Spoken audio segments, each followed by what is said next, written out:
鲜血染红了整个丞相府，奴仆主子100余人倒在血泊之中，而中间一个不足10岁的小人抬起了染上污血的脸庞，一张软萌的小脸上带着迷茫的眼神，胖乎乎的小手摸了摸将自己护在怀中，背后却被一把剑贯穿的女子。为什么？似乎是在等待着女子的回答，又似乎在自言自语。当摸到鲜血时，小人再也忍不住地哭了起来，撕心裂肺的声音在空旷的丞相府格外的清晰。为什么？为什么爹爹要陷害外公？为什么爹爹要杀了丞相府的100余人？为什么爹爹一声声一句句，似乎快要将小人压得喘不过气来。为什么？空气中弥漫着浓郁的血腥味儿。不知道过了多久，传来了整齐的步伐声，惊醒了沉浸在自己思维里的顾暖暖，木讷地看着眼前穿着铠甲的士兵，而走在最前方的赫然就是丞相府的三姑爷，如今的镇国大将军顾武。暖暖紧紧地拽着已经冰冷不已的母亲的手，耳边回响着母亲所说的话：阿暖，赶紧跑，不要相信任何人，你的祖母，跑，对，赶紧跑，我必须跑。顾暖暖胡乱地爬了起来，警惕地看着眼前的血脉至亲，迈着粗短的小腿儿一个劲儿地后退，然而下一秒就被侍卫给钳制住。暖暖，你若听话，便还是我顾家女儿。顾暖暖双手双脚地爬了起来，一步一步走到顾武面前，仰着头，为什么就成了刽子手？虎毒尚不食子，爹爹是要杀了我吗？顾暖暖沙哑的声音让空气陡然一默。爹爹，明日就是我10岁生辰，爹爹曾答应暖暖，要带暖暖去郊外的庄子泡泉水，说那能让暖暖的身子不再虚弱，不再害病。爹爹，您还说要带暖暖和娘亲去看那从番邦传来的首饰，说要将娘亲打扮得漂漂亮亮的。爹爹，您……顾武猛地抬头，通红的双眸里没有任何表情，阴冷的声音让顾暖暖的心也跟着坠入冰窟。暖暖，你若听话，我便饶你一命；你若想与你母亲团聚，我自然会送你一程。爹爹，爹爹，我是您的女儿啊！哼，只怪你的母亲是她。为什么？盯着顾武的脸，一字一句地问：我娘做错了什么？我外祖一家又做错了什么？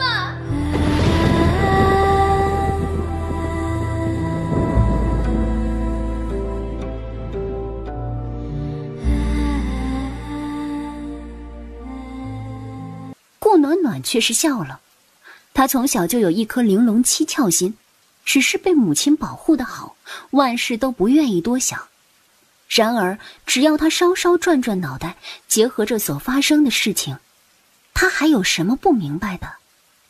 她爹顾武到现在一共一妻一室，所有人都羡慕母亲得了一个有情郎，却不曾想父亲是在为那个妾室守身如玉。他爹顾武对自己慈爱，却对他同父异母的妹妹顾向燕严厉不已。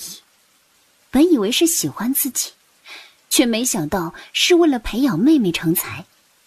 如今京城谁人不知，顾家有2女，一女琴棋书画、骑术剑术样样精通，一女只知吃喝玩乐，这都是他爹爹的功劳啊！暖暖，你闭嘴！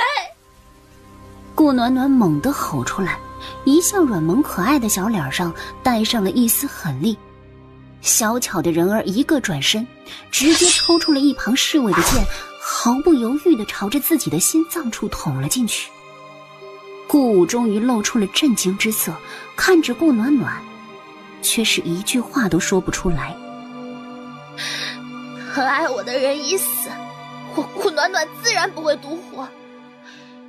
我只愿用自己鲜血为祭，下一世再不愿成他人之靶，再不愿让亲人离世。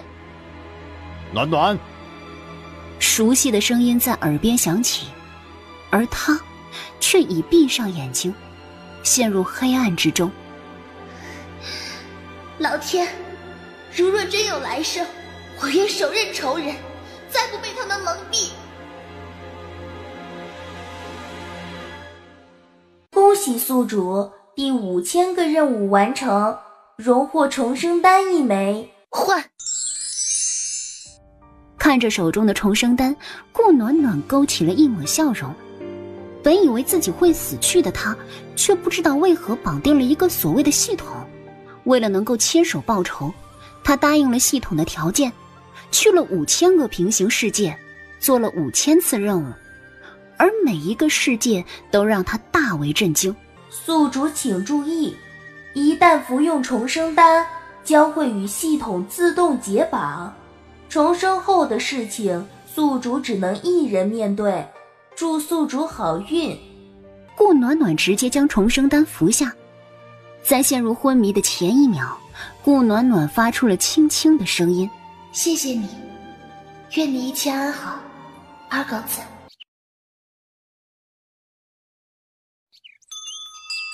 熟悉的风铃声唤醒了还躺在床上的顾暖暖。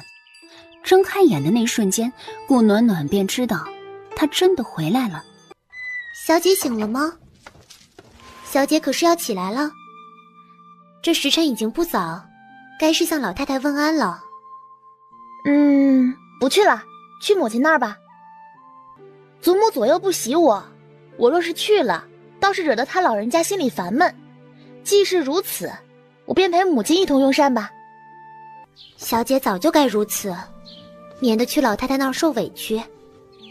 小姐可是老爷夫人手心里的宝贝，也不知老太太怎就不喜欢小姐。唉，倒是将那庶出的当个宝贝。以前奴婢劝小姐不必日日请安，毕竟小姐还小，得睡好了才能长大。可是小姐就是不听。这何府上下，谁不知小姐体弱多病？小姐就是不去，也挑不出错来。小姐怎的想通了？总归是以前傻吧，总觉得真心换真心，却没想到。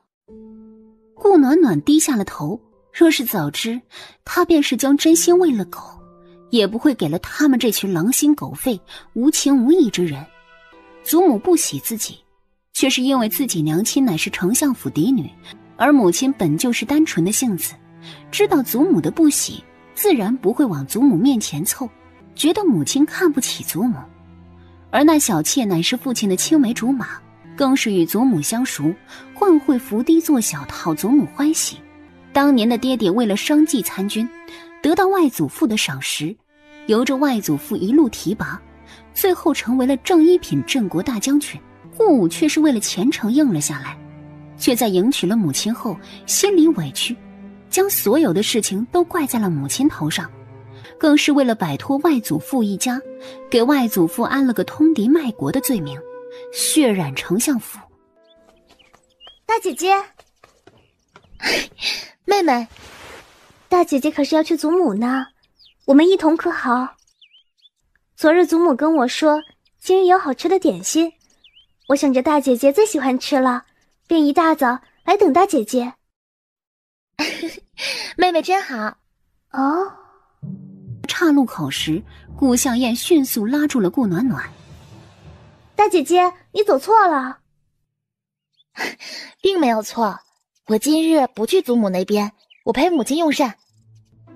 妹妹，我外祖母昨日府上找了一个曾在御膳房做事的厨子，给我们送来了不少好吃的，金玉馒头、南瓜饼、雪菜白粥、软肉包。我不跟你说了，我得趁热去吃。妹妹再见。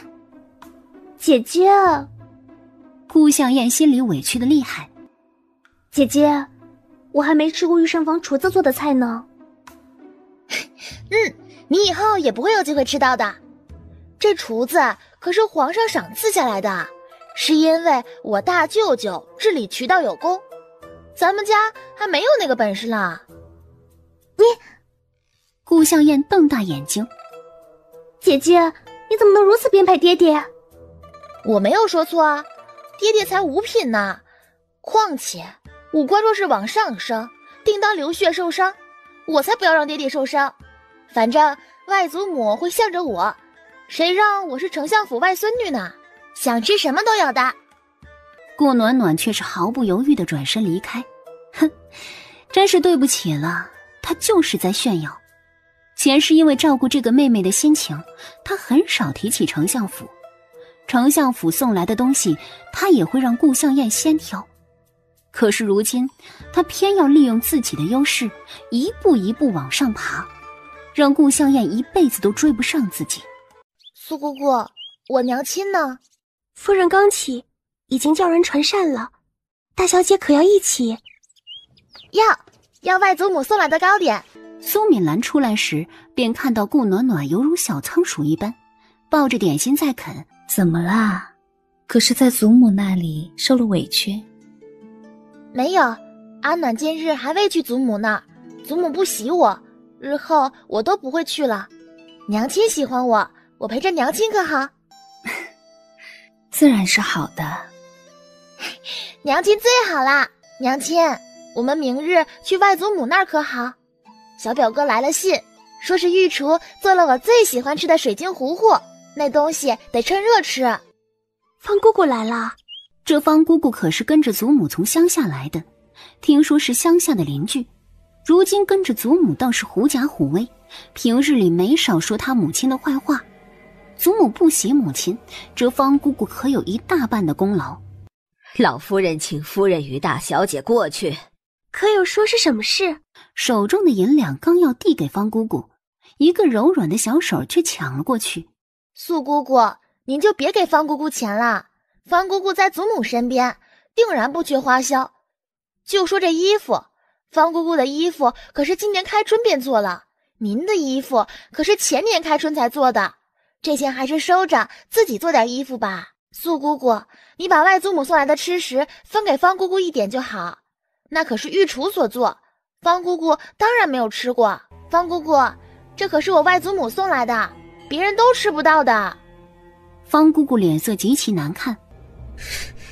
多谢大小姐。随即转身就走，毫无规矩可言。娘，我们走吧。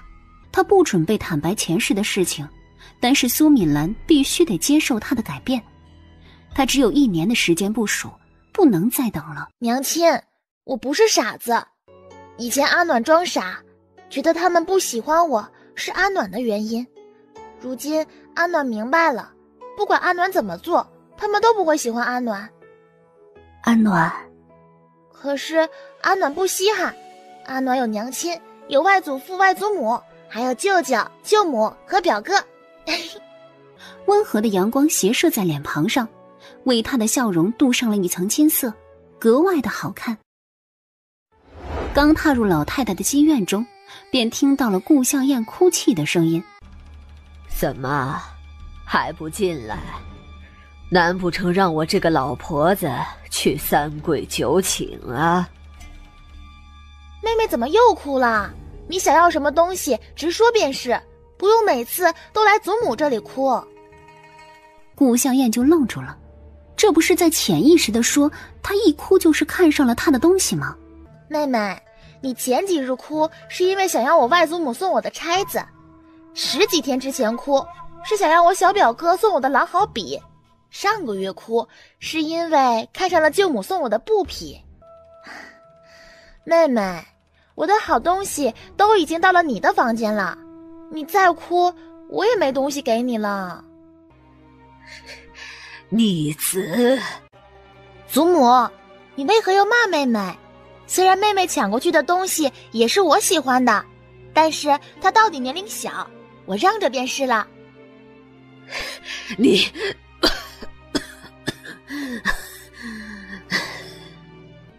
姐姐，你说什么？你怎么如此编排于我？我什么时候抢了你的东西？若这传了出去，我还有何名声可言？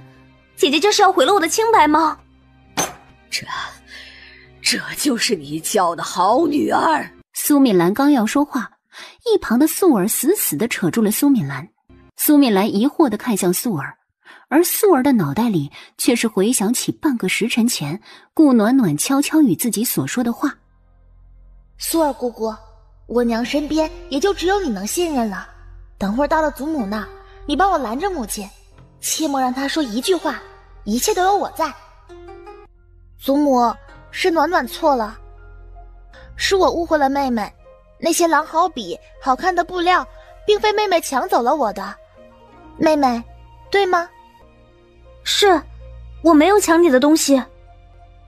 是呢，只是我的东西却还在妹妹院子里，妹妹又说自己并没有抢走，看来是妹妹想替姐姐保存着这些东西，是我小人之心了。妹妹，你真是个好人。妹妹，我这就让葡萄将这些东西搬回来。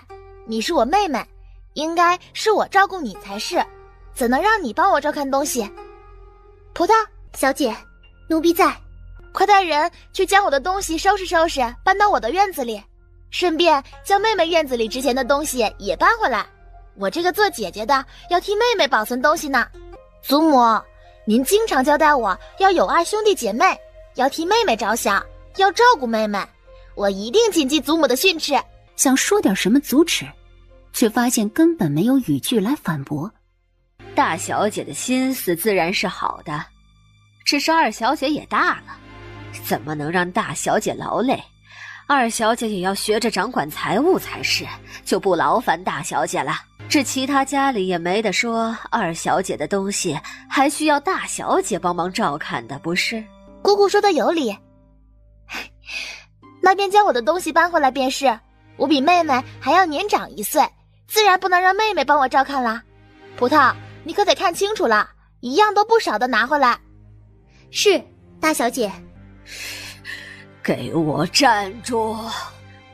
葡萄一个机灵，眼角的余光看向顾暖暖，却见顾暖暖一脸平静，当下加快脚步，迅速走了出去。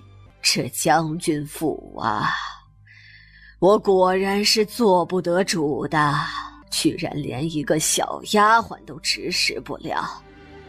怎么，都欺负我老婆子吗？方姑姑，去找五儿过来。从今日开始，这将军府的掌家牌子都给我交出来，由我开始掌家。我倒要看看还有谁敢不听我的。祖母管家自然是最好。好什么？让一个大字不识一个，不懂京城规矩的老太太管家，就不怕别人笑话爹爹？况且祖母身体一向不好，管家劳心费神，这不是害了祖母吗？顾暖暖垂下眼帘，自然明白老太太最讨厌别人说她的出身。重活一世，她会好好告诉老太太，每日都提醒老太太，她是泥腿子出身。姐姐，你怎么能这样说祖母？我说的都是实话啊，祖母的确是乡下来的，连自己的名字都不会写啊。不过祖母既然觉得我母亲管家让您心里不痛快，不如将管家权交给于姨娘吧，毕竟于姨娘与祖母都是乡下来的，更能知道祖母的习惯。今日怎么都在这里啊？可是出了什么事儿吗？你怎的又惹母亲生气了？我都与你说了多少次了，母亲年龄大了，千万不要惹她生气。你倒好每次都能惹得母亲不快。你什么时候能如凤儿一般，能哄得娘亲开心呢？爹爹，你在说什么？爹爹，您怎么让我娘亲跟一个奴婢学习？什么奴婢？暖暖，你胡说些什么？是爹爹说让娘亲像于姨娘一样啊。但是于姨娘是一个下人，是奴婢，哪里有主子向奴婢学习的？爹爹，您在说什么呢？胡闹！这是谁教你的？阿暖说错了什么？一个姨娘不是奴婢，难不成还是主子不成？你再说一遍。再说一遍又如何？于凤儿不是下人，难不成我苏敏兰是？一道响亮让众人一惊，苏敏兰捂着脸，满脸的不可置信。敏兰，你是丞相千金，我敬重你，也相信你是一个善良的人，却没想到你居然嫌弃我母亲的出身。我知道我娶你是我的福分，我努力对你好，但是我娘亲是无辜的。凤儿照顾娘亲多年，没有功劳也有苦劳啊，你却如此看待她，是不是在你心里也是如此嫌弃我呀？他就知道他爹顾武怎么会在这个关键时刻得罪娘亲，却是借着于凤儿与老太太的关系上升到母亲嫌弃老太太。这若是传了出去，也不会有人说半分顾武的不对，相反却是抹黑了母亲的名誉。娘亲，你疼吗？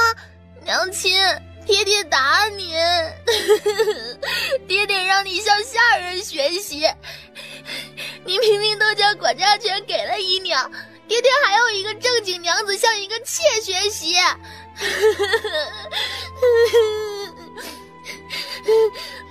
外祖母说了，这是宠妾灭妾。娘亲，我们去找外祖母，外祖母会疼娘亲。爹爹不喜欢娘亲，我们也不喜欢爹爹了。娘，爹爹还打你，爹爹从来没有打过于姨娘。阿暖，不是这样的，你爹是误会了。顾暖暖知道不是一时半刻能让苏敏兰相信顾武是在利用她。暖暖乖，是爹错了，爹给娘亲赔个不是，可好啊？爹爹，外祖母说了，遇到问题咱们要从根本上解决。外祖母说的自然是对的。那这一次让爹和娘吵架的原因是于姨娘，不如爹爹休了于姨娘吧。姐姐，你乱说什么？我姨娘什么都没有做，凭什么让爹爹休了她？就算你是嫡女，也不能如此欺负人。更何况爹爹后院的事情，哪里有你说话的份？爹爹，暖暖，这就是你的不对了。你身为顾府嫡女，若这话传出去，其他人如何看待你？小小年龄怎得如此歹毒？于娘可有半点对不起你，你就这么不容她？这些话到底是谁教你的？爹爹，别要这样不分青红皂白的斥责暖暖嘛。还有妹妹，这就是你对嫡姐的态度吗？我让爹爹不快，是我不孝，我愿意受到责罚。但是妹妹以下犯上，是不是也要受到责罚？爹爹会一视同仁的，对吗？爹，姐姐要休了姨娘，你也同意吗？瞎说什么？姨娘什么错都没有犯，为何要休？敏兰，你在暖暖耳边说了什么？爹爹又怪娘亲做什么？爹爹觉得我说错了吗？那是不是每一次爹爹与娘亲吵架都是因为于姨娘？小舅舅说，爹爹当年娶娘亲时发誓说只有娘亲一人，怎么现在又有于姨娘了？爹爹教导我们为人要讲信用，爹爹的做法就是讲信用吗？阿暖，别乱说。怎么？于姨娘是我做主纳的，你们是对我有什么意见？纵观京城官宦人家，哪一个不是三妻四妾？我儿只有一妻一妾，已经对得起你们丞相府了。你自己生不出儿子，还让我儿子绝后不成？我是有弟弟的，但是被祖母你给害死了。每天晚上我都能听到弟弟在我耳边哭泣。祖母，午夜梦回之时，你可后悔过？胡言乱语！顾暖暖，你在乱说什么？是你这就是你教的孩子？娘亲，我要外祖母。苏姑姑，我们回丞相府。爹爹不喜欢我们，我们也不要在将军府逗留，这就回丞相府。苏姑姑，赶紧走。而被顾暖暖打发去套马车的葡萄已经等在了外面。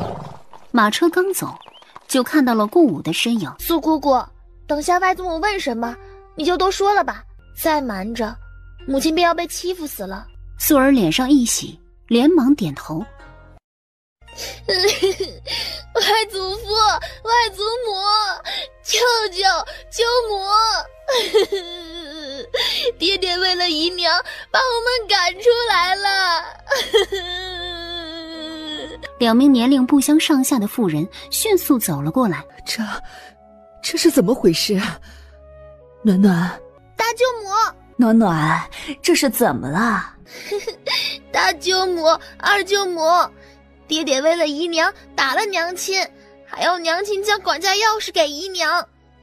爹爹还让娘亲照顾姨娘，爹爹还说日后要我们看着姨娘的脸色行事。大舅母，二舅母，爹爹不喜欢我们了，爹爹只喜欢家里的于姨娘和于姨娘生的妹妹。我不知道该怎么办，只能让苏姑姑带我们回来。两位舅母，暖暖该怎么办？爹爹这样子，是不是就是书上所说的宠妾灭妻？爹爹是不是想要把我们赶走？爹爹还有娘亲的嫁妆银子，给姨娘和叔妹买好看的首饰。两位舅母，暖暖也想要。天哪，这是哪家的娘子小姐，怎能如此过分？啊，你不知道吗？这丞相府的小女儿便是嫁给了顾将军，还以为顾将军是个好的，没想到居然做出了如此事情来，真是不要脸啊！可不是啊，当年若非丞相大人，这顾将军怕还是个泥腿子呢，非但不报恩，还如此对待人家的女儿，唉，真是个不知好歹的。先进去，暖暖别怕，有舅母们在，谁也不敢欺负你。舅母真好，暖暖最喜欢大舅母。哟，看这丫头，怎的就不喜欢二舅母了？你个小没良心的，前几日还说最喜欢二舅母了。有吃的就喜欢二舅母。大舅母，暖暖吃的太多了，太重了。哪里重了？我看是刚刚好，咱们暖暖啊就得吃得胖乎乎的才可爱。哎呦，暖儿怎的哭了？哎，快来外祖母身边。外祖母，暖儿想您。哎呦，我的乖孩子，外祖母也想你呀。好孩子，到了丞相府，便没有人敢欺负你了。外祖母，娘亲在家里一点都不好，祖母欺负她，爹爹不帮她，还打她。外祖母，我不想回家，也不想让娘亲再回去。那个地方根本不欢迎我们。好孩子，不回去啊，咱们不回去，带着你们家小姐去梳洗一下，吃点东西，好好睡一觉。感情这些年来，你们都在骗我这个老婆子。老太太，小姐过得苦啊。很快便将这些年的事情说了出来。好，好啊，好一个顾家，好一个顾武。暖儿，来外祖母这边，让顾嬷嬷给你拿点吃的啊。外祖母、大舅母、二舅母，我娘醒了吗？我娘也没吃东西，她也会饿。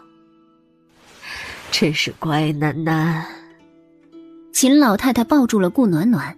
好孩子，放心，你母亲那边也送了吃食。外祖母和两位舅母从素姑姑嘴里知道了顾府的事情，也不要伤心。外祖母常说，以其人之道还治其人之身。他们既然欺负了我与娘亲，我定然也不会放过他们。外祖母，你会给我撑腰吗？我想要报仇，丞相府可以做我的后盾吗？重活一世，他定然不会像以前那样不问世事。从现在开始，他就得改变他们对他的态度。这孩子到底吃了什么苦？娘，咱们不能坐视不管了。若非心死，一个小小的孩子怎能说出报仇的话来？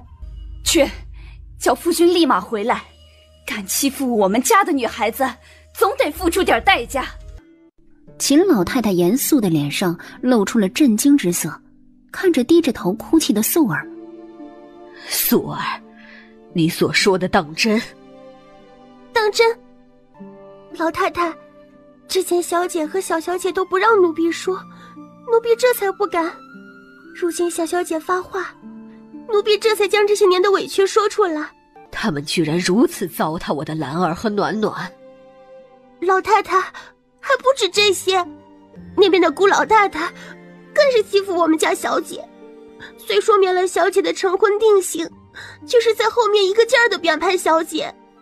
他们顾家欺人太甚。刘氏当下忍不住站了起来。娘，您先别气，可千万得保重身子，等爹和大伯夫君他们回来后再想想办法。这一次咱们不能饶了那顾家，定要替妹妹和暖暖出一口气。暖儿可是发生了什么？这孩子似乎变化了许多。小小姐怕是也是对姑爷寒了心。想不到啊，真是想不到啊。当年顾武在我与你们爹面前所发誓的画面犹如昨日，却没想到他今日会如此糟蹋我的女儿。我们家兰儿到底有哪里比不上那妾室，又是哪里对不住他们顾家了？若非当年他们家老太太故意为之，兰儿肚子里的那个男孩又怎的会流了？怎的现在又用此来嫌弃我们家兰儿？秦老太太一声声一句句，让众人都沉默下来。暖儿，来外祖母这边，让古嬷嬷给你拿点吃的啊。外祖母、大舅母、二舅母，我娘醒了吗？我娘也没吃东西，她也会饿。真是乖囡囡。秦老太太抱住了顾暖暖。好孩子，放心，你母亲那边也送了吃食。外祖母和两位舅母从素姑姑嘴里知道了顾府的事情，也不要伤心。外祖母常说，以其人之道还治其人之身。他们既然欺负了我与娘亲，我定然也不会放过他们。外祖母，你会给我撑腰吗？我想要报仇，丞相府可以做我的后盾吗？重活一世，他定然不会像以前那样不问世事。从现在开始，他就得改变他们对他的态度。这孩子到底吃了什么苦？娘，咱们不能坐视不管了。若非心死，一个小小的孩子怎能说出报仇的话来？去，叫夫君立马回来。敢欺负我们家的女孩子，总得付出点代价。等到日落，丞相府的男人才在小厮的带领下来到了慈安堂。母亲，母亲，怎么回事？顾嬷嬷，你去看看兰儿是否醒了。若是醒了，便让她过来用膳。外祖母，不要叫娘亲，让娘亲好好休息。为何？这么久了，也当是休息好了。娘亲喜欢爹爹。娘，暖暖说的是啊，小妹现在心里有那个狼心狗肺的东西，怕是不会让我们这么做。说什么呢？暖暖还在这儿呢。舅舅莫要责怪二舅母，暖暖已经不小了，什么都明白。暖儿可是在顾家受到欺负了，这到底是怎么回事？说清楚为好。外祖父不用担心，娘亲和暖儿都没事。怎的又受了这么多？哼，倒是没想到顾武是这样子的人。这些年来，小妹到底吃了多少苦头？他也是个傻的，居然如此护着他。爹，大哥，这件事不能就这么完了。他顾武真当我们苏家好欺负不成？娘，您怎么说？也怪我们当初识人不清，想着得了咱们丞相府的恩惠，又是他主动求娶的兰儿，怎么也会对他好。确实没想到。如今说这些也没用了，娘难道还要让小妹去那个狼窝不成？当然是不能这样算了。和离可以吗？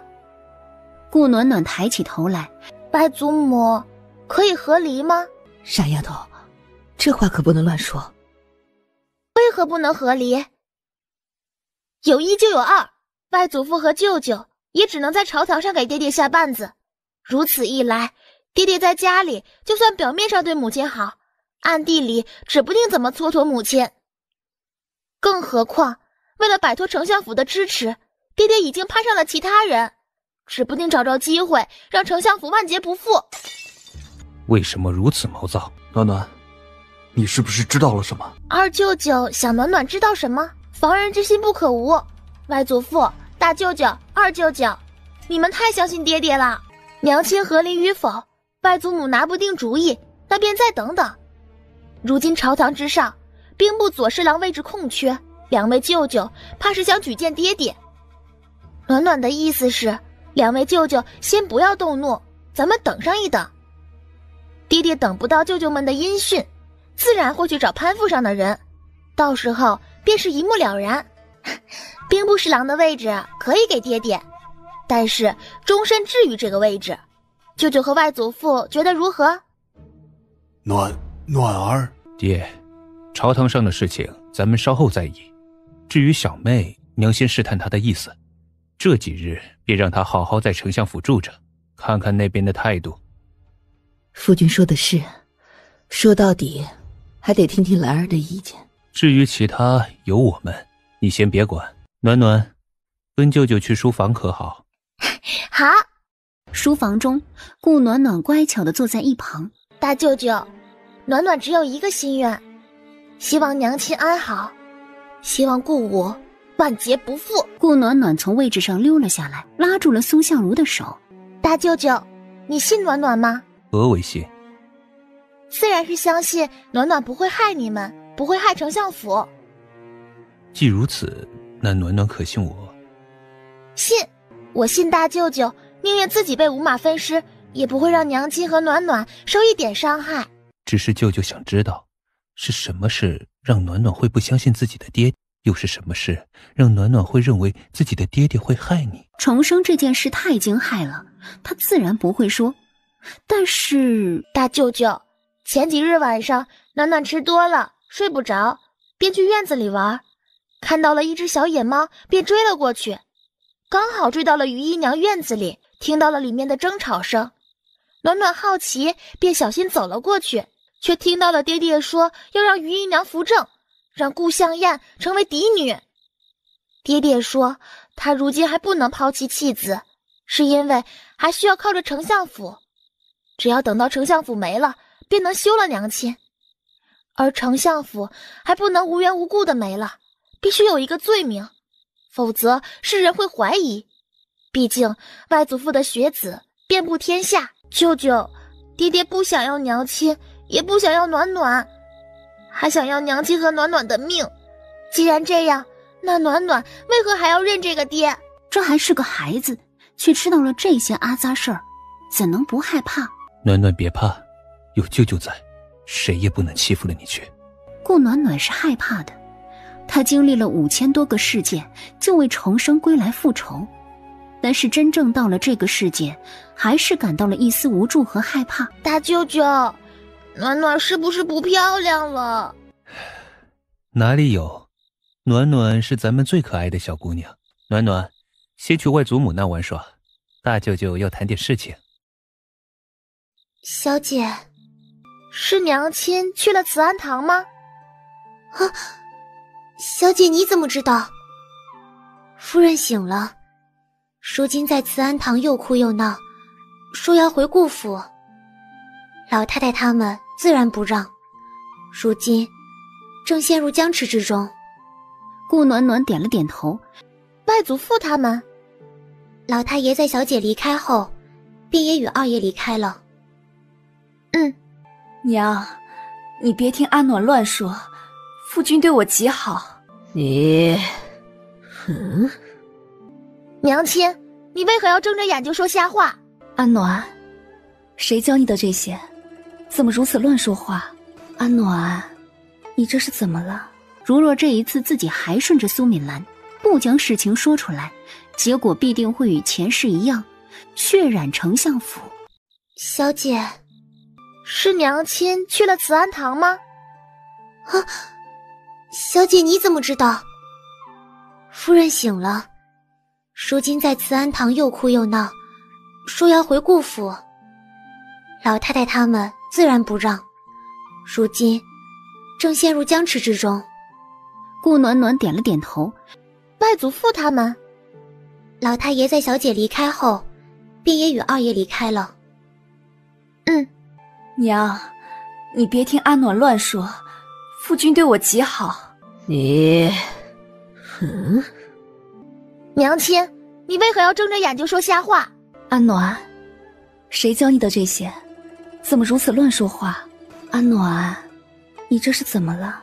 如若这一次自己还顺着苏敏兰，不将事情说出来，结果必定会与前世一样，血染丞相府。娘亲总想告诉阿暖，做人要诚信。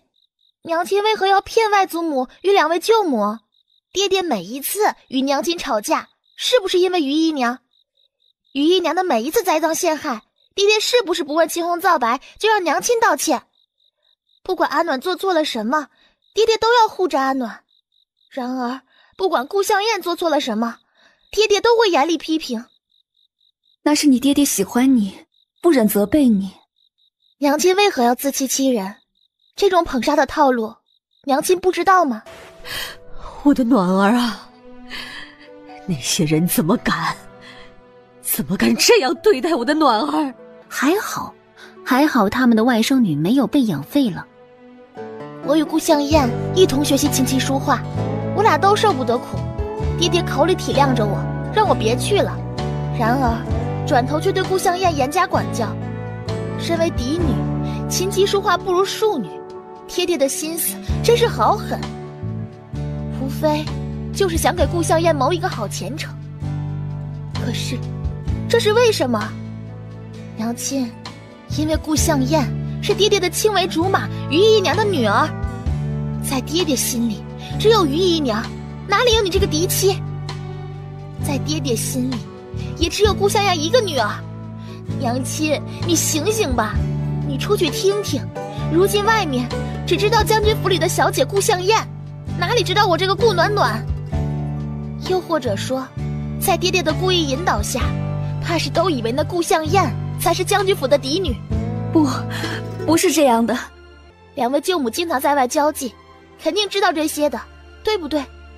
一次两次，我们当这些人不了解将军府的情况，次数多了，我们也觉得不对劲。敏兰，这些事情我以前跟你提过，你并没有在意。是啊，我与大嫂只有2张嘴，就算是解释，也只能在我们圈子里解释啊。可是，没有可是了。娘亲如果要回将军府，尽管回去便是。暖暖想留在丞相府。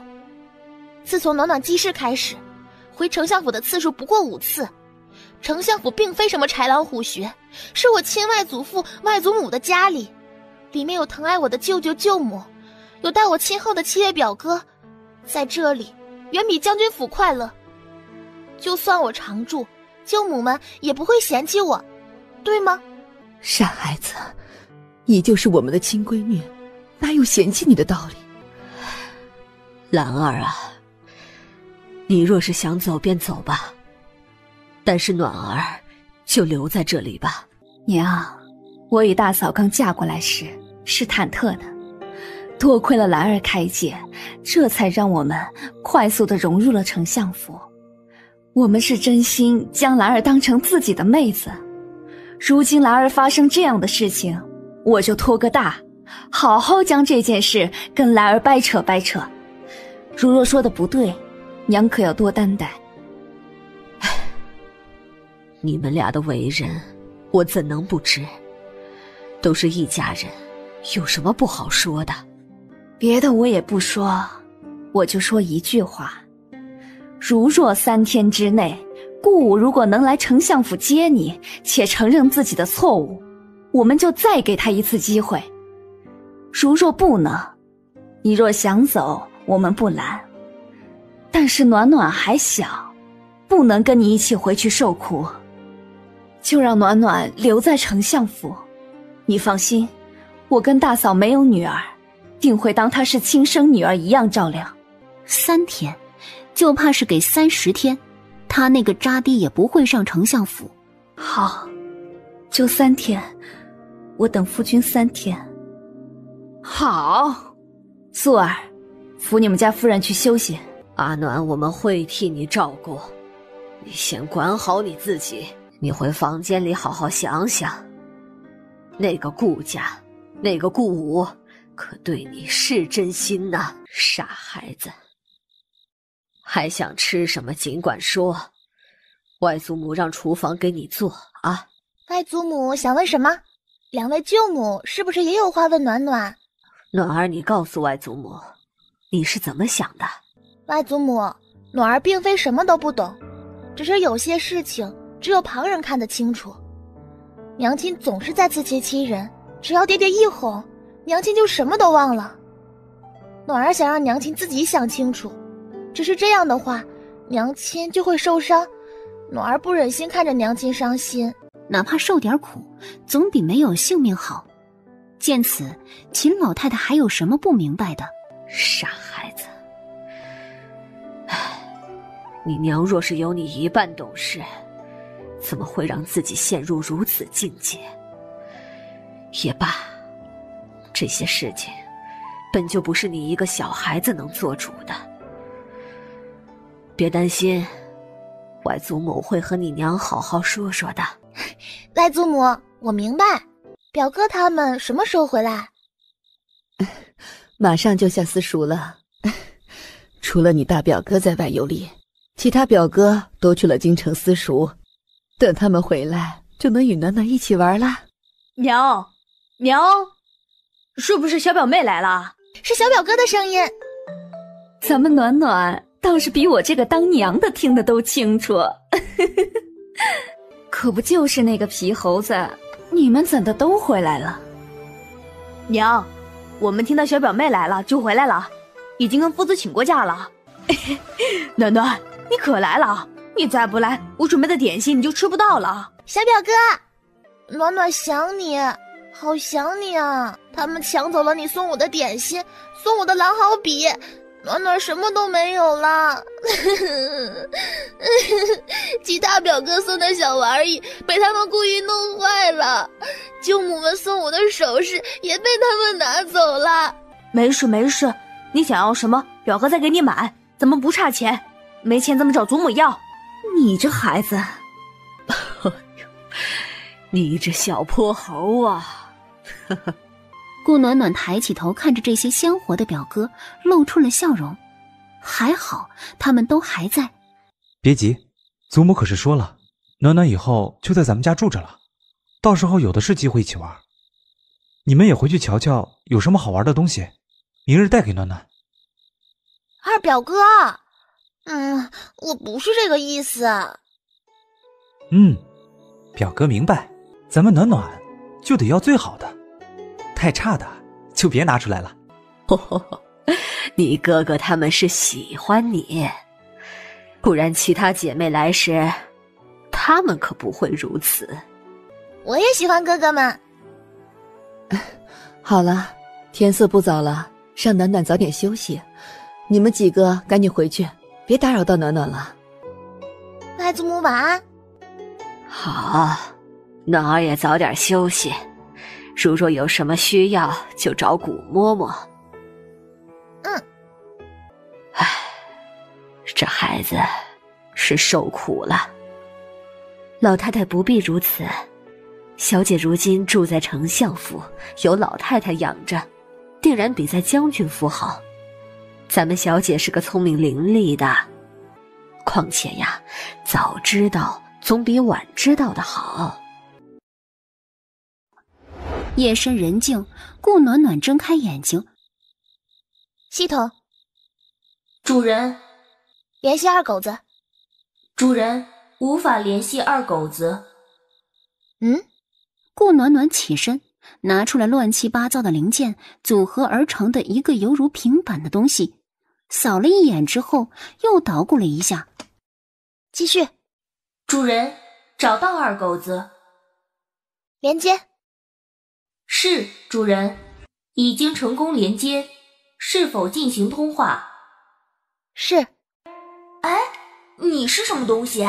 你也是系统？不对劲啊，我怎么没见过你？二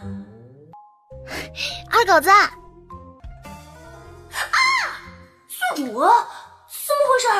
我怎么听到了宿主的声音？不对，我肯定是幻听了。不行，我肯定是工作太久了，需要休息。你又不是人，睡什么觉？宿主，真的是你？宿主，你怎么找到我的？还有这个系统是你弄出来的吗？不对啊，你怎么可以连接上我们星际主系统啊？宿主，你做了什么啊？顾暖暖靠在枕头上，淡淡的开口。问题我可以跟你解答，我能入侵的时间不多，给我一个你的答案，愿不愿意跟着我？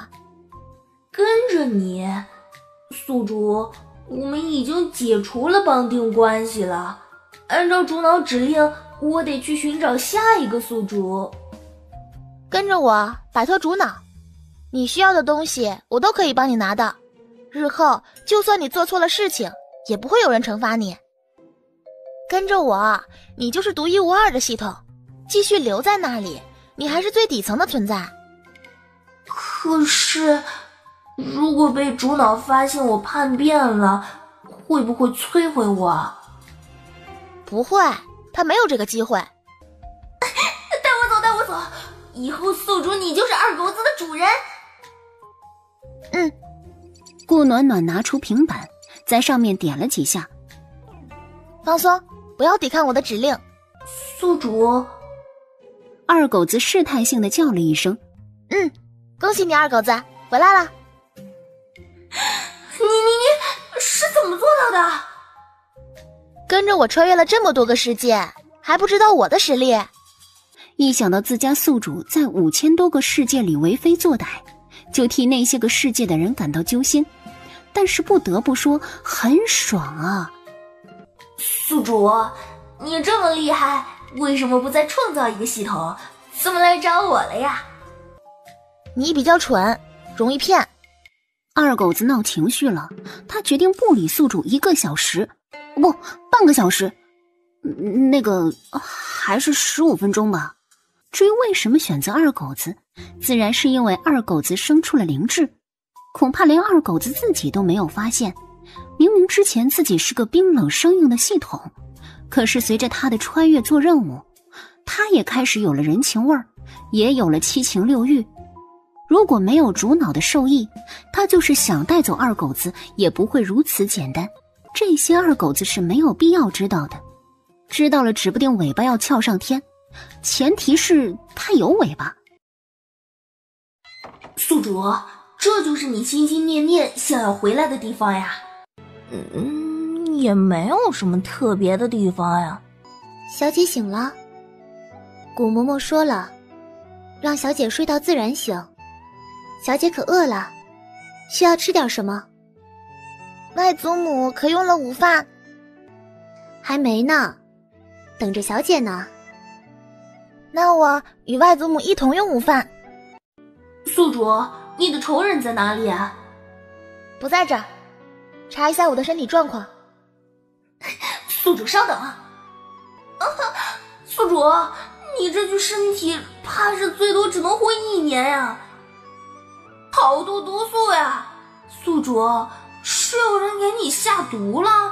这可是从娘胎里带来的毒呀，太过分了！他早就知道自己这具身体之所以那么弱，除了因为自己母亲身体弱之外，便是被人下了毒。知道了。顾暖暖迈着小短腿儿，任由葡萄牵着她的手来到了外面。白祖母，暖儿醒了，来，这些都是你喜欢的。好吃。好吃咱们就多吃点儿。顾嬷嬷，去煮点酸梅汤来，免得这贪吃的丫头积食了。老太太，两位夫人来了，你这两个舅母对你是真心的。哎，今日过来呀，怕是要带你出去走走。娘，今日天色不错，咱们想着暖暖也不能老是待在家里，刚好我与大嫂要去上香，不如让暖暖跟我们一起。还是你们想的周到。暖儿，你与你两位舅母一同前去如何？啊！快看，是那位回来了。可不是嘛！哎，怎么突然间回来了？听说是皇上怜悯，觉得王爷一个人在郊外的庄子里寂寞，这才让他回宫一聚。哦，原来如此。皇上与王爷还真是兄弟情深啊。可不是嘛！看到那柄金碧辉煌的轿子，当下一愣。云王爷回宫了。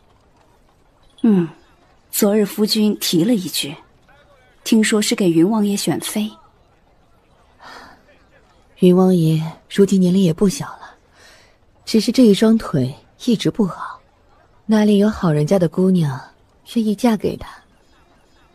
话虽如此，但是毕竟是皇亲国戚，又是因为国家而受伤，皇上自然有想法。这云锦阁新来了不少的好料子，改日咱们也让云锦阁的掌柜上门给暖暖做几身好看的衣服，这女孩子家就该打扮的好看。对对，大嫂说的是，咱们没女儿，想打扮都不行，但是暖暖来了，咱们可有了用武之地了。只是这个慕容云在上一世他是没有接触的，而死后倒是知道了这个男人是个狠角色，欺负他的人都不在人世了。这样想着，顾暖暖眼睛一转，心里有了个计量。观音菩萨，我是顾暖暖，我想求您让我爹娘不要再吵架。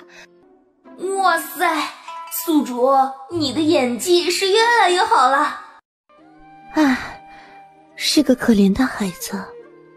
不过，顾暖暖，顾家似乎是丞相府三小姐所嫁的。爹爹喜欢雨姨娘，总觉得娘亲欺负雨姨娘，可是娘亲每天都在自己院子里，从来不与雨姨娘吵架。但是雨姨娘总是自己跌倒就怪娘亲，每次爹爹来时她都要哭，可是娘亲根本就没有欺负她。爹爹不相信我，也不相信娘亲，只跟雨姨娘好。我喜欢爹爹，想跟爹爹说说话，雨姨娘也在，还给我果子吃。我觉得雨姨娘是个好人，但是爹爹走了，雨姨娘就不理我了。菩萨，我是不是做错了什么？昨天爹爹打了娘亲，因为娘亲不把管家钥匙给雨姨娘。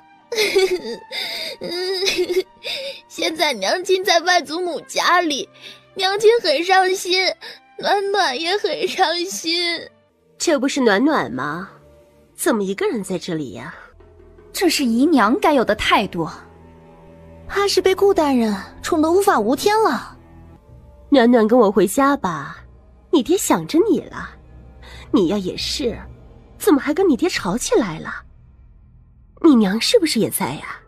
雨姨娘，我娘不在。雨姨娘，我爹什么时候去丞相府接我娘回家？暖暖，你瞎说什么呀？你爹为什么要接你娘回家？你娘可是做错了事了。我娘没错。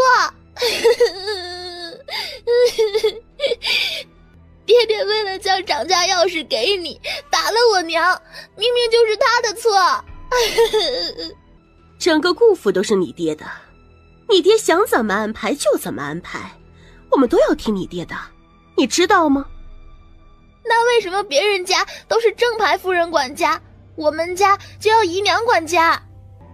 暖暖，那是因为你娘管不好这个家。姨娘！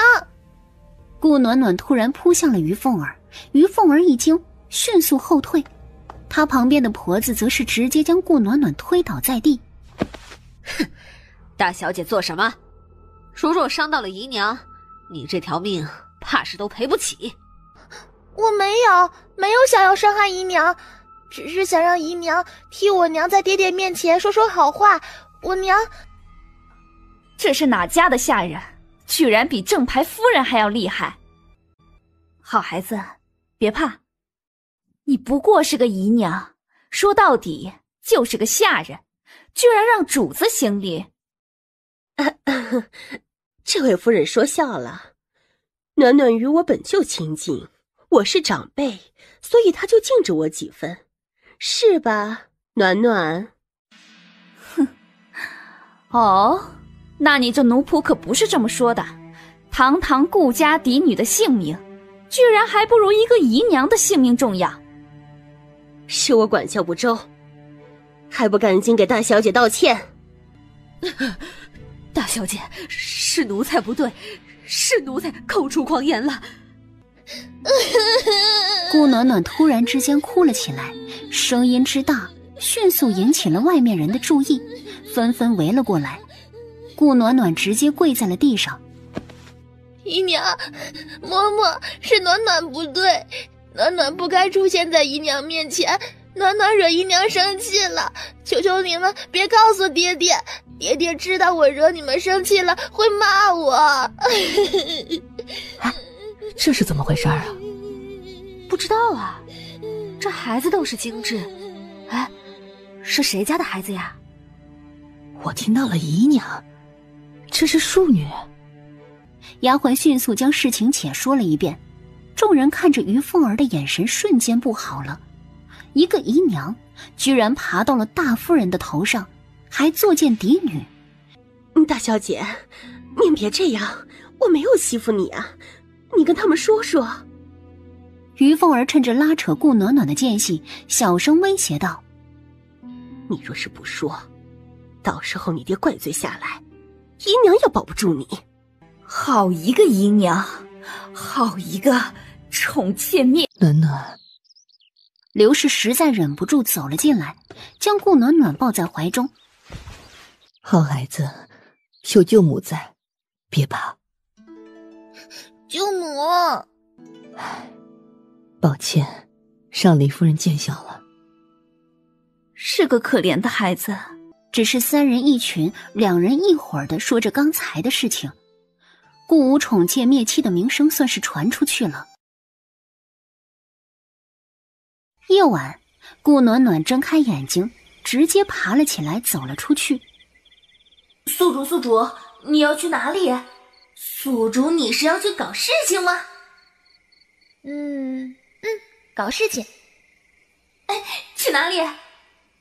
去救人。宿主吃错药了。宿主，轻功是个好东西，如果不是我让你在第232个位面学习，你现在就出不去了。我也不会忘了为了学习轻功，明明3个任务，你给我增加到了30个。二狗子，宿主好记仇，好害怕，我要下线。顾暖暖环顾四周，这条街是贫民窟，天一黑便直接关门关灯，于是现在整个街道都是黑漆漆的。宿主，你在这里干什么？守株待兔。懂谁？大腿。金大腿来了。话音刚落，就看到不远处2个人影打斗起来，一人拿刀，一人拿剑。拿剑的那人还护着身后坐在轮椅上的人，双腿都瘸了，还这么能惹事儿？有病就得在家里好好待着。这样跑出来给别人添麻烦。大晚上跑出来，不是给人杀吗？二狗子和顾暖暖一人一句，就看到坐在轮椅上的人被推了过来。宿主，快接住你的金大腿！看着轮椅上已经昏迷的男人，顾暖暖皱了皱眉。晕了？晕了就晕了，宿主你赶紧救啊！宿主你看，真帅！顾暖暖表示，这么黑你是怎么看到的？噌！二狗子看着顾暖暖手里的油灯，整个系统都是懵的。怎么还有人随身携带油灯的？拿刀的黑衣人瞳孔猛地一缩，就被拿剑的人直接刺入了心脏处。拿剑的人也没有过来，瘫软在了地上。需要我救你吗？救救我家主子！宿主，你再不动手，天都要亮了。你这么激动做什么？他太好看了，我激动。你是谁？看清楚我了吗？你一定要看清楚我，是我救了你，知道吗？我送你回去，你记得来丞相府提亲。丞相府？我外祖父是当朝丞相，我爹是顾武，我叫顾暖暖，今年8岁。你别提亲时弄错了人，记住了，来提亲。说完便迅速离开。慕容云看着顾暖暖的背影，眼里划过一丝不明的光芒。丞相府，顾暖暖。顾暖暖回到房间，倒头就睡，不管二狗子怎么在他脑海里蹦的都没有反应。小姐，大夫人说了，庙里来了贵人，现在要封庙，我们得赶紧下山。到山门口就碰到了上山的贵人，贤王府啊！却见慕容云掀起帘子，冰冷的脸庞上无任何表情，深深看了一眼藏在后面的顾暖暖。宿主，白天的星光更好看哎。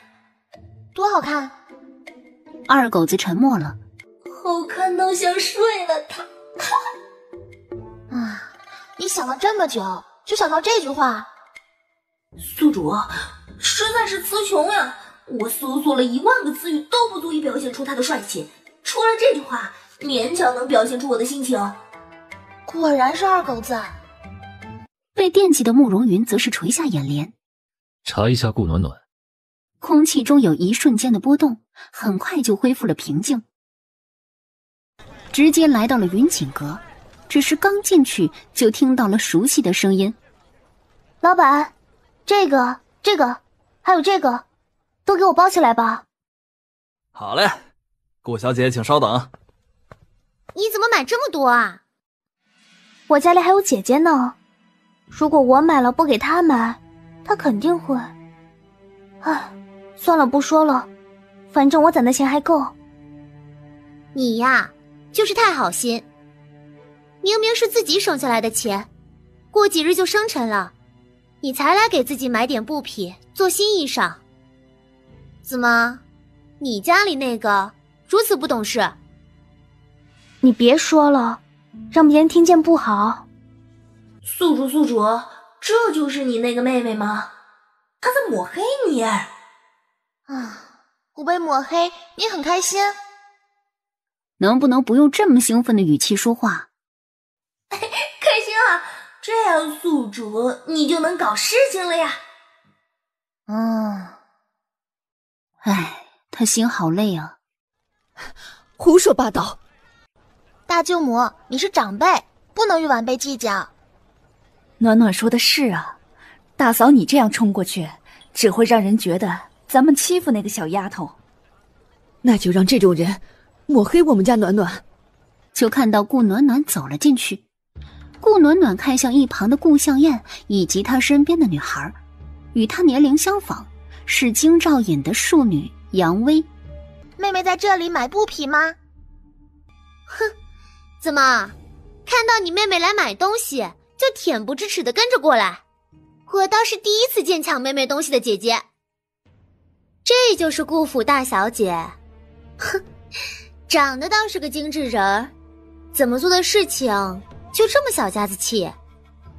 哼，可不是嘛，这顾府也就一妻一妾，难不成这顾夫人连一切都容不下？这可说不准。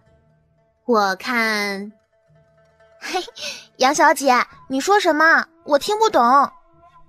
我今天过来是想买衣服给妹妹，谢谢妹妹帮我保管东西。妹妹，你喜欢什么尽管挑，我给你付钱。什么保管东西？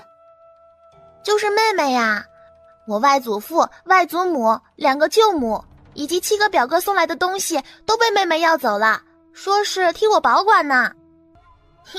你们看，这是我大舅母送我的翡翠镯子，大舅母说是大舅母的母亲临死前给她的，可是大舅母没有女儿，就给了我。妹妹知道后十分喜欢这个镯子，就替我保管了。还有妹妹脖子上的项链，是二舅舅向皇上求来给我二舅母的，二舅母送给了我母亲。妹妹也喜欢，说要替我母亲保管。还有妹妹头上的钗子，书桌上的蓝毫笔，屋子里的画卷，都是我表哥们送给我的，只是我一挂上去，妹妹就说要替我保管。姐姐，你乱说什么？妹妹，我说错了吗？对不起，是我错了，你别告诉祖母，暖暖不想跪祠堂，不想3天都不吃饭。杨威脸上写满了不可置信，本来是不相信的，但是他想到顾向燕曾经说过这些东西都是他娘给他买的，怎么就……我没有。一个庶女居然欺负上了嫡姐。那这几匹布还要吗？掌柜，这些多少钱？15两银子。15两银子，怎么这么贵啊？我的月银才2两银子啊！什么？你月银才2两银子？但是向燕的月银有10两银子了。妹妹，你之前不是说你的月银才1两银子吗？我还因此在爹爹面前给你说好话，让爹爹给你涨月银，怎么突然间就这么多了？你骗我？不是爹爹和你一起骗我。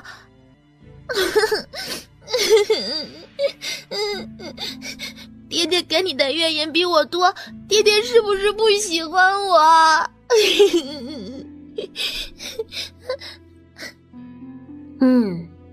你爹可能不喜欢你。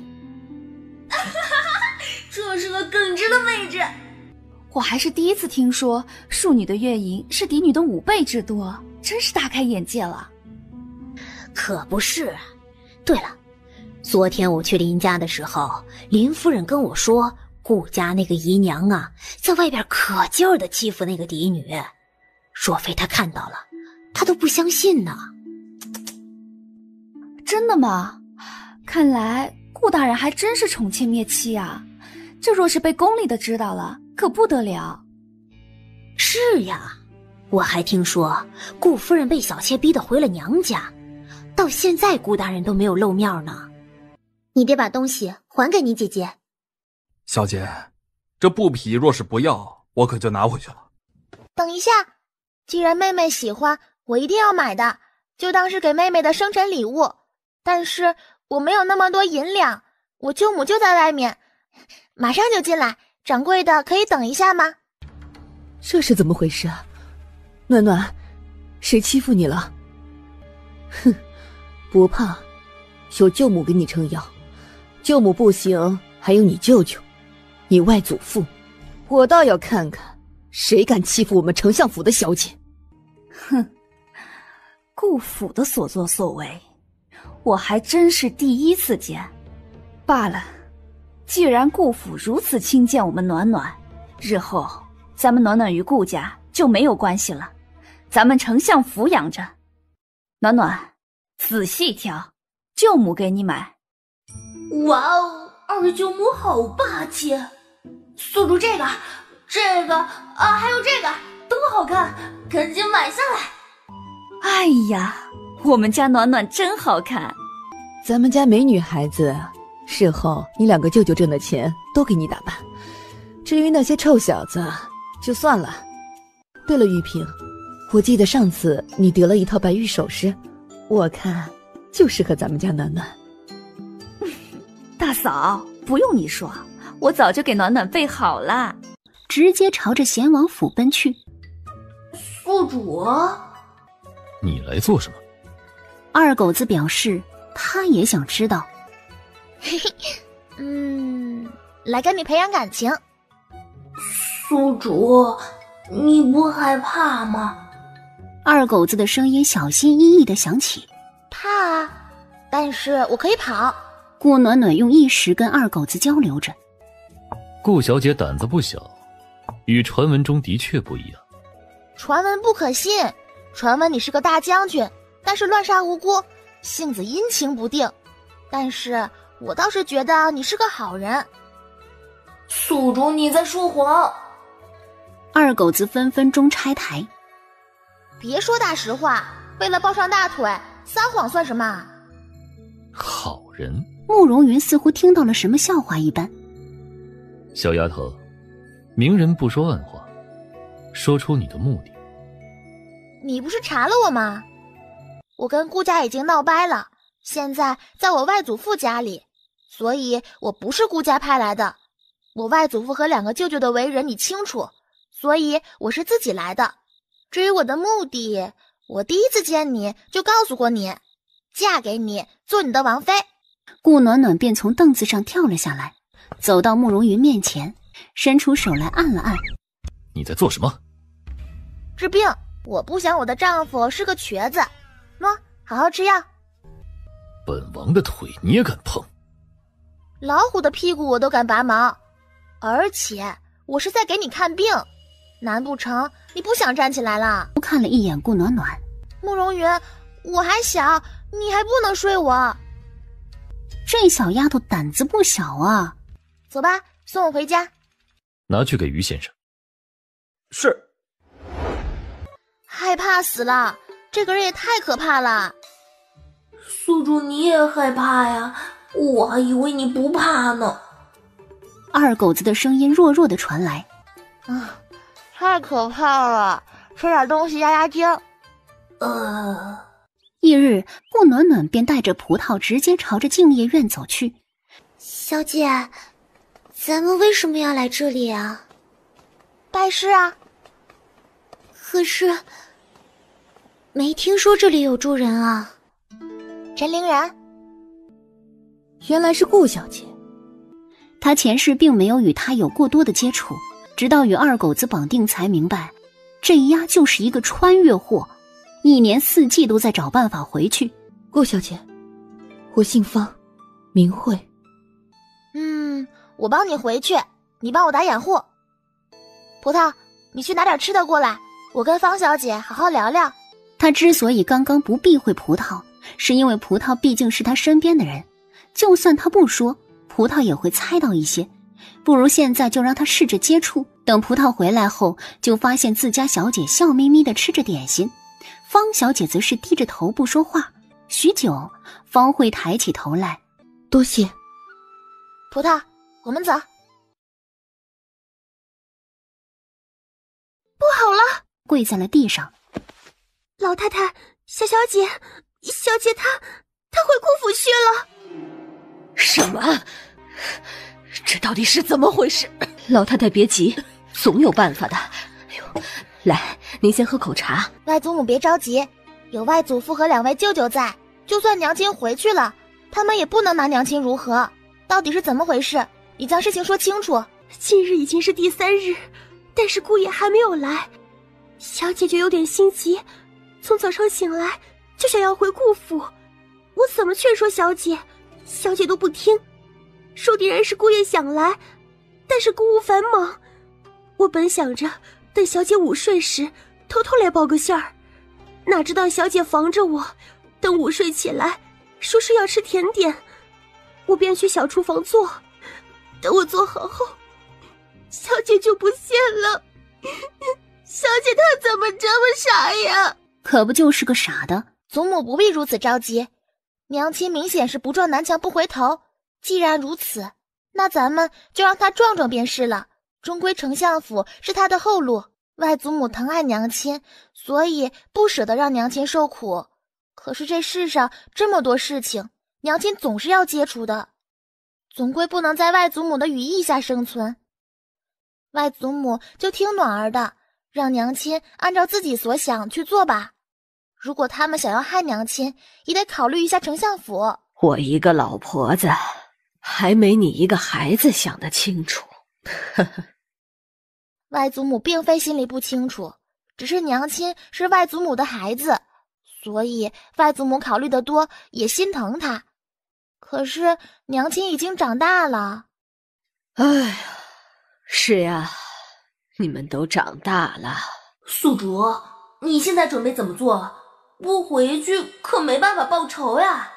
还有你身上的毒还不解吗？不着急。当天晚上，顾暖暖再次出现在贤王府，看着突然出现的小人儿，陈峰整个人都是懵的。他们肯定不知道宿主你什么都不行，就是轻功厉害。要吃了吗？嗯，那就继续吃，怎么也得吃个9981天。脸上的笑容犹如花儿一般灿烂，还有讨好。帮个忙吧，找几个人去保护一下你未来的岳母。岳母？我娘啊。顾暖暖将案头上的点心抱在怀里，迅速溜到一旁坐了下来。派2个人去保护顾夫人。你先忙，不用管我，我吃完就走。陈峰嘴角抽搐，感情这位过来就是来吃东西的，难不成丞相府还克扣了他伙食？如果陈峰问出来，顾暖暖会很诚实的告诉他是的，吃东西是主要的，培养感情是次要的，至于克扣伙食那是不存在的。顾暖暖刚到贤王府，发现并没有看到慕容云，只有陈峰等在书房里。顾小姐，这是点心，您先吃着。今日王爷有事不在这里。哦。等到还剩下最后一块时，门突然被打开，一个黑色的影子直接倒了下来，手里却死死地抱住另外一个男人。主子！慕容云身上满是鲜血，陈峰脸色十分不好，让人去找于大夫，却被告知于大夫去采药还没回来。当下陈峰就要出去找其他大夫。你确定你现在去不会暴露他？放心，我不会害他，毕竟是我夫君呐。你再不救他，他就要死了。对着顾暖暖拱了拱手，还请顾小姐相救。毕竟于大夫看到那张方子可是频频称好。陈峰迅速让人去准备吃的，而顾暖暖则是认命地跪在床前替慕容云包扎。别死啊，死了我就没大腿了。仔细检查了一下慕容云的身体，微微松了一口气，血止住了。顾小姐，主子什么时候能醒？好吃，吃完了就醒了。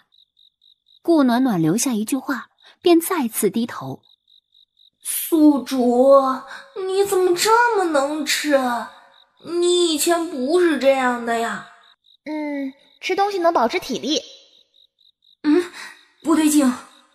他的身体经过了改造，在最后一个位面时，为了任务差点死去，吃了不知道叫什么的肉，相当于玄幻世界的炼体，洗精伐髓。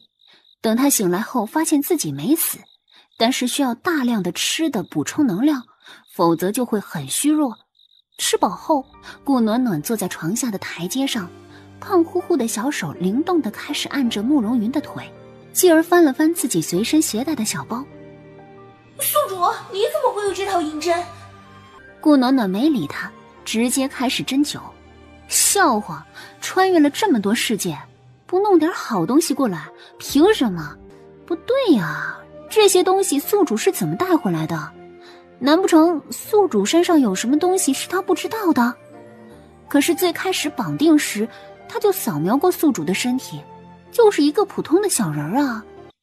顾小姐，你在做什么？陈峰按照顾暖暖开的药方去买药，回来后就看到顾暖暖在动自家主子的腿。你现在如果过来阻止我，你家主子的腿就彻底废掉了。不要乱动哦，熬药。他怎么可以将主子一个人留在这里？如果主子有什么三长两短，他定然不会放过顾家。希望顾小姐不要拿主子的性命开玩笑。慕容云是被一阵刺痛唤醒的。主子，您觉得怎么样？动什么动？好好躺着。那一阵痛意让慕容云倒吸一口气。主子，我的腿是不是有感觉了？我治好的哦。要感谢我。金银财宝是不能少的，以身相许也是必要的。记得来丞相府求亲。治好了再说。嘿，有机会呀！抱紧大腿的任务成功50%。1个时辰后，顾暖暖发出梦一声，睁开迷茫的双眼，从凳子上跳了下来，伸出小手，晃悠悠地将银针拔掉。等拔掉最后一根，顾暖暖实在是睁不开眼睛，直接倒在了床上睡了过去。慕容云发出了一声闷哼声，这种疼痛的感觉他已经5年没有感受到了。痛并快乐着就是形容现在的慕容云。主子，这顾小姐怎么办？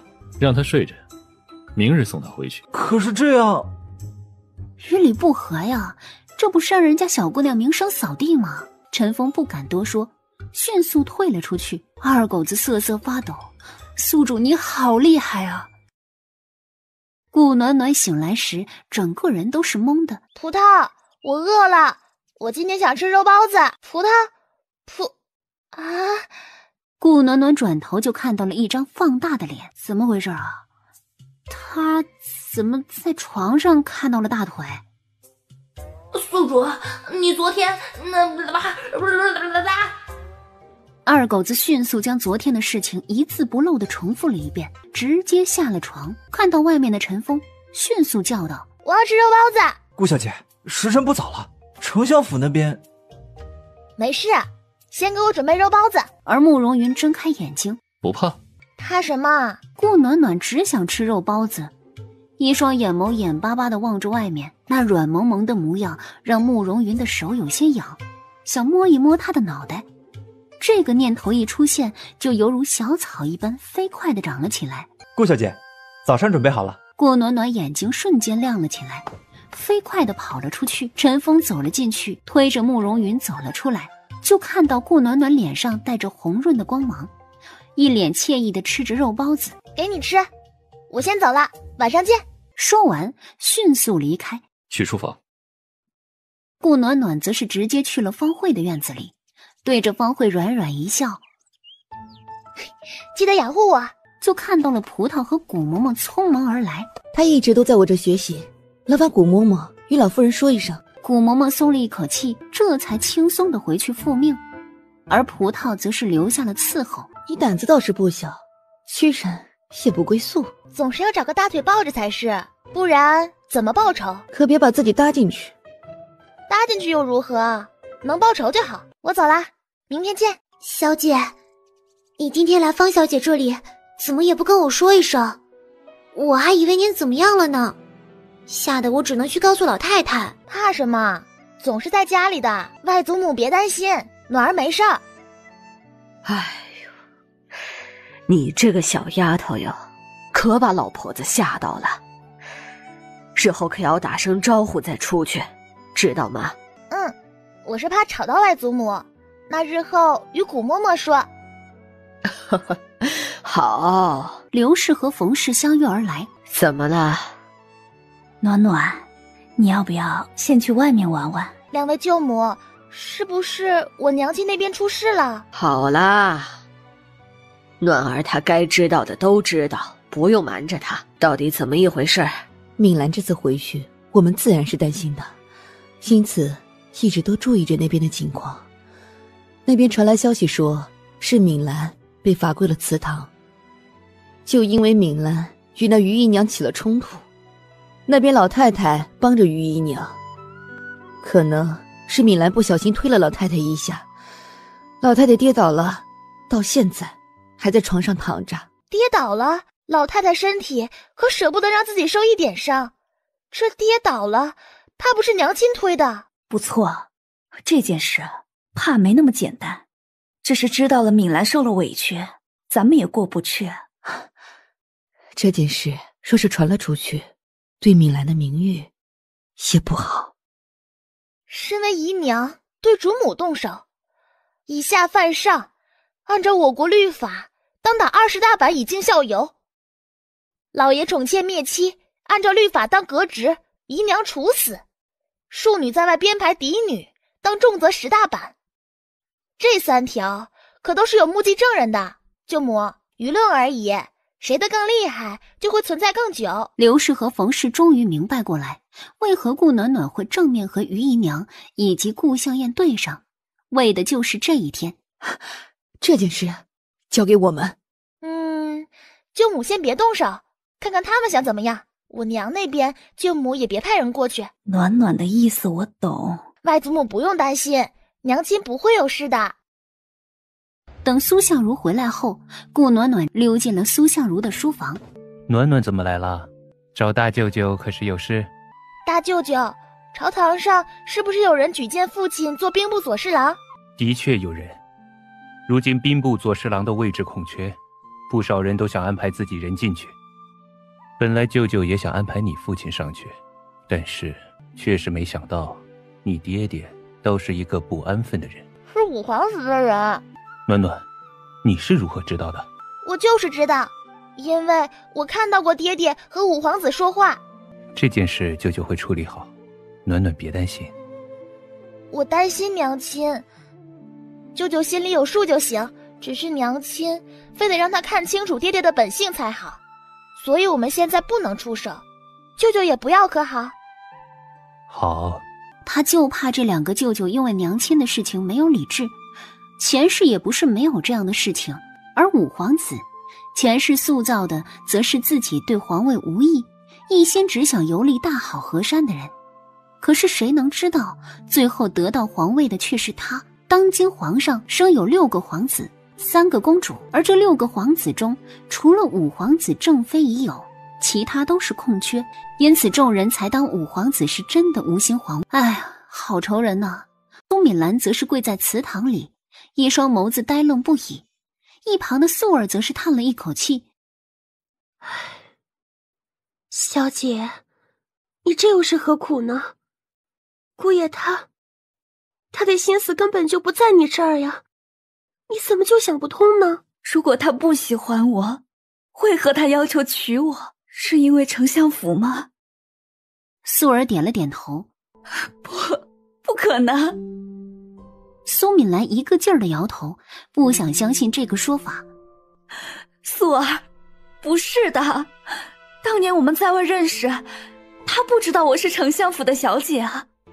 如果小姐不相信，那便脱离丞相府如何？如果姑爷是真的喜欢小姐，就算小姐脱离了丞相府，姑爷还是会喜欢小姐。如果姑爷是因为丞相府才允许小姐，那小姐也算是看清了人心。素儿，你的意思是和丞相府断绝关系？看着这样的苏敏兰，素儿心里也十分难受。但是小姐说的对，必须要让小姐看清姑爷的心。小姐，你不是想要看清姑爷的心吗？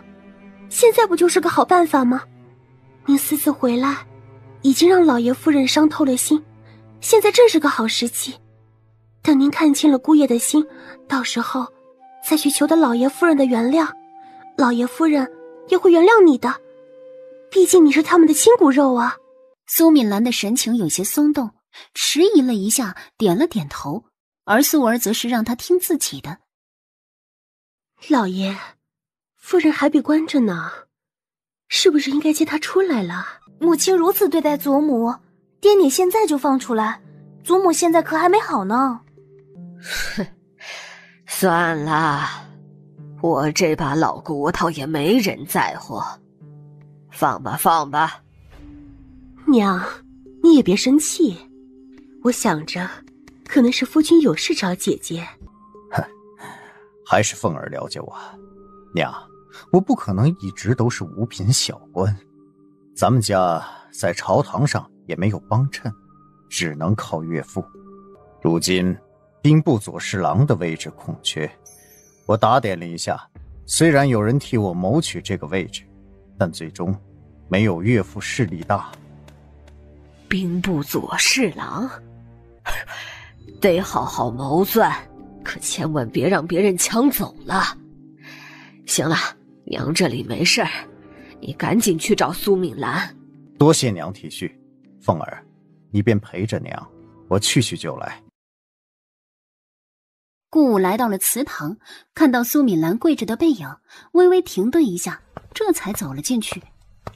敏兰，夫君，起来吧。苏敏兰一个踉跄，摔入了顾武的怀抱。你啊，何必如此？夫君，我并没有碰到婆母，夫君信我吗？你真的没有推娘？没有。罢了，这件事儿已经过去了，你就别想了。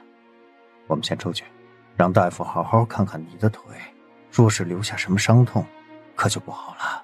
苏敏兰心底一阵失望，她还是不相信他。如果今日与他说的是于凤儿，他定然会相信的吧。冯氏带着顾暖暖进了顾府，顾武不在，自然只能来到了顾老太太的院子。苏家二娘子是来找敏兰的。哎呦，暖暖也回来了，不会走了吧？毕竟是顾家的孩子，怎么能一直往苏家跑啊？暖暖是个好孩子，我们苏家没女孩子，她可就是我们苏家的宝贝。既然顾家不喜欢暖暖，咱们苏家养着，如果可以，老太太不如让暖暖改了姓氏吧，也免得占了位置，得了有些人的嫉妒，让人迫害我们家暖暖。苏尔夫人说笑了，暖暖是顾家的大小姐，谁能迫害她呀？你们知道就好。这人呐，贵在要有自知之明，什么样的出身，自己心里没点数吗？非得觊觎别人的位置，到时候也不过是竹篮打水一场空啊。顾暖暖睁大蒙蒙的双眼，吃着点心。点心真好吃，她什么都听不懂，她还是个宝宝呢。行了，咱们来说说我那个小姑子的事情。听说咱们小姑子将老太太您推倒了，摔折了腰，连腿都骨折了。也是，毕竟人老了，这猛不丁被人推了，的确容易骨折。只是我这个妹妹，我是清楚的，断不可动手。你要是说她被推骨折了，我还能信。苏二娘子是什么意思啊？难不成是我老婆子冤枉了她？是啊，苏尔夫人，我知道姐姐也不是故意的，但是大夫都来看了，娘也不会随便泼脏水给姐姐啊。发生这种事情也是我们没想到的，也怪我反驳了姐姐几句，让姐姐生气。的确怪你，我看呐，这后宅就不能有你这样的搅屎棍。明明我那小姑子和姑爷还挺好的，这姨娘一进门，可是什么都变了。老太太，您说是吗？哼，我可没听说过哪家的男子没有3妻4妾。我儿的身边怎么可能只有一个女人？所以你儿子只能是个芝麻官，而我夫君、大伯以及公公才是朝廷重臣。冯氏说的话可谓是句句诛心，让他们气愤，却又无法反驳。苏二娘子如果说这的话，咱们可就要……当然不是。芋头，去请李太医进来，咱们让李太医来看看，看看老太太是不是摔断了腿，摔折了腰。这李太医可是太医院有名的太医，比起外面的大夫可是强上许多。这不好吧？娘已经请了大夫了，已经开了药方了。那就让李太医复查一下。苏二夫人，不用如此麻烦，这样一来我们心里也过不去呀。姨娘，你为什么要阻止太医给祖母看病？难不成你不想让祖母好起来吗？我自然不是这个意思，只是祖母本就害怕看大夫，再说已经有大夫给祖母瞧了，再来一个让祖母害怕，这是不孝。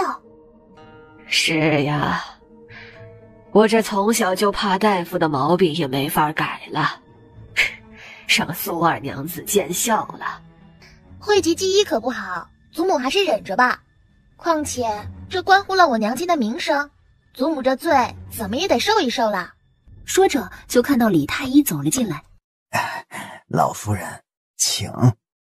祖母，你若是不给李太医瞧瞧，李太医会以为你是装病，到时候传出去就不好看了。祖母肯定不会是故意陷害我母亲的，对吧？李太医倒是什么都没说，人有没有病一看便知。想到外面的传言，在心里叹了一口气。这顾府的宅子也是乱呢。很快，李太医就诊治完毕，收拾东西准备离开。李太医如何呢？老太太身体硬朗，并没有任何不适。多谢李太医，太医的话于姨娘听到了。是，可能是娘好了吧。伤筋动骨100天，顾老太太的骨头难不成跟别人不一样？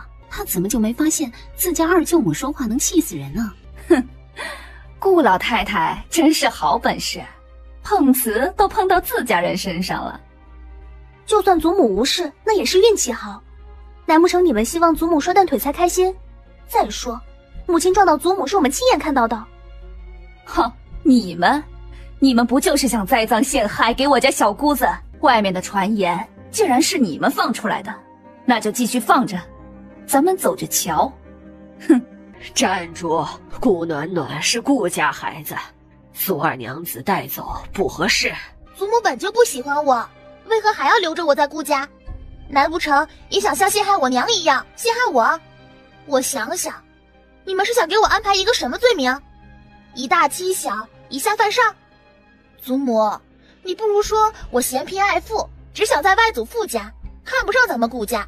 为了这个罪名成立，我给你机会，这就跟着我舅母回去。暖暖，不可以。二舅母，跟性命比起来，名声算什么？况且我顾暖暖根本不在乎名声，清者自清，浊者自浊。我们回去。五儿回来了，立马叫他过来。娘，都是我的错，是我没护长您。跟你有什么关系？他们丞相府欺人太甚，居然仗势欺人。顾武在朝堂上也十分不好受。宠妾灭妻，哼，顾爱卿，你有什么好说的？皇上，臣没有，臣是冤枉的。苏爱卿，你怎么说？老臣，老臣的外孙女不愿回顾家，顾家后宅之事，臣也只能听那孩子说说，具体不知。只是今天几位御史列出来的事情，让老臣愧为人父。老臣从来没想过，我的敏兰居然在顾家受到如此对待。皇上，求您给老臣做主。本来这件事是你们的家事，朕不想插手，但是宠妾灭妻是绝对不允许存在的。皇上，是夫人顶撞了母亲，导致母亲腿脚折断，为了惩罚她，这才……胡说！不等顾武说完，苏向玄直接走了出来。我妹妹断不会顶撞老人，她是最孝顺不过的。可是这件事就是发生了，大夫也检查了，我想敏兰不是故意的，所以只能稍微惩罚一下。毕竟我母亲还躺在床上呢。那你怎么不说是因为你要将掌家权从我妹妹手上夺过去给你那姨娘，才导致他们起了纷争？你为何不说你那姨娘不过是个奴才，居然敢对主母动手？你又为何不说是你那姨娘撞到了我妹妹，我妹妹后退时不小心碰到了顾老太太？顾武，你可别忘了，当初你求娶我妹妹时，可是说好永不纳妾。如此不忠不义之人，如何成为朝廷栋梁？太监总管走到皇上身边，耳语了几句话后，皇上挑了挑眉头，传李太医。李太医刚从顾府回来，顾卿家先听听李太医如何说。很快李太医就来了，简单的叙述了一下自己诊治的结果，4个字：活蹦乱跳。这怎么可能啊？难不成自家母亲连自己都骗了？顾亲家，还是好好处理一下后宅之事吧。顾我妹妹是你的夫人，你居然不信她，去相信一个姨娘。别的不说，就说我当年在战场上为了救你受了重伤，好不容易熬过来，你就算看在我的面子上，也不该如此对我妹妹。你就是个忘恩负义的混蛋！金銮殿上岂是你胡来的地方？顾武趴在地上，身体奄奄有些发抖。皇上挥了挥手，说几句后就直接退朝了。苏敏兰终于朝着苏府走去，刚到了苏府门口，就碰到了顾暖暖和冯氏。二嫂，阿暖，娘，你不舒服吗？娘没事，我们先进去吧。敏兰，你这是何苦啊？听娘一句劝，和离吧啊！什么？苏敏兰愣住了。和离？不可以。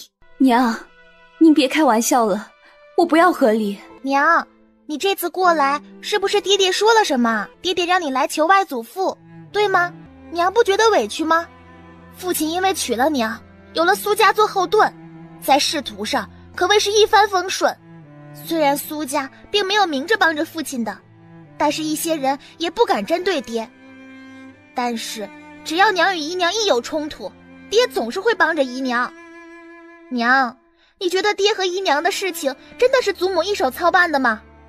他们来自同一地方，可谓是青梅竹马，也有可能在娘之前，父亲和姨娘就在一起了。阿暖，你怎么会说出这样的话来？有什么不能说的？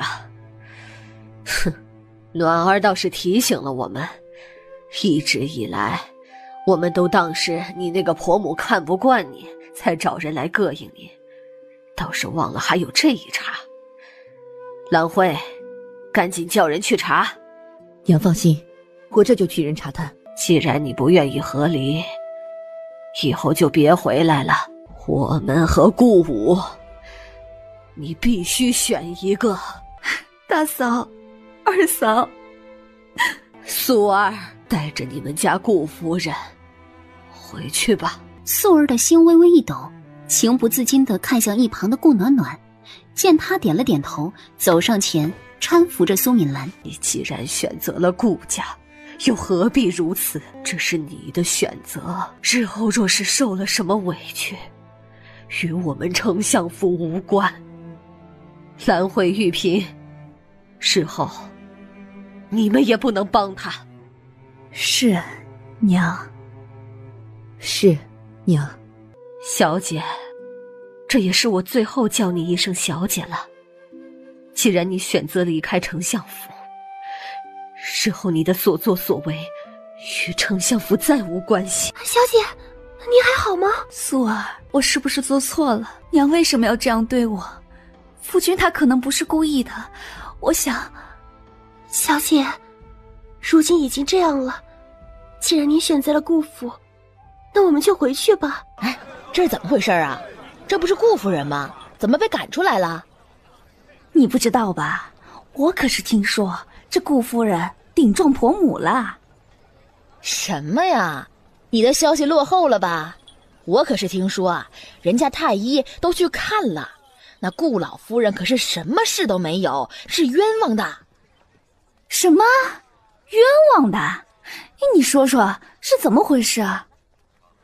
哎呀，还不是那顾大人宠妾灭妻，这件事都闹到圣上那儿去了。然后我还听到苏二老爷说是要让顾夫人和顾老爷和离呢。和离？可不是和离，说是丞相府的小姐不能让人这么欺负。哎，但是奈何顾夫人不同意呀。苏老夫人气不过，只当没了这个女儿，就把他们赶出来了。素儿连忙带着苏敏兰上了马车，朝着顾府走去。两人一边说着，一边来到了花园里，刚好看到了苏雨明。弟弟，妹妹，今天二哥好像犯事了，现在还在爹书房里。二叔父好像很气愤，也不知道是为了什么。啊？我说今天二哥怎么没去私塾？你知道是什么事情吗？我想偷听来着，但是被发现了。顾暖暖在苏雨明说话的那一刻便知道是什么事情，无非就是苏雨成喜欢上了一名风尘女子，而苏雨成之所以会遇见这个女子，完全就是顾武的计谋。他要毁了丞相府，自然就得毁了丞相府的少爷。前世苏雨成娶了这名风尘女子，与丞相府断绝关系，却发现这女子与邻居有染。女子怕事情败坏，便联合奸夫杀了苏雨成，直到二舅母做梦，梦到苏雨成被迫害，让人去查，才知道苏雨成早已不在人世。我们去那边，等二哥哥出来了，我们就能看到他了。差不多半炷香的时间，才看到一脸颓废的苏雨成走了过来。你们怎么在这里？暖暖也在。二哥哥，我们去亭子里聊聊吧。不来，二哥哥还有事，改天再跟你们一起玩。二哥，你到底做错了什么事情了？为什么爹爹和大伯都要骂你？就是啊，我听到了二师傅的咆哮声。你们还小，不懂。叹了一口气，快速的离开了。我们跟过去，走。葡萄他们见自家兄妹一起玩，也不会有什么危险，便去忙着自己的事情了。或许是苏雨成心里有事，所以根本就没想到这三个小萝卜头会跟踪他。暖暖，二哥是要去哪里啊？感觉不对劲。这里可是花街呀，大白天的，能有什么人？宿主在左边第一个房间。干得漂亮。主子，是顾小姐。顾暖暖是主子。她来这里做什么？属下这就去查明。说着飞快的过去。你家主子也来花天酒地了？你不去照顾你家主子，来我这里做什么？主子请顾小姐过去。哦，那等会儿。顾暖暖小心翼翼地走到柱子后面，露出了一双眼睛，而她怀里抱着的便是花魁蝶儿。雨成，你的家人不会接受我的，你还是走吧，不用管我了。我既然已经是风尘中人，就不该奢求其他。别这样说，我会说服我家里人的。可是，放心蝶儿，我会娶你的。二哥哥，你们要私奔吗？唉，陈峰满脸黑线，这顾小姐到底知不知道自己在说什么呀？哎，不对，小小年龄的她怎么跑到这个地方来了？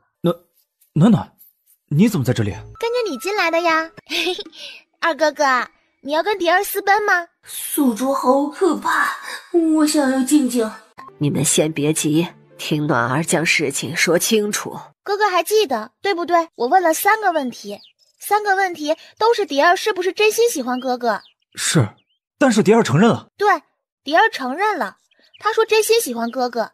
那蝶儿同意跟哥哥私奔了吗？没有，但是蝶儿是因为这样不孝，她在替我着想。哥哥，你有没有想过，她是真的替你着想，还是舍弃不了丞相府这棵大树？蝶儿不是这样的人，我们刚认识时，她根本不知道我是丞相府二公子。好，我就当她不是看上了丞相府，是真心喜欢哥哥这个人。那哥哥愿不愿意等2天，陪妹妹去一个地方，看看蝶儿到底是真心还是受人指使，还是说哥哥在自欺欺人？6哥7哥已经将东西放在了二哥哥眼前，二哥哥都不相信。我没有，我找了蝶儿，蝶儿说她没有。这2天哥哥就在家里等着吧，后日我们去看一场大戏。好。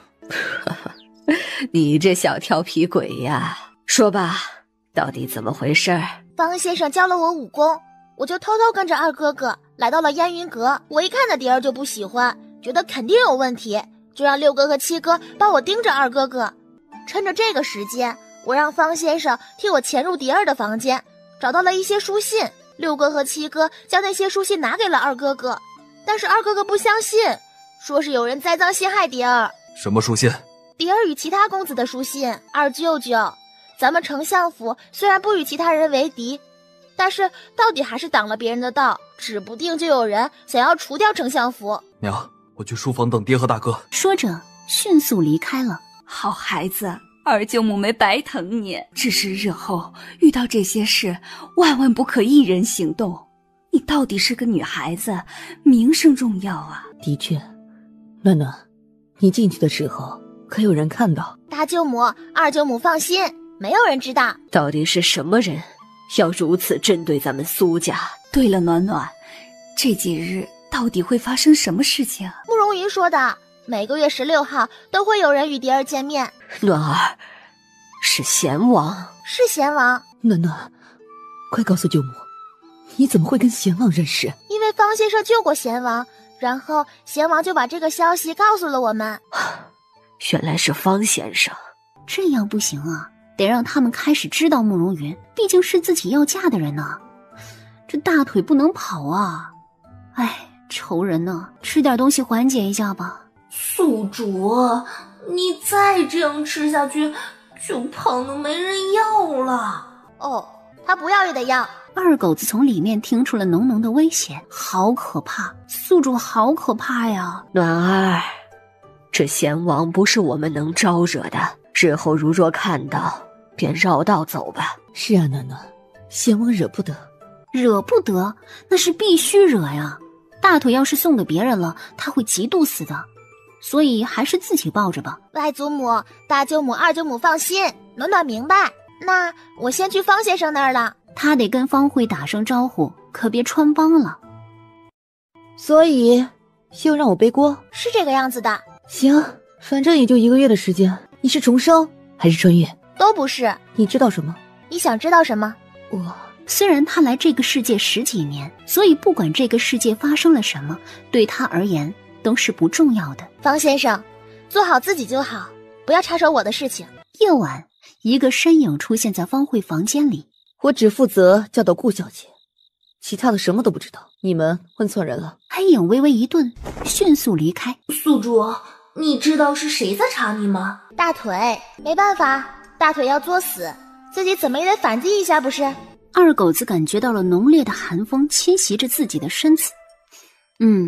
如果他有身子的话。宿主，你想做什么？顾暖暖勾起唇角，脸上带着暖暖的笑容，手中突然出现了一个平板，点了点头。二狗子就感觉到自己的身体不对劲儿起来，有点迷迷糊糊的。升个级，把系统商店给我升出来。二狗子震惊了，宿主不仅仅劫走了他，还抢劫了系统商店。很快，二狗子就沉睡了。第二天，顾暖暖睁开眼睛，二狗子也升级完毕。我们该回去啦。宿主，系统商店只开了很平常的药。多升级就好啦。小姐，顾府来人了。不用收拾东西，直接走吧。就看到顾老太太身边的方姑姑。哎呦，大小姐，您可出来了，跟我回顾府吧，老太太可想您了。方姑姑，你干什么？大小姐的身体可是你能触碰的。我就是看着大小姐亲切才忍不住的。也是，大小姐千金之躯，哪里是我们这些奴才能碰的？咱们家暖儿本就虚弱，你这样冲过来，如若是撞出个什么好歹来。老太太，是老奴的错，老奴莽撞了。外祖母，我饿了。大小姐饿了，咱们顾府已经准备好了大小姐想吃的东西，大小姐跟老奴一起回去吧。不管怎么说，顾府终归是大小姐的家呀。这丞相府啊，好是好，也的确是比顾家大，但是大小姐也不能因为在丞相府舒服就不要了爹娘啊！混账！你好大的胆子，居然敢编排主子嫌贫爱富！怎么，丞相府是暖儿的外家，也就是暖儿的家？你们顾府不将暖儿当人看，还不准我们疼爱暖儿？我倒是想知道，这是哪里来的理？顾嬷嬷，教教方姑姑怎么做好一个奴才。听着方姑姑的惨叫声，方姑姑被打后有怒不敢言。秦老太太是真的生气了，从未想过不过一个奴才的，当着她的面也敢如此造谣暖儿。外祖母，我也该回去了，我不能让娘一个人面对啊，我总得护着娘亲。若是撑不住了，就来找外祖母，咱们苏家不差你这口饭。这是怎么回事？他顶撞了我外祖母，我外祖母是一品诰命夫人，如果不是因为我的原因，怕是要牵连到顾府，祖母，你可得好好约束一下身边的人，如若一个不小心冲撞了皇亲国戚，到时候可就麻烦了。还不下去反思？娘，你怎么了？阿暖，你可算回来了，有没有什么想吃的？娘亲给你做。什么样子？哭哭啼啼的。既然祖母嫌弃我们，那暖暖就先走了。顾暖暖直接拽住了苏敏兰和素儿，朝着外面走去。哼，我就说不该接她回来，看看这成了什么样子。要不是因为武儿，苏姑姑，是不是爹爹不信娘亲，所以责罚了他，而你也被打了板子，对吗？我刚才把脉看出来的，苏姑姑身上有伤。我就知道咱们家阿暖是最棒的，方姐姐是个十分有才学的人，连爹爹都赞扬过她，可惜了不是男儿身。夫人，喝药了。雏菊进来吧。小姐，这个雏菊我觉得有问题，但是老爷让他来伺候夫人的，所以夫人十分信任。外夫，多谢小姐。小姐也回来了，奴婢这就去给小姐端一碗绿豆汤来。宿主，是不是有毒？娘亲，我可以喝吗？喝吧。娘亲，吃。宿主，好奇怪啊，以前的商店拿了药剂也能马上有新的药剂上来，可是为什么这次你拿了这些东西就填不满了呀？因为要自己做。当初能将二狗子带走，是因为主脑看中了他这一身的炼药本事，系统商城他可以随便用，但是用完必须得自己炼制补上去。顾武回来后立马就来到了苏敏兰的院子里。夫君回来了。姐姐安好。母亲。爹。暖暖可算是回来了，可有想爹爹呀？好了，今天咱们一家团聚，让厨房做点好吃的。姐姐回来了，终于有人跟我一起玩了。我若是再不回来，爹爹是不是想让娘去死？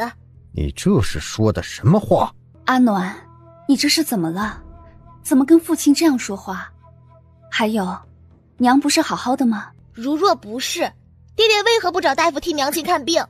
娘亲感染风寒5日有余，身体愈发消瘦，爹爹难道没看出来不对劲吗？以往只要姨娘有个头疼脑热，爹爹就焦急的不行，怎么换作是娘亲，爹就什么都不管了？我一回来就听说爹因为娘亲和外祖父外祖母闹翻的事情而责怪娘亲，如若不是因为爹爹，娘亲怎会到如此地步？爹爹非但不安慰娘亲，还怪罪娘亲。爹爹的心到底是什么做的？铁石吗？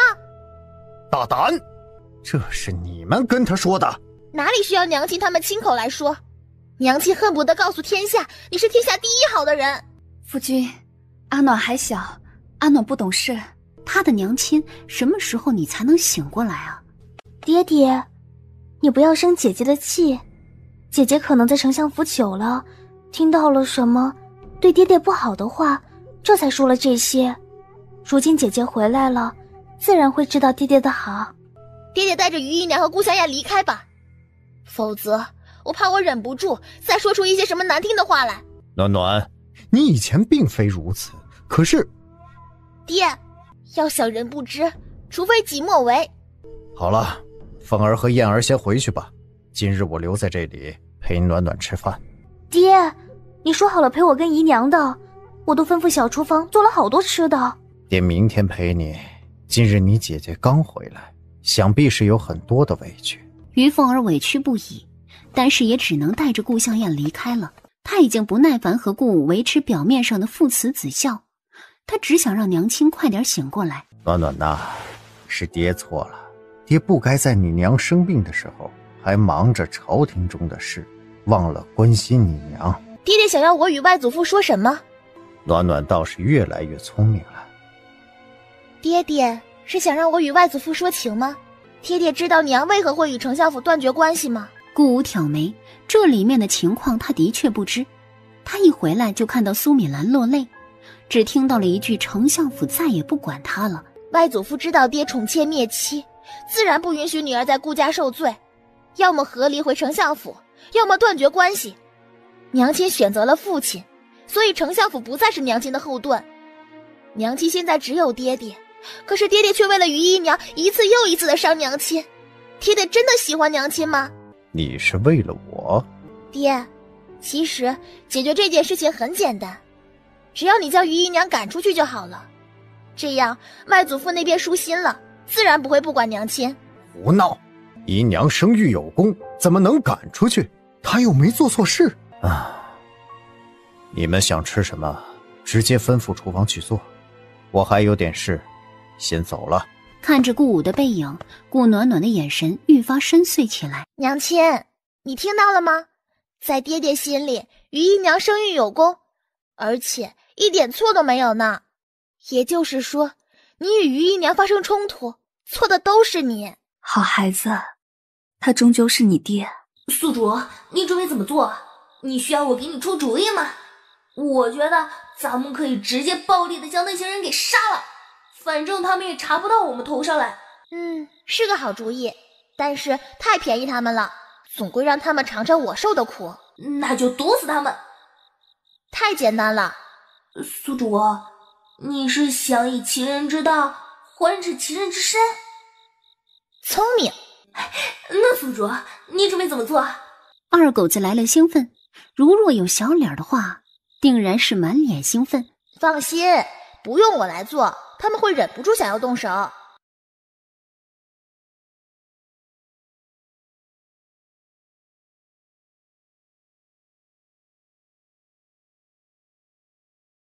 夜深了，雏菊飞快地回到自己房间里。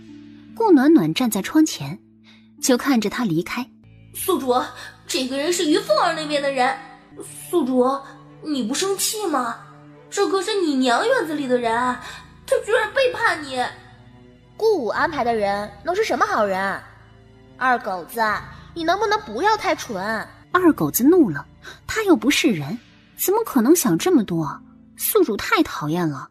翌日一大早，顾暖暖来到苏敏兰的院子里。阿暖，娘亲喝的是什么？暖暖也想喝。大小姐稍等，我这就去给大小姐端来。暖暖就是个小馋猫。葡萄，就见葡萄将手里的盆栽放在了窗户边。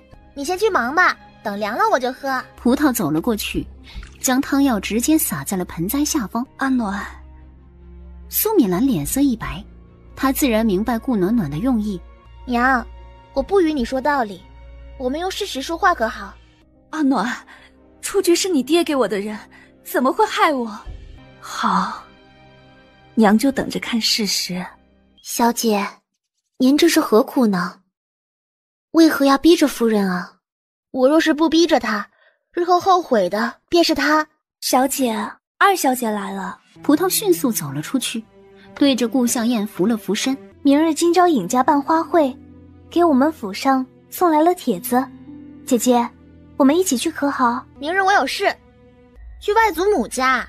你的小姐妹所办的宴会与我无关，日后不用再来叫我了。姐姐这是什么意思？就是跟你玩不到一起去的意思。去库里点点，妹妹可是将所有东西都给我送回来了。姐姐在说什么？你替我保管的那些东西都给我送回来了吗？送回来了。你手上戴着的还是我舅母送我的镯子，妹妹可能是忘了，那还给我吧。顾暖暖直接上手，将镯子取了下来。等葡萄点好之后，如若还差什么，到时候再去找妹妹询问。现在我要去姨娘那边，妹妹要去吗？姨娘？姐姐去姨娘那儿做什么？姨娘忙着管家，很忙。以前我娘管家的时候，姨娘总是往我娘那边跑。那时候你们怎么不顾及一下我娘很忙？母亲大人是大家小姐，从小就会学这个，但是姨娘不一样，姨娘是刚刚接手。没有这个金刚钻，就别揽这个瓷器活。姨娘还是本分一点好，不然不仅仅让自己里外不是人，还连累了父亲。姐姐，你真是太过分了！这掌家大权可是父亲交给姨娘的，你这样是在质疑父亲吗？姐姐，你怎么可以这样？顾暖暖在心里叹了一口气，坐在位置上，拿着点心吃了起来。哎，宿主，你不去安慰一下他吗？他哭得那么假，我怕他自己演不下去。他就是想让人知道我欺负了他，自然是要哭得大声一点。放心，他们堪比影后，完全可以自己驾驭。你哭完了吗？哭完了，我要去姨娘那儿了。姐姐，你要是还没哭够，那就继续哭吧。我先走了。朝着外面走去，似乎想到了什么，停下了脚步。对了，哭完记得收拾一下，你的鼻涕眼泪什么的太脏了。大小姐安，大小姐是来找姨娘的吗？大小姐怎么来了？可是院子里差什么？我这就吩咐妈妈们去买。咱们家大小姐金贵不已，可不能怠慢了。哪怕咱们家不如丞相府，但是也是将最好的给大小姐的。宿主，这个人是不是在说你奢侈？她一个姨娘哎，怎么敢这么跟你说话？习惯就好。大小姐不妨直说。顾暖暖点了点头，拿出了一张单子，放在了石桌子上，缓缓说道：这是外祖母给我的母亲的嫁妆单子，姨娘赶紧给我拿出来吧。这些嫁妆外祖母说了，都是我的。嫁妆自然是夫人的，怎么就成你的了？因为娘亲跟外祖母吵架了呀，外祖母说了，不将这些东西给母亲。再者，这些东西就算是母亲的，日后也是我的。我现在要回来，有什么不对吗？以前母亲管家，这些东西也是母亲自己管，放在大库房里也没事。如今姨娘管家，难不成还要管夫人的嫁妆不成？这件事得禀告老爷。如若于姨娘，你就算是告诉父亲，父亲也没有权利处理我娘的嫁妆。如果你不给也罢，我让外祖母自己来拿吧。说着，顾暖暖便站了起来，作势要往外走。大小姐，瞧您说的，就如您所说，毕竟是夫人的嫁妆，我若是给您了，到时候夫人怪罪下来，我可就里外不是人了。不如我们先去夫人那儿。也行，那我们走吧。大小姐，我现在实在是走不开，府里很多事情都要我安排，不如让夫人过来。姨娘这是好大的面子啊，是被爹爹给宠的不知道天高地厚了吗？大小姐是什么意思？什么时候一个奴才能在家里作威作福了？顾暖暖，你怎么可以这样说姨娘？姨娘劳心劳力为顾家，虽然是小妾，但是得到了父亲的信任。你一口一个奴才，可有考虑到父亲的心情？再怎么说，姨娘也是你的长辈啊。好了，二小姐，别说了，我的确是奴才，出身贫寒。若非是老太太怜惜我，我现在还是个泥腿子。我感谢老太太，感谢老爷，我愿意替老爷分忧，这一切都是我该做的。大小姐说的不错，我就是个奴才，万万是比不得千金小姐的。姨娘，你怎么可以这样说自己？爹爹都说了，你是最为善解人意的。姨娘，你既然知道自己的身份，那就将掌家钥匙拿出来吧。你，大姐姐，这掌家权力是爹爹给姨娘的，而且当时也是你说的，掌家钥匙不能给祖母，就给姨娘。我就说说而已啊。而且姨娘，且不说掌家钥匙的事情，我让你把我娘的嫁妆还给我，有什么不对吗？姨娘是觉得自己无法做主，也行。喏，你去叫我爹过来。喏，你去叫我娘亲过来。咱们姨娘架子大得很，也忙得很，身为一个奴才，得让主子亲自过来给她说事。既然如此，那我就成全了姨娘。我倒要看看，这话若是传出去了，姨娘的理由站不站得住脚？都是家里的事情，有谁会传出去啊？好了，你们也别看了。怎么，都嫌得慌吗？若是被我看到偷懒，都卖给人牙子。赤裸裸的威胁，他就是在威胁他们不准传出去。姨娘，我们等娘和爹过来之前，能不能让厨房做点吃的？若非还有一丝理智在，怕是直接一巴掌拍在顾暖暖的脸上了。变天了？外面是有点冷，大小姐要不要去里面？不用。不过一盏茶的功夫，顾武就来了。怎么回事？暖暖，你来这里做什么？爹，你说什么？我还是个孩子，怎么欺负于姨娘？你难道不是应该问于姨娘有没有欺负我吗？老爷，我没有欺负大小姐。姨娘没有欺负我。爹爹，现在是姨娘掌家对吗？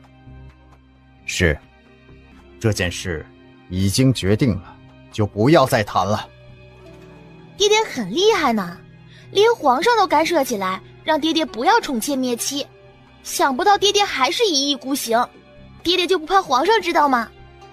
你娘的身体不好，你姨娘是为了你娘的身体。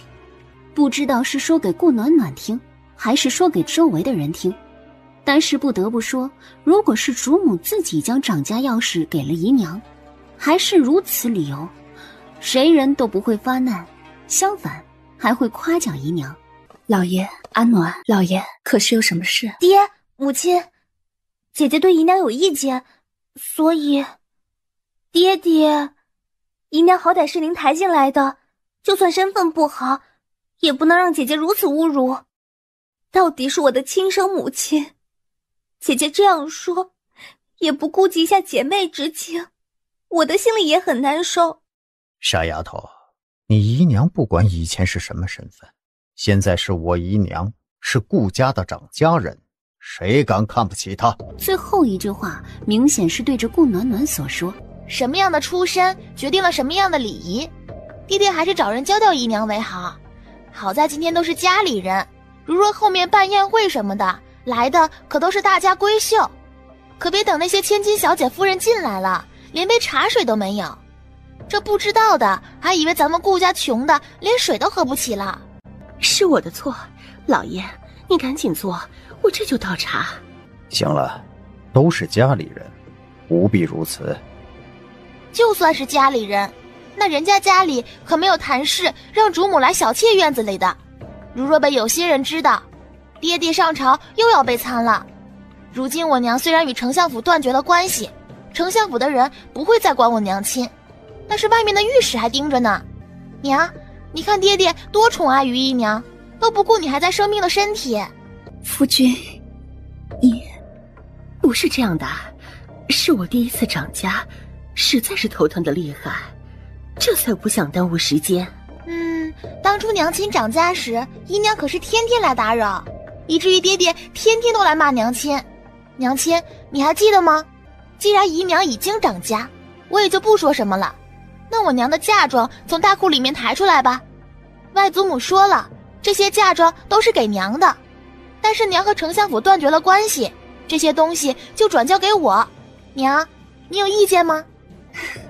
傻丫头，我的嫁妆日后定然都是你的，如今娘怕是被我伤了心，给你就是。那姨娘，现在我能将我娘的嫁妆搬回去了吗？爹，你也没意见吗？没有。没有就好。那姨娘开库房，将我娘的嫁妆搬到我的院子里吧。暖暖在这里，多谢姨娘啦。这，于凤儿一时间找不到理由，但是现在开库房是万万不能的。怎么啦？姨娘可是有什么事？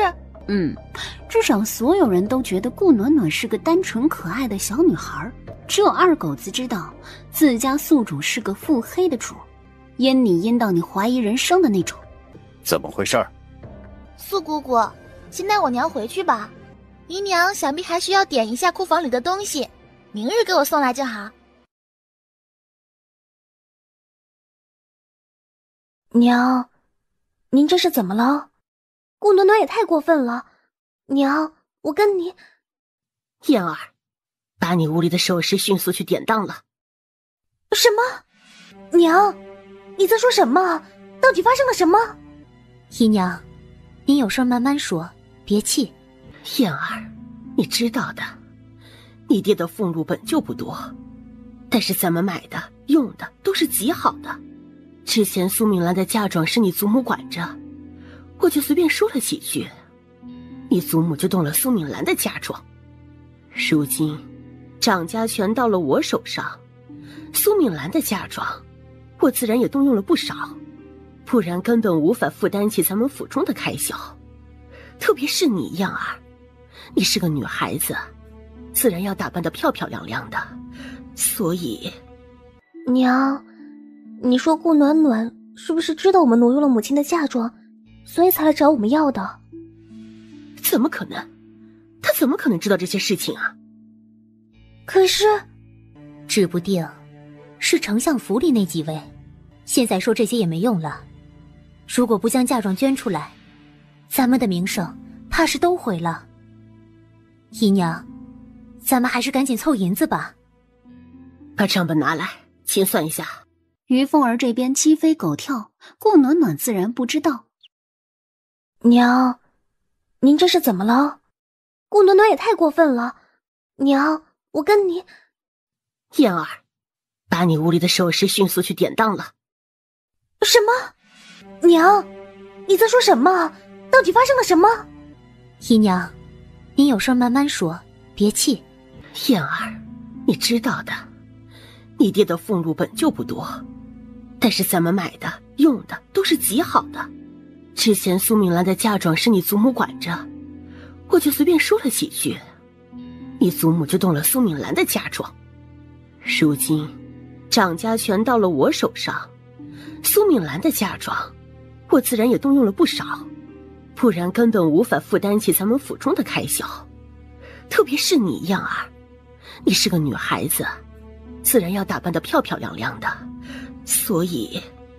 娘，你说顾暖暖是不是知道我们挪用了母亲的嫁妆，所以才来找我们要的？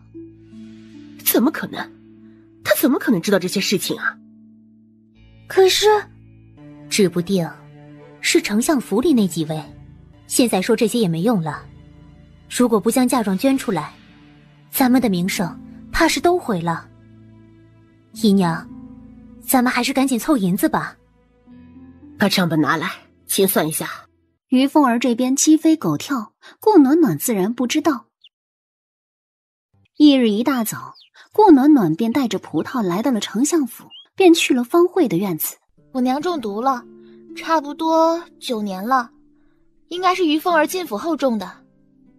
慢性毒药已经深入血液，再加上乱七八糟的新毒，必须要尽快解毒。这是解毒药，你今天跟我一起过去，给我娘。百年莲花籽。识货。百年莲花籽，易毒易药。莲花籽的剂量，说是差了分毫，便可从天下之神药变成天下之剧毒。你放心，我可不会拿我娘的性命做赌注。我知道怎么做了。我母亲的事情交给你了。说完，便走了出去。小姐，咱们现在去哪里？回顾府啊。啊，小姐，我不想回去。小姐明明在丞相府更开心，在顾府也很开心啊。你不觉得看着那些人拿我们没办法的样子就很爽吗？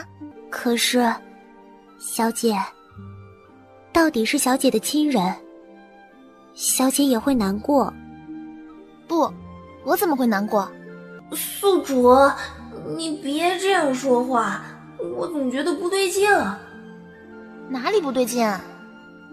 感觉你想杀人。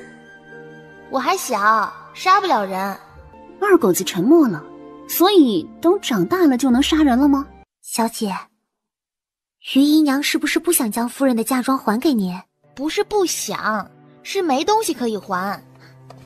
这么多年来，他们拿着我娘的嫁妆，挥霍着我娘的银子，不就是笃定我娘不会管嫁妆的事情吗？他们从未想到有一天会将嫁妆的事情提出来，花的时候开开心心，我就让他们还的时候哭哭啼啼，不出一次血，他们怕是觉得我们好欺负呢。都怪他们太过分，不然我们家小姐负责吃喝玩乐就好，哪里需要动脑子？顾暖暖悠悠地看了一眼葡萄，这丫头真的是自己的贴身丫鬟，不是对方派来的卧底。有这么损主子的吗？小姐，咱们现在去哪里？回顾府啊。啊，小姐，我不想回去。小姐明明在丞相府更开心，在顾府也很开心啊。你不觉得看着那些人拿我们没办法的样子就很爽吗？可是，小姐，到底是小姐的亲人，小姐也会难过。不，我怎么会难过？宿主，你别这样说话，我总觉得不对劲。哪里不对劲啊？感觉你想杀人。我还小，杀不了人。二狗子沉默了，所以等长大了就能杀人了吗？小姐，于姨娘是不是不想将夫人的嫁妆还给您？不是不想，是没东西可以还。这么多年来，他们拿着我娘的嫁妆，挥霍着我娘的银子，不就是笃定我娘不会管嫁妆的事情吗？他们从未想到有一天会将嫁妆的事情提出来，花的时候开开心心，我就让他们还的时候哭哭啼啼，不出一次血，他们怕是觉得我们好欺负呢。都怪他们太过分，不然我们家小姐负责吃喝玩乐就好，哪里需要动脑子？顾暖暖悠悠地看了一眼葡萄，这丫头真的是自己的贴身丫鬟，不是对方派来的卧底？有这么损主子的吗？哼，我倒要看看谁敢将东西从我这里拿走。苏敏兰既然嫁了过来，她的嫁妆就是我们顾家的。顾暖暖从未想过世界上居然有如此无耻之人。怎么，这些不都是她苏敏兰孝敬我的吗？现在又想拿走，哪里有这样做媳妇儿的？她苏敏兰的嫁妆既然进来了咱们顾府，就是我们的，我用她一点银子怎么了？现在还想让我还回去，这是一个做媳妇儿的态度？哼，休想让我还回去，我房间里的东西一个都不准动。手指着顾暖暖的鼻子，你这个不孝儿孙！祖母这是怎么了？你别装什么都不知道。你说，是不是你逼着凤儿将你娘的嫁妆拿出来的？你小小年纪就知道挑拨离间，这些东西与你何干？我看你娘跟你外祖母闹僵，就是因为你在里面说了什么。看着人小却如此歹毒啊！老夫人，您别乱说，我们小姐不是这样的人，我们小姐最是孝顺，绝对不会挑拨离间。顾老太太直接一巴掌甩在了葡萄脸上。主子说话，你这个做奴才的插什么嘴？还真是有什么样的主子，就有什么样的奴才。给我滚一边去！这件事不管闹到哪里，暖暖都没有错。暖暖只想拿回娘亲的嫁妆而已。咱们顾家可不是想要你娘的嫁妆，但是你娘现在身体不好，我作为她的婆母，替她管着又如何？不劳祖母费心，外祖母给暖暖请了先生，如今开始管家，就先从娘亲的嫁妆开始。暖暖已经8岁，这个年龄的大家闺秀都开始学习管家。暖暖是丞相府的外孙女，自然不能落后，否则就丢了丞相府的脸了。外祖母虽然与娘亲反目，但是对暖暖却是极好。姨娘，时间不多了，我娘的嫁妆如何了？娘，您看，不准动，谁都不准动我的东西。凤儿，给我拦住他们，我倒要看看谁敢动我房子里的东西。祖母这是怎么了？我只是来拿母亲的嫁妆，并非想要拿祖母的东西。暖暖，你不知道，娘好歹是一家之主，自然房子里不能太过寒酸。这老爷的俸禄有限，所以我们就借了你娘的嫁妆。借？既然是借，那我娘自然知道。葡萄，你去问问我娘，可有这件事？暖暖，这个银子我们自然会还的，只要将娘房间里的几件东西卖了就好了。唉，顾府到底不是丞相府，没有丞相府家大业大。我过来顾府时倒是带了一些银子，但是并不够。都怪我家里也穷，不然也能帮衬点儿。你是个好的，我明白。不像有些人，明明已经嫁过来了，还以为自己是什么千金大小姐，不孝敬婆母，如今不过是用了她一点钱，买了点东西，就想着要拿回去。我倒是想知道，这媳妇儿买给婆母的东西还能拿回去，哪儿有这样的理？每年换季都是我娘出钱给家里人做衣服，每当丞相府送来玉器，我娘都分给了祖母姨娘以及妹妹。更何况每个月我娘都会拿出自己的钱给祖母买点心、买金银首饰。祖母说这话的时候，就不会觉得良心不安吗？祖母如果想不起来，不如去看看自己的首饰盒，里面是不是都是我娘给你买的？哎，宿主，你冷静。二狗子弱弱的开口：“我从未想过，我娘亲对他们的好，他们永远都不记得。是了，我怎么还会期待他们知恩图报？前世的事情告诉我，他们就是一群冷血的人，为了目的不择手段，自私自利，不能就这样便宜了他们。”小姐，你别动怒。动怒？凭他们还不够格？祖母，这件事爹已经同意了。于姨娘，我等着我娘的嫁妆。如果于姨娘没办法，我就去找爹。顾暖暖，你做什么？你眼里还有没有我这个祖母？我的人还容不得其他人来教训。说着，顾暖暖直接扬手给了方姑姑一个耳光，虽然只是打了方姑姑，但是却打了她的脸面。你给我站住！给我拦下！祖母，你想要做什么？暖暖，你怎么可以如此大逆不道？你看你把你祖母气的。暖暖，你怎么如此不懂事？这要是被你父亲知道了，指不定你要受一顿皮肉之苦。哎，你之前也不是这样啊，刚去了一趟丞相府，怎么就……于姨娘，我劝你谨言慎行。既然上梁不正，我这个下梁自然得歪，不是吗？小姐，我没事，以后自己记得躲。可是那是老夫人。如何？只要你没错，我就能护着你。你先回去，我去见几个人。顾暖暖迈着小粗腿儿，飞快地朝着苏敏兰院子里奔去。刚进去就看到了苏敏兰和方慧在说着什么。苏敏兰脸色不好：“阿暖回来了。夫人，那我就先离开了，记得按时吃。”多谢。苏敏兰站了起来，送方慧离开后，转头看向顾暖暖。慢性毒药，她身体差，并非因为生产落下的症状，而是因为一直有人给她下毒。她的院子大多数都是从丞相府带来的下人，是父母千挑万选的下人，忠心是必须的，只有雏菊是她给的。夫人，方先生说了，你现在不宜动怒，你冷静一点儿。为什么？我到底哪里对不起他？苏儿，你知道我的心思的，我一心为顾府，一心为他，最终换来的却是这种下场。娘，别怕，还有阿暖在。娘，我们先进去。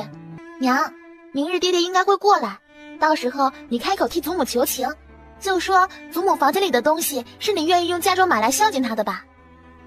他休想！但是得知给自己下毒的是自己的枕边人，他如何能咽得下这口气？娘，你可以。娘，我们慢慢来，他们如何对你，你就如何对他们，一棒子打死，只会便宜了他们，对不对？阿暖，你……娘，阿暖不是孩子，阿暖什么都知道。好孩子，有娘在，谁都不能欺负了你。夫人，您别这样。夫人，你还有小姐，还有老太爷和老太太，他们都是你的亲人。是我的错。翌日，暖暖，二舅母别急。暖暖，二哥哥很丑。傻妹妹。二哥哥，我们现在就过去。没事的。2位舅母、二哥哥，你们随我来。这里可是烟花之地，暖暖，你不能进去。暖暖，这里是？2位舅母稍微等等，还有哥哥，旁边就是蝶儿的房间，你就在此听着吧。陈峰，顾小姐。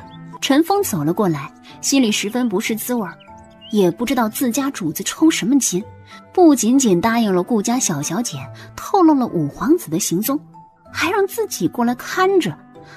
唉，他不觉得这个顾家小小姐会被人欺负。小姐有什么吩咐？3盘桂花糕，2盘卤鸡爪，1盘牛肉，1盘猪耳朵，几盘水果，谢谢。宿主，你就不担心吗？担心什么啊？他们好像不太好。孩子，我们回去，别听了。玉萍，我们走。二舅母，你别生气了，现在难过的是二哥哥、大舅母、二舅母。我得回顾府，你们先回去。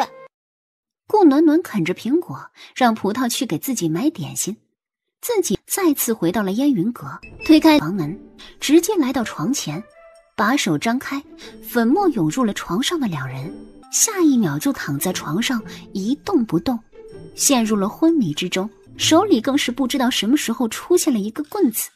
砰！巨大的声音让二狗子微微一抖。宿主，你轻点儿，出了人命就不好了。顾暖暖拿着手微微一顿，若有所思。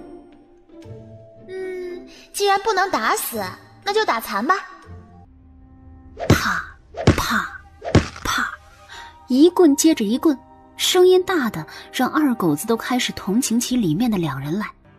挥下去的棍子带着一阵风，然而却在离五皇子腿还有一点距离时被拦住了。顾小姐，使不得！顾小姐一棍子下去，五皇子也会醒过来，到时候顾小姐如何收场？顾小姐，适可而止。你知道你在做什么？知道。只是真是奇怪，这么大的声音，这么用力的殴打，怎么五皇子什么反应都没有，还在昏睡之中？欺负我二哥哥，我总得拿点利息回来，我有错吗？既然你不让我打残他们，那我换个办法便是。说着，顾暖暖便从包包里拿出了2颗药丸，直接扔在了他们的嘴里。你给他们吃了什么？没什么，只是每个月16号都会让他们生不如死的药罢了。放心，只是疼一下而已，没有性命危险。主子，不用插手了。陈峰应了一声，推着慕容云离开了此地。回到顾府里的顾暖暖已经恢复了以往的模样，来到了苏敏兰院子里。娘，我饿了。素儿，拿点点心给阿暖。兰儿，老爷不用多说，我都明白。我的嫁妆单子在这里，余姨娘只需要按照上面的给我就行。至于有些古董玉器放在了娘房间里，那就继续放着吧。左右都是一家人，就当是我孝敬娘的便是。只是这其他地方的，是不是应该还回来了？没得说，正房的嫁妆用来给一个姨娘充场面的不是？你放心，其他的自然会原封不动地还回来。如此便好，那就有劳老爷与余姨娘说一说，得抓紧时间了。这件事急不得，毕竟要清点一番。凤儿又是第一次当家，自然会慢上许多。那就让娘帮余姨娘管一会儿家吧。等余姨娘什么时候将嫁妆还回来，就什么时候开始管家，如何？娘也不需要这管家权限，只当是先帮余姨娘分担分担。这……阿暖乱说什么？老爷，阿暖还是个孩子，他的话做不得真。我看余姨娘能力倒是不错，定然能在今天下午将我的嫁妆拿回来。你放心，我会跟凤儿说，今日晚饭前将东西送过来。如此便好。宋老爷。顾一甩长袖离开了。顾笑燕在京兆尹府上一人坐着，她怎么都没有想到，虽然京兆尹下了帖子，但是是请顾暖暖那个大小姐的，因此就没怎么看。没想到闹了一个大乌龙，京兆尹妻妾不少，不过却只有2位小姐，相差不过2岁。而杨威这庶女的姨娘是主母身边得力的人，生下杨威便离世了，主母便将杨威抱了过来养育，当是与亲生女儿一样。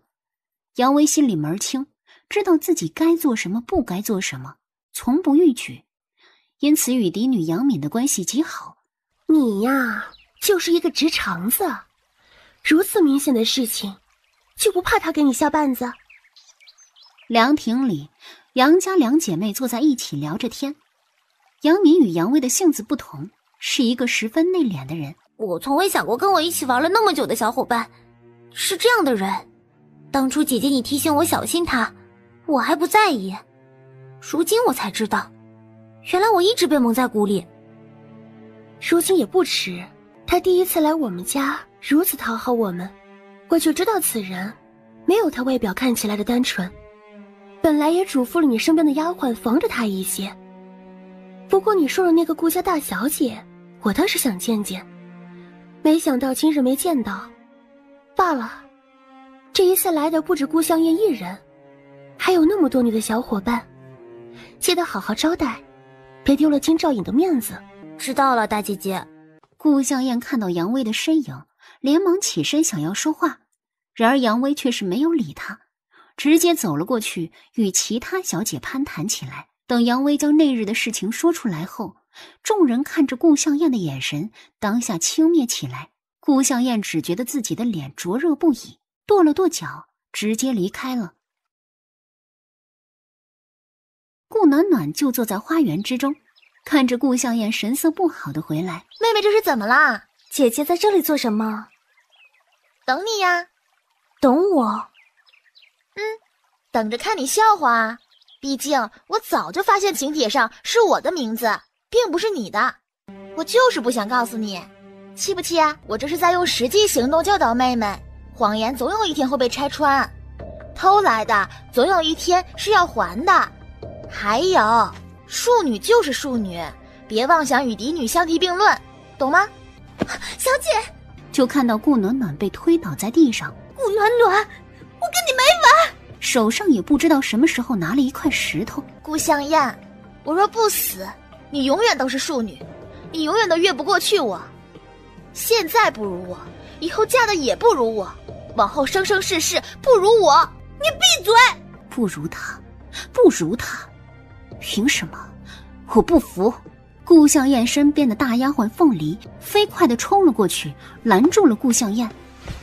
二小姐，不可以，这样会出人命的。滚开！顾香燕，看到没？你只是一个庶女，连打我都是以下犯上。这件事若是传出去了，别人只会夸我大度，不与庶妹计较，而你的名声却是完全毁了。谁让你只是一个庶女？你去死吧！手中的石头朝着顾暖暖砸了下去。小姐，葡萄不顾一切地抱着暖暖，背后狠狠地挨了一下。不准过来！一把将葡萄推向一旁。顾香燕第一次没有打到顾暖暖身上，直接拽住了顾暖暖的衣服，石头打在了顾暖暖的额头上，鲜血刹那间顺着脸颊流了下来，一把将顾香燕抱住。二小姐，你醒醒，不可以啊！大小姐，我们二小姐魔怔了，你赶紧走。走？好戏才刚开始，我怎么可以走呢？救命啊！杀人了！妹妹要杀了我！这是怎么回事？暖儿，大哥哥，暖儿怎么样？快，小冷子去找大夫。大哥哥，你回来了，我又看到你了。今日刚回府，就听到了自家与顾家的消息，他自然是不信的，于是便借着送礼物的名头前来顾家，想要看看顾暖暖。暖儿别怕，有大哥哥在，没事儿。小姐，二小姐好狠的心，你们可是亲姐妹啊！为什么要置大小姐于死地？大小姐只是在花园里赏花罢了。不管是老夫人还是老爷，每次两位小姐产生矛盾，都说大小姐是姐姐，让大小姐让着二小姐。可是我们大小姐和二小姐也不过相差2个月啊！苏雨峰全身上下散发出来的气息冰冷不已。爹，我没有，我不是故意的，应该只是姐妹俩产生了口诀，这才……现在当务之急，先给暖暖治伤。苏雨峰用随身携带的金疮药给顾暖暖止了血，这才抱着顾暖暖直接朝着苏敏兰院子里走去。老爷怎么说？老爷说是姐妹俩发生了口诀，都有错。都有错。我的女儿浑身是血，她看不到吗？是什么样的口诀能让顾香烟对阿暖下死手？你看到那个伤口了吗？若是再偏一点点，我的阿暖就死了。夫人，这一次不能饶过他们，他们欺人太甚。自然是不能饶过的。给我梳妆更衣，我倒要看看这一次他顾武如何颠倒黑白。大哥哥，我不疼。大哥哥，你什么时候回来的？可给暖儿带了礼物？大哥哥。好，暖儿，先别说话，让大夫给你瞧瞧。大哥哥，你去看看娘亲好不好？暖儿害怕祖母和爹爹欺负娘亲。好，暖儿放心，既然大哥哥在此，定然给你一个公道。说着，苏雨峰便站了起来，对着一旁的葡萄嘱咐了几句，迅速离开。顾向燕也算是聪明，发生了如此严重的事情，自然得寻求庇护。第一个就找到了顾老太太院子里。是口诀吗？自然是口诀，也怪向阳还太小，一下子没了分寸。等下我便带着燕儿去给大小姐赔罪。不过就是打个架罢了，暖暖不是没事吗？如此兴师动众，也不怕丢人。苏敏兰的心里一紧，在心里冷笑一声。老爷怎么说？便让燕儿去祠堂跪上半日吧。你说什么？他顾向燕拿着石头直接朝阿暖的头上打，头有多脆弱，需要我来告诉你们吗？如果只是一下，你们就发生了口诀，好，我忍了。但是是2下，第一下被葡萄那丫头给挡住了，第2下直接打到我的阿暖，头破血流。如果不是雨峰跟老爷你过来，他还会接着打第3下、第4下。口诀，这就是你们所谓的口诀。如果不是阿暖命大，现在已经死了。老爷，顾香烟是你的孩子，阿暖就不是吗？被打得他不哭不闹，所以你们就认为他不疼吗？夫人，老爷，是燕儿不对，是燕儿魔怔了，她真的不是故意的呀。爹，我不是故意的，我也不知道为什么，就是姐姐激怒了我才……爹，好一个激怒！现在你还想将错误推到阿暖身上？夫人，是我的错，是我没有教好，你要怪就怪我吧，就用我这条命给大小姐赔礼道歉吧。你这是做什么？老爷，是我的错，是我的错呀，我没有办法，只能用我这条命让夫人消消气呀。闹什么？你们这是闹什么？事已至此，你想如何？难不成你让暖暖拿着石头也在燕儿头上砸出一个洞来吗？你怎么如此狠心呢？你就这么容不得燕儿？老爷，我狠心，我容不得燕儿。你是摸着良心说的此话吗？但凡阿暖有的东西，我何曾少过燕儿的？吃穿用度上面，我又何曾克扣过他们？夫人，你冷静点儿，您身体本就还未大好，不宜动怒啊。只是去跪祠堂，还不如不发。那你想如何？30大板也好让他长长记性。嫡庶有别，以下犯上，罪加一等。不行，老爷，30大板，我要了燕儿的命的。他不行，你是他的姨娘，你来。闭嘴！我就知道你是个恶毒的妇人，燕儿都说了不是故意的，况且不是已经请了大夫吗？不是已经没事了吗？没事了，不用惩罚了吗？没有生命危险就可以随便打人吗？反正都是一家人，既然已经没事了，那就过去了。我儿也说了，让燕儿去祠堂跪个半日，她心里知错就行。燕儿知错了。燕儿是个好孩子，平日里最是温柔不过，这次定然是受了什么刺激。我看两人都有错，定然是暖暖说了什么让燕儿生气了。你们，公子，他们实在是太过分了。我们进去。姑姑、姑父，老太太安好。15岁的状元，不管是谁都不可小觑。这次苏雨峰回来，乃是皇上亲自下令入翰林院编修书籍。雨峰来了，赶紧坐。暖暖可有事啊？我来时暖儿的血已经止住了，如今应该睡了。听娘说姑姑身体不好，不要动怒，一切交给侄儿便是。姑姑坐下吧。孩子，你一定要给阿暖做主啊。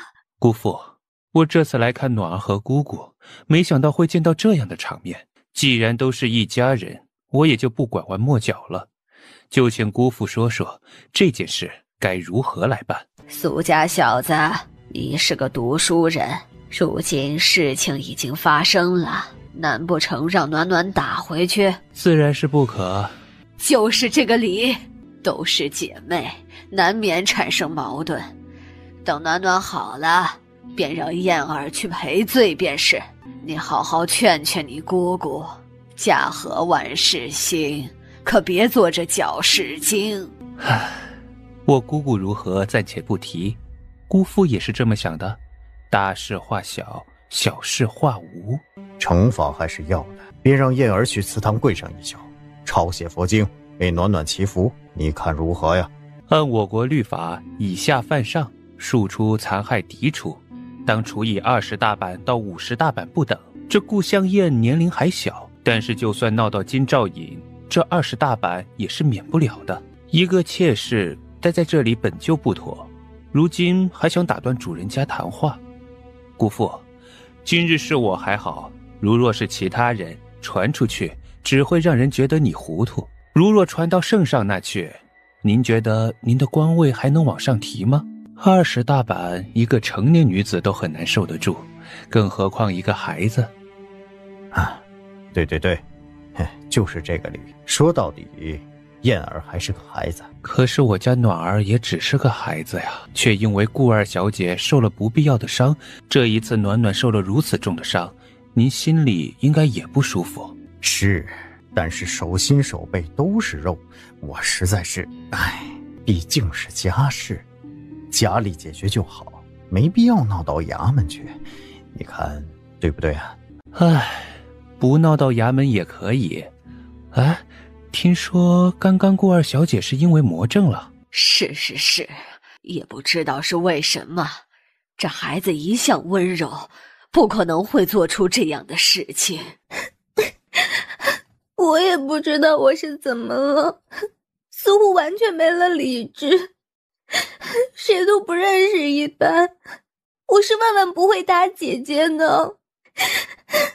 你看，怕是家里不干净了。既然如此，那就送顾二小姐去庄子上吧。一个魔怔的人，自然要好好养病。我们苏家会派太医去给顾二小姐诊治。什么时候顾二小姐好了，再接回来便。如若下一次顾二小姐再次魔怔，对暖儿下毒手，可就……当然，我也知道顾府并没有庄子。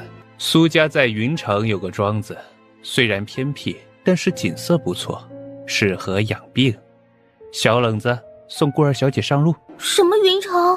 我不去，我不要去庄子上！娘，救救我！我不要去！老爷，求求你，燕儿还这么小，一个人如何生活？老爷，你们放开我！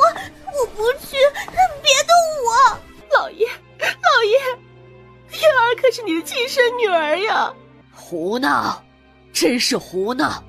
这是我们顾家的事情，你一个外人就别插手了。送我的孙女去庄子上，我不允许。祖母，顾儿，你倒是说句话。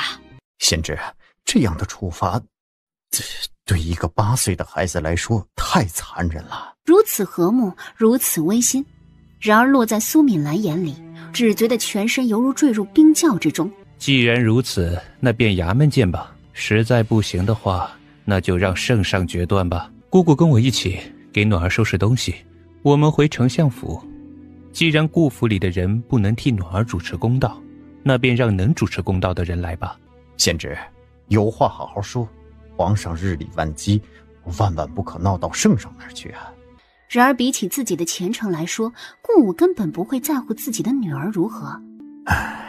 就按贤侄所说，将燕儿送到庄子上，只是贤侄总要有个期限，不是吗？半年。这3个月可好啊？姑姑，随他吧。苏敏兰此时此刻是真的心伤了，以前的所有不对劲，如今全部涌上了心头。所谓的宠爱，不过是捧杀；所谓的忠心，不过是给了于凤儿。哼，是了，他算什么？爹娘说的对，他看上的并非是苏敏兰，而是苏敏兰身后的丞相府。我没事，我们去看看阿暖。小冷子，协助姑父将郭二小姐送出去，记得一定要看着点。是，少爷。是。床上，一旁的葡萄将打听到的事情一股脑地告诉了顾暖暖。如此便好。可是小姐，你何必如此？想要对付二小姐，有的是办法。你却让自己受了如此大苦。葡萄，如果今日没有我大哥哥在，顾香燕最多也就跪下祠堂。好了，我没事。好孩子，今天还好有你大哥哥在。你应该也得到消息了，顾香燕会被送到庄子上去。想吃什么，尽管吩咐下去。出了这么多血，也得好好补补。娘放心，我没事。谢谢大哥哥。大哥给暖儿带了很多好玩的东西，明日就送来。暖儿可还有什么想要的？大哥哥上次在信中提起的叫花鸡，让暖儿格外惦记。你这个小馋猫。好，大哥这就让人去做。暖儿好好休息。姑姑，我先离开了。姑姑可要好好保重身体。我没事，雨峰，今日的事情多谢你了。都是一家人，姑姑何必如此？苏雨峰站了起来，对着苏敏兰拱了拱手，这才离开。苏敏兰又与顾暖暖交代了几句，这才回到自己院子里。等所有人离开后，小姐，你这是要做什么？你去给我抓点药，记得好好宣扬出去。顾香燕如果只是悄无声息的离开，那我这一石头也白挨了。她要走，自然要走得高调，走得全城知晓。葡萄眼睛一亮，迅速明白过来，拿着药方直接去了最大的药材铺子里。让顾府里的人没想到的是，第二天一早，满城风雨。顾二小姐心狠手辣，心胸狭隘，容不得嫡姐，想要置嫡姐于死地，事情怎么会变成如此？苏敏兰，这话是不是你传出去的？你怎么如此歹毒？他还是个孩子，你这是要逼着燕儿去死吗？暖暖是我的孩子，燕儿也是我的孩子，你就如此容不得他吗？你就是个蛇蝎心肠。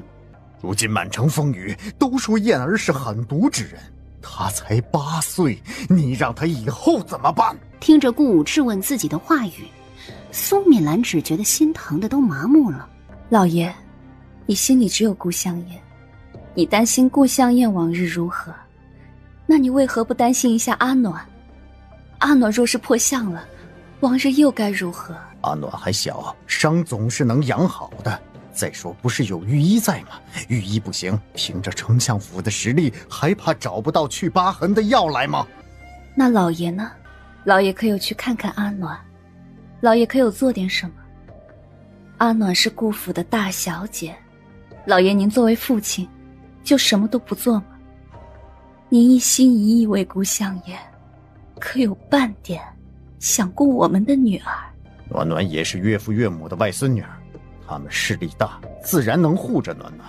但是燕儿什么都没有，她只有我这个父亲，我多为她打算又怎么了？敏兰，你一向大度，什么时候变得如此小肚鸡肠了？那老爷为顾向燕打算便是，今日来我这里是为了什么？要想人不知，除非己莫为。我的性子，老爷应该清楚。那些流言，不是我传的。现在说这些，已经无用，也解决不了什么。我只是想让你办个宴会，告诉那些夫人，燕儿并没有做过这些事儿。不管如何，燕儿的名声还是要的。老爷是不是还想说，让丞相府的人也出面维护一下顾相燕？如果能是这样，自然是再好不过了。敏兰啊，毕竟暖暖什么事情都没有，咱们退一步好吗？啊，燕儿也受到了处罚，不是吗？宴会我会办，嫁妆尽快送来。好好好，我这就去找凤儿。只是这宴会，你准备什么时候举办？自然是等阿暖伤好了再办。宴会之时，阿暖自然是要出席的。若是让人看到阿暖额头上的伤口，怕是我怎么说，他们也不会信。你说的对，那你好好准备，需要什么尽管与凤儿说便是。说着，顾武便起身离开了。夫人，你……素儿，我算是看明白了，有些东西不是我不会，是懒得做。如今是他们逼着我呀。宴会自然是要办的，要办得浩浩荡荡。至于宴会上如何说，那就是我的事情了，对吗？带着葡萄来到了丞相府。大舅母，暖儿来了，你大哥哥昨日回来了，说了你的事情，让舅母看看，额头可有事，可疼啊。大舅母，大哥哥说给我做叫花鸡，我吃了就不疼了。你这丫头，可真是馋嘴的很。唉，可真是可怜了你这个小孩子，也不知道你爹是怎么想的啊。不过好在外面都传遍了，那顾向燕就算是偷偷溜走了又如何？名声坏了就是坏了。我倒要看看3个月后他回来了要如何做人。你娘啊也是个柔弱的，孰若是我，非得打断了那死丫头的一条腿，怎能如此狠心？大舅母别气，气坏了身子划不来。你也说了，我家爹爹是个不清楚的，就算娘亲不柔弱也无法的。这一次若不是因为大哥哥，我这脑袋怕是白挨了一石头了。大舅母，我二哥哥怎么样了？一直关在自己房间里也不出来，你二舅母急得不行，就怕他呀钻牛角尖。昨日你大哥哥倒是劝慰了几句，好歹呀吃了点东西。我去看看二哥哥，我去跟二哥哥说。也好，你先过去。顾暖暖就来到了苏雨城院子外。二舅母，暖暖，你的伤怎么样了？赶紧将我房间里的雪花膏拿来，这女孩子脸上可千万不能落下疤痕。二舅母不着急，我是来看二哥哥的。我知道二哥哥的事情让二舅母无法安睡。暖暖，这件事我们还没感谢你，若非是你，我们也没法看清那女人的心思。玉成虽然颓废，但是也比中了那人的计谋好。只是暖暖，你是如何发现这件事的？是方先生带我出去时，我无意中看到的。暖暖不懂，方先生觉得不对劲，这才让我告诉舅母。怪不得，原来如此。二舅母，让暖暖进去看看二哥哥可好？好，你去吧。只是雨城，现在除了你大哥哥，谁都不见。二哥哥肯定会见我，他若是不理我，我就哭给他听。冯玉萍连日来的烦闷刹那间消失不见。你呀，真是个小机灵鬼。二哥哥开门，我是暖暖。二舅母，去准备点吃的可好？不对，二哥哥饿了呢。二哥哥，你想报仇吗？暖暖在说些什么？好了，坐下来吃点东西吧。昨日大哥说你又被欺负了，额头上的伤如何了？我的伤不碍事，我们今天要说说你想不想报仇？蝶儿的事情，如果是你情我愿就算了，可是明显你就是被五皇子设计了，是他们故意做了一个套，让你往里面钻。二哥哥能忍吗？报仇？如何报仇？我从来没有想过，我一心一意喜欢的女孩子，居然联合他人给我下套。他所说的都是假的吗？明明往日我们如此甜蜜，为了他，我什么都不要，为什么他就不可以？还是说，他喜欢的就是五皇子？暖暖，你说，他喜欢的是五皇子吗？不是，蝶儿这样的人是不会喜欢任何人，在他们心里，最重要的是自己的利益。是啊，当初我说脱离家族，他百般劝阻，我以为他是为了我好，其实他只是看中了丞相府。但是丞相府跟皇子府对比起来，又算得了什么呢？二哥哥，既然蝶儿并不喜欢你，你这样颓废，这样沮丧，他也并不会为你伤心半分。相反，爱着你的人，比如二舅母，比如外祖母，他们都会担心你，会因为你伤心难过。你若是继续如此，只会让仇者快，亲者痛罢了。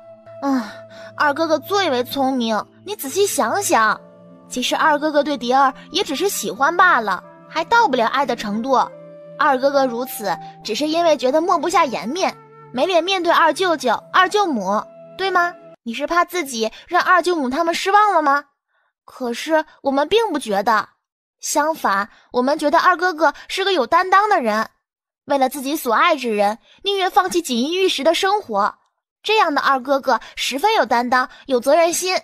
你们真的不会觉得我丢了丞相府的脸面吗？二哥哥胡思乱想什么呢？顾暖暖咬着点心，嘴里含糊不清。咱们苏家人心里，脸面是什么？又不能吃，重要的是家人安好啊。苏雨成的心一个咯噔，突然之间反应过来，是啊，这几日他把自己关在房间里，倒是没有多恨蝶儿，也没有多伤心，只是觉得难堪，觉得自己丢了丞相府的脸面。他忘却了，在家人眼里，他安好才是最为重要的。如果这件事是其他几个哥哥，比如三哥哥，你会因此看不起三哥哥，会怪三哥哥吗？自然不会，我们都是兄弟。顾暖暖笑了，歪着头眨巴着眼睛看向苏雨成。对啊，你们都是兄弟啊。刹那间，苏雨成只觉得心胸开阔了不少，几日来的阴霾瞬间消失不见。半夜时分，顾暖暖跑到了贤王府。顾小姐，陈峰，好久不见啊！慕容云，几日不见，你可有想我啊？来，先给你看看腿，恢复的不错，你应该也有感觉了吧？我觉得吧，过不了多久你就能走路了。你是不是十分想念走路的滋味？不用感谢我。对了，我今天来了是找你帮个忙的。我觉得你派来保护我的那个暗卫还不错。顾小姐怎么知道我们有派人保护你？我厉害呀。总觉得现在的顾暖暖那眼神犹如看到了第二个主子一般。你的人自己吩咐。多谢。伤敌1000自损800的法子，感觉如何？感觉不错。别说自损800，就算是自损1万，只要能达到目的，就是好法子。好啦，我要走了。能感觉到疼痛就是好事儿啊。陈峰，送顾小姐。是，主子。顾小姐，您若是真的将主子的腿治好了，以后您让陈峰做什么，陈峰绝无二话。真的吗？直觉告诉陈峰前面有坑，但是此时他已经被喜悦冲昏了头脑，一本正经地点了点头。你们家主子周围很危险，对不对？时不时就会有暗杀或者被人下毒，对不对？他们就是见不得主子好。你看啊，你们家主子周围危机四伏，如果有一名神医在旁边的话，就能让他的性命更有保障，对不对？府里有医术十分厉害的大夫。你那大夫年龄不小了吧？这老了的大夫啊，用药保守不说，也经不起折腾啊。此话不错，多谢顾小姐提醒。你是不是想去找个年轻的神医？的确。你是不是傻？他做错什么了吗？为什么被一个小孩子给鄙视了？你眼前就有一个神医，还年轻，你为什么非得舍近求远不可？顾小姐，您该不是说您吧？我不行吗？就凭你主子的那双腿，有谁能治好吗？还不是只有我才行，这还不能证明我的医术吗？可是您还是个孩子啊，而且还是一名女孩子，如果来王府做一个大夫，似乎与你身份不符。如果只是顾家小姐，倒也不是不可以。问题是这丫头还是丞相府的外孙女啊！听说丞相府的那几位主子可是将这位小姐当眼珠子一样疼着，完全与顾府是两个极端。我有个办法，你可以在你主子耳边多念叨几句我的优点，这样我就可以成为你主子的枕边人，就完全没问题了。什么？枕边人？是他理解的那个枕边人吗？陈峰石化了。什么优点啊？没有缺点。陈峰才反应过来，他刚才说了什么，都答应了什么，他居然就这样把主子给卖了。陈峰神色不好地回到书房，脑子里盘旋着刚刚顾暖暖跟他说的话。怎么了？眼角的余光瞟到陈峰魂不守舍的样子。主子，您有没有想过找一个当家主母照顾您？主子如今年龄也不小了，平常百姓在这个年龄都已经娶妻生子了。陈峰，你到底想说什么？陈峰觉得如果让顾大小姐成为王妃也不是不可能，就是想让主子找个夫人。顾暖暖跟你说了什么？陈峰咽了咽口水，在慕容云的眼神下瞬间觉得头皮发麻。说实话。陈峰心里一紧，声音陡然提高，冲口而道：顾小姐想做你枕边人。用了早膳后便去了丞相府找方慧学习，不对，打掩护。素儿的话语还在脑海里回荡。想通了就好。小姐，你在说什么呢？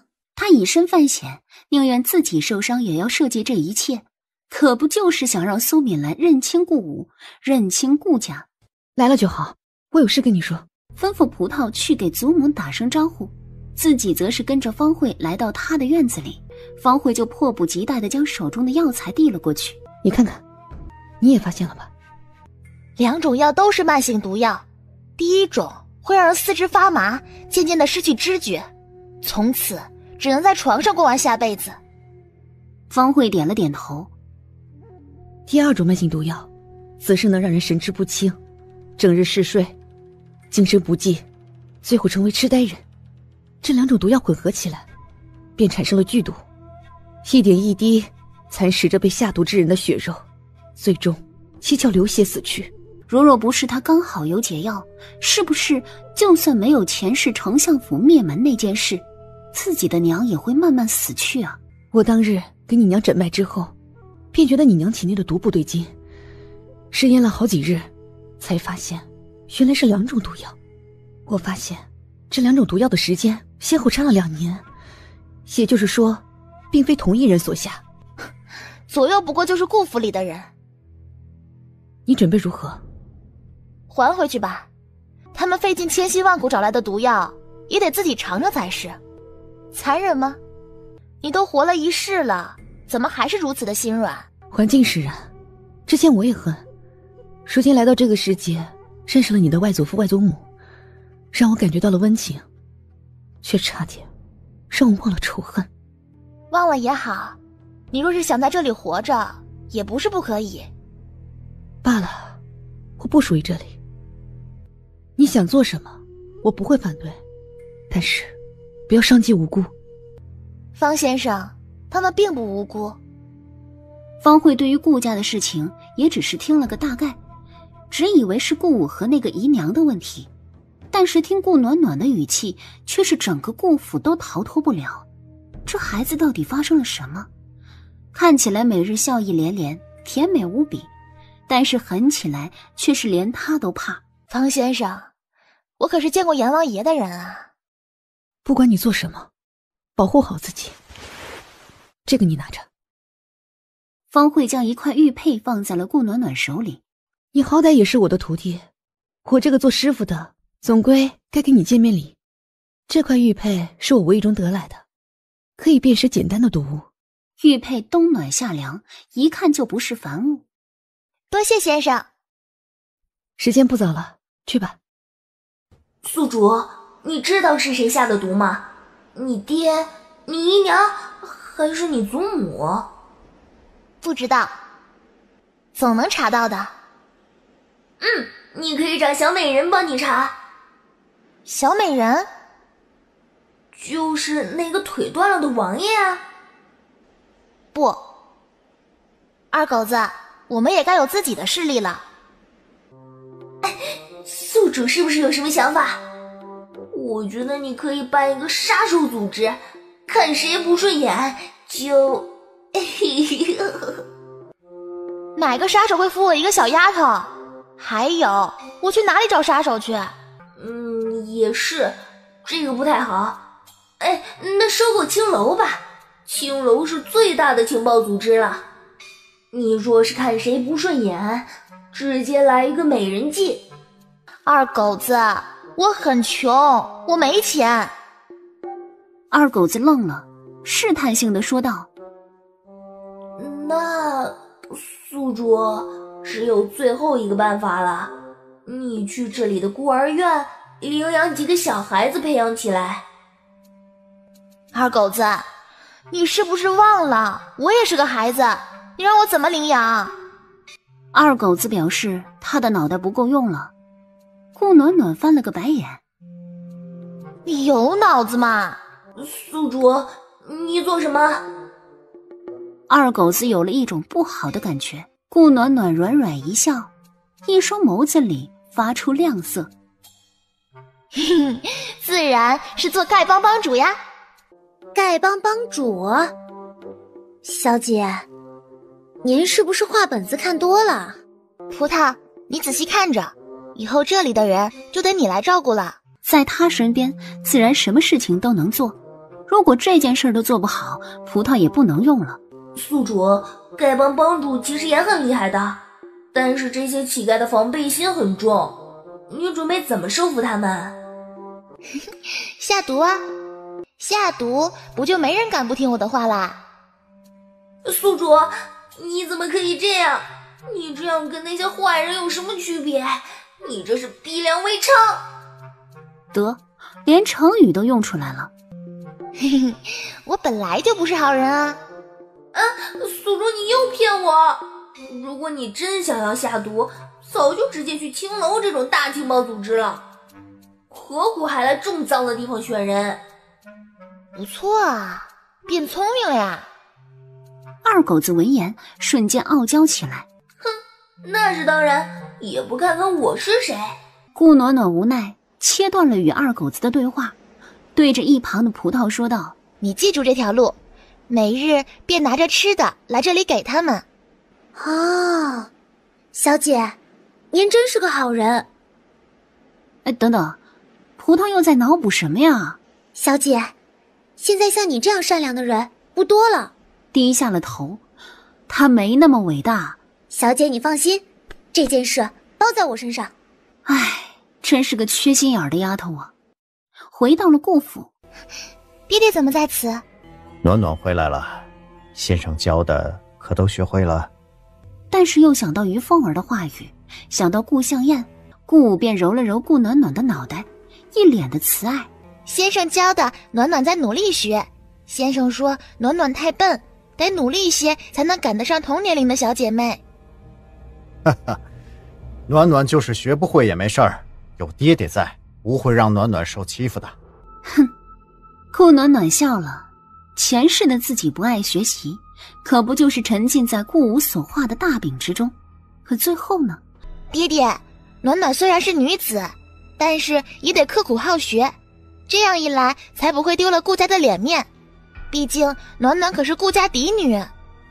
暖暖啊，如今天气转凉，你妹妹走得太急，没有带衣衫，你给她送过去可好啊？况且你与燕儿到底是亲姐妹，可不能因为上次的事出了隔阂，燕儿一直都想给你道歉呢。你与燕儿都是我的女儿，好孩子，你最孝顺的，是不是？看来是想用他前去云城，打破现在外面的传言。可是凭什么？可是爹爹，大夫说了，我的伤口还没好，要好好休息。不过等我好了，再去云城看妹妹如何？大夫说了，最多也就半个月的事情。如此便好。顾暖暖来到了苏敏兰院子里，将顾武的话说与了苏敏兰听。他倒是为那两人打算得好，先让我办宴会，又让阿暖过去，明显是想告诉众人，外面传的都是假的。好一个顾武，都是他的女儿，怎得如此偏心？娘亲别气，爹爹如何，阿暖并不在乎。阿暖有娘亲就好。好孩子，是娘对不住你。娘，爹既然让你办宴会，那就办吧。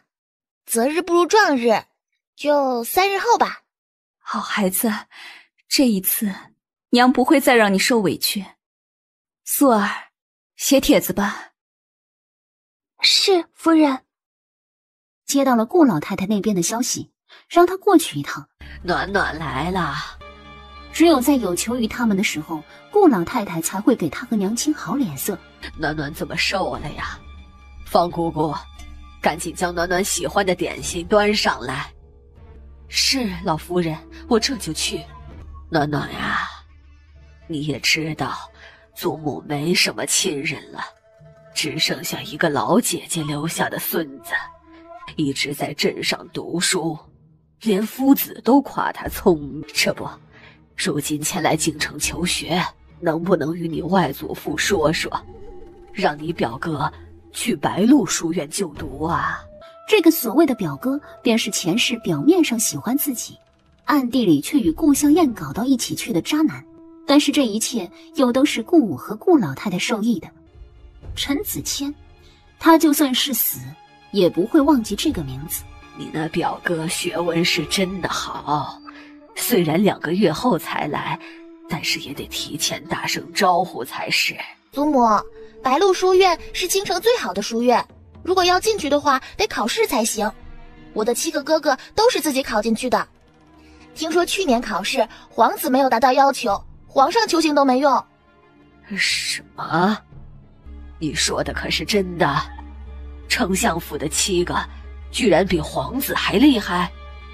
我7个哥哥的学问虽然不是顶尖的，但是也不会差，毕竟都是我外祖父亲自教的。那就等子谦过来了，让你外祖父教教他。祖母，我外祖父年事已高，连皇上都准了外祖父不用经常上早朝，让我外祖父多多休息。那不是正好？反正你外祖父不用上朝，时间更多了。这样一来，教导子谦也有时间了，不是？宿主，你这个祖母的脸皮也太厚了吧，都拒绝的这么明显了。再说他们这样对你娘，还想让你外祖父帮忙，他们就不觉得不好意思吗？哼，他们若是有羞耻心，太阳都要从西边出来了。好啦，这件事就这么定了。暖暖呀，你去跟你外祖父说说吧啊。祖母既然决定了，那就祖母自己去与外祖父说吧。顾老太太脸上笑容瞬间消失不见。你这是什么意思？我不愿意。祖母怕不是忘了，我外祖父外祖母已经跟我娘断绝了关系，而且是因为顾府断绝了关系。再加上父亲和祖母对我娘的做法，我可不认为外祖父还会帮顾府。那又如何？他们不是喜欢你吗？只要你跟外祖父提一提，还怕他们不答应？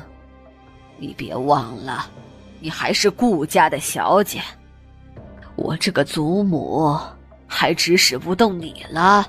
老夫人别生气，大小姐哪能不帮忙啊？怕只是一时间没转过来，是吧，大小姐？这毕竟顾家才是你的依靠，您可别犯糊涂啊。再说不过就是教导几日，我也听说表少爷格外的聪明，定然不会让丞相大人太操心，也不会劳累到丞相大人。况且呀，这表少爷若是日后高中状元，也是给丞相大人争了脸面呀。大小姐不愿意，莫不是怕表少爷抢了丞相府几位公子的名头？哎呦，看我说的是什么糊涂话！哎呦，老夫人、大小姐，你们可不要往心里去呀，怎能如此心胸狭隘？丞相府的就是你表哥，子谦就不是你的表哥了吗？还是说，就因为子谦的身份比不过丞相府，所以你就看不起他？顾老太太自己身份不高，自己亲戚家的身份也不高，因此对于身份格外的敏感和自卑。在顾老太太眼中，顾暖暖就是个嫌贫爱富的人。大小姐，您若是将这件事办好了，咱们老太太定然会念着你的好，也会念着夫人的好，对吧，老太太？方姑姑说的是，日后你娘若是犯了错，我也就睁一只眼闭一只眼了。祖母，暖暖还是那句话，您若是开得了这个口，尽管去开便是，如若不能，让我爹爹去找外祖父也可。但是暖暖是万万不会开口的。更重要的是，祖母莫不是忘了以前对我所做的事情？你说什么？我说的您都懂。每次我与妹妹发生冲突，祖母总是责罚惩罚我，而且一次比一次重。好几次因为祖母，我一个冬天或者一个夏天都喝着药水。祖母不喜欢我，我早就知道，但是如此蹉跎我，显然是没将我当孙女。既然如此，那今日暖暖也就直说了，日后祖母再有要求我的时候，先掂量掂量自己的分量。毕竟暖暖也是十分记仇的人。走吧，葡萄，日后若是这边再传话，直接不见。顾暖暖，你给我站住！方姑姑，给我拦下！既然五儿没时间管教他，今日我这个做祖母的，就替他好好教导一下他规矩。来人呐，给我按住他！陆振鹏小姐，你们想干什么？老太太想要如何教导我？是教导我贪财，还是教导我自私？又或者教导我给自己的血脉至亲下毒？院子里有不少丫鬟下人，听到顾暖暖的话，倒吸一口气。荒唐！你居然血口喷人，简直没有礼法！顾老太太的眼神犹如毒蛇一般，盯着顾暖暖。给我上家法，好好打一打！就算是丞相外孙女又如何？你首先是我的孙女，今日我就教教你孝道2个字怎么写。不可以，小姐，你快跑，快跑啊！二小姐想要打死我们小姐，你们不信家法。如今我们家小姐什么错都没有，你们凭什么这么对待大小姐？平时你们欺负我们家小姐还不多吗？如今我们家小姐本就有伤在身，你们是想要了我们小姐的命吗？方姑姑直接甩了葡萄2巴掌，阴鸷地看着葡萄。这里哪有你说话的份？给我闭嘴！葡萄，别说了，你们要对我动手吗？还愣着做什么？给我抓起来！这些人无奈，想着只不过是个孩子，能有什么厉害的？当下深吸一口气，道了一声：“得罪了大小姐。”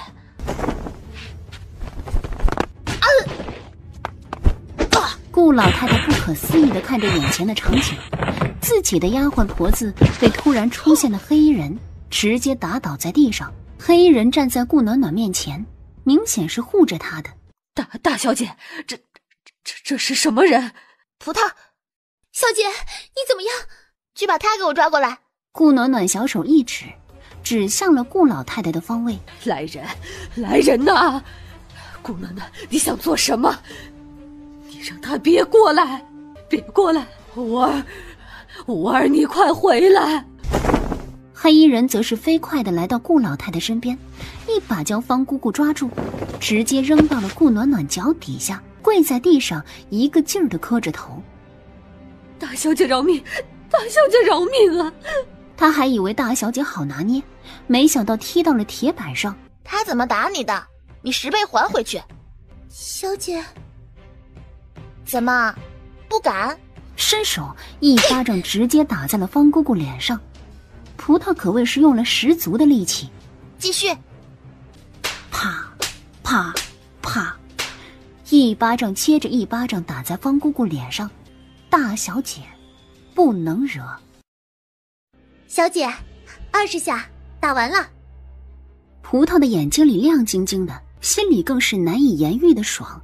我们走吧。顾暖暖起身，带着黑衣人和葡萄走出了院门。小姐，老夫人肯定会跟老爷告状的，到时候你可怎么办？没事，本就不准备瞒着他。顾暖暖没有回去，而是到了苏敏兰的院子里。真是好大的脸面，居然让我外祖父教一个不知道从哪里冒出来的亲戚。且不说到底学问如何，就是当今皇上请我外祖父教导皇子，都没有这么大的口气。阿暖，你做得对，这种事情就不能答应。你外祖父这些年本就身体不好，连朝堂上的事情都已经交给了你2个舅舅，若非皇上不让，他早就辞官了。只是没想到他们居然想对你用粗，还好你没事。对了，你身边的人是什么人？可是你外祖母放在你身边的人。不是，是我无意中救下的人，刚好会点功夫，便留在了我身边。葡萄，你带他下去换一身衣服，日后就直接跟着我吧。娘，您说呢？你身边的确需要一个会功夫的，不然若遇到今日的事情，只是这为人还得娘看看再说。小姐毕竟是女子啊，哪里有身边跟着男人伺候的道理？就算没什么，传出去也不好听啊。然而等黑衣人换装出来后，葡萄愣住了，瞪大了眼睛，满脸的不可思议。你居然是个女人！姐姐，你的武功真厉害。你叫什么？纯莲。纯莲姐姐，你真厉害。我以前也想学武功，但是我受不了那个苦。如今有你保护小姐，我也就放心了。是女子就好了，这样小姐身边就有保障了。纯莲没有说话，她不会告诉葡萄，你们那个小姐的功夫也不差呀。夫人，小姐。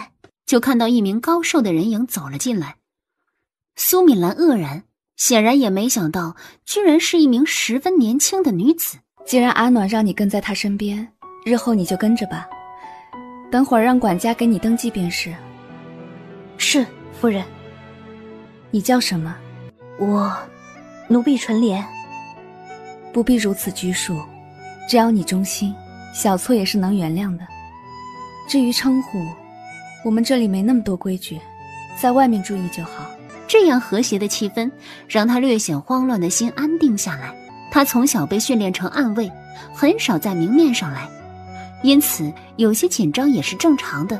娘，等会儿爹爹定会来兴师问罪。娘知道了。却见他脸上已经没有了伤心和沮丧之色。好了，回去休息吧。夫人，老爷来了。你下去吧。老爷这是怎么了？怎得如此气愤？还好意思问？你在这里跟我装什么傻？顾暖暖做的事情你不知道？我知道，老爷是因为什么生气？是因为阿暖拒绝了将那劳什子亲戚引荐给我父亲，还是因为老夫人不管不顾要请家法打阿暖，让阿暖逃开了？又或者说，是因为阿暖打了老夫人身边的嬷嬷？不管事情如何，我们就来说说顾暖暖身边的护卫。阿暖身边的护卫是我大哥派来保护阿暖的。当初若非阿暖身边没人，怎么会被顾向燕打得头破血流，发生了性命之忧的事情？最后你们不过是让顾向燕去庄子上反省。也罢，既然如此，我们惹不起，难道还不能躲着？大哥派来护卫是以防万一，倒是没想到却又为阿暖挡了一灾。苏敏兰越想越气，噌的一下站了起来。老爷如此气愤地来兴师问罪，我倒要问问阿暖哪里错了？难不成非要将我的阿暖逼死，你们才满意吗？没说保护暖暖有什么错呀，但是也不能让那些护卫对付自家人，更何况还是我娘。哼，如若不是老夫人想要阿暖的性命，那护卫又怎会出手？我娘怎么会要暖暖的性命？只不过是暖暖太过分，这才小惩一下罢了。小惩？为何要小惩？是因为阿暖不答应替他跟我父亲求情？老爷莫不是忘了我与父亲是为了什么断绝关系？既然老爷想起来了，那老爷凭什么觉得我爹会帮助你们的亲人？话虽如此，但是岳父大人毕竟疼爱暖暖，如若成了，不是皆大欢喜？阿暖为什么要拿着这件事情去烦我爹？我爹身体本就不好，如若出了个三长两短，谁负责？所以我说，阿暖今日所作无错，老爷还是与老夫人好好说说，日后不要用这些事情来烦阿暖。阿暖说到底不过是个8岁的孩子，阿暖身边有人，也别想对他动手，到时候伤到哪里了，我们阿暖可不负责。这是什么话？我的意思很简单，老太太左右不喜欢我与阿暖，日后为了家宅安宁，就不要见面了。你说什么？他还记得以前的苏敏兰，因为自家娘不喜欢她的事情，整夜无眠，努力想办法讨好娘，想得到娘的喜欢。为何如今居然说出这样的话来？字面上的意思，老爷应该清楚。你不可理喻！哼！转身迅速离开。那个顾暖暖打了方姑姑，不就是在打我的脸面吗？这样的小辈我还是第一次见，简直就是欺人太甚。老爷来了。陈璧迅速说道。顾老太太眼睛一亮，看着顾武走了进来，连忙说道：武儿，你回来了。娘，今日到底是怎么回事？顾武的脸色十分不好，因此对上顾老太太，语气也略显严厉。岳父家本来就是因为我的事情与敏兰断绝了关系，你如今让暖暖去求，暖暖不愿意去也是正常，你怎么就要请家法了呀？现在弄得人尽皆知，顾府的脸面也没了。顾老太太脸上的笑容凝固住了，她没想到没等到自己儿子给自己撑腰，却等来了自己儿子的埋怨。娘，您再这样下去，让暖暖要是受了什么伤，那岳父大人和我那2个大小舅子怕是要给我下绊子了。为了您儿子的前程，您以后就别掺和到这里的事情了，好不好？他们居然公报私仇！好了，叫嚷什么呀？老爷辛苦了。哎，真是难为你了，还跑到此来安慰母亲啊。这是我应该做的，只是娘也没错，她只是想让老爷您有个帮手。毕竟我也是听说了，这陈子谦倒是十分聪明，所以想办法让他来京城读书。这白鹿学院，娘也别想走后门了。的确如暖暖所说，需要考进去。这件事我会安排，娘啊，你就别多想了。至于敏兰和暖暖那边，娘啊，你也别找他们麻烦了，毕竟燕儿的事情还需要他们帮忙。顾老太太想说什么，听到这句话也只能放下了心思。也对，现在燕儿的事情重要。蝶儿站在桥上四处看着，看五皇子。苏雨辰望了过去，五皇子好像有点问题。能没问题吗？当初那几棍子可全都是打在了五皇子身上，至少也得半个月才能好完全。再加上他给五皇子喝了药水，能让痛觉扩大10倍。五皇子长得还是不错的，而且为人处事都十分谦卑有礼，就算是他的几个兄弟都未曾想过对付他。他身边的赫然就是顾暖暖的亲生父亲顾武。你怎么会在这里？五皇子，你好久没来看蝶儿了，蝶儿想你了。这几日不是忙吗？等我有时间了自然会去看你。五皇子，我还以为你忘了我给你写的信你也没回。我每个月16日都会来看你，你怎么就等不及了？好了，你先回去吧。苏雨辰约我见面，但是到现在还没来。这几日他一直都没有来找我，也不知道出了什么事。既然他已经喜欢上了你，自然不会不见你，怕是现在应该在跟家里人做斗争，你且耐心等等。不过他今日给你送了信，定然是会来的。好了，我先走了。蝶儿小姐，我们家少爷今天来不了了，发生了一点事情。蝶儿闻言连忙安慰几句，但是语气却依旧十分谦卑。奴才知道了，奴才一定会转告给少爷。说着小华子便离开了。五皇子并没有走远，见此走了过来。如何了？来不了了，说是家里出了事情。五皇子，时间还早，您陪我逛逛如何？也好。顾暖暖伸手做了个手势，继而看向五皇子和蝶儿，一个小厮便跑了过来，对着五皇子说了什么。五皇子先是一愣，继而应了下来，对着顾武嘱咐了几句便离开了。麻烦顾大人送我回去了。蝶儿姑娘，请。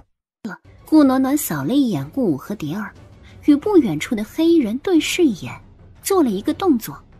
黑衣人当下直接冲了过去，手中的刀毫不犹豫地朝着蝶儿挥了过去。蝶儿睁开眼睛，就看到顾武手臂上的伤口，当下一愣，猛地看向顾武。顾大人，谢谢您，你没事吧？没事，我们先离开。这个人似乎是冲着你来的。黑衣人没有再追，一个转身离开了。小华子，替你家少爷给蝶儿传个信。小华子则是低着头等着顾暖暖的吩咐。你就告诉蝶儿，说你们家少爷对不起蝶儿，毕竟家里人不同意，父母以死相逼，因此决定跟蝶儿分开。二哥，接下来蝶儿应该会依旧给你送信，你回个2、3次后便不用再回了。等蝶儿发现你这边没戏了，自然会寻求另外一边帮助。暖儿，我一直想要问，你怎么知道蝶儿这么着急脱离青楼？就算她不能跟我在一起，应该依旧会选择待在青楼。二哥不懂女孩子的心思，蝶儿年龄不小了，再有半个月时间就已经18了。青楼里的姑娘很多，年轻的更是不少，指不定过个几天就有了新的头牌，到时候哪里还有蝶儿的立足之地？他当然得趁着自己还年轻的时候找人替他赎身。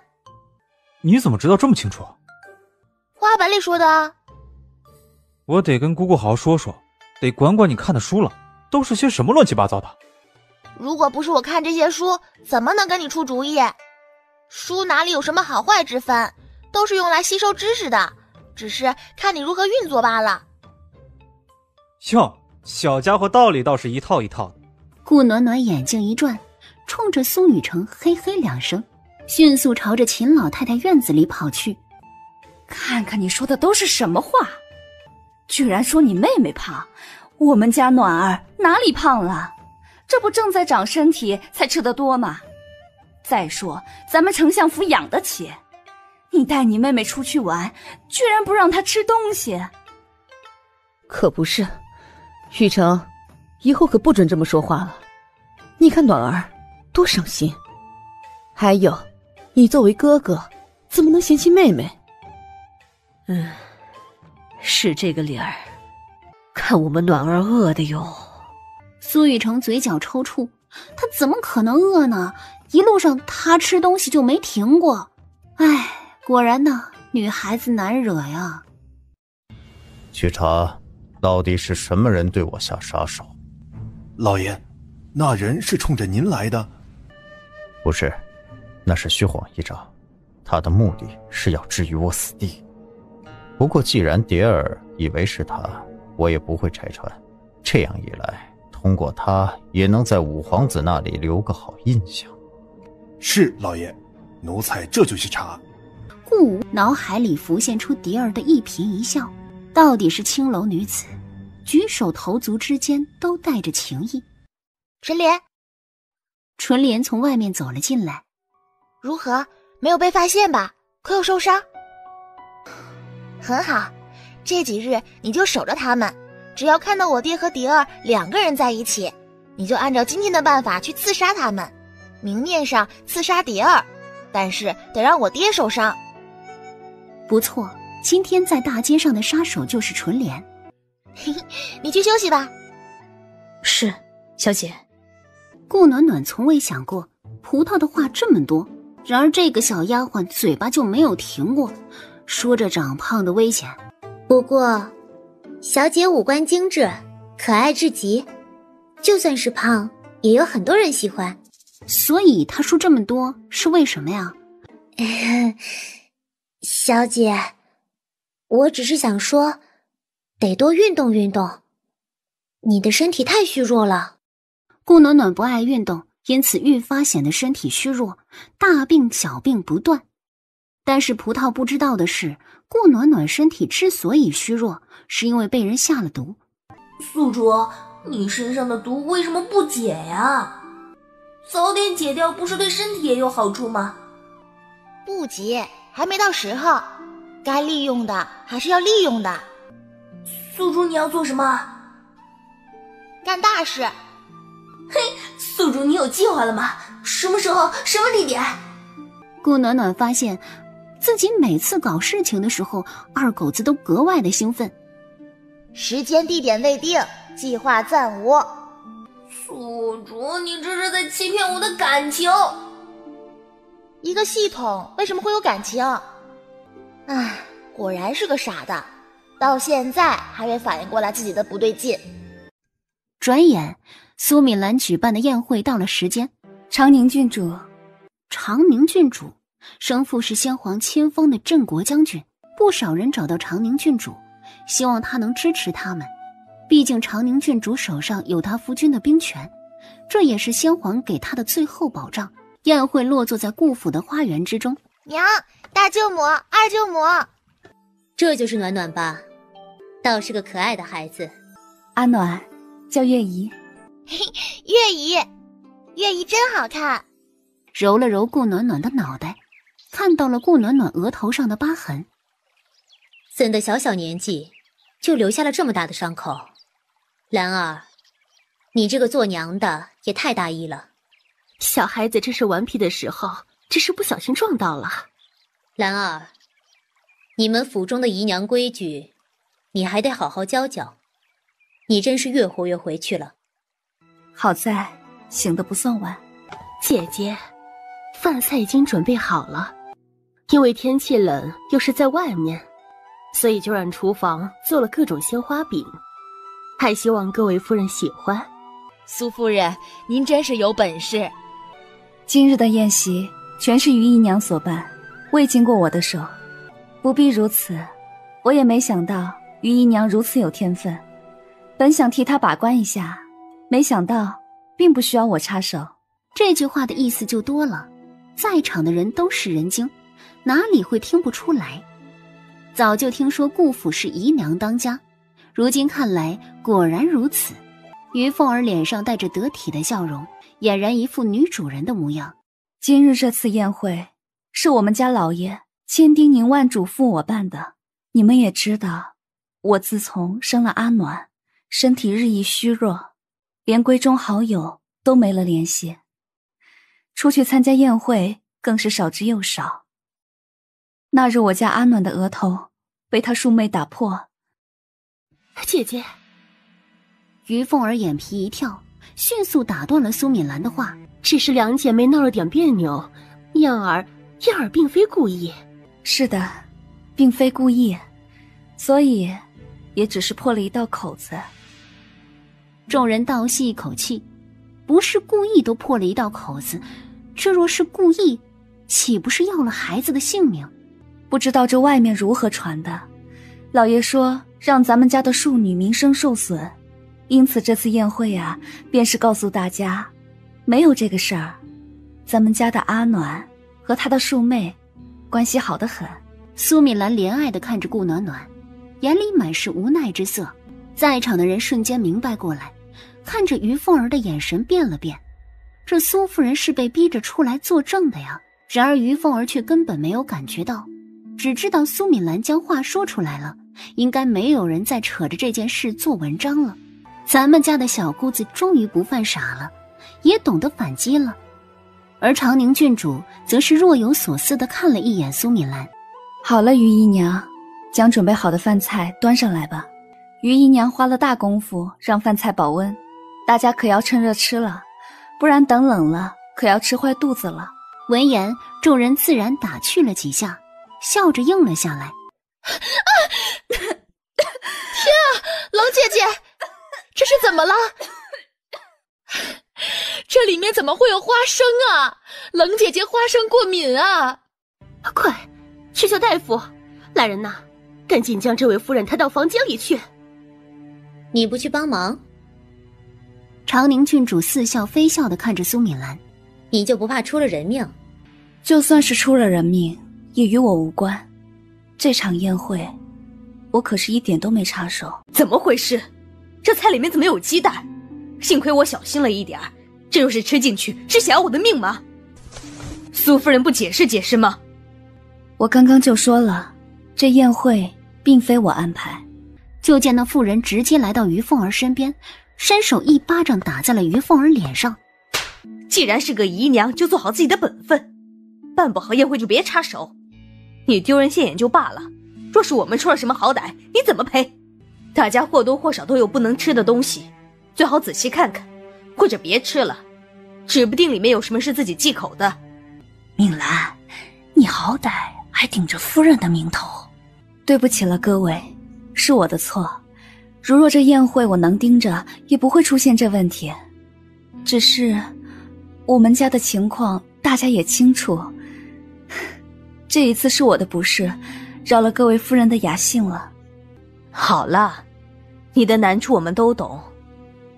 罢了罢了，敏兰，我们就先走了。来人，送各位夫人出去。于凤儿懵了，她怎么也没想到事情会变成这个样子。她明白了，苏敏兰是故意的。这一天，顾武居然没有回来。没回来。第二日清晨，顾暖暖就接到了消息。你的意思是我爹在蝶儿那留宿了？不知道为何小主子提起这些事如此平和，若是平常人家的小姑娘早就羞红了脸，然而自家主子别说害羞了，就是不自在都没有。是的，小姐，不过这个时间老爷应该回来了。行了，我知道了，你下去休息吧。宿主，你在这里做什么？二狗子慢悠悠开口。哦，知道了，你又在看戏呀？有戏不看是傻子。老爷，你昨晚怎么没有回来呀？呀，少儿不宜呀！别吵吵，不看就下线。我不，宿主，我是为你好，你还是个奶娃娃，别看这些画面。哦，二狗子无语了，你答应的倒是很快，但是能不能走点心呢？哎，你看看你那双眼睛，盯着前面一眨不眨的，还真是……哎，宿主，你在想什么？看来跟男人打交道，就得先给一颗糖，然后再说出自己的目的，这样更能让他们接受。出来了，5分20秒，好像是有点快。宿主，我怀疑你在开车，但是我没证据。老爷，这次宴会毕竟是我一手操办的，如今弄成如此模样，都是我的错。这件事不怪你，你本就是第一次。他苏敏兰明明知道却不提醒，这不是要看着你出丑，看着咱们顾府没面子吗？老爷，你不要怪姐姐，可能姐姐心里也不舒服，毕竟她才是当家主母，但是管家权就是在我手里。我到底是山沟沟里出来的，身世不如姐姐，自然也没有学过这些，我还是将管家权还给姐姐吧。胡说些什么呀？这管家权是我好不容易替你争取过来的，你就这么交回去，不是在打我的脸吗？可是，不过就是一个宴会罢了，没出人命就好。日后啊，记着点便是。再说，你也不是故意的，我倒要去问问苏敏兰，她到底怎么想的。说着，顾武便朝前走去，而身后的于凤儿露出了一个得逞的笑容。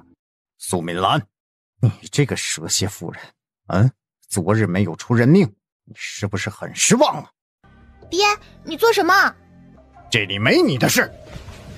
顾暖暖一个踉跄，摔倒在地上。小姐，你怎么样？你做什么？阿暖做错了什么？你要推他？放开我！哼，你做了什么你心里不清楚？若非昨日凤儿处理得当，如今我们顾府就多了一条人命。什么人命？你放开我娘！昨日的宴会是于姨娘办的，所有的责任都在于姨娘身上，凭什么怪我娘？这也是你教的？阿暖说错了吗？我也想教于姨娘，但是她并不让我插手，我如何教？若是做的多了，老爷是不是又要说我想争夺掌家权？阿暖，可有哪里不舒服？别忍着，跟娘亲说。刚才他能感受到顾武用了多大的力气，顾暖暖倒在地上发出的声音如此之大，定然是撞伤了。娘，你疼吗？姐姐，你怎么能这么想老爷？姐姐，你若是跟我说了夫人的忌口，我又怎么会不听呢？姐姐，我知道你看不惯我，但是这毕竟关系到顾府的颜面，你怎么可以如此意气用事？还好昨日没有出人命，否则我们老爷的前途可就毁了呀。你还没有凤儿懂事，简直就是不可理喻。如若你们能好好教导一下顾香烟，让她明白谦让，明白尊敬嫡姐，这场宴会根本不会存在，也不会发生中毒的事情。你什么意思？你是在怪我让你办了这场宴会？苏敏兰，你这是什么表情？我告诉你，你现在不是丞相府的千金小姐，你是我顾武的夫人，这里是顾家，还容不得你耍小姐脾气。老爷，您别生气。老爷，姐姐毕竟是丞相府萧养着长大的，有些小脾气是正常的，你忍忍就好了。姐姐，你也少说2句。闭嘴！主子说话，你一个奴才插什么嘴？素儿，给我好好教训教训这个挑拨离间的奴才。你敢？为何不敢？宴会的事情，老爷不是听了于姨娘的话来找我兴师问罪吗？如果他没有挑拨离间，老爷为何如此生气？还有，他来到这里，每一句话明着是在劝说，但是暗地里却是故意将这些事情的后果严重化。我倒要问问我这个好妹妹，你到底打的什么主意？老爷，我没有啊！你说我不教你，那每日你过来请教，与你说话的是鬼吗？你说我不提醒你要注意各位夫人的禁忌，那我写给你的笔记都是假的吗？我不仅仅给你写好了每个夫人的禁忌，还将他们的身世关系都画好了给你。但是你是怎么对待的？你将这些东西丢了。不可能，我没有。没有？苏儿看着你丢的，你说没有？苏儿似乎想到了什么，迅速走了出来，再回来时手上有了一个包裹，上面似乎有一些污渍，一看就是从垃圾堆里捡出来的。这个包裹的确是他扔的，但是里面并没有苏米兰所说的笔记。老爷，你不过来看看吗？顾武眼里划过一丝疑惑之色，走了过来，直接将包裹打开，里面只有一件衣服，当下怒吼道：苏米兰，你还想骗我？姐姐，我都说了没有，你道个歉不就好了，没必要为了这个骗老爷呀。这件衣服是我送给你的，让你宴会的时候穿，你扔了。那个，我只是不喜欢这个颜色。苏米兰轻笑两声，伸手将衣服掀开，露出了里面的纸张。且不说这个衣服到底适不适合你，就算你不喜欢，也不该就这样扔了。你若是看一眼，也不会说发现不了这几张纸。显然，你看都没看，直接扔了。所以，老爷，难不成这件事也怪我？我倒是从没想过，一句不喜欢，一个姨娘就能将当家主母送的东西丢掉，真是让我大开眼界。我倒要问问，这是哪里的规矩？我不知道啊，老爷，我不知道啊。父亲冤枉了母亲，难道一句道歉都不说吗？道歉？道歉？老爷，我……夫人并没有冤枉你，的确是你没看到。对不起，姐姐，是我的错。父亲不道歉吗？你让我跟你娘道歉？不然呢？你冤枉了我母亲，难道不应该道歉？哪怕皇上错了，都会下罪己诏。父亲难不成比皇上还要厉害？孽女！一声怒吼，顾武一拳头直接朝着顾暖暖挥舞下来。顾武，你住手！你想对阿暖做什么？他还只是孩子。老爷，你冷静一点，您……滚！顾武一个挥手，将两人挥倒在地上，一巴掌直接朝着顾暖暖扇了过去。不知道何时，旁边出现了一个黑衣人。你是什么人？直接挥拳上去。顾武虽然是将军，是武夫，但是武功却不及黑衣人，很快就被黑衣人打得毫无招架之力。这是怎么回事啊？自然是来保护我的人。荒唐！你们将顾父当做什么了？父亲，这是在提醒你，我跟娘亲不是任人宰割的人。你们想打就打，想骂就骂，你凭什么？当初若非我外祖父外祖母，你能爬到如今的位置；若非我两个舅舅在朝堂上帮你，你会有如此成就。然而你非但不感恩，却变本加厉地欺负我母亲。父亲大人，这就是你常常教导我的知恩图报吗？混账！给我住嘴！大小姐，你怎么能让一个外人欺负你爹？你真是大逆不道啊！阿诺，你别冲动，他到底是你爹。我没有这样的女儿，孽女！你看看，这就是你生的好女儿。宿主，你怎么了？你没事吧？父亲大人，道个歉很难吗？冤枉我娘的时候，你为什么没有想到这个后果？是我的错，是我的错，大小姐，都是我的错。于凤儿直接跪了下来。乖阿暖，娘亲没事，娘亲好好的，别跟你爹对着干。好阿暖，你的名声才是最重要的。道歉？不道歉也可以，你既然伤了我娘，那也要还回来。说着，顾暖暖便给了黑衣人一个眼神，黑衣人立马过去，砰！剧烈的声音让众人愣住了，不可思议地看着眼前的一切。躺在地上的顾武疼得脸色发白。找大夫，快去找大夫！老爷，你没事吧？给我将这个孽女抓起来！不要，老爷，她还是个孩子。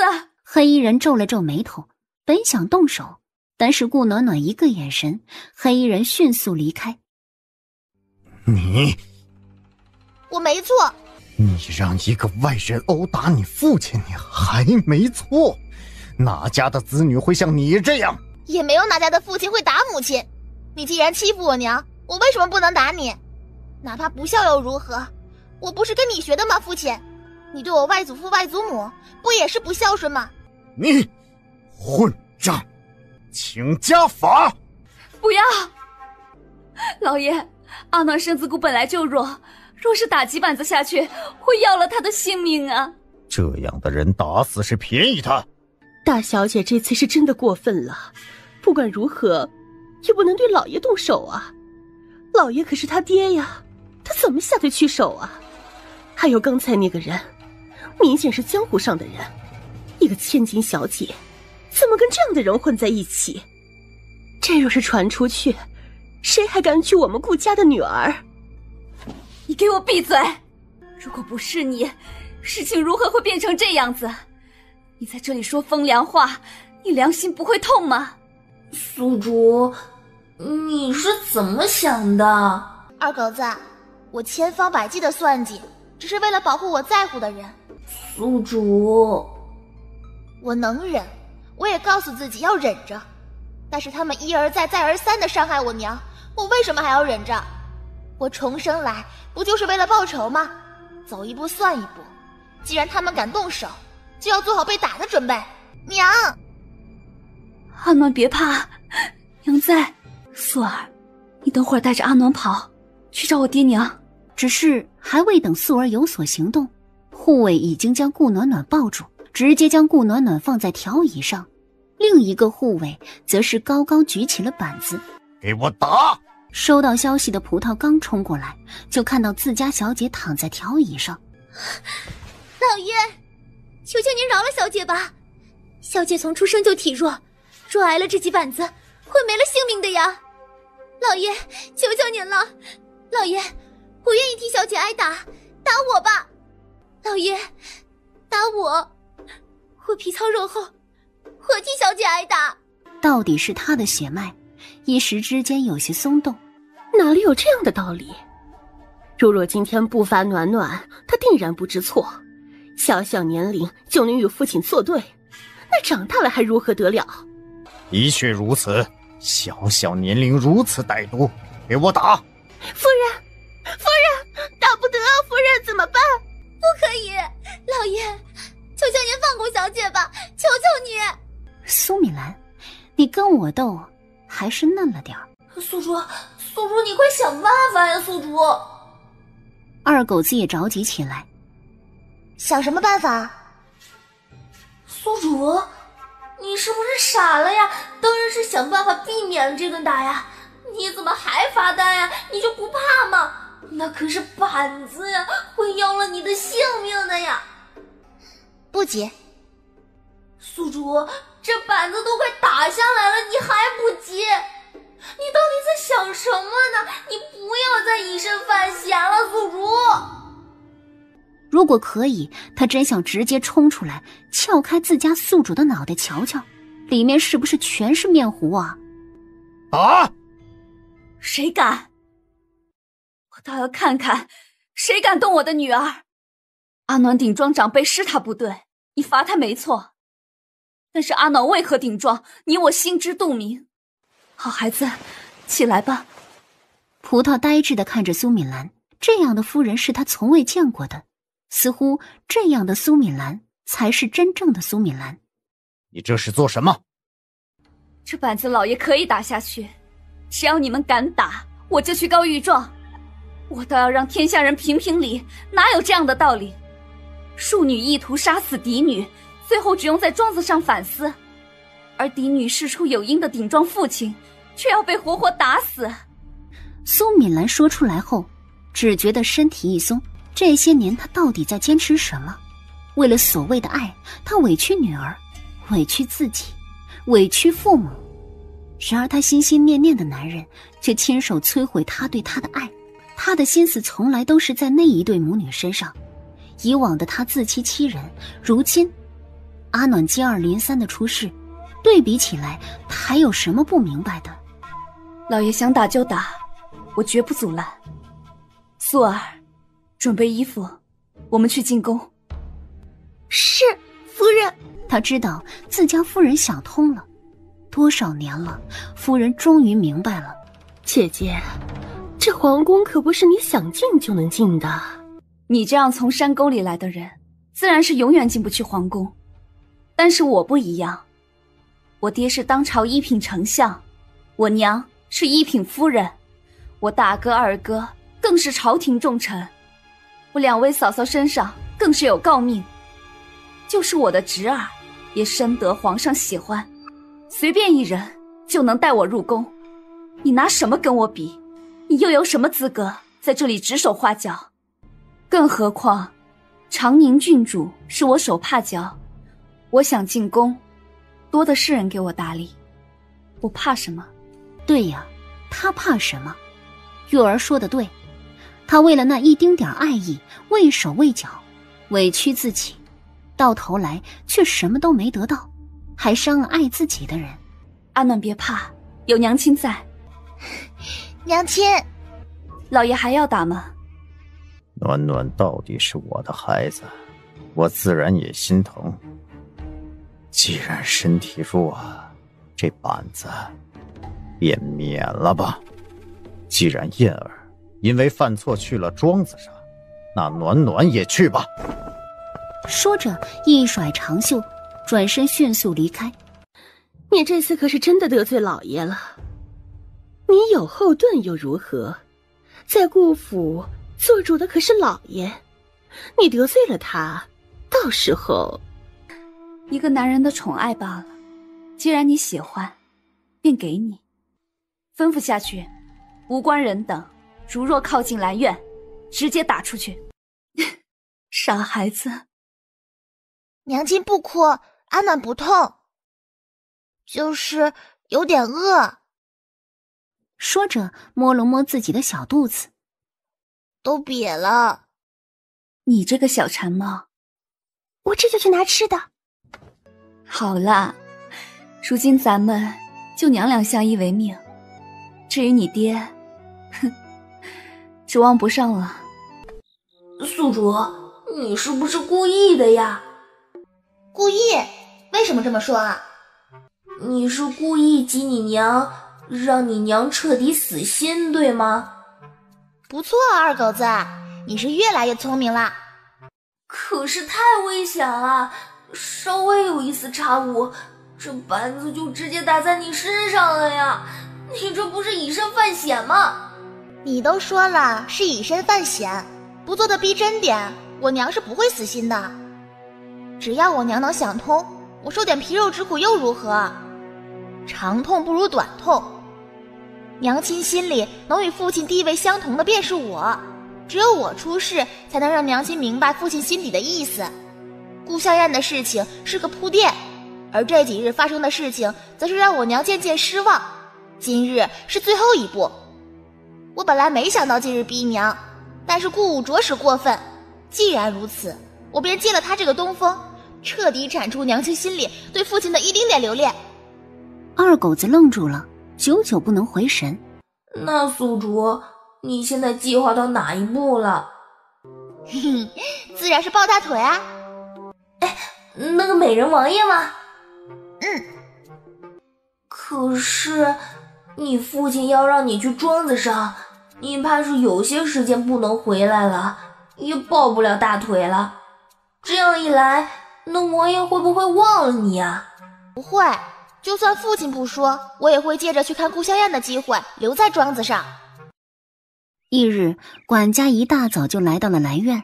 眼前的这个顾府的主母，并非如往常那样表现出来的柔弱好说话，因此斟酌了几下，还是将顾武的意思说了出来。3日后，你只管回他，如若他不答应，就让他直接来找我。长宁郡主的帖子点明了让阿暖一同前去，他现在让阿暖离开，是想得罪长宁郡主。长宁郡主？难不成他真的与长宁郡主是手帕交？以前怎么没有听说过？管家低着头不说话。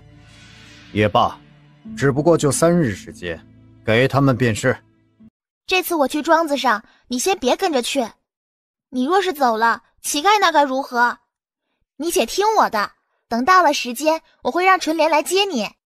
虽然十分不愿意，但是想到自己身上的任务，葡萄只能委屈地点了点头。紧接着，顾暖暖招来了纯莲，将自己的计划和盘托出。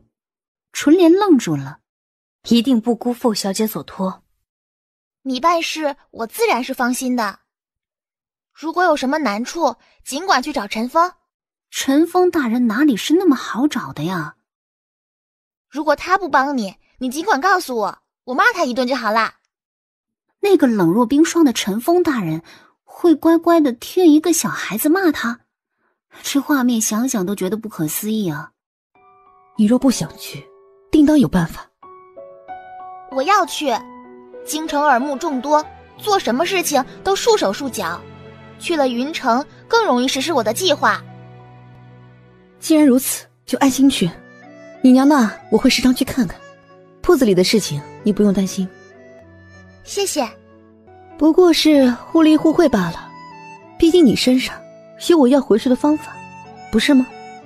顾暖暖心里涌现出一股暖意。什么互惠互利啊，他们的交换条件早就达到了。不过他这样说，他也不会拆穿。方慧方姑娘，你还记得吗？自然是记得，那是我见过最有才华的女子，可谓是无所不能了。只是可惜她并不收徒，不然我定要拜她为师。想当年我们俩用尽了办法，都没法得到她的青睐。如今想来，怕是方姑娘被我们烦得厉害。她收了阿暖为徒，如今阿暖跟在方姑娘身边学习。什么？怪不得，怪不得，这就不稀奇了。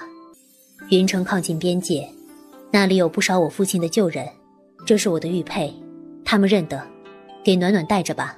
如若有事，还能让他们帮帮忙。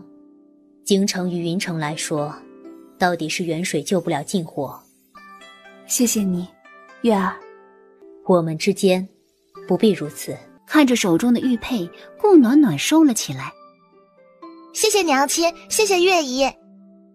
娘，爹爹是不是已经2个晚上不在府里了？管这些做什么？你爹如何，左右与我们没关系。娘，如果爹爹又纳妾的话，你会伤心吗？阿暖，娘没事。娘，顾府不好，爹和祖母都不好，我们离开这里好不好？阿暖别胡说，这里是你家。有娘的地方就有家。娘，你跟爹和离好不好？傻孩子，爹娘的事情你不用管。我们家阿暖不需要想太多，只要快快乐乐的就好了，一切都有娘亲呢。宿主，你娘好像有点伤心。毕竟多年的感情，不过能做到如此已经不错了。我只是想看看五皇子看到下属跟自己女人在一起时候的反应。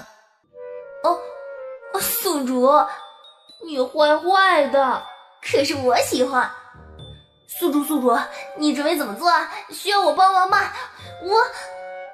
心念一动，拿出平板，胖乎乎的小手在上面点了点头。先去升个级吧。于是二狗子就发现自己被迫升级，紧接着就感觉到晕乎乎的，两眼一抹黑，没了意识。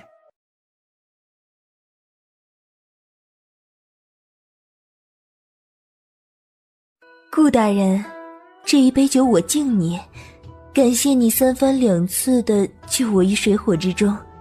若不是你，我怕是已经被害了。蝶儿姑娘不必如此，这本就是我该做的。顾大人，蝶儿虽然是烟花女子，但是也明白真心2字如何写。没有人能将烟花女子当回事，但是顾大人却每次都能不顾自己的性命而救我，我很感激。我知道顾大人是看在五皇子的面子上帮我，但是于我来说便是大恩。说完，蝶儿便起身，对着顾武扶了扶身。女子身上时不时传来的香气让她心痒难耐，而蝶儿除了与顾武喝酒之外，什么都没有做。直到顾武醉倒在桌子上，姑娘，你到底想做什么呀？我只是为我自己争取最大的利益罢了。我年龄已经不小了，五皇子如今能喜欢我，日后也能喜欢别人，我得为自己打算。那姑娘的意思是？之前我故意接近丞相府的二公子，一是因为他的吩咐，这二则是因为如果能入了丞相府做一个姨娘，也好比继续在烟花之地打拼。只是没想到丞相府到底不是那么好进的。不过好在老天给我关上了一扇门，又给我打开了一扇窗，没有了丞相府，又来了一个顾府。虽然两者不能相比，不过我也只是要一个落脚之处罢了。更何况这顾府我也打听过了，当家之主没什么好怕的，是个柔弱的人儿，而那个侍妾不过是个山沟沟里来的，能有什么本事？那小姐是想入顾府，可是顾府知道你与五皇子，这也是我所担忧的。不过前几日我收到了一封信，信上让我按照他所说的做，保管我进顾府。我本不信，但我试了试，没想到真的得到了顾武的好感。蝶儿拿出了那封信，喃喃低语，也不知道是谁。姑娘，会不会有诈呀？那人为何要如此好心的帮你？又或者说，那人怎么知道你的心思呢？我也不清楚，但是我左右不过一人，他能计算到我什么？姑娘说的也是，如今当务之急是进入顾府。你说的不错，我们按照那人的计划来。小翠点了点头。顾武醒来后的瞬间，等看到自己衣衫完好时，才松了一口气，同时对蝶儿又高看了几分，也少了几分防备。而晚上听说蝶儿生病，当下前来。姑娘为了感谢顾大人，避免顾大人身上的伤口留疤，又怕顾大人引起怀疑，只能自己看医书，不吃不睡。本就因为受了惊吓，体力不支便晕了过去，等大夫来了才知道发了高热，如今还没退下来。顾武当下十分愧疚，赶紧去熬药，请最好的大夫。小翠应了一声，将药熬好后递给了顾武，便走了出去。趁着顾武不注意，点燃了外间的熏香。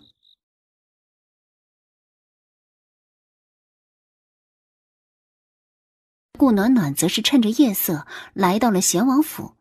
顾小姐，陈峰，这几日计划实施的怎么样啦？你的枕边风应该还不错吧？顾小姐，其实也没什么，就是大老爷们儿的，能不能说话别婆婆妈妈的？就是我们家主子知道你想当他枕边人的事情了。这有什么？我们刚见面的时候我就告诉过他，我要嫁给他。进来。陈峰一抖，迅速说道：顾小姐，我去给你准备吃的。慕容云，我要走了。安慰那日应该将顾府发生的事情告诉你了吧？我父亲让我去庄子上闭门思过，明日就要离开。至于时间未定，所以我也不知道要离开多久。不过我走之前会留下药方，你按照我所写的吃药就行。可能等我回来的时候，你的腿就可以站起来了。只见陈峰端着吃的走了进来。你应该从陈峰那儿知道我的意思了。第一次见面我也说了，做我的枕边人。嘿嘿，不错。你看啊，我会医术，能帮你治病；我会厨艺，能把你养得白白胖胖，像我一样。你真的不考虑考虑吗？或者说你在迟疑什么？难不成你真的是想要皇上替你选个未婚妻？我跟你说，像我这么有才、这么有颜的女子不多了，不对，几乎是没有。你看看我，现在我还没长大，所以只能说是可爱，但是我五官精致呀，等长大了肯定是1等1的美人。连长宁郡主都说了，我长大后肯定比她还好看。我比你大了不少。没关系，我不嫌弃你老。老？顾暖暖伸手拉了拉慕容云的袖子。你若是不想去庄子上，不，我想去。你们可别帮倒忙了，我十分想去，你别动手。外面的流言是你帮忙压制住了吧？多谢啦。这是后续的药方，这另外一叠是菜谱，你们王府的厨子应该不差，看我的手稿应该能做出差不多的味道。我可不希望我回来的时候看到你瘦骨嶙峋的模样。顾大小姐，多谢。行啦，还是那句话，感谢我就赶紧的让你家王爷把我娶回去。可是顾小姐，您年龄太小了，没办法成婚啊。那就定下来啊，不然我被别人抢走了怎么办？最主要的是定下来了，他才好打着王府的旗号办事情啊。虽然现在也没人能欺负得了他，但是他也想试试狐假虎威是个什么滋味。陈峰，主子，将顾暖暖的资料给我拿过来。主子，您该休息了。慕容云皱了皱眉，没有说话。去将江夜唤来。江夜便是陈峰派去保护苏敏兰的暗卫。说说顾暖暖的情况。江夜也不隐瞒，将所有的事情说了一遍。倒不像是一个人。陈峰点了点头。主子，我觉得顾大小姐对您没有恶意，可能她是真的想嫁给您。原因呢？这他也不知道理由，毕竟顾小姐他们是第一次见，而且是她自己跑来的。说实话，如果换作是一个妙龄女子，也许他们会谨慎许多，但是不过是个8岁的孩子，他们自然放下了心防。主子，您是怎么想的？而他不知道的是，慕容云心底也是纠结的。看看他到底想做什么，派人跟着他去云城。主子，纯莲不是跟过去了吗？派天一过去。天一隐藏功夫厉害，这一次应该不会被顾大小姐发现。天一厉害的可不只是此，他的功夫也是最厉害的。也就是说，其实主子是派天一去保护顾大小姐的。此时的顾暖暖已经坐上马车前往云城。宿主，二狗子，宿主，我怎么感觉自己轻飘飘的？二狗子的声音里带着哭腔。宿主，这次升级出了什么东西啊？你问我问谁？不是你自己升级的吗？宿主，我好像感觉到我有了身体。你在做梦吧？顾暖暖眼神闪烁了几分。你怎么可能会有身体？对啊，我怎么可能会有身体？但是我意识往哪边，这个模糊的影子就往哪边，好奇怪啊。顾暖暖随意应了几声，拿出平板点了点。现在还有吗？没有了，宿主，我可能真的眼花了。毕竟系统有身体是不可能的，这么多年来就没有一个系统有过身体。宿主，你现在是去云城的路上吗？3日后能到。你身边居然什么人都没有，就不怕遇到危险吗？丞相府和你娘居然不给你带点护卫。你往后面看看，是不是有一辆马车？好像是的。马车标志熟悉吗？好像是丞相府的。还算聪明，如果我没有猜错的话，里面应该坐着我大哥和二哥。早在所有人都来送他的时候，他就发现了家里人的不对劲儿，然后想了想，看到的人没有看到苏雨峰和苏雨成。你大哥不是要上任了吗？怎么还那么闲？你可以去看看。二狗子应了一声，不过一会儿的功夫便回来了。天啊，宿主，真的是你大哥和二哥！哎，等等，宿主，我好像知道我升级到什么地方了。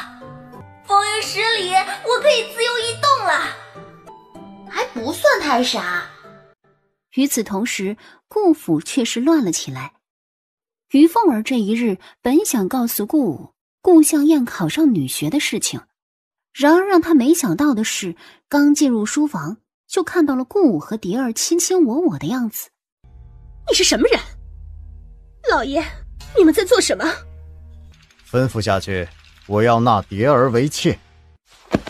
姨娘，于凤儿直接晕了过去。老爷，姨娘因为府里的事情好几日没有休息好了。如今姨娘，您醒醒啊！姨娘还愣着做什么？赶紧去找大夫！老爷，对不起，都怪我，都是我不好。不关你的事情，是我要了你的身子，纳你为妾是必须的。老爷，你不必如此，我本就是烟花女子，之前也与五皇子在一起过。毕竟是我的不对。顾武此时哪里还会计较蝶儿跟五皇子的事情？此时此刻，他的眼里只有蝶儿伤心的神色。只是五皇子那里，我们还得想办法。老爷，五皇子那里我会去说，多谢老爷给了蝶儿一个安身之处。说着，蝶儿就跪了下来，给顾武磕了一个头，一把将蝶儿扶了起来，而蝶儿则是顺势靠在顾武身上。这一副作态，若是被于凤儿看到，定当以为见到了自己。但是蝶儿比他年轻，容貌也比他好看，所做出来的感觉更是比他要强上几分。顾武本就喜欢这样的调调，如此一见，更是一颗心都扑在了蝶儿身上。大夫，我家姨娘如何呢？恭喜大人，您这位夫人是有喜了呀。什么？有喜了？怪不得姨娘的月信推迟了。多谢大夫，多谢大夫。姑娘，现在怎么办？我看那个姨娘不是好对付的。哪家纳妾需要一个姨娘做主的？我们要得到的是夫人的点头。但是那个于姨娘如今有了身孕，我怕她从中作梗。不会，有五皇子在，她不敢。蝶儿却是什么都没说，只是写了一封信，吩咐小翠去五皇子府。本来他也没有底气与五皇子摊牌，但是那个一直帮着他的人却是写来了一封信，上面就有解决办法。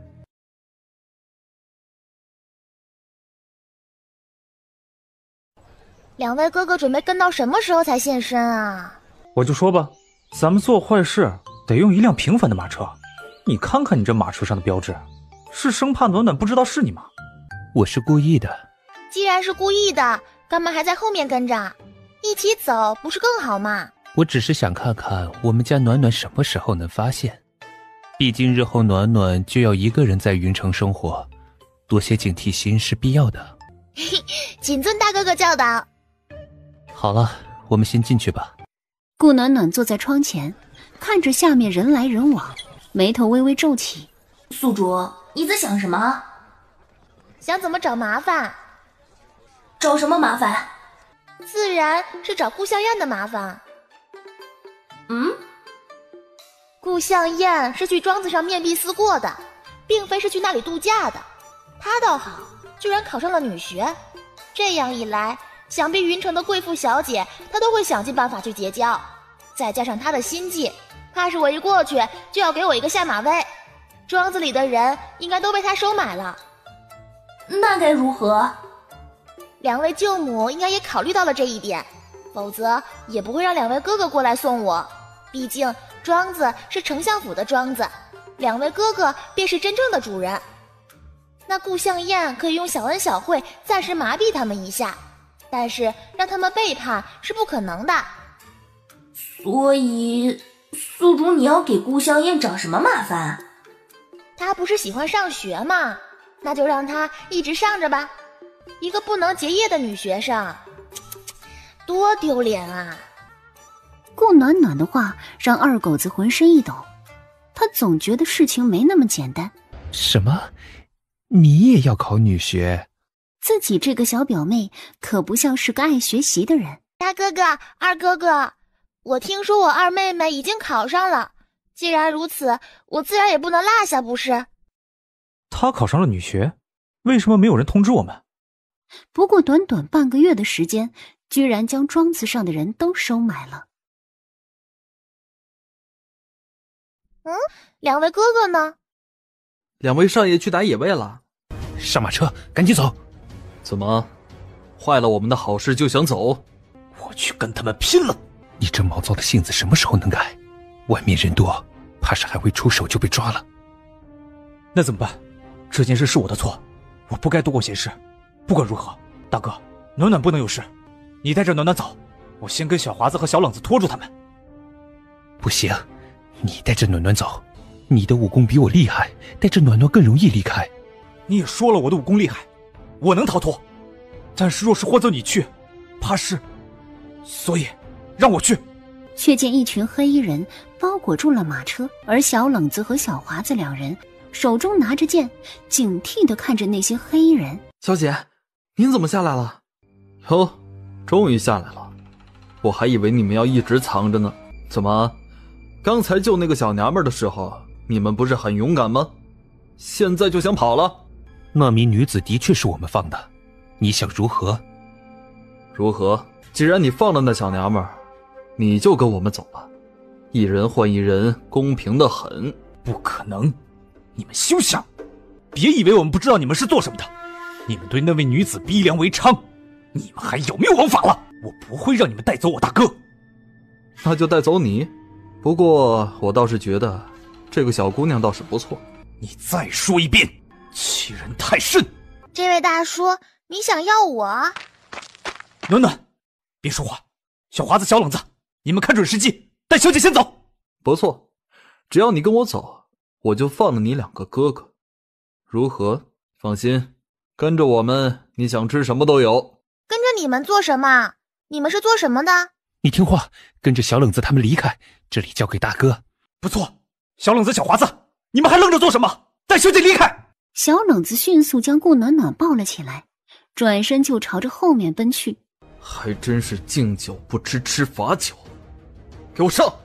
放我下来吧。小姐，我带你跑，我没事儿。而小华子已经冲了过去，拦住了想要过来的黑衣人。小姐，你快跑，我拦住他们。不用怕，我去。小姐，这不是儿戏，你快走。你主子让你监视我，但是我要是死了，你可就完不成任务了。所以，你确定你还不出来？小冷子一愣，紧接着就看到了一个黑衣人立在他们面前。天一脸色十分复杂，他从未想过自己的行踪居然会被发现。顾暖暖看了过去，去救。天一条件反射地冲了过去，一掌直击黑衣人要害，抓着小华子来到了顾暖暖身边。去帮我哥，你最好听我的。朝着顾暖暖拱了拱手，迅速离开。他没忘了离开前夕陈峰所说的话。主子明着是让你监视，但是顾小姐的性命你也得保护好了。如若顾小姐出了意外，你这条命怕是也没了。顾小姐的命令你也听着，放心，就算任务失败，有顾小姐在，你也没事。陈峰是主子身边的第一人，他的话他自然放在了心上。这些都是你们杀的，明白？我们明白了，小姐，人是我们杀的，那个黑衣人是无意中闯进来的江湖侠士，是来帮我们的。嘿嘿，乖，记得有些东西给我死死的烂在肚子里。宿主，那边解决完了，他们过来了，我先回来了。宿主，你做的？不是。二狗子明显不信。宿主，你武功又厉害了。他们太菜。掀桌子，这天聊不下去了。暖暖，二哥，我在这里。两位少爷，我们在这里。小姐没事儿。暖暖没事了，别怕，有哥哥在。对，已经没事了。大哥，我没事。你看，小冷子、小华子他们保护着我，没让我受伤。你们做的不错，等回到丞相府都有赏。多谢二少爷。等上了马车后，小冷子和小华子迅速赶着马车离开了。之前帮助我们的那个人到底是谁？怎么转眼就不见了？难不成是家里派来的护卫？不像。如果是家里人安排来的，在一开始就应该出手。那人的身份是？不知，不过好歹是帮了我们，只要对我们没有恶意便好。具体的我们回京城再查。大哥，你快看，那个人是不是我们刚刚救下来的人？姑娘，是我们。两位公子。二狗子，你认识这个人吗？明明好像见过，但是总是想不起来。哎，这不是你前世那个未婚夫的干妹妹吗？陈子谦家里贫穷，当时的陈子谦谦虚有礼，又坚强好学，以至于得到了夫子的青睐。夫子有一个女儿，就是眼前的这个女子徐杨柳。也不知道陈子谦跟徐杨柳说了什么，徐杨柳就离开了。因此前世的自己也只是跟徐杨柳见了一面，只不过徐杨柳的家乡明显在距离此地的千里之外，怎的来了这里啊？二狗子，你说呢？宿主，我没有脑子，我不知道啊。你终于承认自己没脑子了。宿主，你这样会失去我的。哼，你怎么可以这样对我？厉害了，二狗子！身为一个没有感情的系统，你居然还会哭了。这是我家里的小妹，刚好也要去云城，我们就带你一程吧。那就多谢公子。顾小姐长得好可爱。那是，胖乎乎的，捏着也舒服。你这话如若传到祖母耳朵里，免不了被责骂一顿。就是啊，我不胖，我在长身体，所以我吃得多。好，你不胖，你多吃点，等去了下个镇子上，二哥给你买。哼，徐小姐，你一个姑娘家怎么一个人在这里呀？我是跟着我家人过来的，他要去京城求学，只是那日我出来买东西的时候被歹人打晕了。这一次的逃跑我计划了好几日，终于逮到时间，接着小姐的时候想要离开，但是奈何他们警惕心太高了，还好遇到了两位公子。顺手而已没事。不过你这姑娘倒是胆子不小，如若是其他人，怕是早就怕得哭哭啼啼了，你居然还想着逃跑。徐杨柳虽然没有大家闺秀芊芊小姐身上的那种优雅气质，但是却自有一股洒脱。哎，宿主，我怎么觉得你并不讨厌这个徐杨柳啊？二狗子，我现在有点后悔啊！我很后悔当初待在系统空间里的时候忽略了一些人，以至于没有看到他们的轨迹，让我十分被动。就是，其他人后面的事情都是我逼着你看的。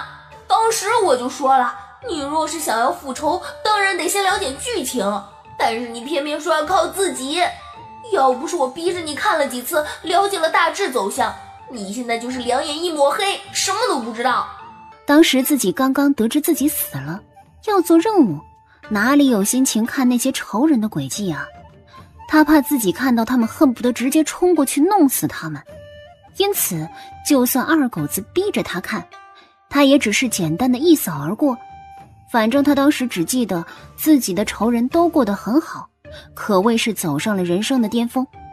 那个，现在我还能看吗？现在应该不能了，我的数据都被清空了。那我黑了主脑，你去看看能不能找到。二狗子沉默了许久才说道：宿主，你这样光明正大的说这话，你考虑过主脑的感受吗？再说轨迹都变了，后续也会变，你知道了以前的事情也没什么用。这个倒是真的。顾暖暖点了点头，果然走捷径是不行的，还是得靠自己吧。顾小姐，谢谢你。果然收拾干净的她看得格外顺眼。你说你与家人一起来的，你还是赶紧给你家人写封信吧，现在怕是他们也着急了。我到时候让我二哥替你将信送到驿站去。那就多谢顾小姐了。去看看。宿主，他的开头是子谦大哥，应该就是你的未婚夫没错了。这么说，他是跟陈子谦一起过来的。他在信里说让陈子谦不要担心，说他一切安好。二狗子简单的复述了几句。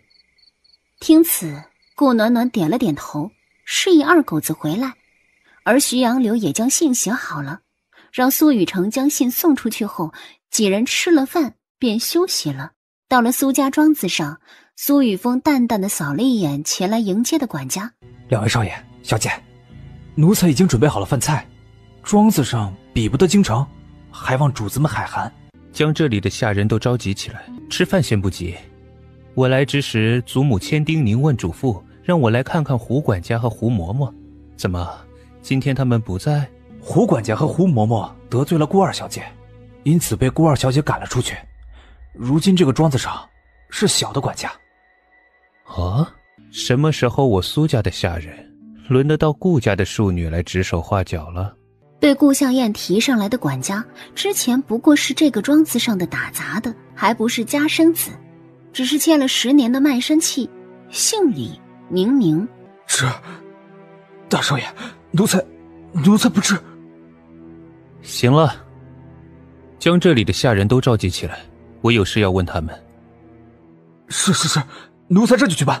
真舒服啊，不用自己动手，有哥哥真是好啊。好了，宿主，我知道你在炫耀。既然都到了，我也就开门见山了。你们还记得自己的主家是谁吗？自然是知道的，便是京城苏家。你们呢？既然你们知道，那就说说下人变动之事为何没有上报苏家？少爷，顾二小姐到了，让她进来。大表哥，二表哥，姐姐。等等，我可就暖暖一个妹妹，你别乱认亲戚。一句话让在场的人神色各异。姐姐，二哥哥说的没错，他们只有我娘一个姑姑，我娘也只生了我一个，所以他们只有我一个妹妹。姐姐你怎么？我们是一家人啊。是啊，所以你叫我姐姐，我应了。但是我的哥哥不是你的哥哥啊，你干嘛要乱攀亲戚？的确，按照血缘关系来说，他的确跟苏家没有任何关系，而且他是姨娘养大的，不是养在苏敏兰身边，这样一来更是少了几分理由。还有，顾二小姐是来庄子上面壁思过的吧？怎么，我们给顾二小姐留了脸面，没有说得太清楚，顾二小姐自己也忘了，这一天到晚往外跑是个什么意思？面壁思过的，我们怎么不知道啊？他的丫鬟不是说来散心的吗？对呀，我还以为是京城玩腻了，所以来这上玩玩呢。毕竟咱们云城的风景还是好的。可不是，所以这是犯了错了？我看十有八九是这样，我的确是来面壁思过的，我也已经认识到了自己的错误。扑通一声跪了下来。对不起姐姐，是我不对，不该不敬嫡姐，与嫡姐吵嘴。天哪，只是因为姐妹之间的吵嘴就被发到庄子上来了，这顾大小姐也太霸道了吧？可不是，都说大宅子里的龌龊事情多，这庶女在嫡女嫡子手中也不好过日子，唉，真是可怜了。姐姐，只要你原谅我，我做什么都行。以退为进，唉，厉害了我的庶妹啊！吵嘴，顾二小姐避重就轻的本事真是厉害。姐姐，父亲经常教导我们要互相友爱，这一次我是真的知道错了。姐姐要是心有不满，尽管打我便是。我是不小心碰到了姐姐的额头，如若姐姐愿意，打我额头多少下都可以。毕竟只是不小心打了一下，能有多严重啊？况且顾暖暖额头上的伤口已经好了。我做什么都可以吗？是，姐姐怎么惩罚我都行，只要姐姐开心。既然已经给自己安了一个欺负手足的头衔，他若是不坐实了，岂不是辜负了他的好意？既然你如此诚心的，那我就不客气了。来人啊，给我拿块石头过来。哼哼，要这么大的。当初你拿石头打我额头的时候，好像比这块还要大。算了，我就将就一点吧。众人倒吸一口气，满脸的震惊。不是说只是姐妹之间的小吵小闹吗？这么大的石头是怎么回事啊？你打了我2下，一下被我丫鬟挡住了，一下打在了我的额头上。我也不跟你多算，就算我这额头上的1下吧，也就这么大的伤口。怎么样，妹妹？众人顺着顾暖暖的手看了过去，虽然已经好了，但是隐隐约约还能看到一条疤痕，这得有多疼啊！顾向燕尖叫一声，瘫软在地上。大小姐手下留情！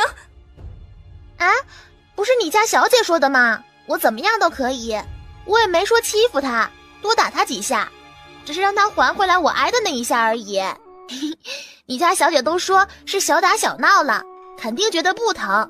既然不疼，躲个什么？而众人看着顾向燕的脸色均变了，就算他们再笨，也明白过来，他们被摆了一道。行吧，是我的错，明知道你只是说说，我居然当了真，真是不好意思，让你下不来台了。那个2位少爷，顾小姐不是我们的主子吗？何出此言？因为他们刚来，这位凤梨姑娘就跟我们说，顾二小姐是特地来庄子上感受风土人情的。你闭嘴！我什么时候这么说过？你不要血口喷人！我没有，我只是说我们家小姐对这里的风土人情感到好奇而已。的确，为了保全顾二小姐的颜面，她说了很多似是而非的话。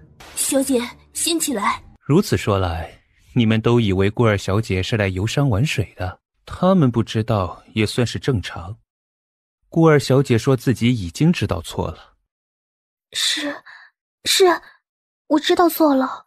如若真心悔改，应该满脸愧色才是。可我倒是见顾二小姐红光满面。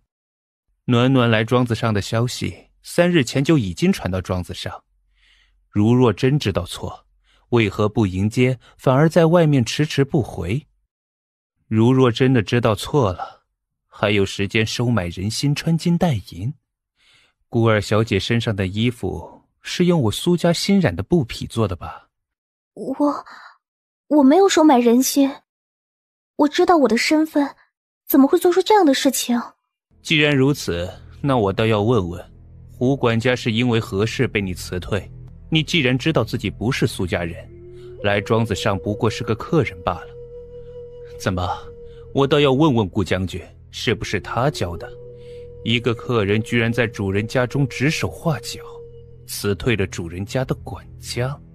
顾二小姐，胡管家和胡嬷嬷是伺候了我祖父祖母半辈子的老人，因为身体不好，他们自动请缨，所以来了这个庄子上帮着看着。说是管家，但是在祖父祖母眼里已经是亲人。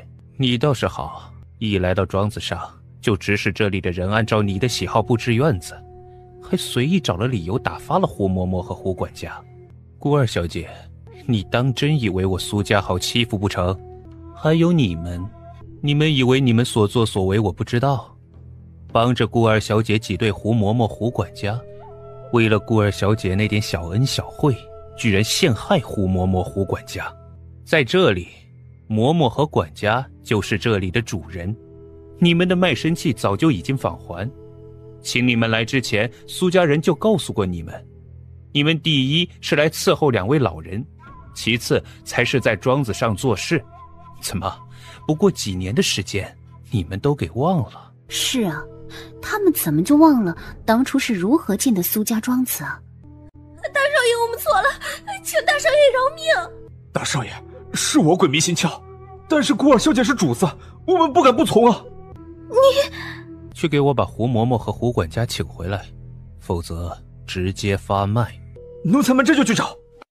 至于顾二小姐，既然是罪人，就好好赎罪，吃穿用度是最好的就罢了，居然还有时间去上女学。苏大少爷，女学是我们家小姐自己考上的。啊，看来顾二小姐来庄子上并非是受罚的，而是来享福的呀。我没有，我是真的知道错了。姐姐，哦，你知道你错了，这句话你已经说了很多遍了。我也不是得理不饶人的人，不过你的道歉我不接受。既然你已经考上了女学，那就搬出去吧。我大哥哥让你来庄子上，可不是让你来考什么女学的。大小姐，我们能去哪里？我们在这里人生地不熟啊！我会给父亲大人说，让你们提前回京城。不，我不回去。我好不容易考上女学，不能这么回去。姐姐是不是嫉妒我考上女学，所以才千方百计的让我回去？你可以不回去啊，但是这里是我外祖的院子，我可以住，你凭什么住啊？姐姐，我们是亲姐妹啊。哦，但是我不喜欢你，不想跟你住一起。我知道你很生气，这样吧，你让我也进女学，我就让你住在这里，如何？他顾向燕不是想要凭借着女学让自己扬名吗？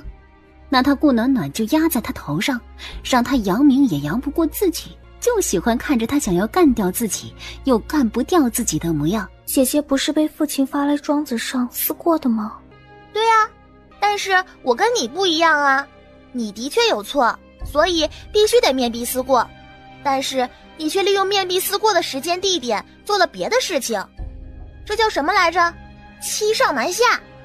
但是我不一样，我本来就没有错，来庄子上只是为了让父亲心里好受点，所以我去上女学也是可以的。我现在不计较你的所作所为，愿意收留你，愿意让你上学，但是前提是我也要去，所以好妹妹，我就靠你啦。姐姐没错，姐姐明明顶撞了父亲。对呀，我还让人打了父亲。但是妹妹呀，你知道吗？有一种人叫做过街老鼠，人人喊打。我打了父亲，没人会说我的不对，相反，他们还会夸奖我。你居然将父亲比作老鼠，你就不怕我告诉父亲吗？随意，你喜欢就好。我是考上的，姐姐如果想进去也要考，虽然时间过了，但是我能在先生面前说几句话。明日我询问了先生，再告诉姐姐结果。奴仆们就回来了，中间簇拥着的则是胡管家和胡嬷嬷。大少爷，是大少爷啊！嬷嬷，管家。哎，大少爷，没想到还能见到您。当年我从丞相府离开的时候，你才5岁，如今一晃10年过去了，想不到大少爷还记得我们。怎能不记得？小时候祖父教训我，还是嬷嬷替我找救兵呢。老婆子，先别说了，大少爷他们定然还没吃东西，咱们赶紧去安排。不用了，让他们去准备吧。看着后面的人，苏雨峰脸上没了笑容，在场的人连忙应了下来，迅速离开。这是二少爷啊！哈哈哈，我们走的时候，二少爷还小，还哭鼻子呢，还非得让老奴抱着，还尿了老奴一身。哈哈哈哈！这位可是小小姐？是姑姑的女儿，顾暖暖。是小姐的女儿呀，跟小姐小时候一样可爱。管家，嬷嬷。哎，我还记得老夫人呀，就想要个孙女儿，如今没有孙女儿，有了外孙女儿，她应该高兴坏了吧？外祖母喜欢暖暖，暖暖也喜欢外祖母，暖暖也喜欢嬷嬷。好好好，嬷嬷也喜欢小小姐。别人不知道，我不愿意，他便设了个套诬陷我，将我赶了出去，我能不知道吗？这顾二小姐一来就收买人心，但是我可是苏家的人，怎么能被一些银钱收买？不过刚好那时候接到了京城来的消息，知道少爷们要来，所以我们索性就等着少爷们来了，自然会揭穿这人的目的。本也没想过跟一个孩子计较，奈何着实过分。胡管家脸上满是不喜，在得知顾向燕是为何而来时，更加气愤了。小小年龄，怎的如此歹毒？还是顾暖暖安慰了几句，这才好了一点儿。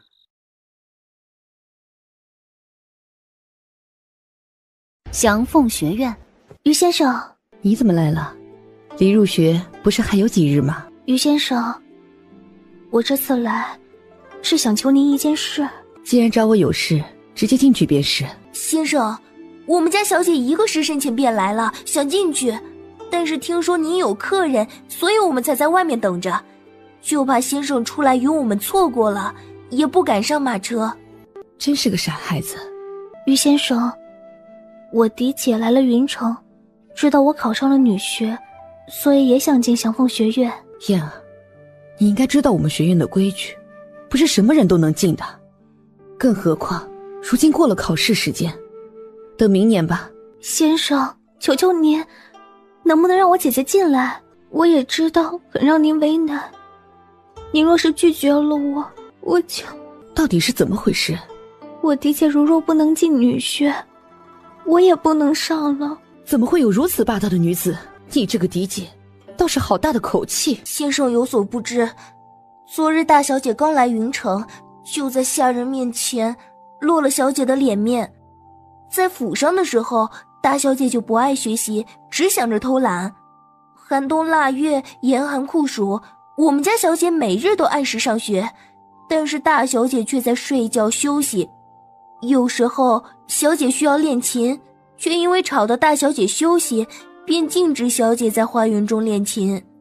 如今得知小姐进了女学，大小姐自然是心里意难平，便将不满发泄到了我们家小姐身上。只怪我们家小姐是庶女，能有什么办法？别说了，凤梨，别说了。你这孩子，你那嫡姐当真是欺人太甚。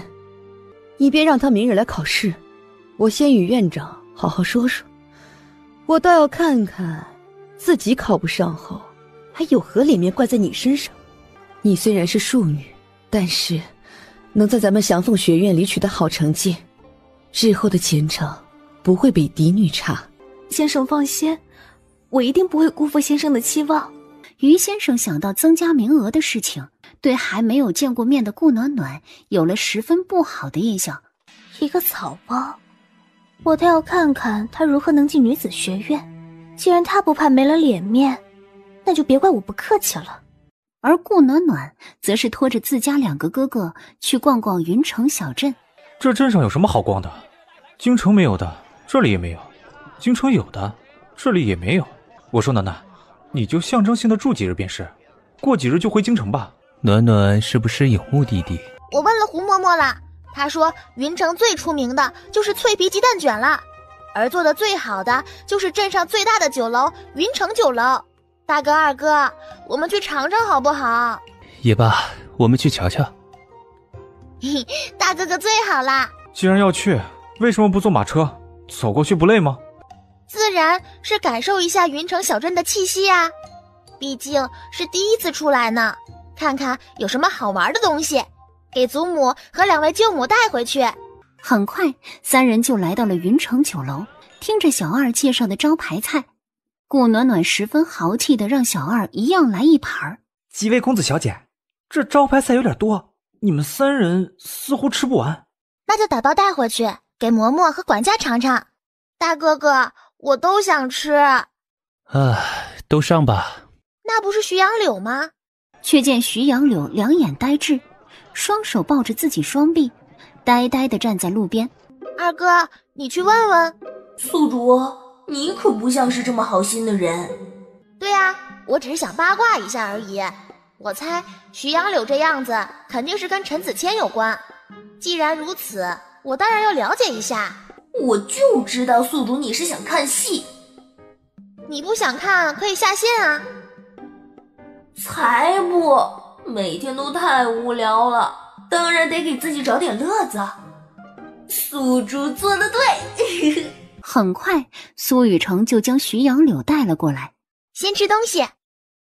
你该不是跟我们分开后就没吃过东西了吧？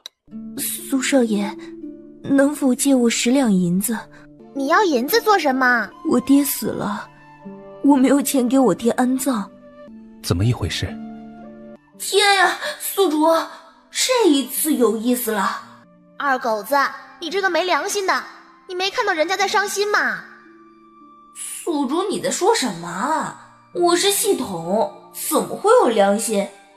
我与我爹陪着子谦大哥前去京城，子谦大哥与我在1个月前已经定亲，就等着这次金榜题名便成婚。却是没有想到，行至云城之时碰到了歹徒，我被掳走，幸得3位救助，这才再次回到云城。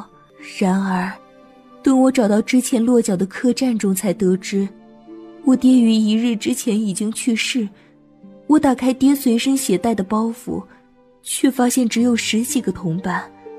好在客栈老板好心，让我将我爹放在了马厩之中，避免了我爹死后还不得安宁。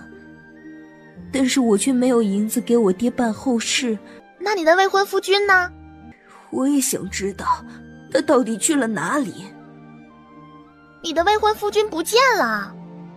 是，客栈老板说他留下了几两银子让他们代为照顾，已经3日没有见过了。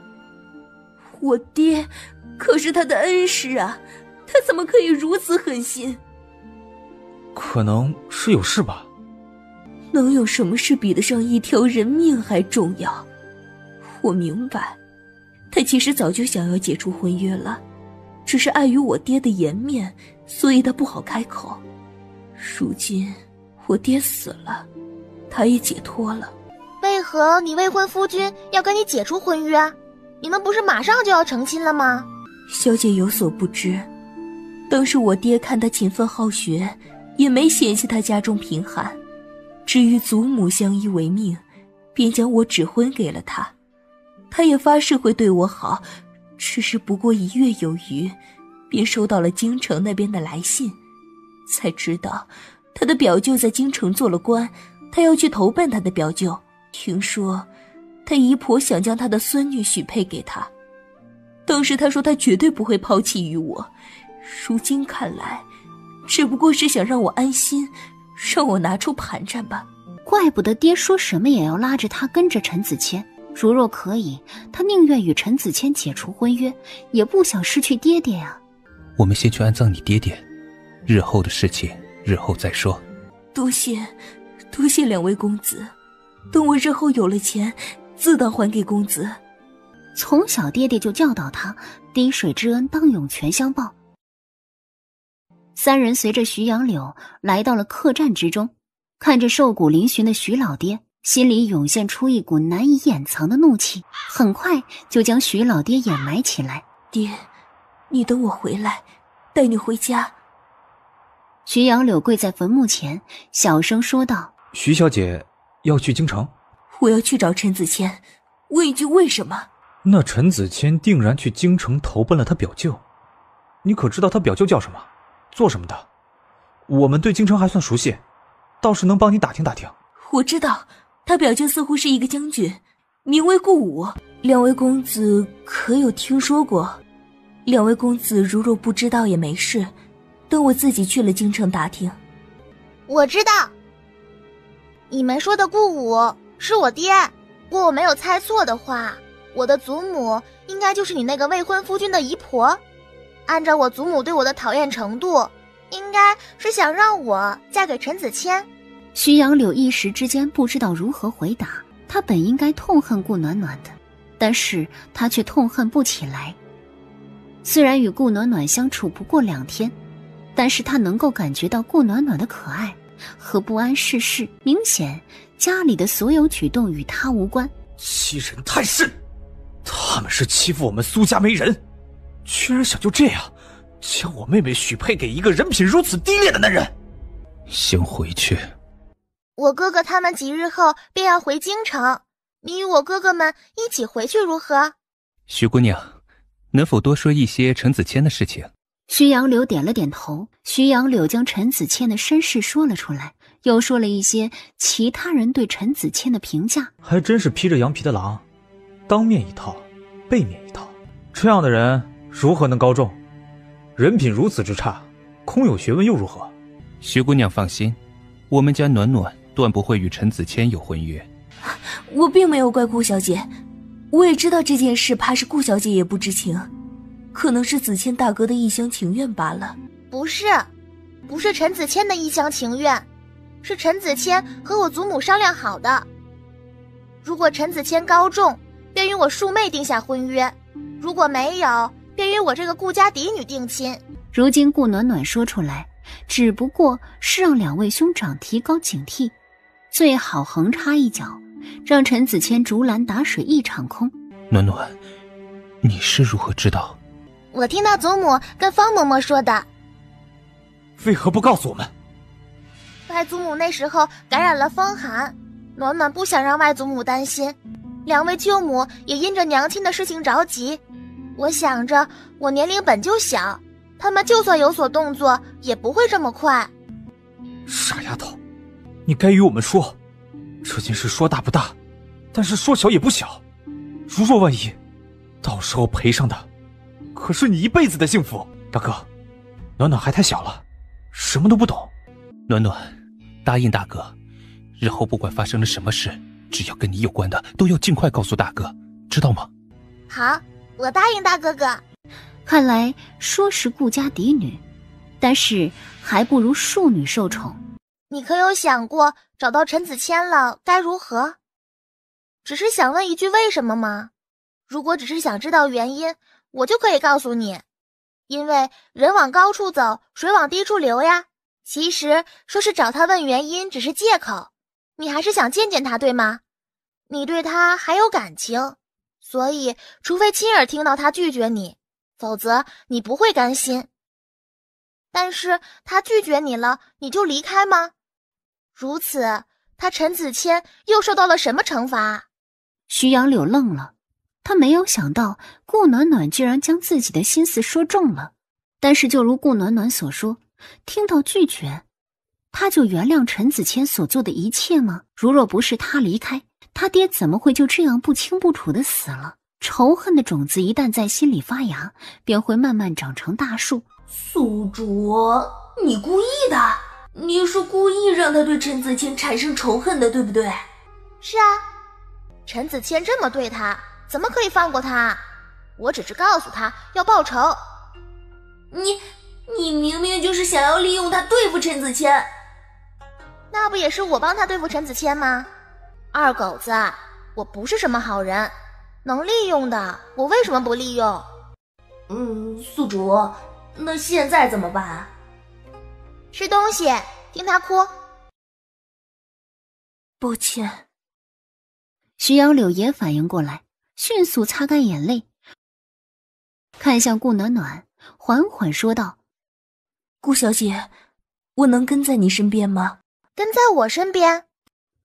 顾暖暖看向徐杨柳，做丫鬟吗？是。徐杨柳点了点头，眼里是说不出的坚定。顾小姐，我用我一辈子的忠心换您带我进顾府。顾暖暖眼里划过一丝赞赏，短短时间，徐杨柳就有了计划，不得不说是个聪明的女子。我妹妹人小又单纯，你不要利用她做一些有危险的事情。苏雨成迅速说道，脸上浮现出警惕之色。你若是想报复陈子谦，不要牵扯到我妹妹。徐杨柳脸色一白，咬了咬嘴唇。我知道，我只是想让顾小姐带我进顾府，其他的我会自己来，不会牵扯到顾小姐。大哥哥二哥哥放心，我会保护好自己。徐姑娘如此可怜，我就帮她一把吧。如果跟着我回顾府，想必会让陈子谦心惊，毕竟他可是想娶我的呀。苏雨成还想拒绝，就听到苏雨峰说道：既然暖暖应了下来，那你日后就跟着暖暖，只是这卖身契还是要签的。徐杨柳的心猛地一沉，露出了一丝苦笑，最终还是点了点头，沙哑着声音说道：好。那大哥二哥你们先忙，我带徐姑娘回房。既然来了我身边，那就一切按照我这边的规矩来。我身边的丫鬟均是以水果命名，大丫鬟名为葡萄。徐杨柳跪了下来。请小姐赐名。杨桃，起来吧，我知道你的心思。你如今先跟着我在云城待着，过不了多久我就会回京城。你想报复陈子谦也好，想让他回心转意也罢，我能帮的都会帮。你既然已经是我身边的人，你的所作所为都会算在我的头上。为了避免给我惹麻烦，你听我安排。杨桃便以顾暖暖丫鬟的身份留了下来。杨桃，你去找嬷嬷，将云城的事例打听清楚。你叫什么名字啊？你们暗卫成日躲在外面，不冷吗？你进来回话吧。天一皱了皱眉头，一个闪身出现在了顾暖暖面前。名字？天一。那日的事情多谢你了。这是属下应该做的，当不起顾小姐的谢礼。我的意思是，这是以后的谢礼。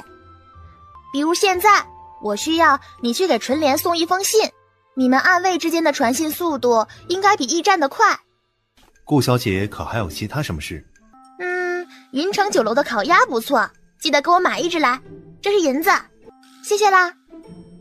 天一很想说他是个暗卫，不是个跑腿的。算了，反正就这一次。如果他知道有第一次就有第 N 次，他一定会从现在开始就拒绝。顾暖暖看着云城势力分布图，这冷家可是云城县令夫人的娘家。这云城县令十分有才学，奈何处事不圆滑，以至于无法升迁。更重要的是，他那个夫人是个糊涂的主。小姐，你可千万别跟冷家人搅在一起。那冷家人仗着自家大姑爷在云城做县令，可谓是飞扬跋扈，特别是他家的小儿子。那云城县令就不管的吗？嗨，被瞒着呢。看来这县令夫人挺厉害的，没有一些手段，如何能将云城县令给瞒在鼓里啊？翌日，顾暖暖、苏雨峰和苏雨成在顾向燕的带领下，直接来到了作为考试的院子里。于先生、蔡先生、宁先生，这位便是我姐姐。先生安好。这两位是我大哥哥和二哥哥。先生，舍妹就麻烦三位先生了。如若舍妹有什么不对，还望海涵。三人看向顾暖暖，宁先生和蔡先生点了点头，一旁的于先生则是皱了皱眉头。能不能通过考试，还是个未知数。那就请三位先生出题吧。既然是考试，就请各位在外面等着吧。苏雨峰点了点头，拉着想要说话的苏雨成走了出去。顾向燕自然也跟着离开了。我说大哥，那个于先生显然是对暖暖有意见，咱们暖暖可没得罪过他。总有人喜欢在后面无中生有。苏雨成一愣，迅速地看向不远处的顾向燕，当下明白过来。大哥，那暖暖会不会在里面受欺负？不会，我们去找院长。苏雨峰扫了一眼杨桃。你在此等着暖暖。是，少爷。一个时辰后，也不知道姐姐在里面考试的如何了。这一次的入学考试倒是与平常并无不同，考的依旧是琴棋书画，外加女工和仪态，只要5种中有3种达到优秀，就可以进入学院读书。先生，你们好了吗？就这样看着3位先生对着他的考试内容指指点点，讨论不休。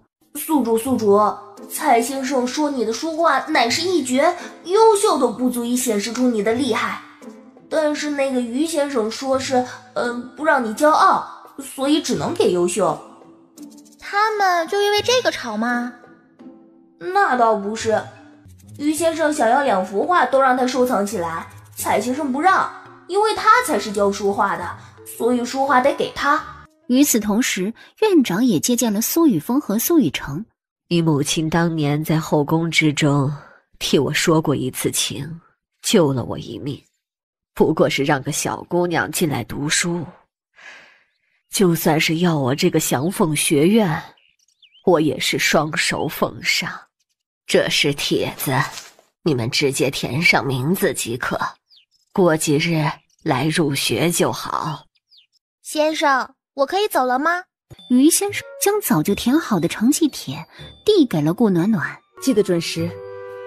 多谢先生。刚出去就看到苏雨峰和苏雨成。帖子我跟大哥已经跟你要来了，你自己填上名字就行。小姐拿到帖子了，没想到姐姐居然通过了入学考试。这不是先生给我的帖子，是哥哥给我的，这应该是院长发的帖子。你看，这是院长印章。这是我哥哥找院长要的帖子，不用考试，贴上我的名字就能进去。姐姐原来是凭借苏家关系入了祥凤学院。既然有捷径，我为什么要出力？我又不是傻子。我知道妹妹羡慕我，但是羡慕也没有用，毕竟我才是丞相府的外孙女，而你不过是五品小官的庶女罢了。请问一下，我可以用小笼包换你手里的桂花糕吗？顾暖暖回头就看到一个比自己还胖的丫头可怜兮兮地望着自己。换！两个小丫头果断地互相交换了吃的。我叫杜福宝，你叫什么？顾暖暖。嘿嘿，我看了一圈，只有你跟我在吃东西啊，我就来找你换吃的了。我爹说了，能交换吃食的就是朋友，以后我罩着你。祥凤学院我熟悉啊，我已经读了2年了，今年是第3年。哎，等等，顾暖暖脸上满是疑惑。我听说祥凤学院1年就能结业啊。对啊，我老是不及格，不能结业，所以就一直在读着。本来那些先生也不想要我了，但是我家有钱。杜福宝身边的丫鬟已经一脸的生无可恋，自家小姐怎么又开始自曝自己这些不光彩的事情了呀？我10岁进的祥凤学院，如今已经快13岁了。先生教的好不好我不知道，但是里面的饭菜挺好吃的。真的吗？那今天中午我们一起去吃。快点吃啊，我们要进去了。杜鹃，你照看着暖暖的丫鬟，我们先走了。是，小姐。我们坐一起。杜家乃是云城最为富贵的家族，既然没有坏心思，还能跟他分享吃的，勉为其难接受了。由着杜福宝带着，到了最后一排坐了下来。跟杜福宝在一起的是你姐姐？是的，也不知道我又做错了什么，以至于就姐姐都不理我。我看你这姐姐的眼光可不怎么好，居然一来就跟杜福宝交好。她难道不知道杜福宝今年是第3年入祥凤学院了吗？前2年成绩可是一直不及格。啊？还有人能不及格吗？可不是，我可是都打听清楚了，祥凤学院就这么个令人头疼的。如此，我便知道为什么姐姐要与杜小姐交好了。为什么？我当你是朋友告诉你，但是你不要告诉其他人。我姐姐是凭借着家里的关系进来的，可能觉得跟杜小姐在一起比较有共同话语吧。天哪，你姐姐还真是……显然不知道自己走后门的名声即将传遍整个祥凤。等到于先生说可以用膳时，顾暖暖连忙站了起来，迈着小腿就往外跑，身后杜福宝连忙跟了上去。你跑这么快做什么？没人跟你抢的。啊？为什么？你不是说饭菜很好吃吗？因为他们觉得在食堂吃饭与他们的身份不符，所以那些千金小姐都自己带的午饭，去学堂吃的都是一些平民女子。那他们的那份我能帮他们吃了吗？你吃饭的样子真好看。你干嘛学我？怎么舒服怎么来啊？我爹总说我不够优雅，不像个大小姐，但是我们家本就是商人，带着铜臭味学是学不来的。铜臭味有什么不好？我就想睡在银子上面。有钱能使鬼推磨了。暖暖，你家也是当官的吧？是个小官。那你怎么来这里了？应该不是冲着降佛学院来的吧？不是，我顶撞了我父亲，所以他让我来这里面壁思过来着。但是我觉得我没错，刚好有个学院，我就来瞧瞧啦。你家是不是有姨娘？然后这样那样？你真厉害。那是当然，我可是看了不少花本子的。你肯定是被你们家姨娘给陷害了。你为什么不觉得是我的错了？你长得那么漂亮可爱，就算顶撞父亲也不是什么大错，怎么会因为这件事就让你离开家来到千里之外的云城？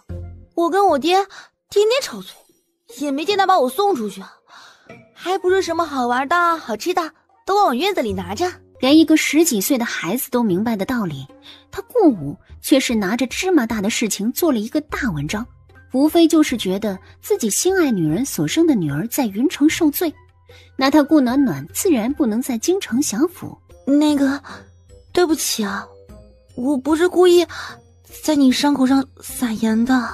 没事，你以后多给我带点好吃的就行。没问题。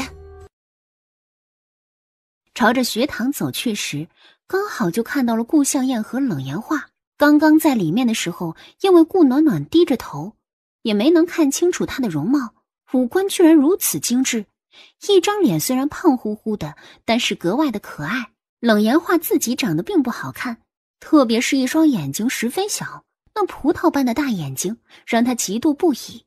哼，一个常年不及格和一个走后门进来的，还真是物以类聚，人以群分。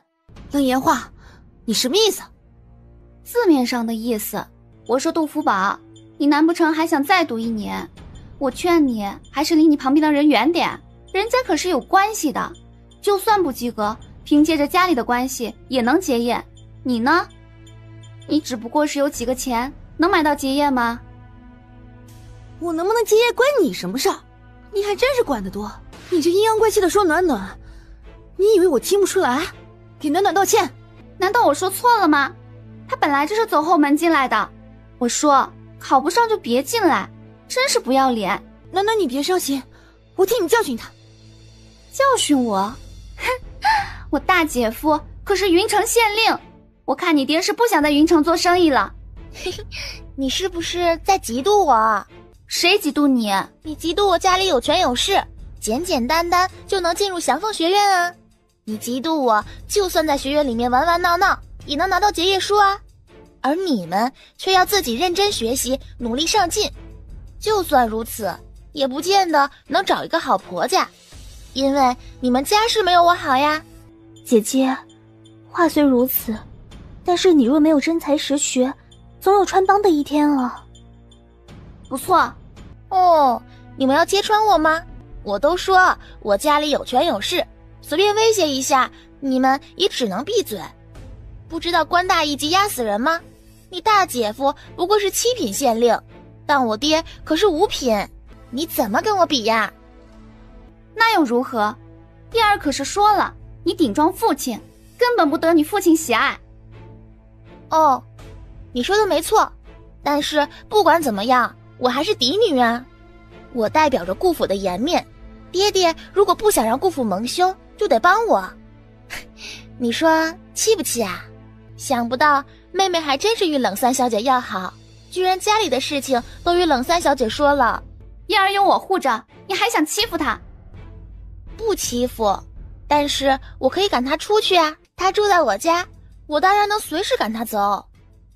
姐姐，我错了，对不起。这个顾向燕又想整什么幺蛾子？你们在这里做什么？是于先生。暖暖，等下你别说话，他给你以为你欺负顾向燕了。听说于先生对顾向燕十分看重。不说话怎么行？我要跟我这个好妹妹比一比，谁演戏更厉害。怎么回事？于先生。顾向燕一脸委屈地叫了一声。于先生，我……顾暖暖一个转身，露出了满是泪水的脸庞。于先生，怎么了？于先生，冷言话说让我赶紧离开祥凤学院，说我肯定学不好。可是我才刚刚进来，他怎么知道我学不好？我与他争论了几句，福宝帮我，他就说他大姐夫是云城县令，要让福宝的爹爹没办法在云城做生意，我该怎么办？于先生，你跟冷言话说说，让他不要针对福宝爹爹，好不好？这话是你说的。于先生，花儿的确说过，但是只是开玩笑的，没想到姐姐当了真。是你说要赶燕儿出去，我才说了那句话。赶燕儿出去？冷言话，你为什么要颠倒黑白？我什么时候说要赶妹妹出去了？是你说物以类聚，人以群分，说福宝几年没有及格，是你们嫌弃他，还说我是走后门进来的。我这不是为了妹妹日后能有个好成绩，所以想着让家里人再买个房子给妹妹住吗？都说手足情深，妹妹却要因为成绩的事情不与我一起玩。什么走后门？顾暖暖是考进来的。谢谢于先生。落在两人眼里，明显以为是于先生为了顾及顾暖暖的脸面说的场面话。还有什么物以类聚？你们都是同窗，应该互相帮助。特别是你燕儿，你一向是个懂事的，可别让我失望。于先生，我没有嫌弃姐姐。没有最好。行了，擦干眼泪，进去吧。这么点小段数还跟他斗。与此同时，不起眼的马车飞快地朝着云城奔来，马车里的葡萄还有些没缓过神来，就听到纯莲说了几句话，带走了这些乞丐，还有他。小姐，我终于见到你了。什么时候到的？刚刚到。纯莲将那些乞丐带走了，让我过来找你。胡嬷嬷，小姐回来了，饿了吧？饭菜已经准备好了。你带着葡萄下去梳洗一番，吃点东西。小姐，您交代我的事情，我都办好了。好，后面的计划纯莲应该告诉你了。怎么样？可有害怕？是挺害怕的，只是……小姐为什么要派纯莲假装刺杀我？因为得选出知恩图报的人啊。顾暖暖让葡萄一直给他们送饭，然后被刺杀，就是为了选那些会感恩的人。宿主，你要去哪儿啊？找纯莲。纯莲看到顾暖暖，叫了一声：“小姐，人都在里面。”你叫什么呀？葡萄口中的小姐便是这位。你们如果想吃饱饭，最好乖乖回答。风起，我想让你们帮我做件事。什么事？你识字吗？喏，就是这个。你看了之后，如果没有问题，就签上自己的名字。你要求我做的，我会尽力做到。但是，你不需要我们签卖身契？不需要，我信任你，也希望你不要辜负我的信任。当然，你若是背叛我了也没事。一般背叛我的人都去阎王爷那儿报道了。好，我替你做这件事。不，是替你自己。我们是合作关系。前期你遇到困难可以找纯莲帮忙，后期你可以利用这个做自己想做的事情。好。好啦，你们早点休息。这里就是你们落脚之处。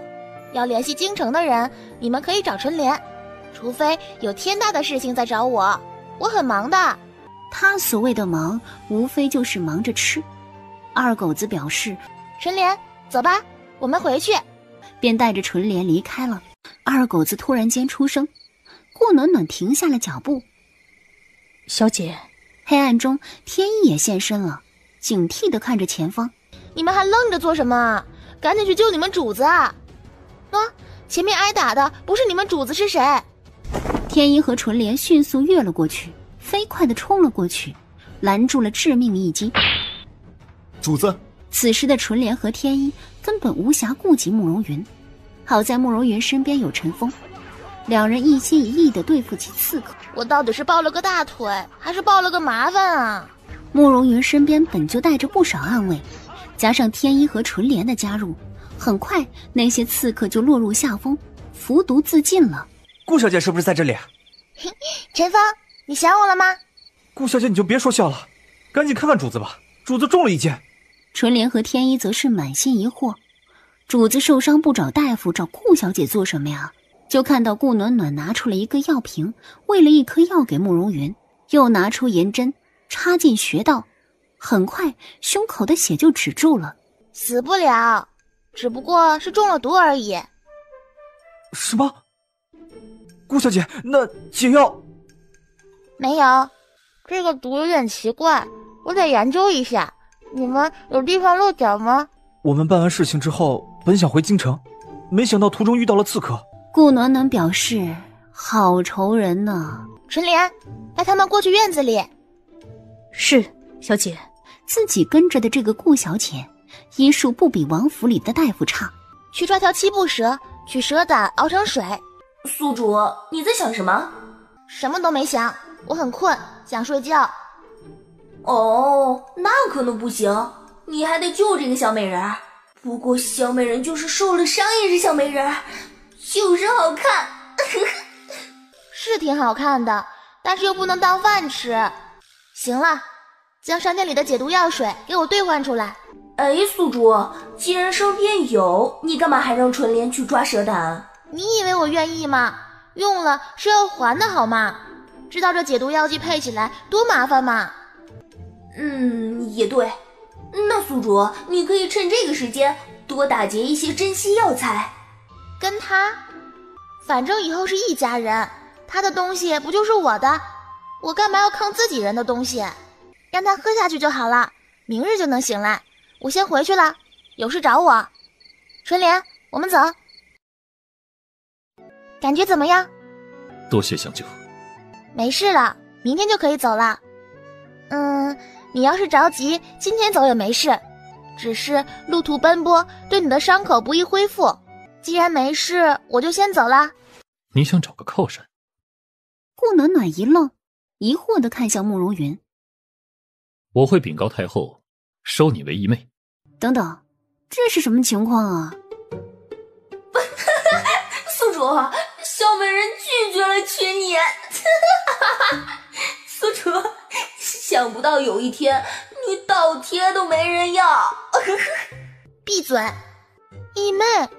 也算是报答你的救命之恩。你觉得我长得不好看，配不上你？为何如此问？那你干嘛不让我嫁给你，还非得认我做义妹不可？倒不是说义妹不好，但是明显的义妹比起王妃来，权力可是少太多了，划不来。哎，划不来呀！她才不要做义妹。她重生回来的时间，距离前世丞相府灭门的时间只相差1年，她没办法在1年的时间里拥有自己的势力，所以她只能搅浑这套水，让京城的格局变得复杂，同时让五皇子这一脉浮上水面，慢慢的铲除顾武的后盾，这也是她重生而来的目的。胡嬷嬷，我们能先吃饭吗？二小姐若是饿了，便先吃吧。左右厨房里什么都有，想吃什么尽管吩咐便是。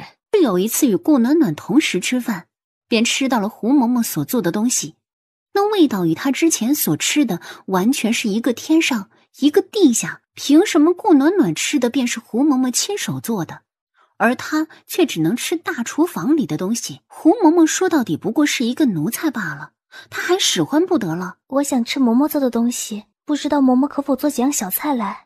顾二小姐，老奴已经老了，就是丞相和丞相夫人来了，也不会让老奴做饭。顾二小姐倒是好大的架子。姐姐的饭菜便是嬷嬷亲手做的，为何燕儿想吃嬷嬷做的就如此之难？就因为姐姐是顾府嫡女，所以嬷嬷就要讨好姐姐吗？出生又不是我能选择，嬷嬷何必如此？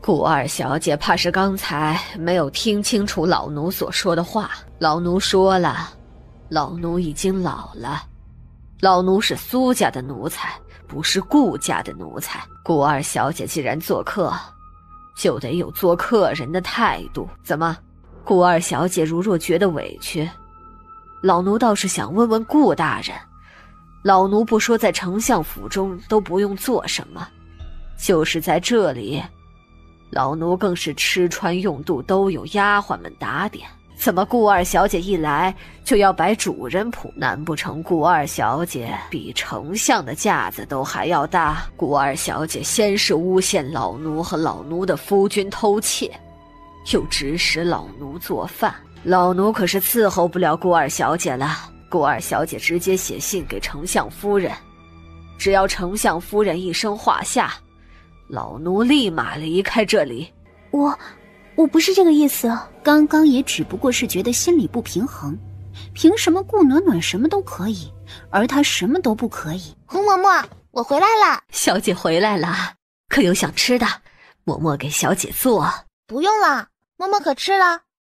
吃过了。那就让厨房给我下碗面条吧。我记得昨日胡嬷嬷做的零嘴儿还有不少。你倒是记得清楚。等到了晚上，才知道顾香艳和胡嬷嬷之间的口诀，当下冷笑一声：“看看我，可爱吗？”尚可。尚可？感情是对自己的容貌不满意？你不喜欢可爱的？等我长大了，也可以变成性感的。或者，你告诉我你喜欢什么样的？反正你喜欢的样子我都有。慕容云无奈。你太小了。哦，但是我能长大。我不嫌弃你老，你还嫌弃我小了。你胆子很大。谢谢夸奖。这样吧，你等我8年，我给你几个消息如何？这第一个嘛，就是当今皇上武皇子已经开始招兵买马，拉拢朝堂之人，准备打着清君侧的名号造反。第二嘛，便是当今皇后来了一手狸猫换太子。这第三嘛，2皇子和4皇子已经联手，至于3皇子命不久矣。掐指一算，应该只有1个月的性命。下毒之人是2皇子和4皇子，解药我给你。这些消息都给你，换你等我长大，如何？为何告知于我？这个你不用知道，你尽管去求证这些消息的真实性，记得告诉我结果。再见。宿主，你为什么要告诉小美人儿？因为只有她才有能力与这些人纠缠，为我争取时间。他重生回来的时间，距离前世丞相府灭门的时间只相差1年，他没办法在1年的时间里拥有自己的势力，所以他只能搅浑这套水，让京城的格局变得复杂，同时让5皇子这一脉浮上水面，慢慢的铲除顾武的后盾，这也是他重生而来的目的。胡嬷嬷，我们能先吃饭吗？二小姐若是饿了，便先吃吧。左右厨房里什么都有，想吃什么尽管吩咐便是。有一次与顾暖暖同时吃饭，便吃到了胡嬷嬷所做的东西，那味道与他之前所吃的完全是一个天上一个地下，凭什么顾暖暖吃的便是胡嬷嬷亲手做的，而他却只能吃大厨房里的东西？胡嬷嬷说到底不过是一个奴才罢了，他还使唤不得了。我想吃嬷嬷做的东西，不知道嬷嬷可否做几样小菜来？顾二小姐，老奴已经老了，就是丞相和丞相夫人来了，也不会让老奴做饭。顾二小姐倒是好大的架子。姐姐的饭菜便是嬷嬷亲手做的，为何燕儿想吃嬷嬷做的就如此之难？就因为姐姐是顾府嫡女，所以嬷嬷就要讨好姐姐吗？出生又不是我能选择，嬷嬷何必如此？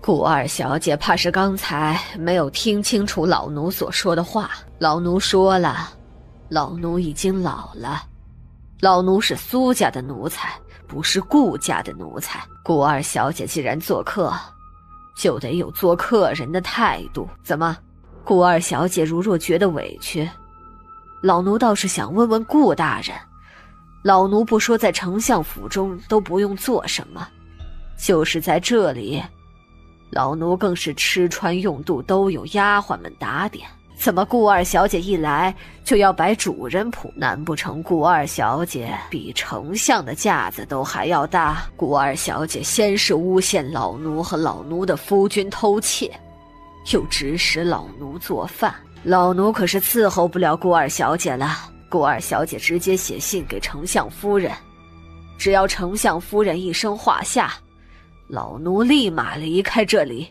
我不是这个意思，刚刚也只不过是觉得心里不平衡，凭什么顾暖暖什么都可以，而她什么都不可以？胡嬷嬷，我回来了。小姐回来了，可有想吃的？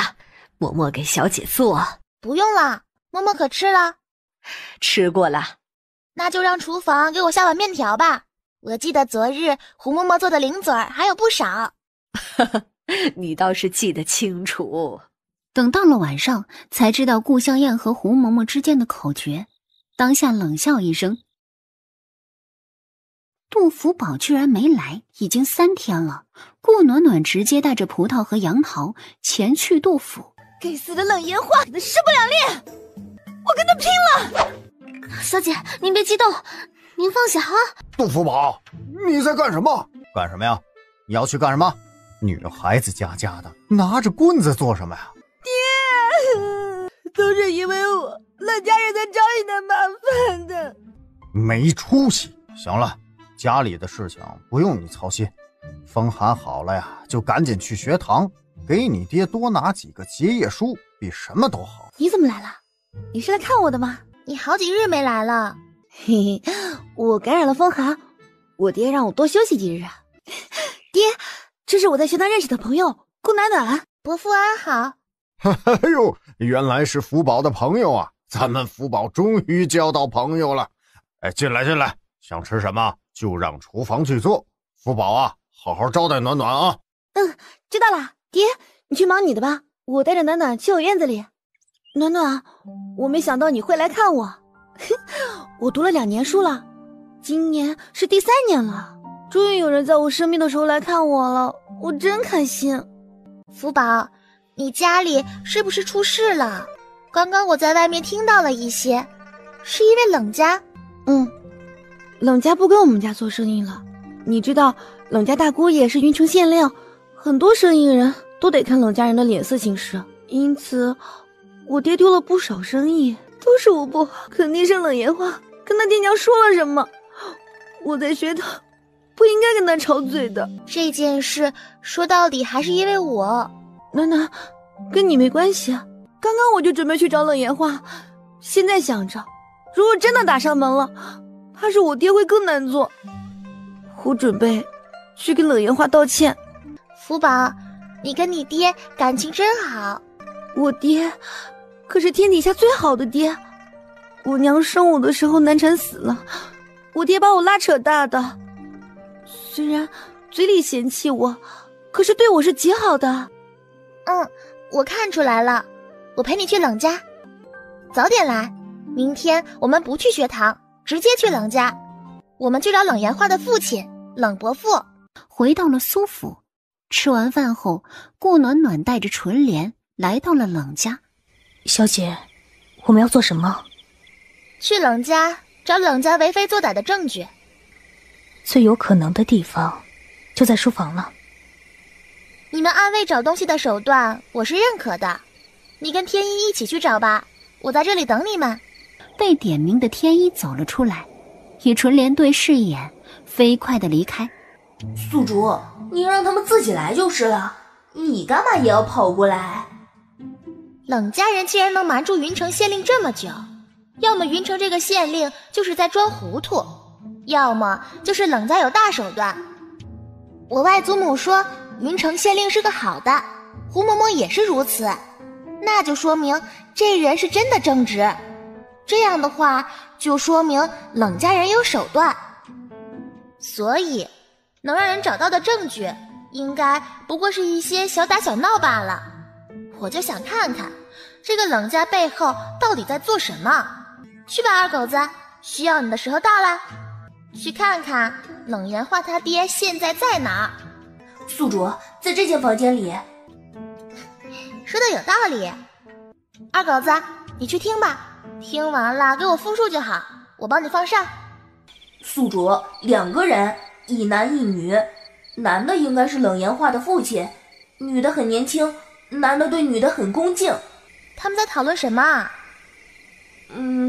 好像在说买卖，提到了私盐，还提到了杜家。宿主，好像是因为杜家发现了冷家私下贩卖私盐的事情，所以冷家才想拖杜家下水，但是杜福宝的爹不愿意。我朝律法，不可贩卖私盐，一旦发现，株连9族。那他们的胆子可真大。毕竟富贵险中求。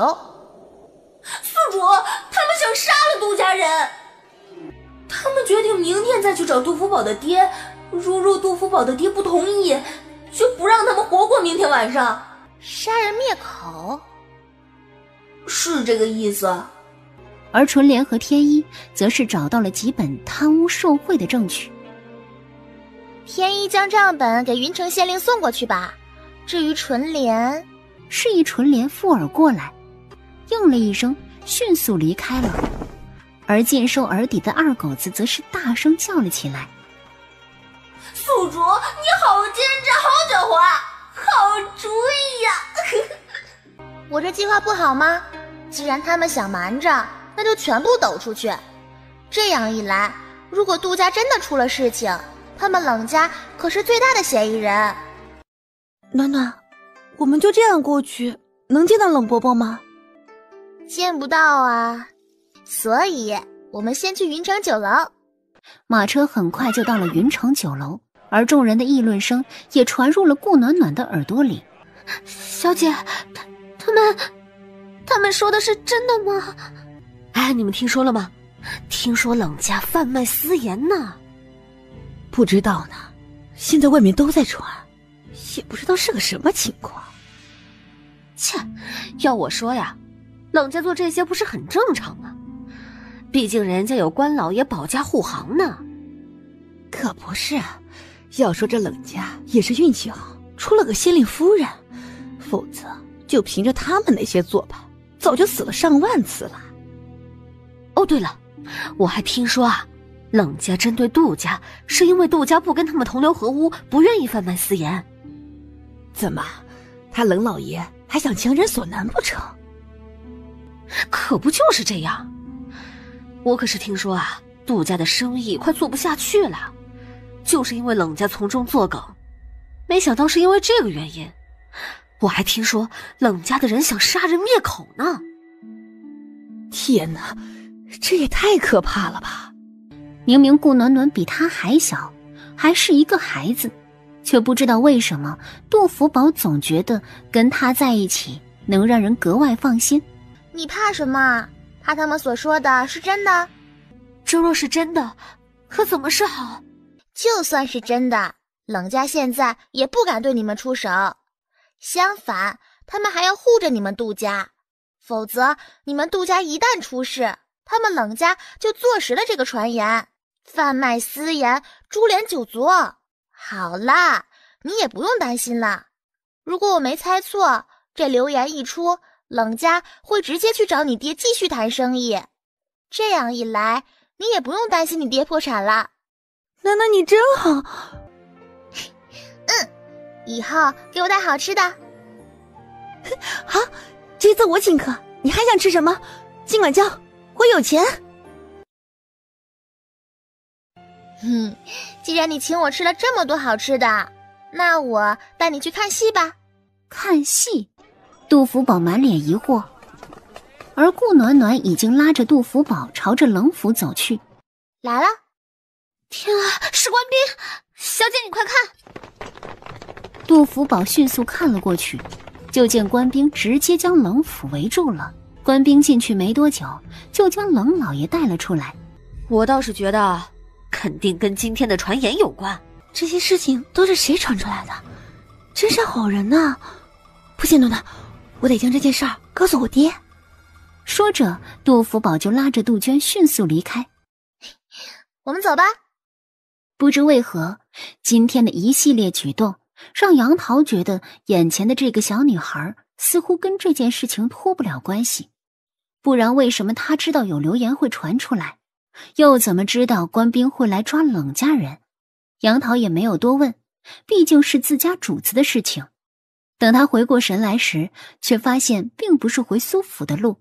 小姐，有困难吗？暂时还好。这是杨桃，日后你若是有事找我，可以直接与他联系。你很惊讶，为什么这件事我会告诉你？我实在想不到选我的理由。葡萄从小跟着小姐，她比我更忠心，纯莲武功高强，比我更得力。但是这件事，葡萄和纯莲虽然参与其中，但是风起说了，他们两人并不知道具体内容，但是我知道了。小姐，您是在试探我？杨桃，你当初留在我身边的时候，用的是忠心作为交换。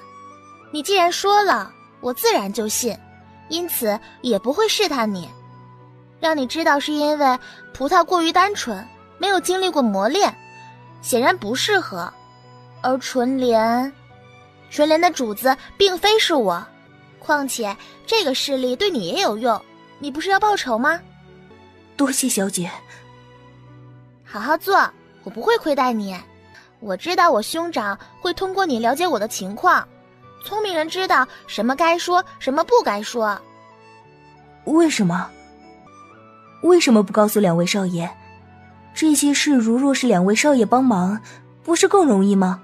杨桃，我也有我想守护的人。明知道前方危险，困难重重，我自然不会将我在乎的人拉下水。我明白了。冷家人怎么样了？已经关押了，这一次怕是云城知县也没有办法包庇了。关键点并非是云城知县，而是他那个夫人。冷家后面自然是有人的，让天意去盯着点。这种关键时期，他们定然会联系身后之人。小姐，我们去哪里？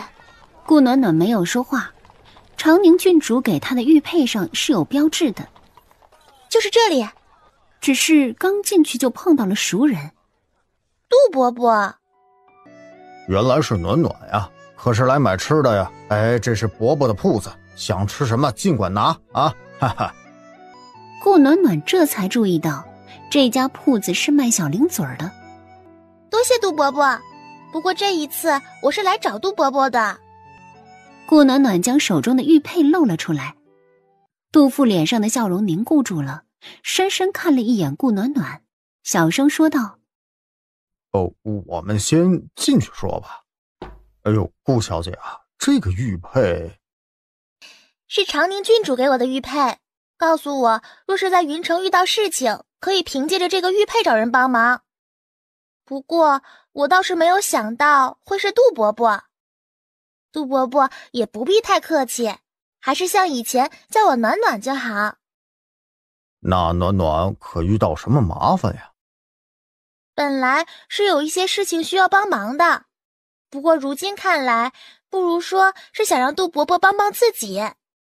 杜伯伯的生意做得虽然大，却是依仗着冷家。如若冷家找茬，杜伯伯怕是生意也做不下去了，就犹如之前的事情一般。杜伯伯何不直接脱离冷家？我也并非没有想过，只是云城本就被冷家把持，而这商人如若没有背景，早就被吞了。如今冷家已经被抓了，杜伯伯还在怕什么？哎呀，哪里有这么简单啊！主要是云城县令是冷家姑爷，那冷家就不会有事儿啊。杜父叹了一口气，缓缓说道：这云城县令冯志杰啊，的确刚直不阿，但是呢，却极为宠他的夫人。冷家的事情，他能不知道吗？只不过只是睁一只眼闭一只眼罢了。顾暖暖眼里划过一丝了然，果然，作为知县，怎么可能会被蒙在鼓里？冷家的事情，杜伯伯不用担心，不出3天就能解决。但是我需要杜伯伯提供更多的证据，贩卖私盐的证据。我想杜伯伯手上应该有不少。杜伯伯在害怕冷家身后的人？的确，冷府后面应该是京城中人。那我也给杜伯伯找个靠山吧。当朝贤王如何？虽然是个贤王，但是是皇上的亲弟弟。虽然双腿残疾，但是在军中的威望可是不容小觑。贤王？杜甫愣住了，那可是军中神话呀。杜甫虽然现在是商人，但是之前也是跟着长宁郡主的父亲打仗的。任何一个上过战场的人，对贤王慕容云这个名字并不陌生。小小年纪，却有着异于常人的智谋和勇气，让他们这些老人甘拜下风。我会让贤王与杜伯伯联系，也会解决掉冷家的事情。好。杜甫应了下来。冷家贩卖私盐的证据我会拿出来，我这就去衙门，我也赌一把，若是输了，还望顾小姐照顾福宝。杜伯伯放心，我们不会输。留情？怎么留情？夫人，冷家的事情我留情的还不多吗？老爷，我也没想到他们居然会做这个，这可怎么办呢？将父亲关起来是逼不得已，毕竟人家已经将证据摆在我案上了。如若我不弄出点动静，那藏在暗处的人怕是会有大动作。夫人，你且告诉我，冷家后面是不是有人？这些东西父亲又怎会与我一个女子说？也罢，我去见见父亲。说着便开门走了出去。纯莲想要跟上去，却见顾暖暖一动不动，而顾暖暖却是勾唇一笑，摇了摇头。冯夫人脸上柔弱的表情在冯志贤离开后便已经消失不见。速速传出去。是，夫人。明明只是一个普通丫鬟，然而脚底生风，一看便是个会武功的。跟上。小姐，你怎么知道冯夫人不对劲？很简单，因为冯夫人虽然是在哭，但是眼里却没有一丝慌乱。一个嫁了人的妇人，自当是以夫君为先，得知这件事会要了夫君的乌纱帽，要了全家人的性命，非但没在意，连询问都是如此敷衍，要么就是不懂，要么就是有后台。贩卖私盐的事情就是3岁小孩都知道，所以就只剩下后面一项。而且冷家人做这件事自然得告诉冯夫人，否则冯县令那边可没人帮他们打掩护。而冷家被抓后，冷家人一直没有动作，如此一来，也就只有冯夫人会传递消息啦。随着小丫鬟越走越偏僻，直接将这个丫鬟打晕过去。纯莲不知道自己是怎么在顾暖暖的吩咐下将这个小丫鬟拖到东街院子里的。你信中很谨慎，只是写了此件事情以及询问了解决办法。你们暗卫已经有自己审人的一套办法，给我审问出这背后之人。纯莲，问出来了吗？顾暖暖看着有些疲惫的纯莲，当下就明白，怕是那人还是什么都没说。告诉他，冷家人已经认罪了，五皇子亲自判案。如果他不信，就带着他去衙门瞧瞧。小姐，五皇子怎么会来得这么巧？那就得问问慕容云了。而天一却是直接将信递给了顾暖暖。等看了一眼里面的内容，与顾暖暖所想不谋而合。五皇子的确不在京城，在另外城镇里办事，但是慕容云却让五皇子不动声色地知道了这件事儿。对于给自己兄弟背后捅刀子的事情，五皇子自然十分乐意做，于是就接下了这个差事。主子，这背后之人是？除了老三，还能有谁？三皇子乃是贵妃娘娘之子，为人最是钻营狡猾，每一次看似要抓住他的把柄，但是最后却会被他跑掉。一连几次，连陈峰都不得不佩服三皇子。没想到这一次倒是狠狠抓住了。想到此，陈峰不得不觉得顾小姐真是他们的福星啊。杜家人那边你将事情透露给长宁郡主，告诉长宁郡主，有些计划得开始了。主子，您是愿意与长宁郡主合作了？顾暖暖也得到了这冷家的背后之人，乃是三皇子。只是让顾暖暖没想到的是，这天晚上久等顾向燕不回，胡嬷嬷派了好几拨人前去寻找，只说马上回来。然而没想到，就看到五皇子将顾向燕送了回来。姐姐，我脚扭了，刚好碰到五皇子，所以五皇子就送我回来了。多谢五皇子送我妹妹回来。无碍，举手之劳罢了。只是天色如此之晚，作为姐姐的还是得关心一下妹妹，如若出了什么事就不好了。五皇子说的是，爹爹从小就教导我们姐妹有爱，你不听我的没关系，但是若是再有下次碰不到五皇子这么好的人，你可当如何？我并非不与姐姐一同回来，只是姐姐回来之时也没有与我说，我以为姐姐还在，便等了许久，这才耽误了时间。原来如此，妹妹的眼神不太好呀。妹妹想说，没遇到我们派出去寻找的人吗？你们过来，告诉五皇子，可有去寻找二小姐？回五皇子的话，奴才们找了二小姐了，是二小姐让奴才们先回来的。如此说来，是我误会顾小姐了。五皇子并没有误会，我与庶妹本就关系不好，所以妹妹以后还是听话一点好，不要一个人出去。我可是哪里惹姐姐生气了？五皇子，慢走不送啦。第二天，整个云城都在讨论云城之事。冯县令的乌纱帽已经不保，且被发配到边疆充军。至于冷家，男的都已经入狱，女子似乎有人运作一番，年龄小的直接送入宫中，年龄大的则成了军妓。所以冷言话的运气还不错，直接被送入宫中，成为粗使丫鬟。接下来的日子，顾暖暖便是上学堂、吃东西、睡觉，下学堂，去东街府邸转转，然后回家继续吃东西睡觉。这日子可以说过得十分悠闲。吃了午饭，顾暖暖就在房间里写画画起来。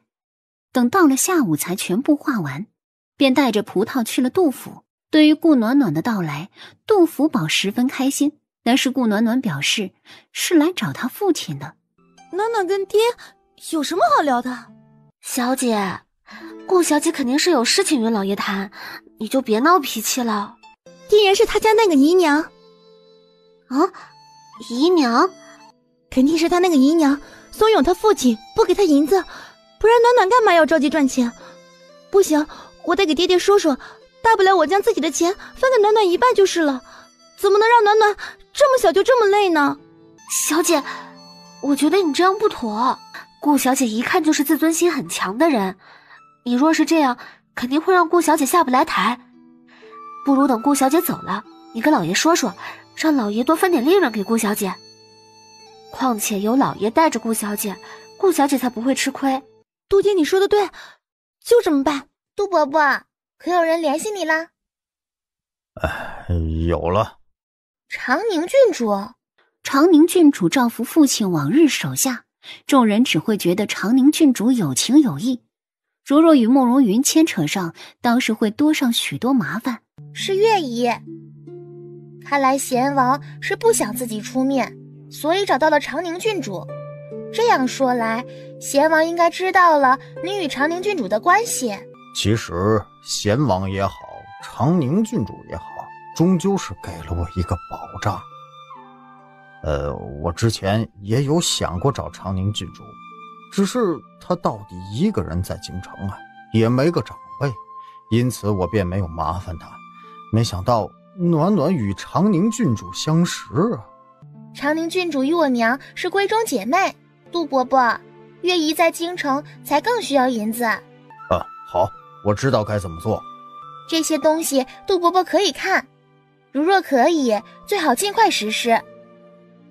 杜伯伯，我们的眼光不该放在这个云城里面，而是京城，是整个木昭国。将顾暖暖递过来的东西拿起来一看，当下愣住了。顾暖暖给杜父的是图文并茂的东西，可以说一目了然，越看越心惊。杜父明白这些东西不管给谁，只要会一点经营就能做到，从而扬名目昭国。暖暖，你放心，这件事儿交给我。丫头，你的利润太少了点儿了。杜伯伯这也好歹是你的长辈不是吗？也只是出了力而已，拿一半儿，哎呀，实在是太多了。你也不用跟杜伯伯客气了。这样吧，我与长宁郡主拿3，你拿4。杜伯伯不用跟我客气，这跑腿才是最累的。按照我说的办便是，我和月姨拿2，杜伯伯拿6。杜伯伯不用觉得亏待了我。如果真的觉得亏待了，就让福宝每天多带点吃的给我吧。好，那就这样吧。杜伯伯也不跟你客气，福宝还在外面等着你，你便与福宝在府中玩玩，如若可以，吃了饭再离开。那杜伯伯就不陪你们了啊！我得赶紧去找人买店铺去。楠楠，你可出来了！我知道你找我爹谈生意来着，你放心，我一定不会让我爹坑你的。不过楠楠，你跟我爹谈的什么生意啊？你这小胳膊小腿的，能做什么？没什么，就是一些吃的东西。你知道我喜欢吃东西，自己也研究了一些，就将方子卖给了杜伯伯。暖暖，你爹实在是太狠心了。不过没关系，你还有我呢，我每天都给你带好多吃的，你想吃什么跟我说就是，不用跟我客气。暖暖放心，以后我爹就是你爹，至于你京城里的那个爹，不理就是了。宿主，你给杜父的是什么东西？改良的火锅，改良的烤鸭，改良的甜点，改良的……等等，宿主，你确定你是去做生意的？二狗子的声音里带着浓浓的怀疑。你明明是自己想吃这些东西了。民以食为天，这种东西出来定然会吸引一大堆人，到时候又能赚钱又能吃，一举两得，多好。宿主，那个五皇子已经解决了冷家的事情，为什么还不离开？自然是想要赚钱啊。过不了多久，五皇子应该就会去找杜伯伯啦。或许五皇子也想掺和私盐一脚。什么？他就不怕被发现吗？发现什么？这一次五皇子肯定是派自己的心腹来此做县令，刚好给了他便利。五皇子这次应该派的是杨淑轩。杨淑轩？可是他应该是4皇子的人啊。如果顾暖暖只是与二狗子一起在系统空间中看了后续，也会以为杨淑轩是4皇子的人。不细想，他也没想到，前世顾武带兵前来丞相府时，躲在不远处的人影便是杨淑轩，所以杨淑轩应该不是4皇子的人。而5皇子这一次向皇上举荐杨淑轩，明显就是在告诉其他皇子，他虽然处理掉了3皇子的人，但是因为3皇子的人触犯了我朝律法，并不是针对。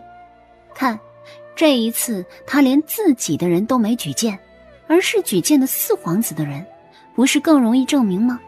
只是谁也不知道，这杨淑轩居然是5皇子的人。关于5皇子去找杜父的事情，在3日后，杜福宝找顾暖暖抱怨的时候说了出来。那5皇子自我感觉十分良好，还威胁我爹，好在我爹根本不怕这些人，拒绝了。我爹说了，就跟你合作就好了。楠楠，你看我爹好吧？哦，对了，那个5皇子的眼神是不是有毛病？总是一眨一眨的，有点奇怪。你说的一眨一眨的，应该是他觉得这样很好看吧？难不成跟这个丫头说是在放电吗？这样吗？他一直看着我，我还以为是我哪里脏了呢，还跟我爹说我以后会有个好前程。这还用他说吗？算命的都说了，我是享福的命，所以我爹才给我取名叫福宝呢。对了，我爹昨天还别别扭扭的问了我一个问题，问我喜欢什么样的男子。13岁的杜福宝其实已经到了议亲的年龄了，只是奈何没有娘，杜父这个做爹的怕是要操碎心了。你怎么说的？你觉得五皇子好看吗？你居然跟我爹问一样的问题。不过我觉得五皇子很丑。丑？顾暖暖愣了，不至于吧？难不成自己眼光出了什么问题？对啊，一点肉都没有，都是骨头，抱着不是硌得慌吗？我就喜欢我爹那种胖乎乎的，我小时候最喜欢坐在我爹身上了，比凳子可舒服多了。我觉得非常有道理，对吧？等以后遇到这样的男子，我一定介绍给暖暖认识。他好奇了，想知道杜福宝未来的夫君长什么样子。这大清早的，你不在家里睡觉，跑来我家做什么？我爹要跟我议亲。怎么突然间议亲了？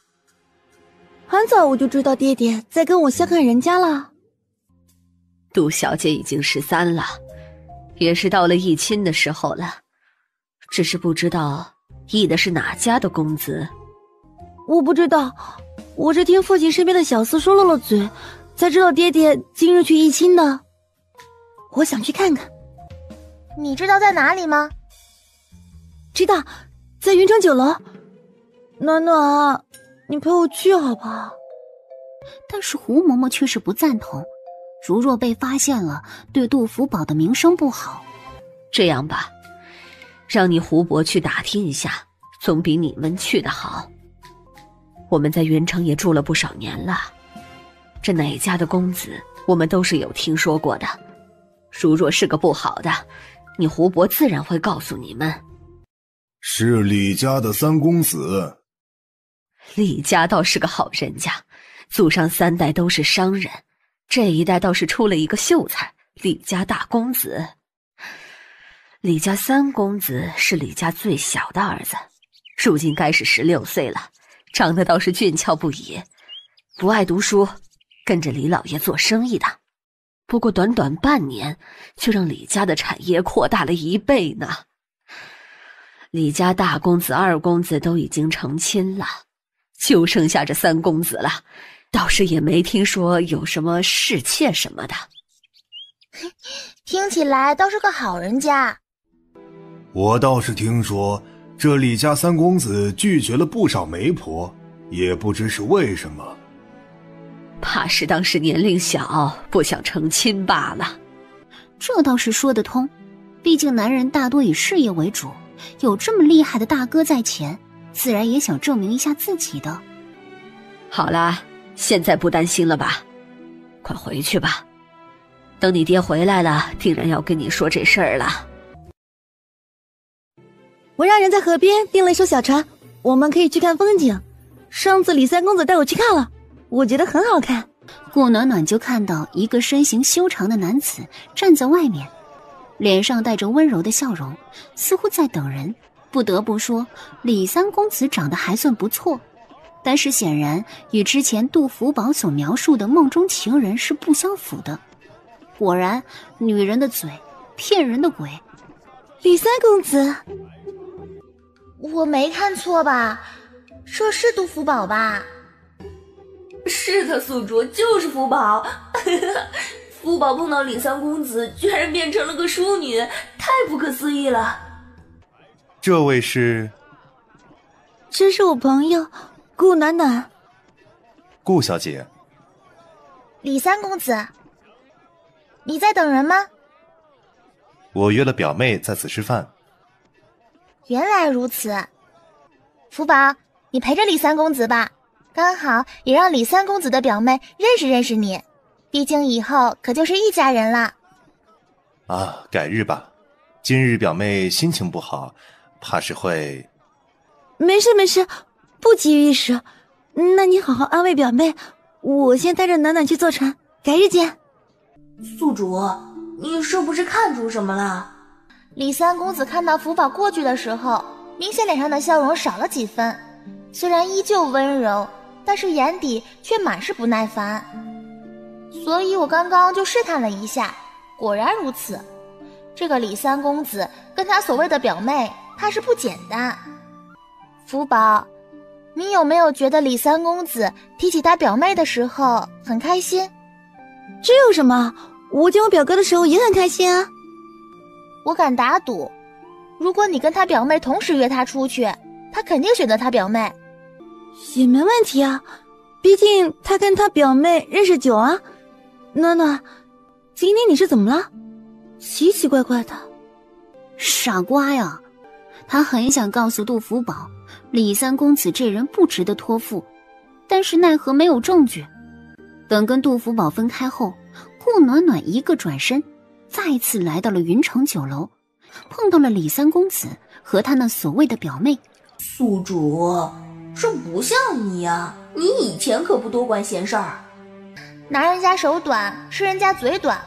我拿了福宝的点心，吃了福宝的点心，自然也要回报一二才是。那你直接给福宝吃的不就行了？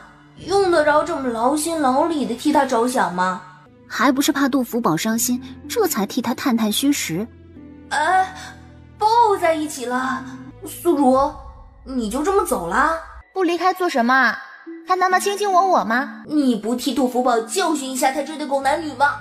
让福宝亲自教训他们，不是更好？顾暖暖直接去了东大街府邸，找来风起，发布了第一个任务，将李家三公子的事情查个底朝天。李三公子的事情其实并不是什么隐秘的事情，只要用心去查，很容易就查到了李三公子和他表妹之间的情情爱爱。无非就是李三公子家里嫌贫爱富，认为李三公子的表妹做不得李三公子的正妻，但是李三公子又喜欢这个表妹，于是家里人就提出了个折中的办法，娶杜福宝那表妹为妾。翌日一大早，顾暖暖就醒了过来，直接去了杜府，却没想到在杜福宝的院子里看到了李三公子的表妹。我说杜小姐，表哥喜欢的是我已经怀了他的孩子，你就不要整日缠着表哥了。表哥对你好，不过是因为你们两家的交情罢了。你看看你的样子，哪里值得表哥喜欢？还有，表哥很忙的，你总是让表哥陪你，他哪里有那么多时间？杜小姐，我知道你是个聪明人。此时此刻，杜福宝的脸色苍白如纸，刚想说什么时，却见此女子直接歪倒在地上，脸上浮现出痛苦之色。杜小姐，是我的错，但是孩子没有错，你为什么要杀了我的孩子？表哥，表哥，救救我，救救我们的孩子！好痛！元儿，如若有个三长两短，杜福宝，我会让你陪葬。我靠，这么低端的算计，这个男人是个傻子吗？好，很好。表哥，我没事，只是有点疼痛而已。我想杜小姐也不是故意的。我没有推她。是，杜小姐没有推我，是我自己不小心跌倒的。表哥，我们去找大夫，我害怕孩子。小姐，大夫来了。李三公子，大夫来了，就现在替这位姑娘看看吧，毕竟撞到了孩子，如果因为去寻找其他大夫耽误了时间，就不好了。并没有什么大碍，只是受到了惊吓而已。看来这位元儿姑娘并没有事。没有事自然是好的，如若有事，我不会放过她。既然你有了喜欢的人，为什么要来招惹我？我本以为你是个大度之人。大度就要被你耍得团团转。大度就是要看着自己的夫君跟别的女人卿卿我我。大度就是自己还未过门，自己的夫君就有了孩子。你们当我杜福宝好欺负吗？既然不喜欢我，看不上我，既然你们两情相悦，互诉衷肠，连孩子都有了，那你们就在一起。我杜福宝也不是死皮赖脸之人，我成全你们。今日我便让我爹去李家退亲。你不能退亲。表哥，我爹说了，只有娶了你，我才能迎娶元儿，所以你不能退亲。而元儿也愣了一下。表哥，原来是为了我。你只能嫁给我，如若你拒绝，我会宣扬出去，你已经不结，到时候也没人敢娶你。毕竟那天晚上我很晚才会将你送回来。你是故意的。那日李三公子带他游湖，一直拖到很晚才回去，还以为他是舍不得自己，原来是做了一个局。没有人会相信的，我们都能替小姐作证，这一切都是你的计谋。你们都是杜小姐身边的人，相比较起来，他们自然会信大经的。再者，就算不信也没事儿，毕竟这件事传出去了，对杜小姐的名声不好。我知道杜小姐是聪明人，知道该怎么抉择。元儿，我们想走吗？既然你们的话说完了，那我们就来算算账吧，一个一个来，不急。杜小姐别担心，我们家小姐定然不会让你吃亏。你刚说福宝推了你，可能是杜小姐不小心碰到我了。我怎么看到是你自己倒在地上的，不小心碰到啊？伸手猛地推向元儿。是这样吗？你做什么？做是他所说的话，他不是说福宝推了他吗？但是福宝并没有。既然没有，为了让这位姑娘说的是真话，我就只能替福宝推一下他了。如若元儿肚子里的孩子，孩子？什么孩子啊？当初杜伯伯和李伯伯议亲的时候，可没有说过你的表妹肚子里有个孩子。或许你爹娘也不知道。既然如此，不知者无罪。我是不小心推他，让他孩子没了，怪谁呢？而且未婚先孕，云城百姓应该很喜欢听这样的故事吧？你想做什么？不想做什么，要么就乖乖退亲，要么我们就比比哪种流言传得更快，又或者说你放出的流言能否对福宝造成伤害。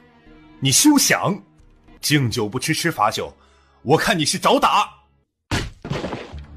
李三公子只觉得眼前一花，就看到一个黑色的人影，下一秒自己就被撞飞出去。对我动手。他知道这样的人称为暗卫，只有京城大家族的人才会培养暗卫。难不成他得罪的人是大家族的小姐？不可能。这个顾暖暖他听说过，只是杜福宝的同窗，家里的人只是一个五品官员而已。你不是说你喜欢表哥吗？你就这样眼睁睁地看着表哥被人欺负吗？说什么喜欢表哥，都是骗人的，对不？你就是想随便找个人嫁了。毕竟以你现在的容貌，怕是没有哪个男人会要你，所以看到表哥就想贴上去。哼，还以为杜小姐是个心软之人，算是我李某看走了眼。心软就得被你们蹉跎到死。你们既然能做出如此恶心的事情来，凭什么还要求福宝心软？福宝就算心软，也不会对你们。不错，我们家小姐这辈子最后悔的事情，就是认识了你们。别急，好戏才刚刚开始，我们慢慢来。天一，将他们丢出去。杜伯父，我需要你们给我一个交代。交代？说得好，我也要找你爹给我一个交代啊！来人啊，去告诉李家人，这生意不做了。说着一甩长袖，迅速走了进去。赶紧的，别什么人都躺在我们杜府门前，赶紧给我赶走。安慰人一直都是顾暖暖的弱势，怎么办？你们快想想办法呀！杜鹃表示她的嘴巴都快说干了，但是并没有什么用啊。葡萄表示他也不会安慰人呢。你哭什么？为了那么个男人哭，值得吗？我不是为他哭，我是为自己哭。我怎么眼神就这么不好？暖暖，是不是我肉长多了，挡住了我的眼睛？顾暖暖嘴角抽搐，差点绷不住笑了起来。还有心情开玩笑，说明杜福宝也不是那么伤心。哎呀，是我的不是，我不该这么着急的啊！福宝啊，你怨爹爹就是，可千万别生自己的气呀。那个李家三公子也没什么好的，以后爹爹给你找个更好的啊！杜父叹了一口气，找来了杜鹃，问到底是怎么一回事。杜鹃也没有添油加醋，直接将事情说了出来。最后得知顾暖暖替他闺女撑腰，当下感激不已。杜伯伯，你不用感谢我，还是想想该如何对付李家吧。就这样放过李家也太便宜了。要我说，先将李三公子那个表妹怀孕的事情告诉李家家长，然后针对李三公子的产业下手。他李三公子不是想要败坏福宝的名声吗？那我们就先败坏他的名声，以其人之道还治其人之身。这件事啊，就交给我吧。感动我的女儿，哼，也要看我答不答应。爹爹才安慰了我几句就走了，这太不把我放在心上了。你爹是尽快替你报仇。行啦，哭也哭了，骂也骂了，别伤心了。我也不是伤心，我就是觉得委屈，我什么都没有做，凭什么让我受这么多的苦？还有那个元儿，我长得胖怎么了？长得胖就不能有人喜欢了吗？我好像是真的有点胖了。暖暖，我要不要减肥啊？真的喜欢你的人才不会因为你胖就不喜欢。不过为了自己的健康来说，减肥也是好事，慢慢来吧。对了，暖暖，刚才那个黑衣人是你的护卫吗？家里人怕我在外面受欺负，所以安排人保护我的。真好，今天谢谢你了，暖暖。我先走了，明天见。杜鹃，我决定了，一定要减肥。他们不是嫌弃我胖吗？元儿不是说我长得丑吗？等我瘦下来，我一定要跟他们比一比，看谁漂亮。小姐，我早就劝过你减肥了，你长得本就好看，只要瘦下来会更好看的。杜鹃，吩咐厨房给我做一大桌子好吃的，为了明天的减肥，今日我要好好吃一顿。杜鹃满头黑线，最终还是什么都没有说，去传达命令去了。看到没，那就是李三公子把自家表妹的肚子搞大了，还想跟好人家的姑娘定亲，让人家好人家的姑娘一进门就当娘呢。可不是啊，真不知道怎么会有这样无耻的男人。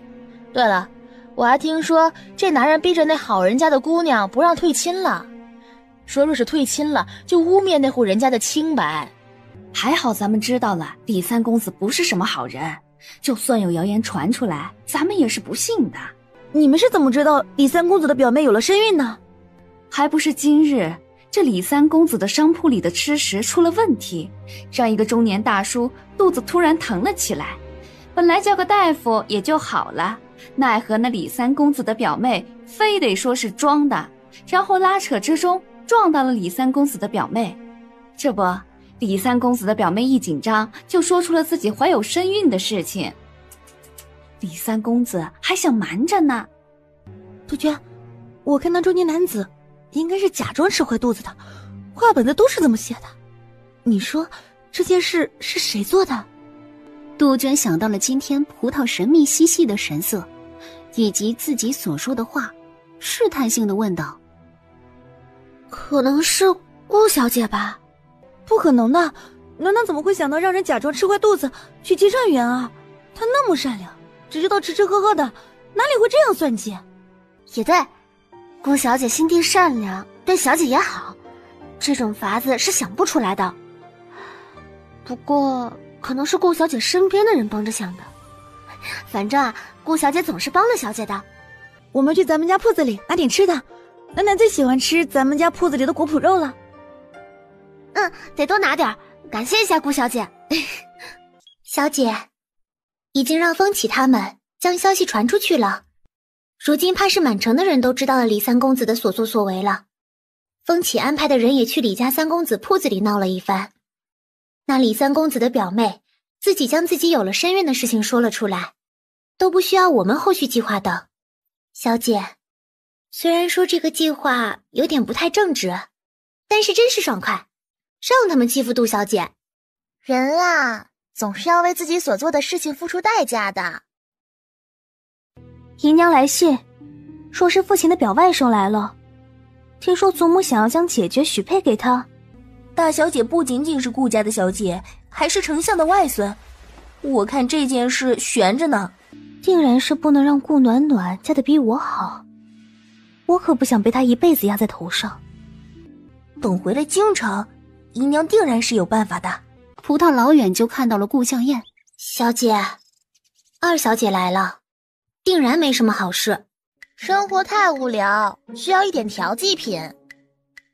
宿主，你的调剂品就是欺负顾香艳嘛。二狗子，你怎么说话了？我什么时候欺负他呢？哪一次不是他自己送上门的？哼，明明就是宿主你自己挖的坑让他跳的。那怪我了，谁让他傻？那也没人比宿主你聪明了呀。你这句话我爱听。姐姐的生辰马上就要到了，可有想要的东西？我不缺东西，没什么特别想要的。妹妹也不用跟我送东西了，毕竟我生辰过后不过2个月就是妹妹的生辰了，送来送去着实麻烦。不麻烦，定然是要送的。听说祖母已经给姐姐议亲了，妹妹在这里恭喜姐姐了。什么议亲？我们家小姐不过8岁大，议亲什么？二小姐，饭可以乱吃，话不能乱说。葡萄说的对，我才8岁，议亲什么？更何况我的婚事，祖母怕是做不了什么主。子女亲事自然是父母之命媒妁之言，祖母的意思，爹爹自然是会考虑的。爹爹答应了，姐姐也只能应了，不是？我就不多跟姐姐说了。等姐姐回了京城，自然是知道我说的到底是不是真的。燕儿不打扰姐姐休息了，凤梨，我们走吧。小姐，二小姐说的议亲是什么意思？您知道吗？不知道。她怎么可能不知道？不就是陈子谦吗？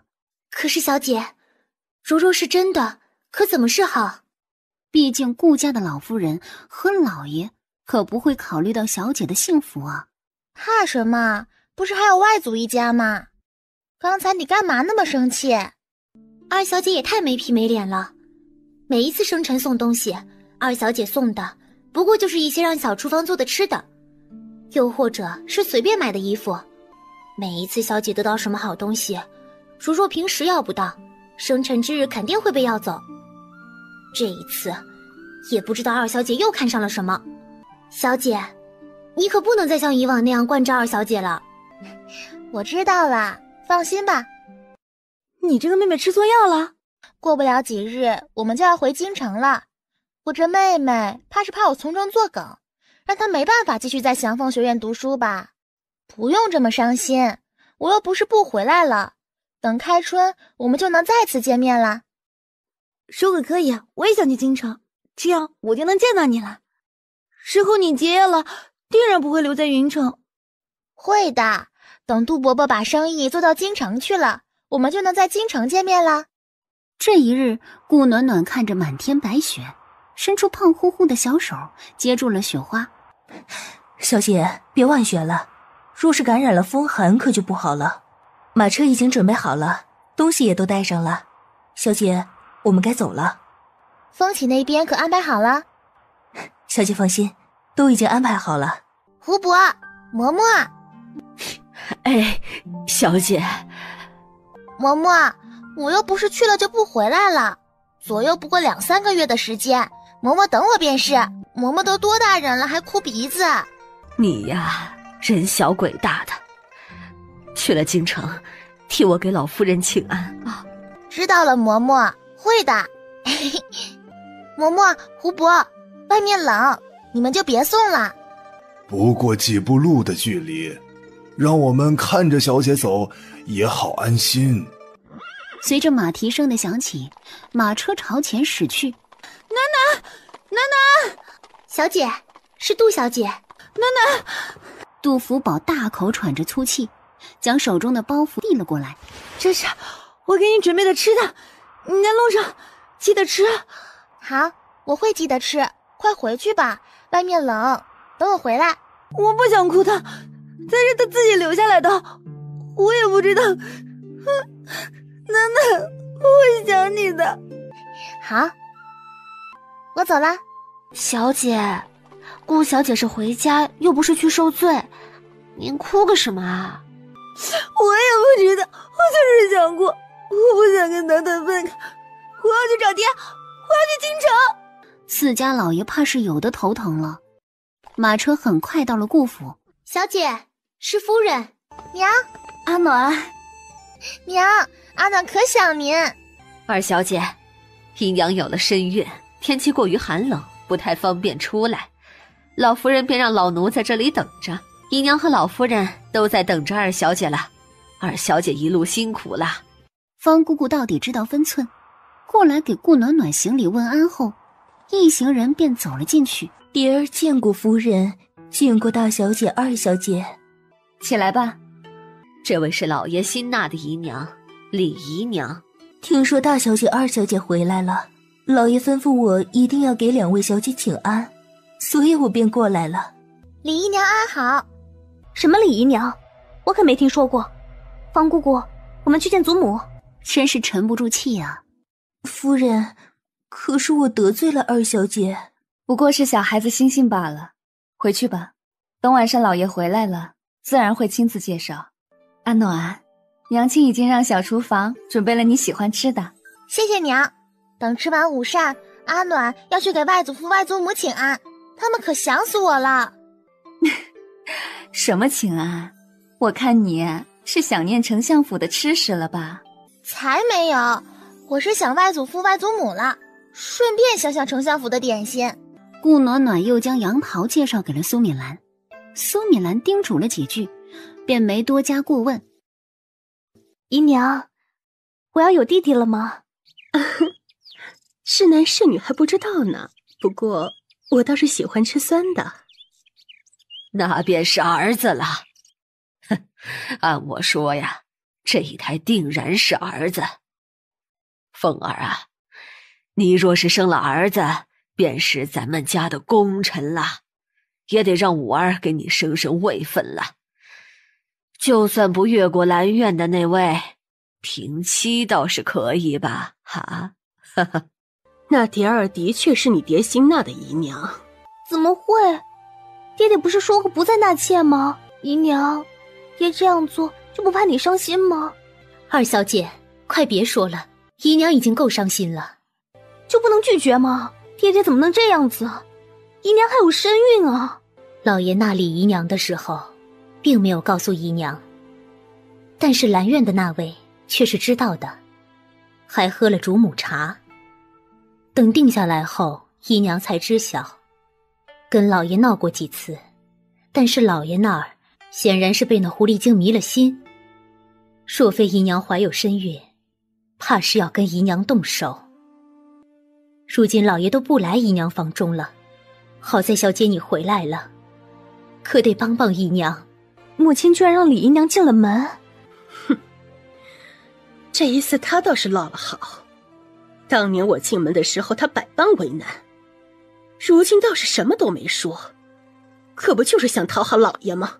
姨娘，我看母亲是想利用李姨娘对付您，你可当心点儿。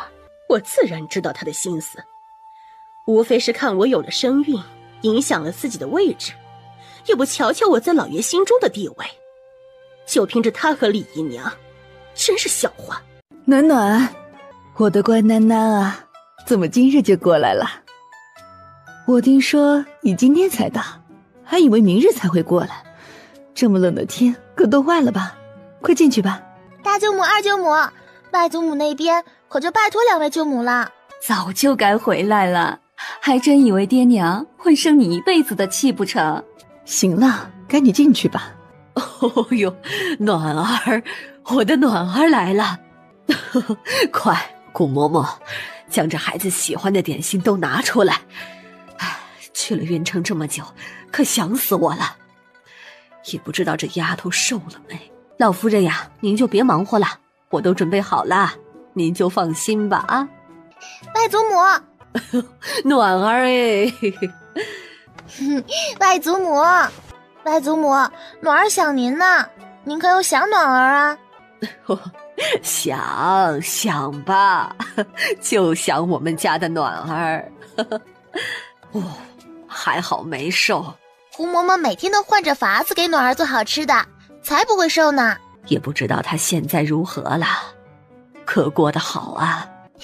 自然是好的。嬷嬷也说想外祖母了。外祖母，我娘也来看您了。怎么？现在知道还有我这个娘了？娘，我错了。你想通了就好。左右苏家就是你的娘家，难不成我们还真会不管你？傻孩子，说到底，你是我身上掉下的一块肉。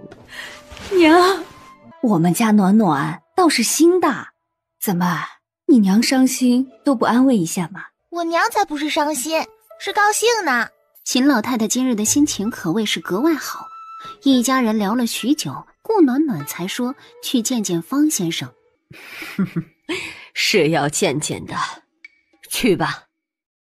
顾暖暖带着葡萄直接去了方慧的院子里。我研制出的胭脂卖得不错，我准备开一家分店，最上面写了预算，你看一下。可以开分店，但是我还需要你开一家店。茶楼。茶楼？茶楼的确是收集消息的好地方，但是茶楼如今咱们竞争可不少，如果想要吸引到人，怕不是那么容易。你有什么好的想法没有？其他茶馆也就是看看戏，喝喝茶，最多也就是唱个小曲儿。咱们既然身处这个时代，自然也只能跟着这个时代走。如若我弄个什么模特走秀，恐怕……哼，你知道的倒是不少。哼，那是。这个我还得好好想想，只能在装饰以及唱戏的故事上下功夫了。还有小吃食，小吃食会有人给你提供，这个你不用担心。至于装饰图，我会给你画出来，到时候你再看看有什么需要改动的。等2个月后天气转暖了，你再找个店面。好。对了，我给你带了礼物，云城好看的布匹不少，我挑了适合你的。你年龄也不大，每次都是黑白灰，你穿的不烦，我看的都烦了，就不能好好打扮一下自己吗？自己是颜值胭脂的，定然知道女为悦己者容吧？多打扮打扮自己，对你有好处的。好。前世的自己，没有人关心过自己打扮与否，他们关心的是自己能不能赚钱。或许这就是自己输了的原因吧。自己忙着赚钱，而那个女人忙着打扮自己，任谁一眼望去也喜欢俏丽可人的女孩。时辰不早了，我先走啦。与葡萄一同离去。娘，爹爹已经派人过来了，说在大堂，我们一起过去吧。好。看到了苏敏兰，于凤儿和顾向燕连忙站起来行礼问安。好了，凤儿，你现在身子不便，就不要行礼了。再说都是自家人，讲究这么多做什么？顾暖暖拉着要给顾老太太行礼的苏敏兰。娘，祖母都说了，自己人不用多讲究，我们就不要给祖母问安了，赶紧坐吧。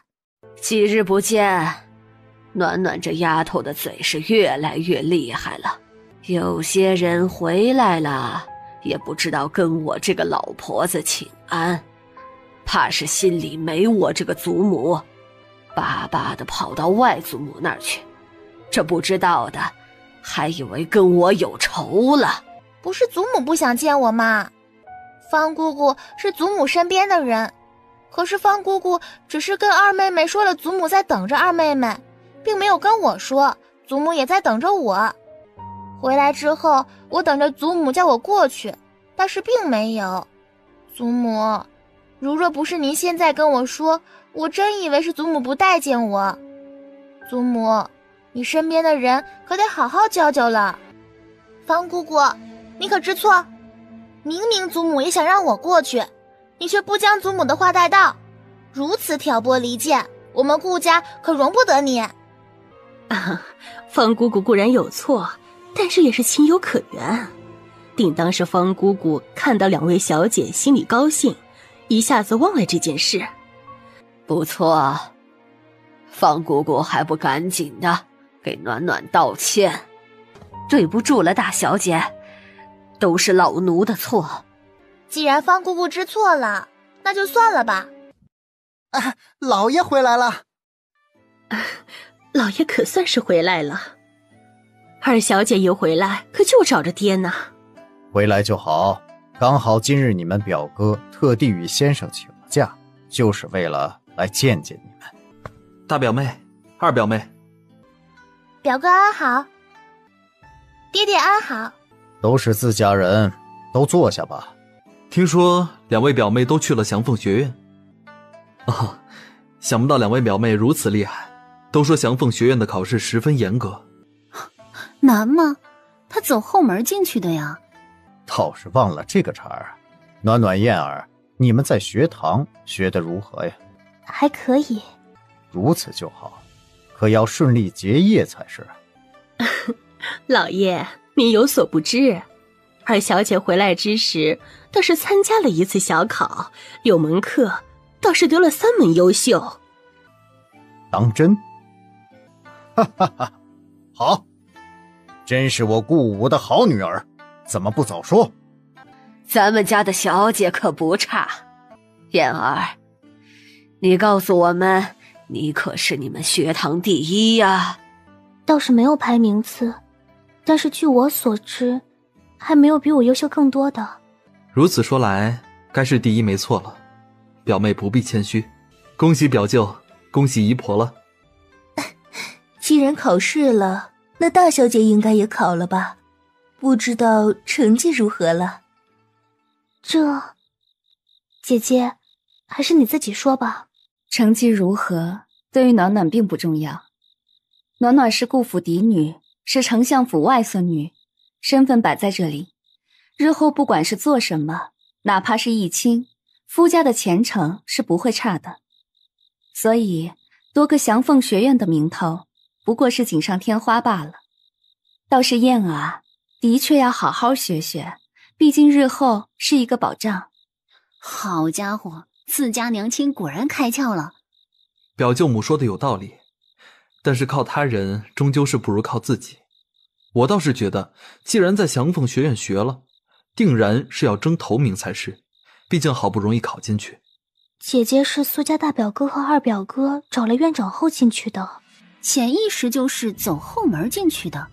哼，走后门进去的罢了，没有真才实学，到头来也是一场空。得亏燕儿没放在你的院子里养着，否则我顾武倒是一个女儿都拿不出手了。老爷就是想让燕儿在我名下养着，我也是不愿意的。我有阿暖一个就够了。可是燕儿有什么地方做得不好，让母亲如此嫌弃燕儿？我娘的意思是，她就我一个女儿，养我就够了，没得说还帮别人养女儿的，对吧，娘？顾武脸上的怒气怎么都掩饰不住。子谦，你的学问不差，好好在白鹿学院学习，若是差什么，尽管跟表舅说。对于陈子谦前去白鹿学院读书，顾暖暖表示很正常，毕竟前世的陈子谦也考了进去。爹，有时候我不说，不代表我不行。还有妹妹，有些事情话不要说得太满。我的确是走后门进去的，但是入学考试我也是考了的。我想说，我娘挺厉害的，毕竟能培养出我来。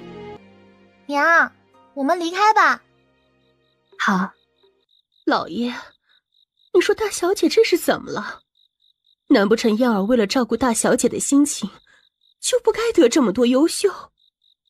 此时的顾武已经打开了帖子，看着上面的字体，久久不能回神。我说于姨娘，您还是看了帖子之后再说吧。二小姐的确是很厉害，但是跟大小姐比起来，可就不够看了。大表妹居然全是优，一句话让众人愣住了。怎么会这样？怎么可能？对于这些人的反应，顾暖暖不感兴趣，她只是不想让别人觉得苏米兰教不好孩子罢了。阿暖，你给你父亲的那2张帖子是什么？自然是我的成绩啊。娘，我可没给你丢脸，我可是得了全优呢。你本就聪明，学东西也很快，又在方先生那里学了那么久，能得全优并不是什么令人惊讶的事情。杨桃一直等着苏敏兰和顾暖暖，见到2人迅速跑了过来，小声说道：于姨娘吃了安胎药，突然间肚子疼，大夫在安胎药里面发现了少量的红花。红花？安胎药里面怎么会有红花？阿暖，后院中的事情你不必多想，既然与我们无关，便由着他们去吧。夫人，老太太吩咐一旦夫人回来，就让您去老太太院子里。显然您是没办法置身事外了。娘，我陪你过去。若是您不去，指不定祖母又出其他的幺蛾子。祖母，你可得给姨娘做主。敏兰啊，你好歹是顾府的主母，这件事你怎么看呢？娘这话倒是说错了，我不过是单个名头罢了。现在谁不知道这顾府乃姨娘当家，府中的事情我一概不知。今日我也早早出了顾府，这件事显然与我无关。娘叫我过来，难不成是来审问的？母亲，之前祖母倒是问出来了，中途李姨娘碰了安胎药。既然如此，你们去询问李姨娘便是。既然李姨娘只是碰了安胎药，也没什么确凿的证据，所以等着母亲拿主意，母亲便帮帮姨娘吧。妹妹，只是找姨娘过来问话而已，又不是说姨娘做了手脚。再说祖母开口，李姨娘还能不来？顾老太太皱了皱眉头，前几次她不是没有跟蝶儿交过手，但是蝶儿的手段的确厉害，哪怕她是顾武的亲娘，也没落到个什么好处。怎么，你们是不想追究了？母亲，叫我娘做什么？不过听说于姨娘也没有大碍，只要好好休息就好了。既然如此，大不了不追究了吧。怎么可以？姨娘差点就一尸两命了。姐姐，你怎么可以这么狠心？这可是2条性命啊！我说妹妹，我怎么狠心了？安胎药有问题，与我无关，让你们去叫李姨娘，一个个推三阻四的，不是你们不愿意替于姨娘出头吗？我没有。祖母，求求您，让李姨娘过来吧。如果不是她，我愿意赔礼道歉；如果是她，祖母，我们不能饶了她呀。方姑姑，去将李姨娘给我叫来。很快，蝶儿就扭着腰肢走了进来。这是怎么了？李姨娘，你是不是碰了我姨娘的安胎药？什么安胎药？你还狡辩！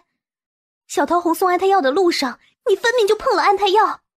你说这丫头手上端着的药碗啊，我的确碰了呀，但是我只是揭开盖子看了一眼到底是什么，可是什么都没做。你让那丫头说说，我可做了什么？李姨娘只是看了一眼，什么都没有做。不过我倒是看到小桃红越过我的时候，似乎是肚子疼，所以将安胎药给了一个丫鬟，自己去了茅厕。是谁？似乎是兰院的雏菊。雏菊？母亲，这是怎么回事？怪不得不想插手此事，原来这事情是你指使的。苏敏兰呐，我们顾家如何对不起你了？你居然想要谋害我们顾家的孙子，你是想让我们顾家绝后吗？我没做过。雏菊虽然是兰院的人，但是却是顾武派过去的。小桃红，李姨娘说的可是真的？奴婢的确因为肚子不舒服，将安胎药给雏菊帮奴婢拿了一会儿，但是很快奴婢就出来了。你走的路上来往可有小厮丫鬟？奴婢走的大路自然是有很多丫鬟小厮。去将雏菊带过来。既然说是雏菊做的，那就当面对质吧。好，那就等雏菊过来。算来算去，顾府中最有可能的便是蝶儿。蝶儿居然想挑起自家娘亲和于凤儿之间的矛盾。老夫人，夫人，奴婢是冤枉的啊！奴婢什么都没有做啊！求老夫人替奴婢做主啊！雏菊心里也是忐忑的，她听命于顾武和于凤儿，自然知道这个孩子有多重要，她怎么可能做出这样的事情？你还敢狡辩？李姨娘和小桃红都证明了你碰了那安胎药，如若不是你，难不成是鬼吗？你还不说实话，到底是谁指使你的？你若是说了实话，祖母还能饶你一命；你若是冥顽不灵，你这条小命就别想保住了。顾向燕的脸色当真是赤裸裸的威胁呀，无非就是想要将此事扣到自家娘亲头上。怕是不用刑，是不会说了。方姑姑，给我打！不，奴婢没有，奴婢没有啊！我说，能将那碗安胎药拿来给我看看吗？大夫的意思是，只是在安胎药里找到了红花磨成了粉末，对吗？不错，还好时间不长，有些粉末并没有融化。雏菊，你好好想想，你端着安胎药的时候可有打开盖子？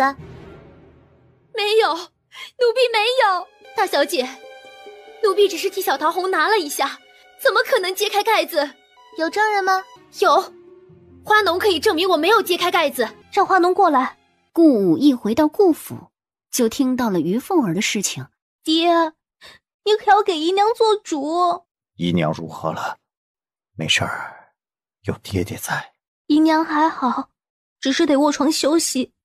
如今咱们查出了一些消息。老爷，奴婢没有，奴婢真的没有做。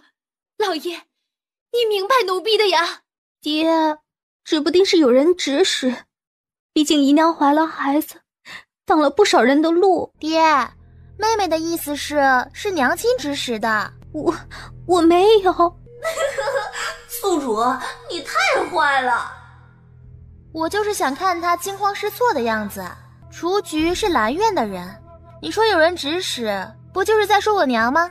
这件事儿还未查清楚，都不要乱猜。花农，你倒是说说。老奴一直在捡花儿，雏菊姑娘刚好面对着花奴所站着，所以老奴能看到雏菊姑娘。雏菊姑娘一直站着没动，老奴还想着呀，这么大的风，怎么不去凉亭里等着呀？听清楚了吗，妹妹？那又如何？那也只是证明雏菊没有揭开盖子罢了。不揭开盖子怎么下毒？这个顾香烟可真傻。那既然这样，难不成就找不到凶手了吗？爹，如若这凶手还有下一次可怎么办？姨娘不可能每次运气都这么好啊。燕儿说的没错，一定要将这背后之人查出来。李姨娘，洗个手吗？大小姐这是要做什么？暖暖，你别添麻烦。也罢，既然已经证明了我和娘亲的清白，那我们是不是可以走了？雏菊虽然没有参与此事，但是私下做的事情倒是不少。借着今日的事情，就一并查了吧。素儿，你与老爷好好说说。阿暖，我们走。雏菊共偷了夫人2对镯子，3双耳环，同时今世的母亲到底不一样了。姨娘，咱们这么算计兰院的那位，我总觉得做得不妥。能有什么事儿？那位又不得老爷喜欢，我看也是个没脑子的，还不如他那个女儿。一个小丫鬟就拦住了他。姨娘，大小姐有请。我们家姨娘身体不舒服。我们大小姐说了，如若姨娘身体不舒服，那她就去姨娘院子里好了。等等，躲得过初一，躲不过15，不过就是个孩子罢了。他倒是要看看他想做什么。走吧。大小姐，不知道大小姐叫蝶儿过来，所谓何事？李姨娘是自己洗手，还是我来帮你？大小姐这里的规矩倒是奇怪，哪有过来还要洗手的？神莲，告诉李姨娘该如何洗手。你想做什么？小翠，你别急，我们家小姐不会伤害姨娘的。只是帮姨娘洗个手罢了。怎么，你们姨娘是手里有什么东西，不能让我们小姐发现吗？李姨娘，你可有什么要说的？我倒是没有想到，堂堂大小姐也会知道这些，是我小看了。不错，于姨娘安胎药里的红花是我下的，大小姐要去告诉老爷吗？你们之间的事情我并不感兴趣，也懒得与你们纠缠。但是蝶儿，你不该将我娘扯进来。我娘虽然善良心软，但是这些不是你们欺负她的理由。每个月16号身体上传来的疼痛，是不是让你生不如死？你怎么知道？哼，真是不好意思，你跟五皇子身上的毒是我下的。你们不是很喜欢算计别人吗？连我二哥你们都算计进去了，我自然也要回报一二，不是？大小姐，求求您要我做什么都可以，求您将解药给我吧。不急，还有一些东西我们慢慢聊。大小姐，您还想聊什么？我就是想问问，当初你答应我让你进顾府，你为我所用的话还作不作数？什么？那些匿名信是你写的？明明那些信应该是一个心机深沉、拥有大智慧的人才能写出来，怎么会是顾小姐？你就不怕我将这件事抖出去？你敢吗？你若是敢，我倒是会高看你一眼。大小姐有什么吩咐？一句话表明了她的态度。很简单，你跟于凤儿该怎么样就怎么样，我不会插手你们之间的事情。或者说我心情好的话会帮你一把，但是不要将我娘扯进来。我这里有调理你身体的药，能让你孕育一个孩子，但是你只能有这一个孩子。如若出了意外，你这辈子都不会有子嗣。大小姐可不是在骗我。自从去了青楼，她就自觉地喝起了避子汤。谁能想到她能赎身，谁又能想到她还有机会生孩子？里面有2种颜色的药，绿色的是解你每个月16号的毒，另一种就是调理身体的药。信不信由你，你应该对五皇子的人有所了解才是。给我一个名单。我虽然是五皇子身边的人，但是知道的也并不多，我只能将我知晓的写出来，其他人大小姐怕是要自己查了。最后一个任务，想尽办法让五皇子对我爹产生怀疑，从而让他不再信任我爹，能做到吗？大小姐，我能问一句为什么吗？如若五皇子真的成功了，老爷就有了从龙之功，前途不可限量，从而您的身份也高了许多，而您却……还是那句话，不要怀疑我的决定。你放心，不管以后如何，你这条命以至于你的荣华富贵，我都能给你承诺。大小姐放心，我知道怎么做了。如此便好。葡萄，装一篮子点心给李姨娘。李姨娘喜欢我们院子里的桂花糕，以后每天都送一篮子过去。蝶儿不得不佩服顾暖暖的心细，这样一来，解决为何自己今日会过来的事情，又给了继续联系的理由。什么？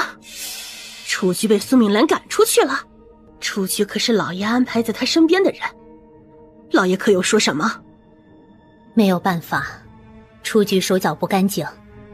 罢了，所幸兰院，我们也不只是安排了一个人。然而让于凤儿没有想到的是，这一次苏敏兰居然将所有人的眼线都找了出来，以至于连顾武都惊动了。你这是做什么？老爷来了。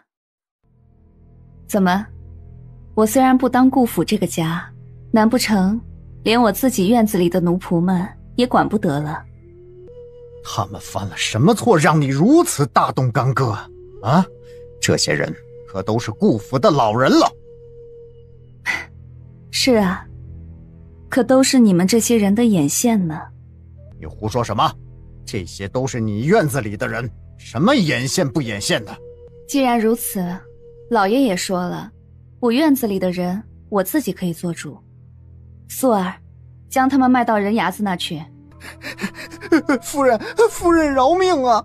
被主家卖给人牙子的下人可没什么好下场啊。这些人到底犯了什么错啊？你这样不分青红皂白的发难，若是传出去了，我们顾家的名声还要不要了？苏敏兰，你怎么变得如此不讲理呀？素儿。素儿迅速捧着几本账单来到了顾武面前。老爷，我们夫人做事从来都是有理有据，您既然不相信，就自己审问吧。你们都做了什么？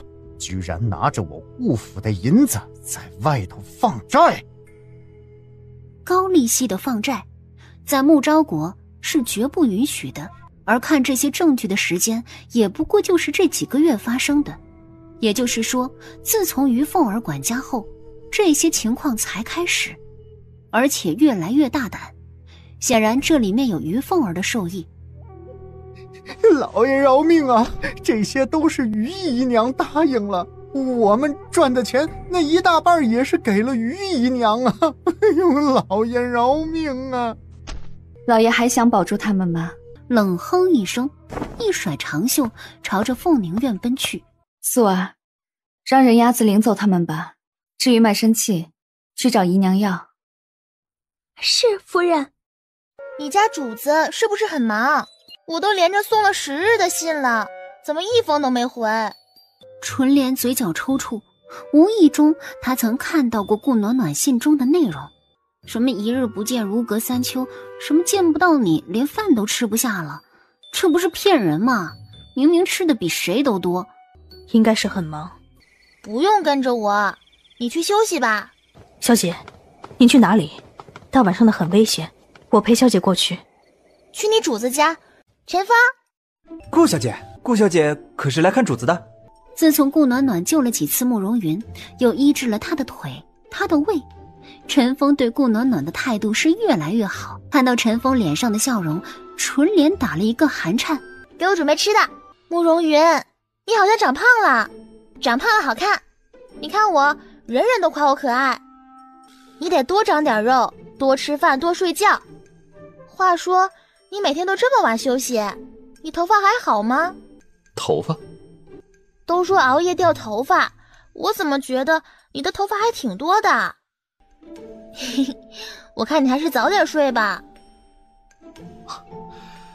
我若早点睡了，你来了还能见到我？难不成你每天这么晚都是在等我？你看了我给你的信吗？是不是也与我一样，一日不见如隔三秋？顾小姐话本子倒是看了不少。那是，我可是抄了好久。顾暖暖一个得意，瞬间说漏了嘴。啊，那个，你们刚才什么都没听到。肯定自己没睡好，所以智商都降低了。主子，你也吃点东西吧。顾小姐，您继续吃，您陪着主子吃，我这就让小厨房多做一点送过来。看在你分给我吃的份上，我给你一个东西。喏，有了这个，你对付五皇子就简单了。看着上面的人名，慕容云的眼神暗淡了几分。为何要我对付五皇子？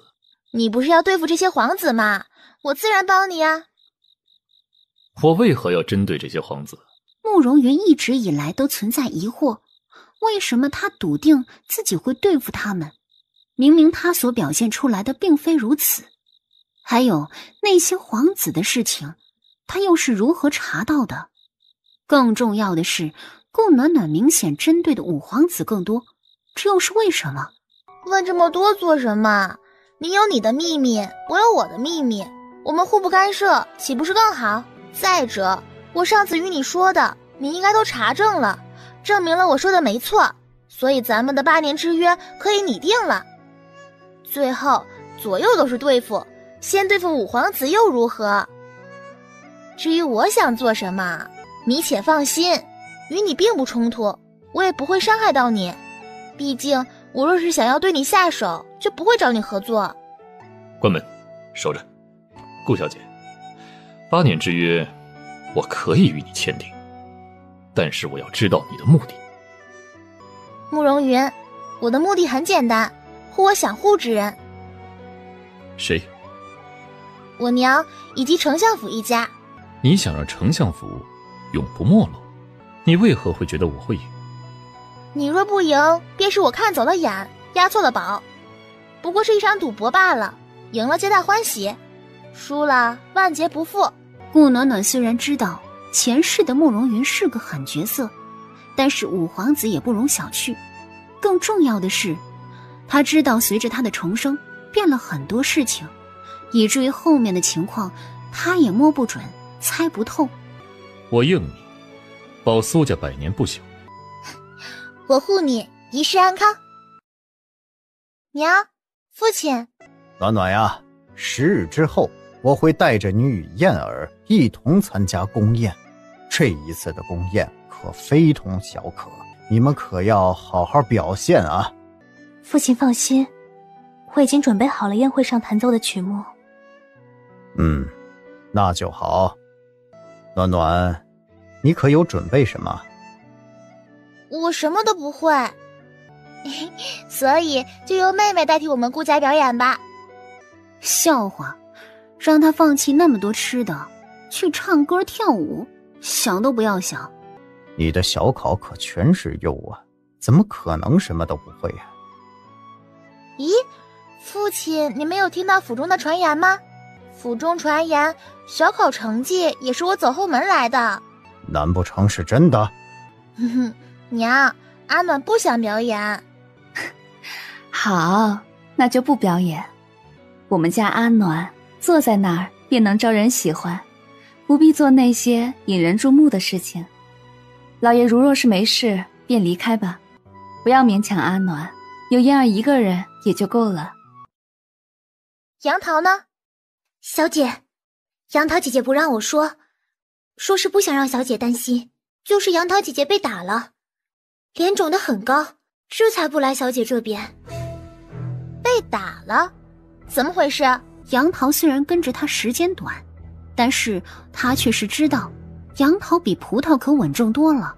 杨桃姐姐不说，你去让她过来，她若不来就永远不要来了。说吧，怎么回事？是余姨娘身边的陈碧，今日我去厨房替小姐拿点心的时候，陈碧非得抢过去不可，说余姨娘等着，所以就被打了。葡萄在，小姐。抄家伙，打架去。抄什么家伙？小姐，给粗使丫鬟直接抱着一根木棍递给了顾暖暖。小姐，你冷静，不过是被打了一下，你若是冲过去，余姨娘定然护着。但是现在余姨娘有了身孕，对你不利。你多大？奴婢12岁，小姐。你叫什么名字啊？这粗使丫鬟长得十分一般，但是那圆圆的大脸蛋儿，当时让人一看就想到了大饼。回小姐，奴婢叫小饼子。宿主，我看他应该改名叫大饼子。提为2等丫鬟，棍子你拿着，葡萄把吃的给我拿上，我们走。小姐，你说的抄家伙就是这些吃的吗？不然呢？你家小姐打架从来不需要棍子，做得不错，小饼子。不过以后记得将这些棍子换成吃的再递给我。小姐，吃的怎么打架？小姐等下要打架直接叫我就好，我有力气。说着挥舞了几下手中的棍子。等下我就给你露一手，让你看看什么叫做吃的也能打架。葡萄他们因为是大丫鬟，除了听顾暖暖的话，还得劝诫着顾暖暖什么事情该做，什么事情不该做。我娘说了，主子做什么都是对的。很快一行人就来到了凤宁院。大小姐这是做什么？怎么来我院子里还拿着棍子啊？可是我哪里做的不对，让大小姐生气了？看来余姨娘已经知道事情始末了。余姨娘怎么说？不过是几块点心的事情，也是我突然之间特别想吃，所以这才让陈碧快点给我拿回来。想必陈碧也是着急了，这才拿了大小姐的点心。这样吧，我让陈碧去厨房多拿点点心给大小姐赔罪，如何？所以这就是陈碧可以打人的理由。杨桃，不管如何，得告诉众人这件事他们没错。陈碧说姨娘想要尽快吃点心，我并没有与陈碧争抢，的确让陈碧先拿了点心。倒是陈碧却是越来越过分，抢了我几次我也不计较，这一次却是将抢到的点心直接扔在了地上，我自然便跟陈碧吵了起来。倒是没想到陈碧却直接动手，我这脸上的伤痕便是陈碧打的，如此用力，我倒是想问问，我与你有什么仇？很好，还不止一次抢他的吃的。明明是你故意松了手，我没接住，这才让盘子掉在了地上。刚出锅的点心是烫手的，我为了让你能接住也不敢离手，直到你接住后我才敢放手，否则我手上也不会被烫伤。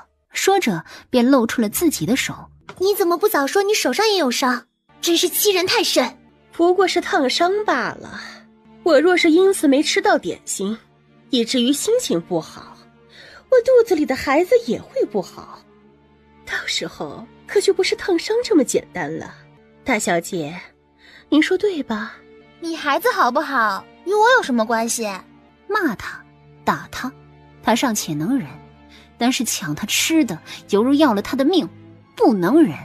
所以吃不到点心，于姨娘肚子里的孩子就有问题了。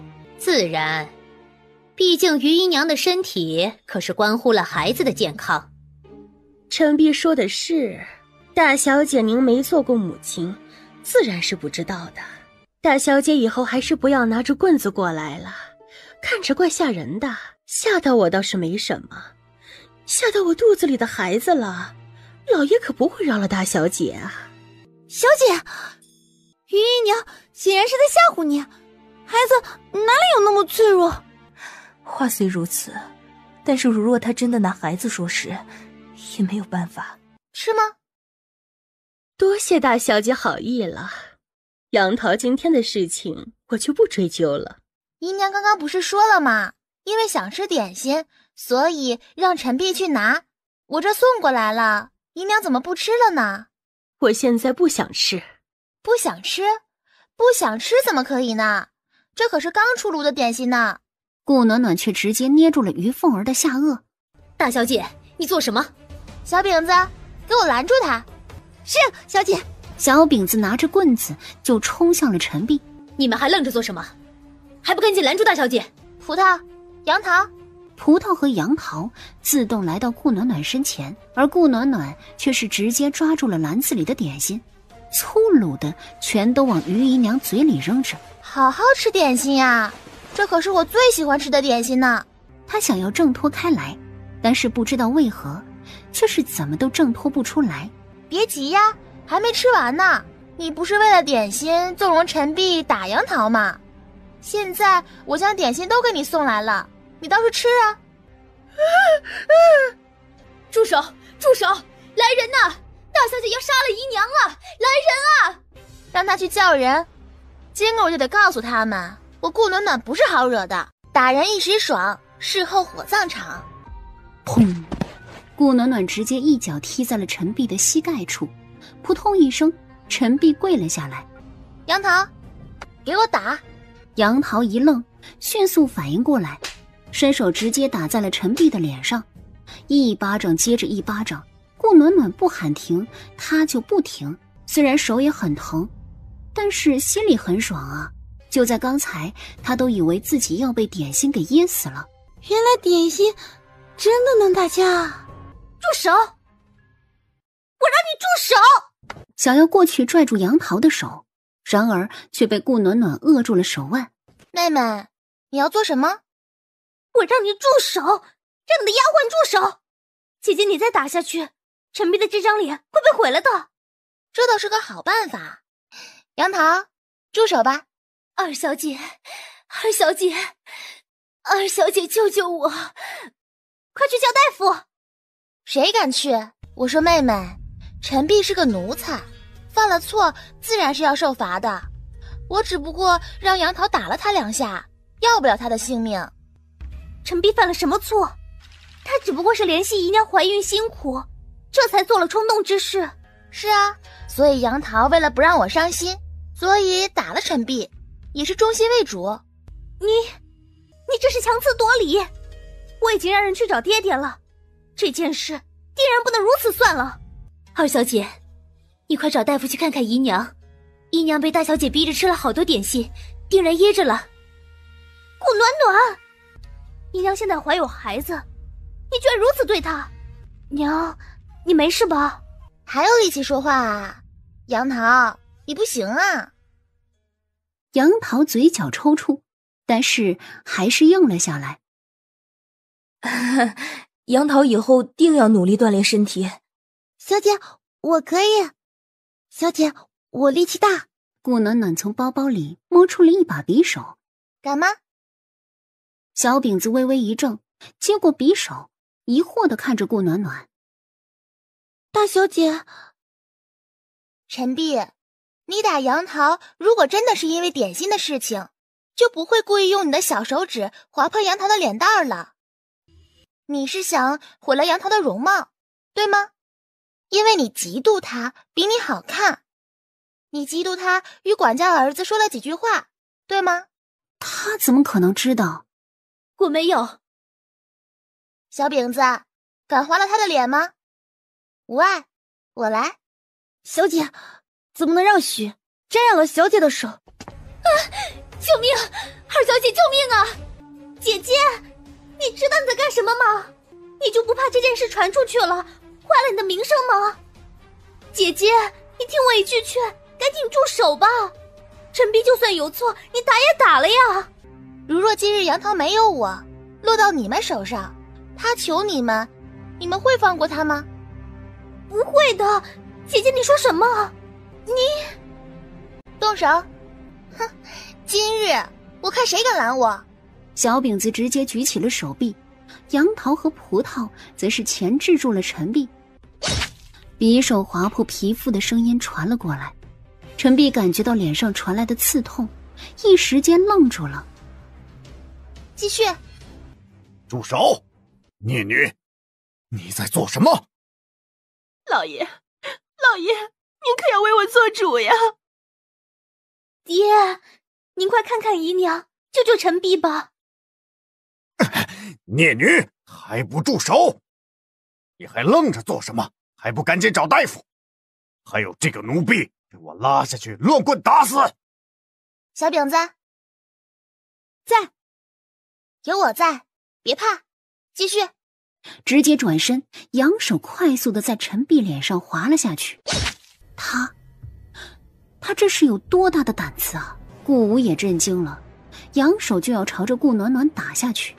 然而顾暖暖却是轻轻松松的挡住了顾武的手臂，但是事实告诉他，他的手臂根本打不下去。我娘是顾府的当家夫人，却因为跟于姨娘产生口角，你们委屈我娘，偏帮于姨娘，夺了她应有的权利，让于姨娘一个奴才在她头上作威作福。我是顾府嫡女，却处处挑着顾香艳这个庶女剩下的东西。我倒是想问问，哪里有这样的理？于姨娘的下人被打，你们都来替她做主；我的下人被打了，你们却说她是咎由自取。我就想问一句，凭什么？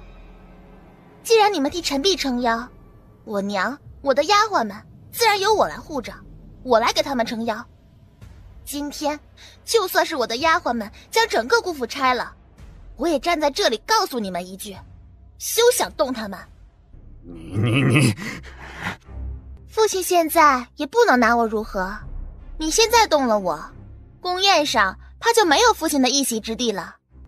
你这个孽女，今日我若不教训你，你还知道我是你爹吗？教训？敢问父亲，我何错之有？父亲今日可以打我，只要父亲不打死我，我就要上告御状，请皇上替我做主。你敢？敢不敢？父亲试试便知道了。我就问一句，父亲敢不敢？父亲若是敢打我，那父亲瞒着皇上宠妾灭妻的事情，怕是包不住了。如今舅舅们对父亲已然有了意见，怕也没人敢帮父亲。老爷，是我管教不严，让陈璧得罪了大小姐，是我的错。暖暖，我知道你心里有气，但是爹对你和燕儿是一样的，你们都是我的女儿。重生一世，他也算是看清了顾武还有一个特点，那便是脸皮厚，只要对他有利，哪怕前一秒你跟他还是仇人，下一秒他就能对你亲亲热热的。暖暖，虽然陈璧有错，但是情有可原，是为了姨娘肚子里的孩子，是为了你的弟弟。你既然惩罚了他，这件事就算了吧，日后不可如此偏激，不管是对你还是对顾父都是不好的。来人啊，找大夫给姨娘把脉。今日的事情你们不准再提，如若被我知道了谁在后面碎嘴，别怪我不客气。我的人从来不与人交恶，日后欺负我的人，掂量掂量自己到底几斤几两。我们回去。夫人，小姐长大了，知道替您撑腰了。这孩子，我知道杨桃这件事彻底让他忍不住了。说是替杨桃出头，其实是替我鸣不平。以前的我让这孩子受委屈了。夫人如今想通了便好。素儿，你去告诫一番于凤儿，有些尊卑还是要遵守的。好孩子，都说为母则刚，哪能让娘一直躲在你身后？真是自不量力。姨娘，倒是没有想到，就算是老爷也没有惩罚大小姐。我可是听说陈相府一家子可是拿着大小姐当眼珠子一样疼着。你且记着，我们现在靠着大小姐，跟谁作对也不要惹大小姐身边的人。陈老太太离世的消息便传遍了京城，苏敏兰自然也带着顾暖暖前去，只是没想到顾将燕也要求一同前往。没想到贤王也来了。贤王？这贤王当初在军中的时候倒是与陈大公子交好，只是贤王自从回京城后什么宴会都没参加，没想到他会来，倒是个重情重义的。我兄长并非战死，是被害死。贤王，我大哥经常在信里提起你，虽然你与我兄长年龄相差大，但是我兄长是真的将你当做了兄弟。他曾告诉我，谁都可以不信，但是你一定能信。所以我信你所说，只是你为何现在才告诉我，害我大哥之人又是谁？我本以为陈兄死后他们会放过陈家，因此就算知道陈兄死因复杂，我与长宁郡主商量一番之后决定不追究，却没想到他们依然不放过陈家。他们是谁？当年陈家军可以说是以一敌10，虽然不过100人，但是所爆发的实力堪比1000人大军。然而一场战役全军覆没，也就是说这场战役中有人泄露了作战计划。当年战役我哥战死，你双腿残疾，武阳侯虽然受伤，但是因为没上战场，所以只是胳膊断了，如今已经大好。当年的作战计划只有我们3人知晓。陈兄战死，我陷入昏迷，最后虽然打赢了，但是功劳全都归功于武阳侯。是他，是武阳侯，我不会放过他。二公子，您可得保重。如果只是武阳侯，他不敢如此嚣张。你虽然武力不如陈兄，但是陈兄说过，陈家最为聪明的就是你。我希望你能好好想想。是了，武阳侯之前不过是一名4品将军罢了，因为出了个皇后，又成了当今太后，才有了如今地位。武阳侯有勇无谋，怎么可能想到这些计谋？陈峰，我们走。而陈勇则是颓废地坐在椅背上，多少年了，一直以为自己大哥是战死，却没想到是这样的真相。主子，常年郡主不是说过，这件事他一个人知道就好，为何还要告诉陈二公子？陈家虽然已经没落，但是在军中却还是有不少追随者，而我们在军中无人。贤王怎么还没来？定是耽误了。皇上也知道贤王腿脚不方便。朕这个弟弟啊，是为了穆昭国而成了如此模样，朕也不知道该如何补偿于他。贤王年龄不小了，皇上不如就指婚吧，这样一来也有人照顾贤王了，不是？还是皇后有主意。贤王到。皇兄，臣弟来晚了。荣云总算是来了，刚刚朕还在与你皇嫂讨论你的婚事，你可有想法？太子还长我2年，皇兄应该操心太子的事情。多谢皇叔关心。父皇的意思，怕是今日要替我们兄弟并皇叔一起指婚了。杨儿说的是。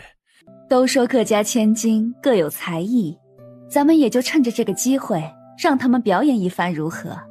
也算是让几个皇子了解一下，指不定就有喜欢的了。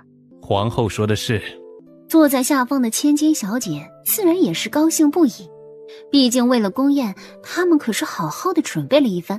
看着内侍一个一个的问了过来，等来到顾向燕身边时，顾向燕低着头。长袖舞倒是皇后娘娘最擅长的舞蹈了，那就在这里先预祝顾二小姐了。多谢公公。顾大小姐这是可以不表演吗？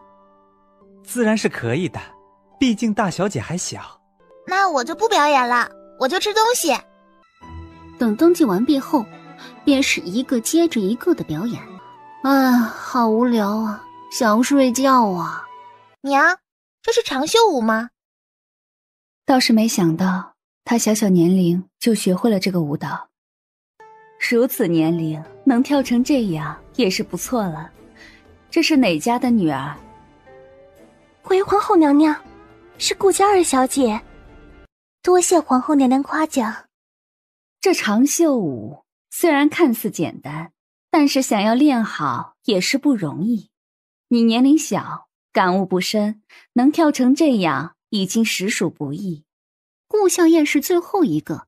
等内侍说了之后，皇后疑惑地问道：我倒是听说顾家有2女，怎么这大小姐没有才艺？回娘娘的话，我姐姐她比较害羞，所以并未准备才艺。如此说来，顾大小姐的才艺也不在你之下。姐姐的才艺自然是在我之上的。我与姐姐同在祥凤书院，这一次小考，姐姐可是全优。如此，便让顾大小姐表演一番吧。她倒要看看顾暖暖该如何敷衍过去。姐姐，对不起，我没想到皇后娘娘会让你去表演。不过姐姐可是全优，不过是个表演，应该不在话下才是。顾大小姐可是需准备什么？回皇后娘娘的话，臣女什么都不会。什么都不会？这不可能吧？祥凤学院全优，怎么可能什么都不会？但是我刚刚看到妹妹跳舞，要不我也跳一个跟她一样的舞蹈？顾大小姐当真？皇后娘娘不知，我这个外甥女格外的聪明，可谓是学什么像什么。只是奈何这丫头身体一直虚弱，如若跳得不好，还望皇上、太后、皇后多多包涵。我也不用换衣服了，就图个乐子。皇后娘娘，您说呢？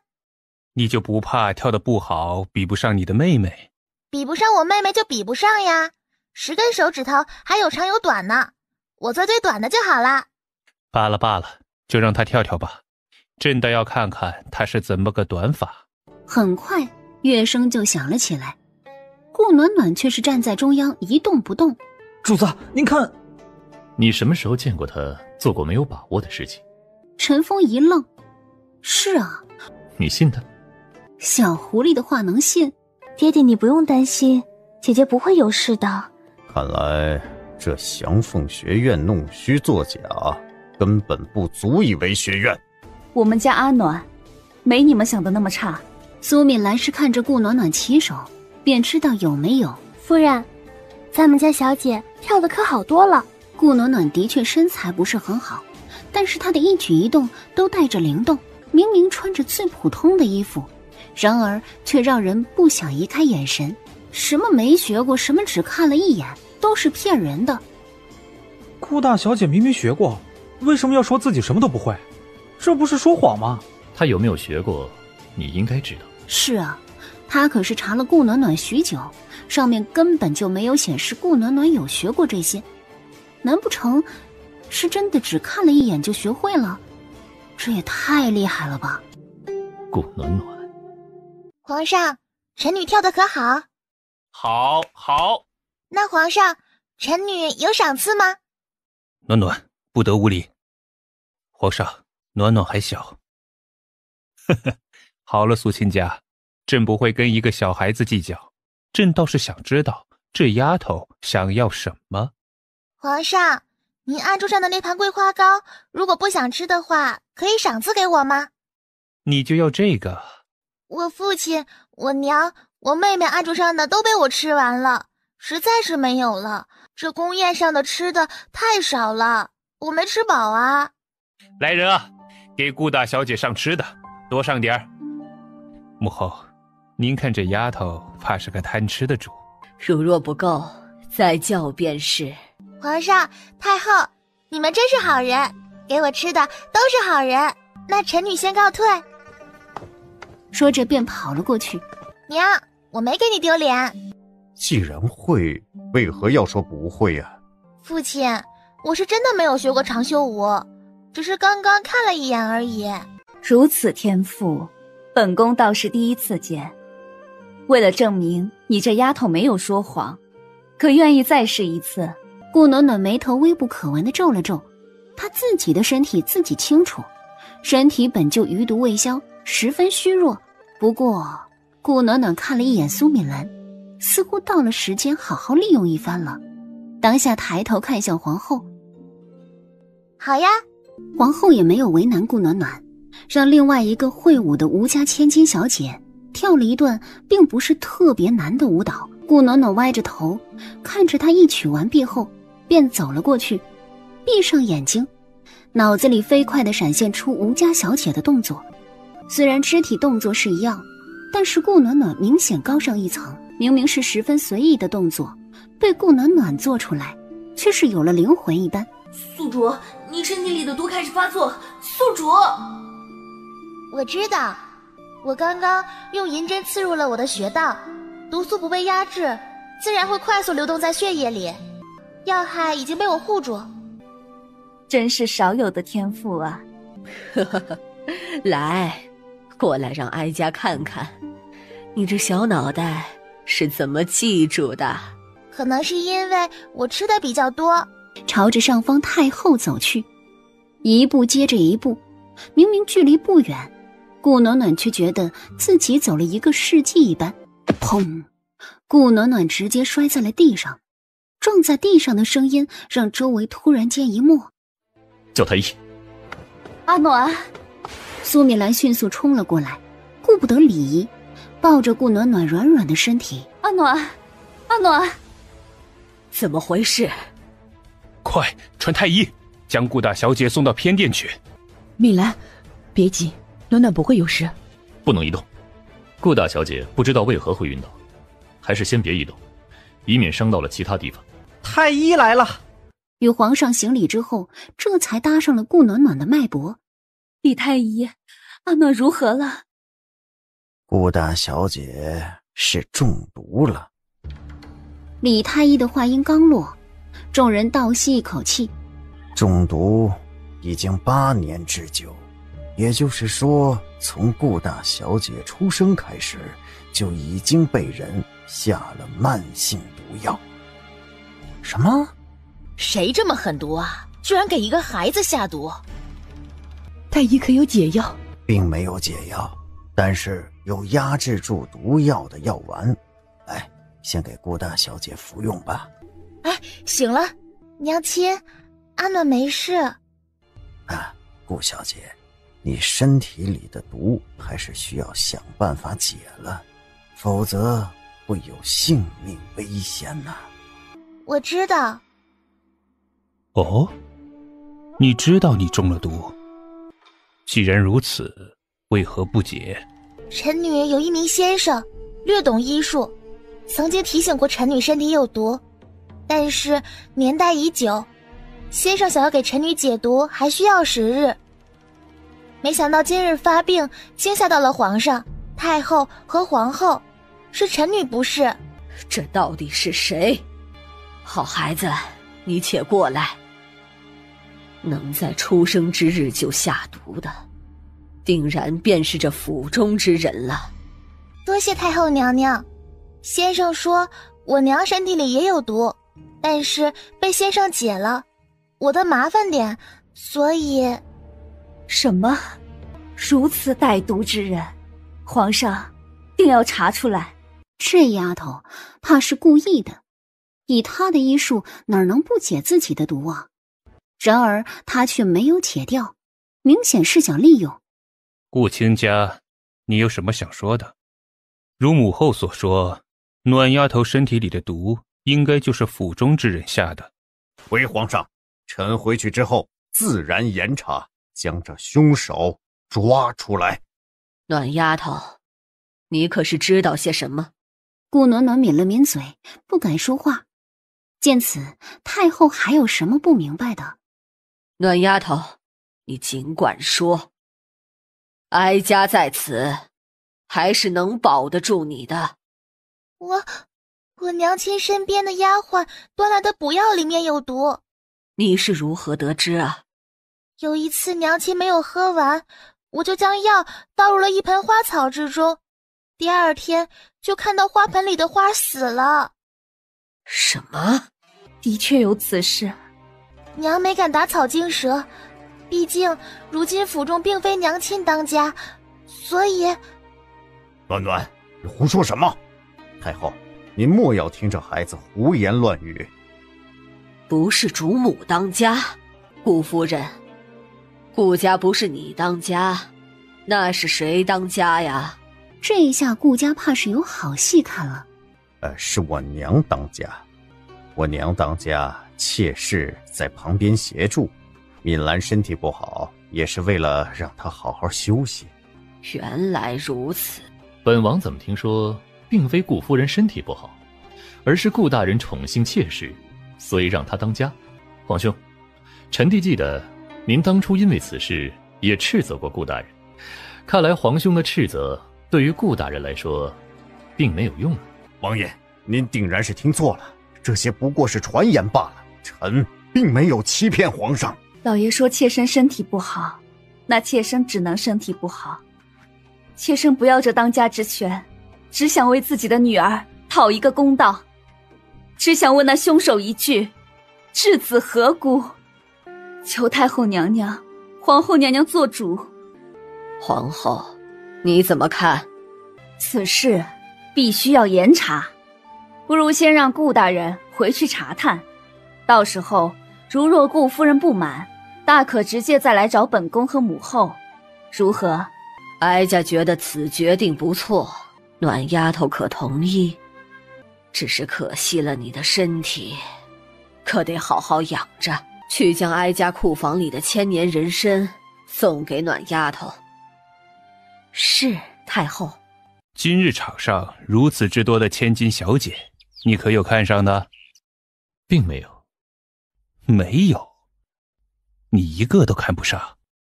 并非看不上，而是不想连累他们。臣弟双腿残疾，无法行走，何必耽误了人家姑娘？你这腿是为了穆昭国而受了伤，他们身为穆昭国的千金小姐，如若没有你这腿换来的平安，他们现在什么都不是。所以啊，迎娶他们，你并不需要有心理负担。罢了，皇兄，臣弟还没做好准备。你如今虚岁20，10岁也18了。如若父皇还在世，怕是天天都得给你找媳妇儿。罢了，朕也不催你，左右你自己再想想。啊，对了，正看你对顾家那小丫头倒是上心，今日还帮她说了话。可是，皇兄，她还是个孩子，也不小了。臣弟今日替她说话，不过是还了方姑娘的情罢了。方姑娘，方慧。皇上对于方慧也不陌生，毕竟当初若非有她，如今的丞相怕是死了不少次了。方先生曾经救过我一次，皇兄也知道方先生沉迷炼药。当年打仗之时，臣弟中了敌国的毒药，是方先生的药才救了我一命。如今顾大小姐是方先生的徒弟，于情于理，臣弟自然是要帮一下的。原是如此，也是应当。两人明着又随意说了几句，暗地里却是互相试探，直到吃完午膳，慕容云才离开。出了宫门，陈峰疑惑地问道：主子，当年方先生的赠药之情不是早就还了吗？陈峰郁闷了，他好像在自家主子眼里看到了嫌弃之色。老爷，是你审问还是我来？为母则刚，此时的苏敏兰明显是因为顾暖暖硬气起来。今日时辰晚了，明日再审问也不迟。老爷是想去通风报信，我身体里的毒，老爷应该很清楚是谁下的。如若我没猜错，这里面还有老爷的手段，是吗？胡说！我知道你是因为暖暖的身体心情不好，但是有些话可别乱说。我为什么要对你下毒？况且暖暖也是我的孩子，我又怎么会对她动手？我信老爷不会对阿暖动手，但是老爷怕是想尽快让我死掉，给于凤儿腾位置吧。闭嘴！我说了，明日审问就明日审问。哼！说着一甩长袖，迅速离开。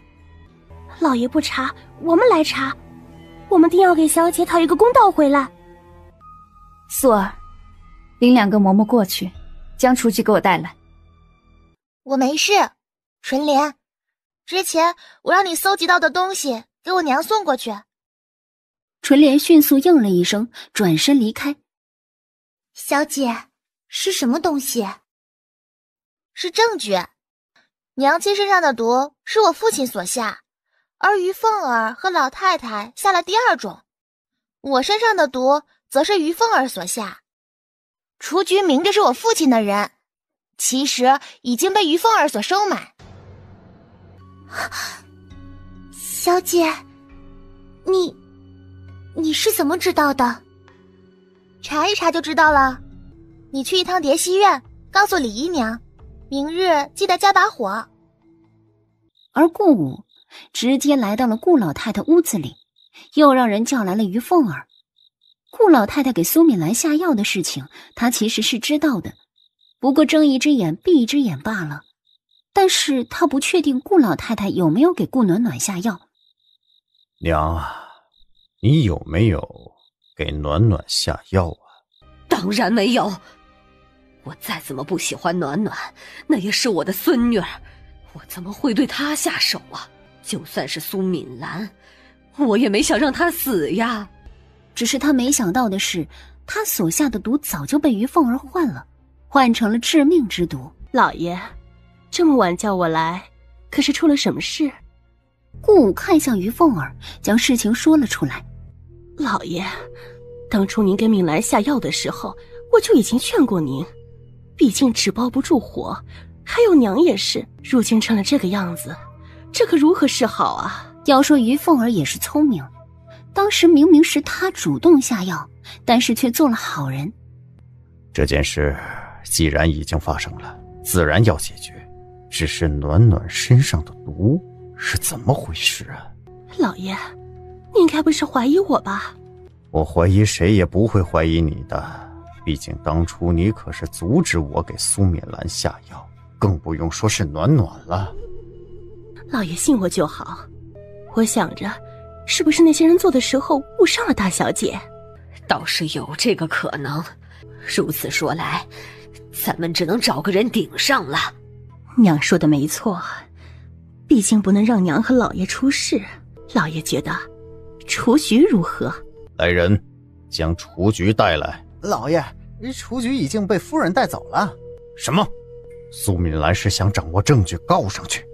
全都朝着兰院走去。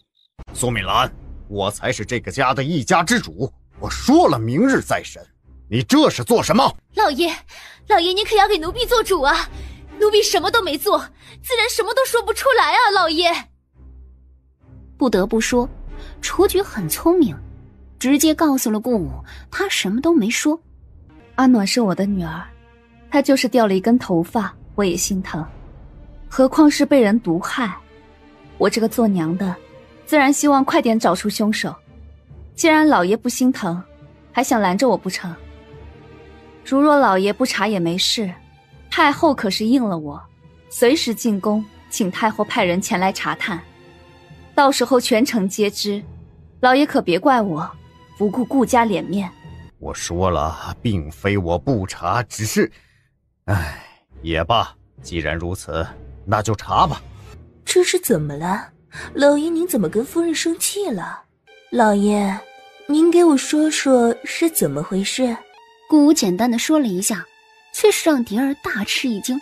怎么大小姐从小就被下毒了？那二小姐可有事？我应该没事吧？这可说不定，老爷还是叫大夫来看看吧。来人，去找大夫。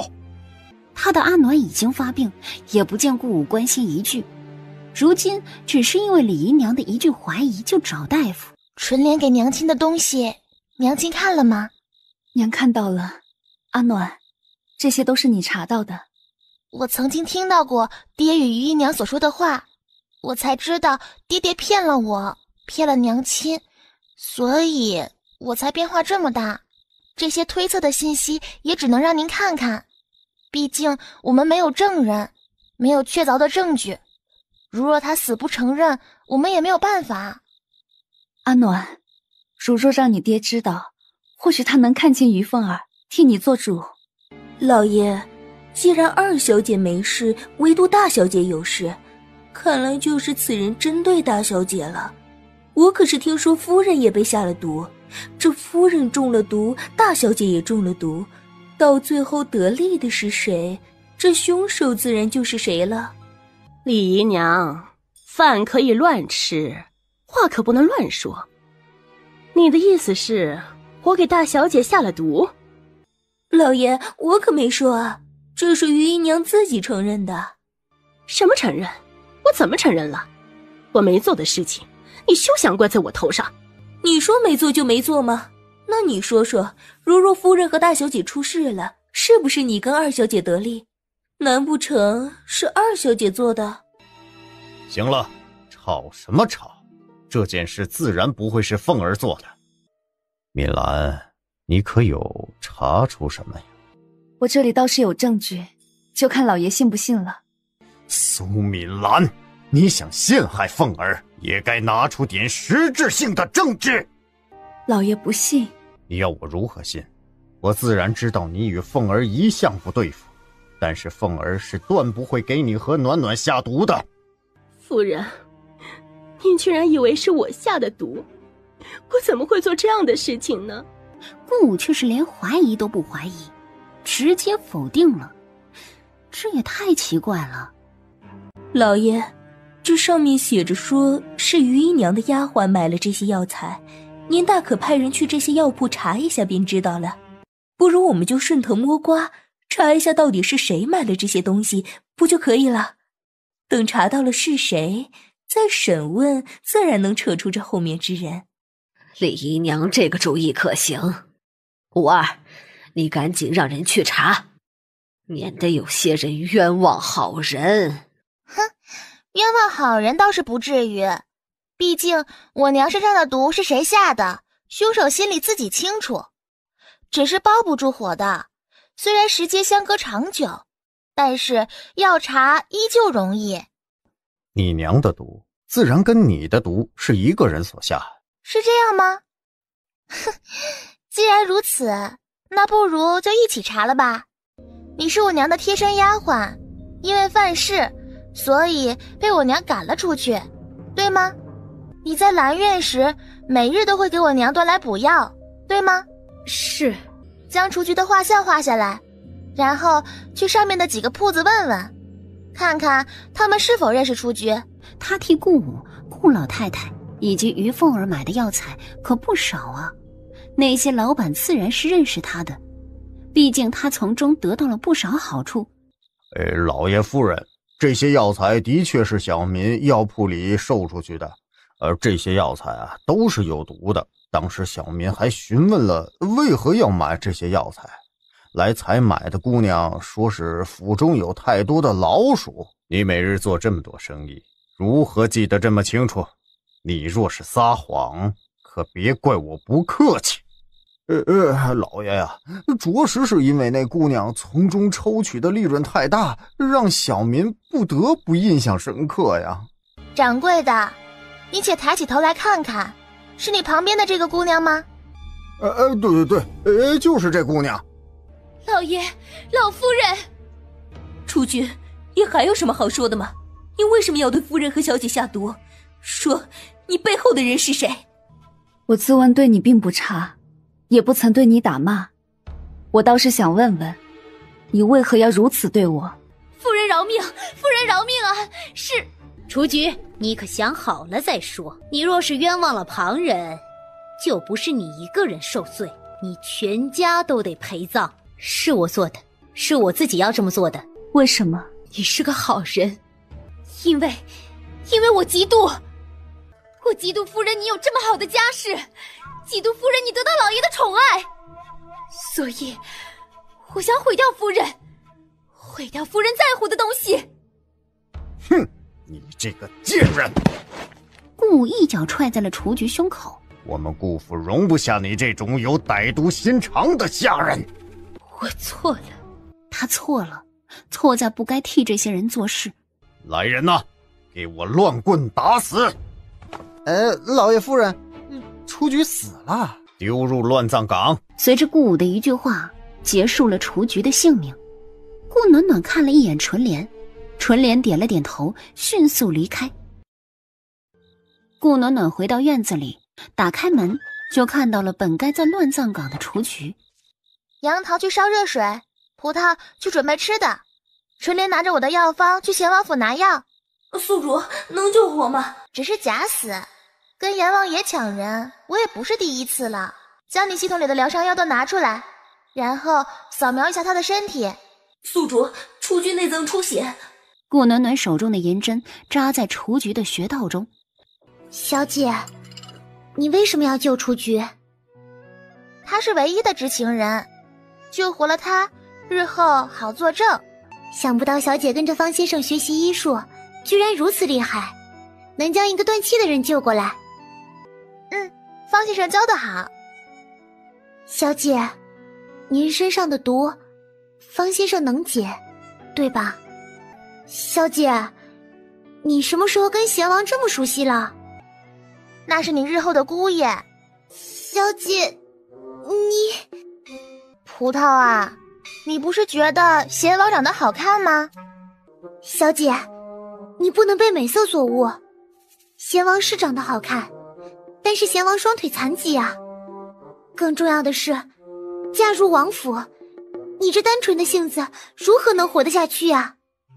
单纯？杨桃错愕地看了一眼葡萄，这是从哪里得来的结论啊？小姐，你别看贤王长得好看，但是心里可能有问题呢。我可是听说了，这身体有残疾的人呐，大多数心里有问题。到时候你嫁过去了，贤王折磨你可怎么好？后宅之中，小姐如此柔弱，到时候可就真是叫天天不应，叫地地不灵了呀。小姐，你可得三思啊。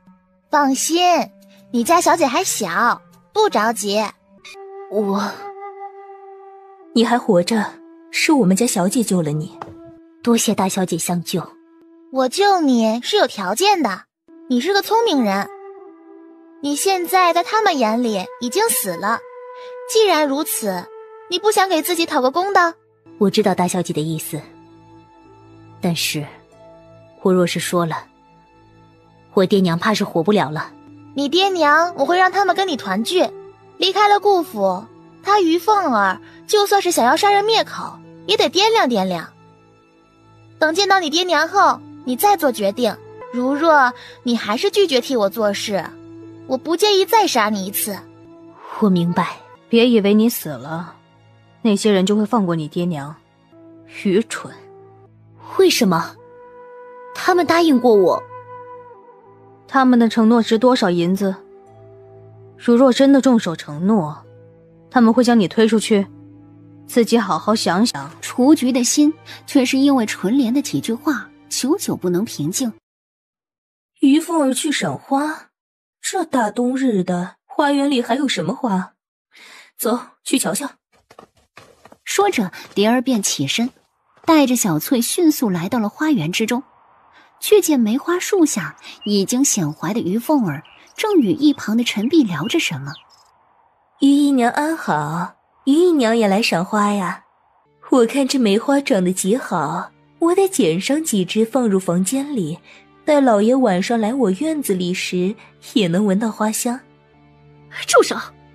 这梅花是老爷特地为我寻来的，哪里能让你这个贱婢剪断？哼，怎么，一枝花而已，剪了又不是不长了。于姨娘这话有意思，我是贱婢，你是什么？你不过也是个姨娘，咱们都是这府里的奴才罢了。住口！于凤儿伸手就打在了蝶儿的脸上。李姨娘，我劝你还是别想着动我们姨娘，我们姨娘跟你可不一样。哼，我们姨娘可没在青楼厮混过，身子可是清清白白，而且拥有长家之权，哪里是你这种贱人能比的？贱人？我蝶儿可是五皇子送给老爷的人，你说我是贱人，那你们这五皇子与何地？这老爷与何地？难不成你们是在说五皇子和老爷也是贱人？我可没这个意思。呵呵，这花我还捡定了。小翠。是，姨娘。没有剪刀，小翠直接用手上直接折断了一只。小翠的所作所为明显是在打于凤儿的脸，于凤儿哪里能忍得住，仗着自己怀有身孕，直接冲了过来，一把将小翠拉了下去。我们姨娘可是有着身孕的，你们可小心点儿。如若伤了姨娘肚子里的孩子，你们可就是天大的罪人。给我滚开！蝶儿一把将陈碧推开，别动我们姨娘！一把将蝶儿推了出去，蝶儿直接跌倒在地上。姨娘，姨娘，快来人！姨娘晕倒了。姨娘，该不会出事吧？能出什么事儿呀？小翠，去叫大小姐。怎么了？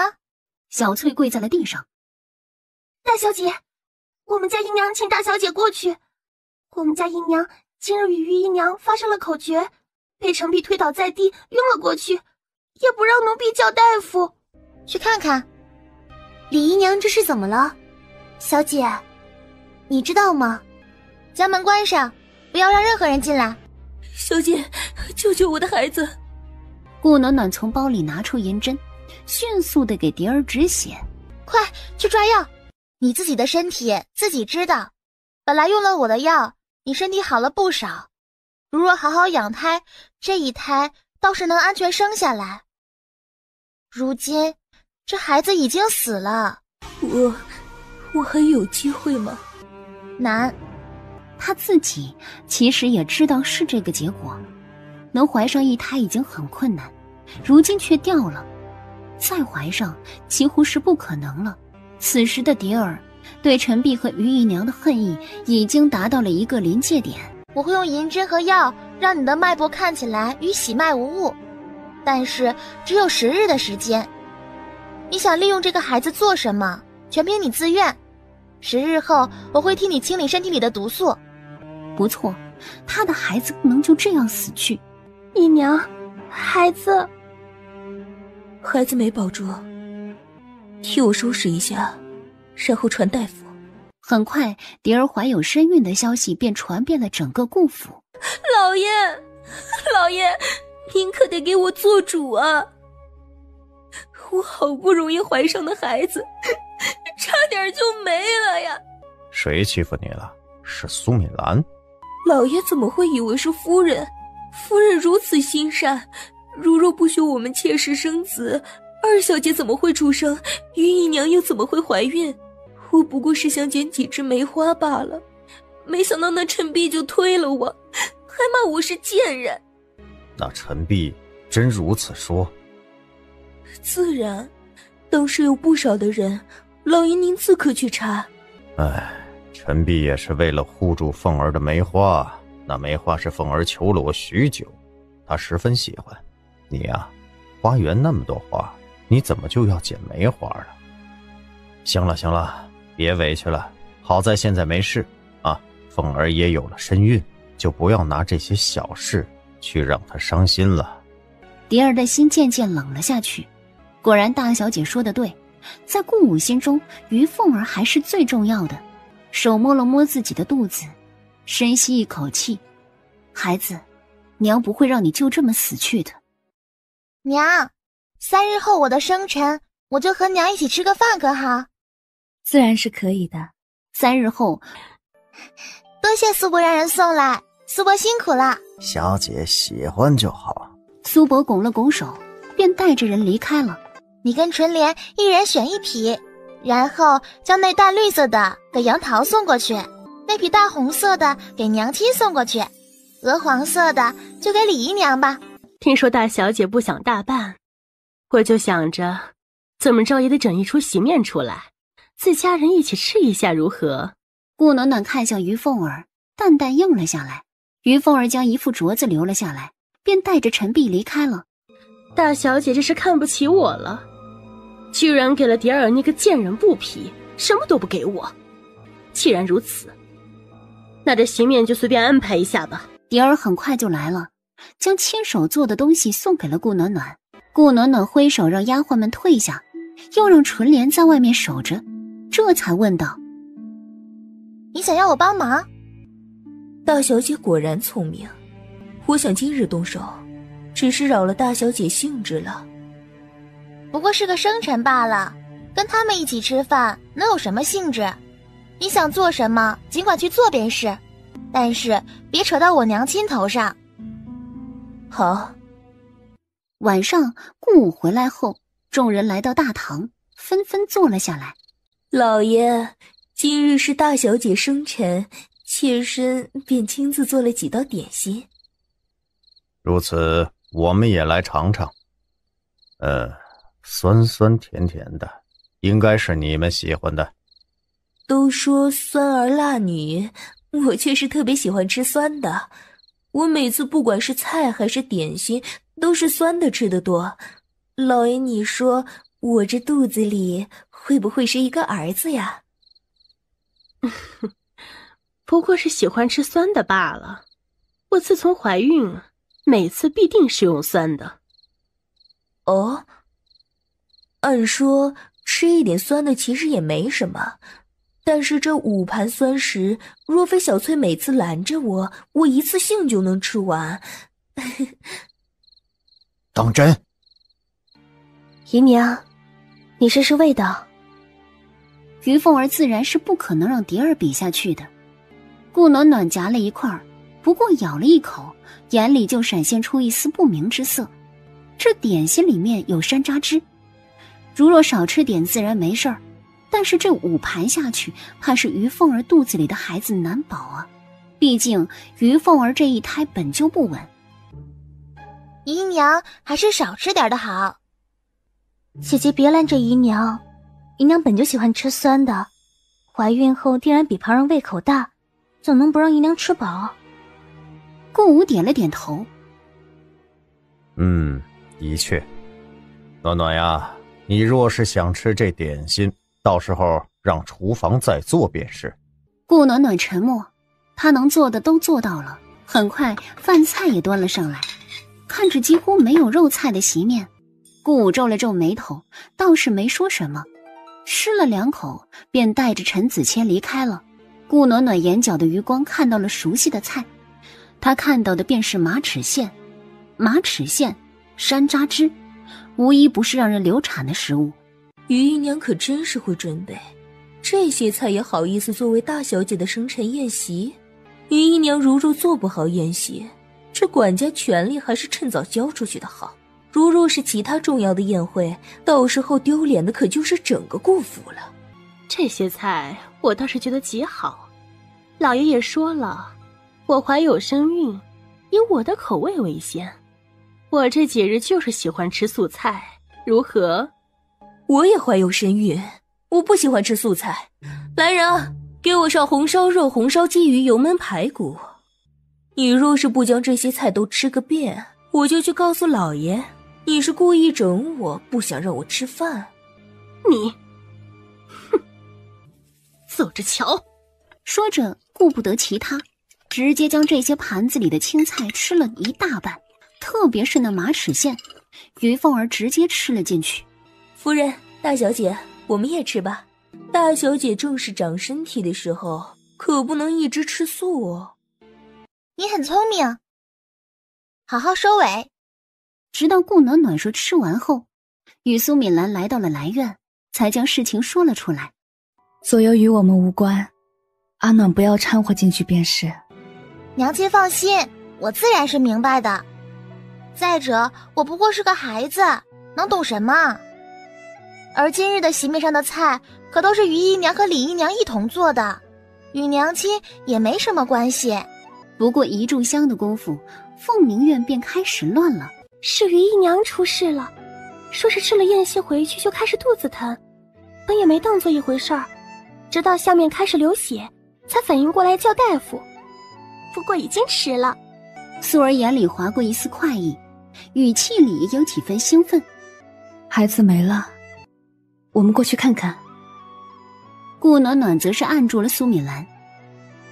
娘，你别过去，免得到时候又被牵连。我去便是。葡萄，我们走。小姐说的是，你若是过去了，指不定凤鸣院的那位以为你是来看笑话的。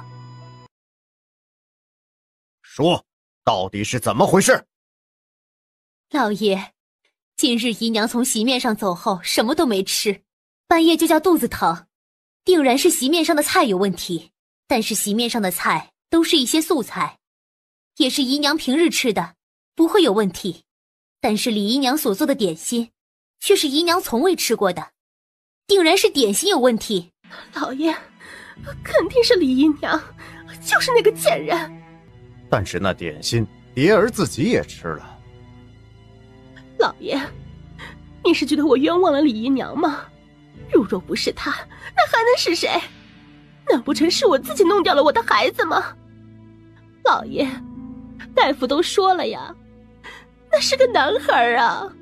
顾暖暖好奇大夫是怎么看出来的，毕竟以于凤儿的月份来说，孩子应该还未成形才是。去将李姨娘带过来。老爷，李姨娘那边也叫了大夫，说是肚子疼。什么？那孩子可有事啊？走，过去看看。爹，姨娘刚掉了孩子，你怎么能放任姨娘一个人在此？你姨娘已经如此，我在这里也不能让孩子回来，便让大夫好好替你姨娘调理身体。说着便绕过顾向燕，直接离开了。于凤儿愣了，不敢置信地看着顾武的背影。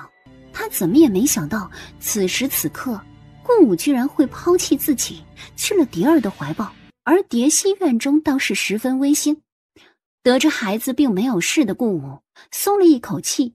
蝶儿，你可千万不能有事啊！老爷，都是我的错，我不该做点心给于姨娘吃，但是那点心我也吃了，并没有毒呀。大小姐和夫人也吃了，也没事啊。老爷，您可要相信我，我真的没有下毒啊。你放心，我自然知道你没有下毒，我已经让人去查了。多谢老爷。此时的顾武已经完全忘了，还有一个女人刚刚流产，需要安慰。于姨娘如今也算是尝到了我娘当初的痛苦了。可不是，当初小姐生病，夫人求着老爷过来看看小姐，却是被于姨娘的人给拦住了。那时候夫人该有多绝望啊！纯莲，去看着点顾香燕。爹怎么可以这样对待姨娘？怎么可以？老爷还是喜欢姨娘的，可能……对了，都怪那个李姨娘，若不是她，姨娘的孩子不会掉。对，就是她。爹爹说是因为菜里面混入了马齿苋，我才不信，肯定是点心的问题。可是小姐，老爷已经将此事定为意外了。小姐，咱们不能让李姨娘这么得意。我自然懂，但是如今姨娘没了孩子，就算是为了李姨娘肚子里的孩子，爹爹也不会惩罚她。也对，毕竟现在在老爷眼里，小少爷才是最重要的。但是谁知道李姨娘肚子里是不是小少爷？不管是不是，我都不能冒这个险。顾家的男儿，只能是从我姨娘肚子里出来的。我绝不将顾家的一切给其他人。既然李姨娘那个贱人能让我姨娘流产，那我自然也能让她的孩子无法出生。小姐，你想做什么？哼，马齿苋是个好东西。凤梨，小姐，我不管你用什么办法，将马齿苋给我找来。是。凤梨深吸一口气，转身离开。哦，马齿苋。顾暖暖听着纯莲的禀报，真是狠心啊。去吧，将这个消息给李姨娘送过去。好吃，这应该不是小厨房的手艺，是小饼子做的。有天赋，去告诉小饼子，研究吃的就行，以后院子里的事情分配给其他人。这么好的手艺用来伺候他浪费了。顾香燕那边的动作不断，自以为很隐秘的他，却没想到自己的一举一动都落在了顾暖暖眼睛里。小姐，他们已经拿到了马齿苋，想要买通厨房里的人和小翠。也不知道顾二小姐怎么想的，小翠可是李姨娘身边的人，哪里有那么容易买通啊？哼，倒是不少。小翠，你假装答应，我倒要看看这个顾二小姐想如何做。放心吧，我知道怎么做。是时候了，你将马齿苋给厨房的那个婆子，做好后送到小翠那边，让小翠每日都看着李姨娘吃下去。把那副手镯给小翠送过去。是，小姐。左右你爹是放弃我了。谁不知道我爹最喜欢的就是你？你怎么可以自暴自弃？娘，你放心，他李姨娘的孩子也是生不下来的。娘儿，你这是什么意思啊？你是不是知道什么？是不是他的孩子不好了？养儿，你快跟姨娘说说。姨娘，既然你不想看着李姨娘得意，你就要振作起来才是。以姨娘你与爹的感情，怎么可能让李姨娘这么嚣张？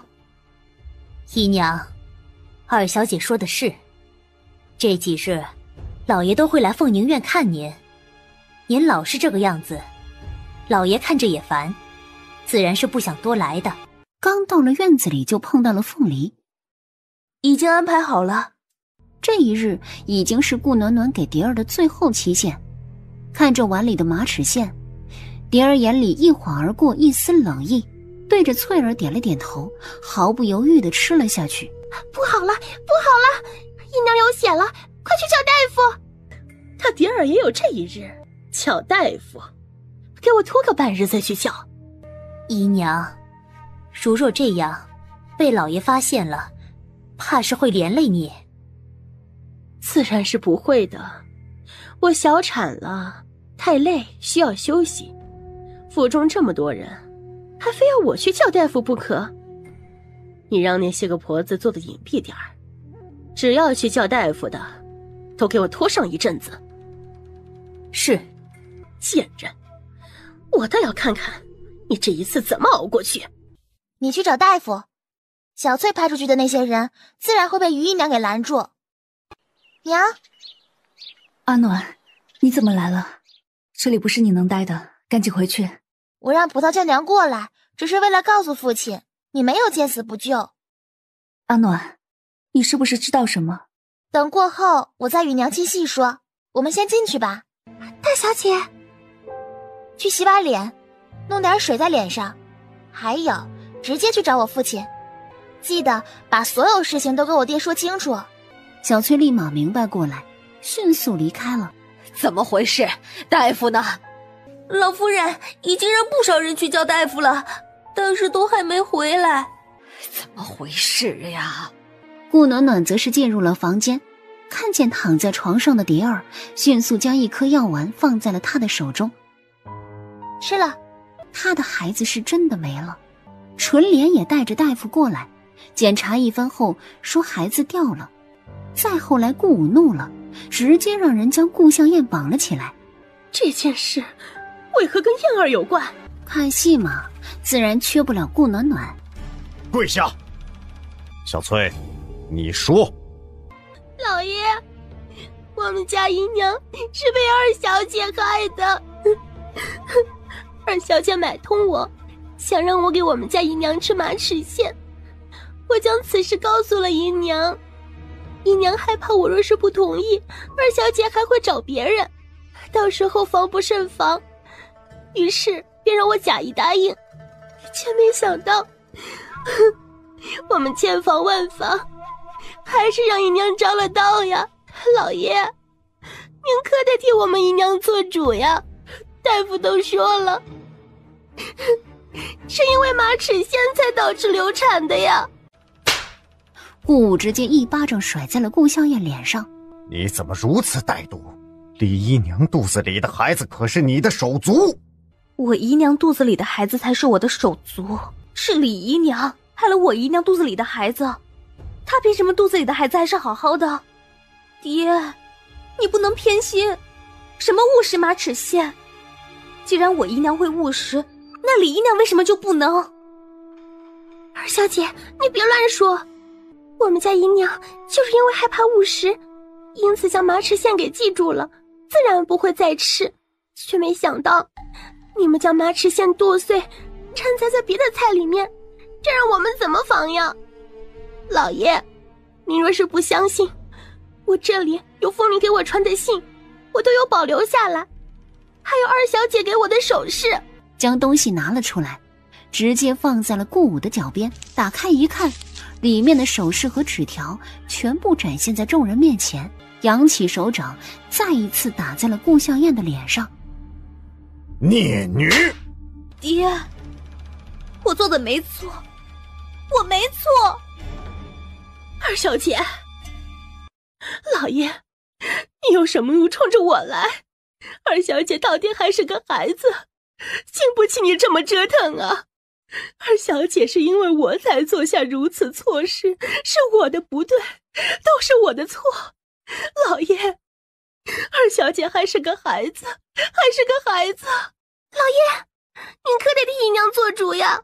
姨娘好不容易怀上您的孩子，可是费尽了千辛万苦，猜着于姨娘肚子里的孩子本就与姨娘无关，但是二小姐却怪在了姨娘头上，这让姨娘多冤枉呀！姨娘肚子的孩子是无辜的呀，二小姐怎么可以如此心狠手辣呀？小小年龄如此心狠手辣，燕儿，老爷，是我的错，我没有教导好二小姐，求老爷这一次就放过二小姐吧，或者我替二小姐赎罪，让我做什么都行。老爷，我什么都不要，我只要我的孩子回来可好？老爷，我好不容易有了自己的孩子，老爷您知道我的，大夫说了，我再也不能有自己的孩子了。老爷，我们姑娘苦呀，我们姑娘孤身一人，好不容易遇到了老爷这个好人，有了孩子，本以为幸福的过下半辈子，却是被心狠手辣的二小姐彻底破坏了。二小姐如此年纪，就是人命如草芥，今日可以毒死姨娘肚子里的孩子，明日是不是就能毒死姨娘？后日是不是就是杀父弑母？老爷，你可要给我们姨娘一个公道啊！小翠，别说了，我们性命算得了什么？那可是二小姐，是顾府的主子，我们只能听之任之，只是可怜了我的孩子。那便一命换一命吧，这样于姨娘也能舒心。父亲您说呢？都说杀人偿命，就算是皇亲国戚也是如此。妹妹这次，妹妹，你怎么可以如此心狠啊？宿主，我怀疑你在幸灾乐祸。姐姐，我不是故意的，我没有，我也不知道为什么我会突然如此。姐姐，我可是你亲妹妹，你怎么可以幸灾乐祸？我若是犯了罪，你就这么开心吗？爹爹，我错了，求爹爹饶恕，是我魔怔了。看到你这样，其实我不开心，因为我知道父亲不会对你如何，毕竟孩子没了就没了，对吗，父亲？杀人偿命的确不错，但是燕儿到底还小啊，定然是听到了身边人的挑唆才会如此。看吧，妹妹，你都不用找理由，父亲就给你将理由找好了。我说李姨娘啊，你这个公道怕是找不回来了，我若是你就去击鼓鸣冤了。大小姐，求求你了，大小姐，放过二小姐吧，你们可是亲姐妹呀。我说于姨娘，您这话可不能乱说，什么叫我放过妹妹？我可什么都没有做。父亲可是说了，于姨娘你可是很会教孩子的。哦，对了，以前我犯错的时候，我娘也这样跪着求你们放过我，但是我还是因为被罚感染了风寒。那时候你们怎么说的？你们说既然犯错就得认罚，否则长大了可怎么是好？当时于姨娘的语气神色我可都记忆犹新了。且不说那次并非我的错，就算是，那这句话今日我就还给于姨娘和父亲。既然犯了错，就必须得罚。当然，父亲想要包庇也没事，不过就是李姨娘多跑几步，告到京兆尹那去罢了。所以呀，我想说什么来着？人在做，天在看，不是不报，时候未到。风水轮流转，苍天饶过谁？怎么，父亲心疼顾向燕，就不心疼李姨娘肚子里的孩子了？燕儿年龄小，但是犯下如此之错，定然是要罚的。他就想知道到底怎么罚。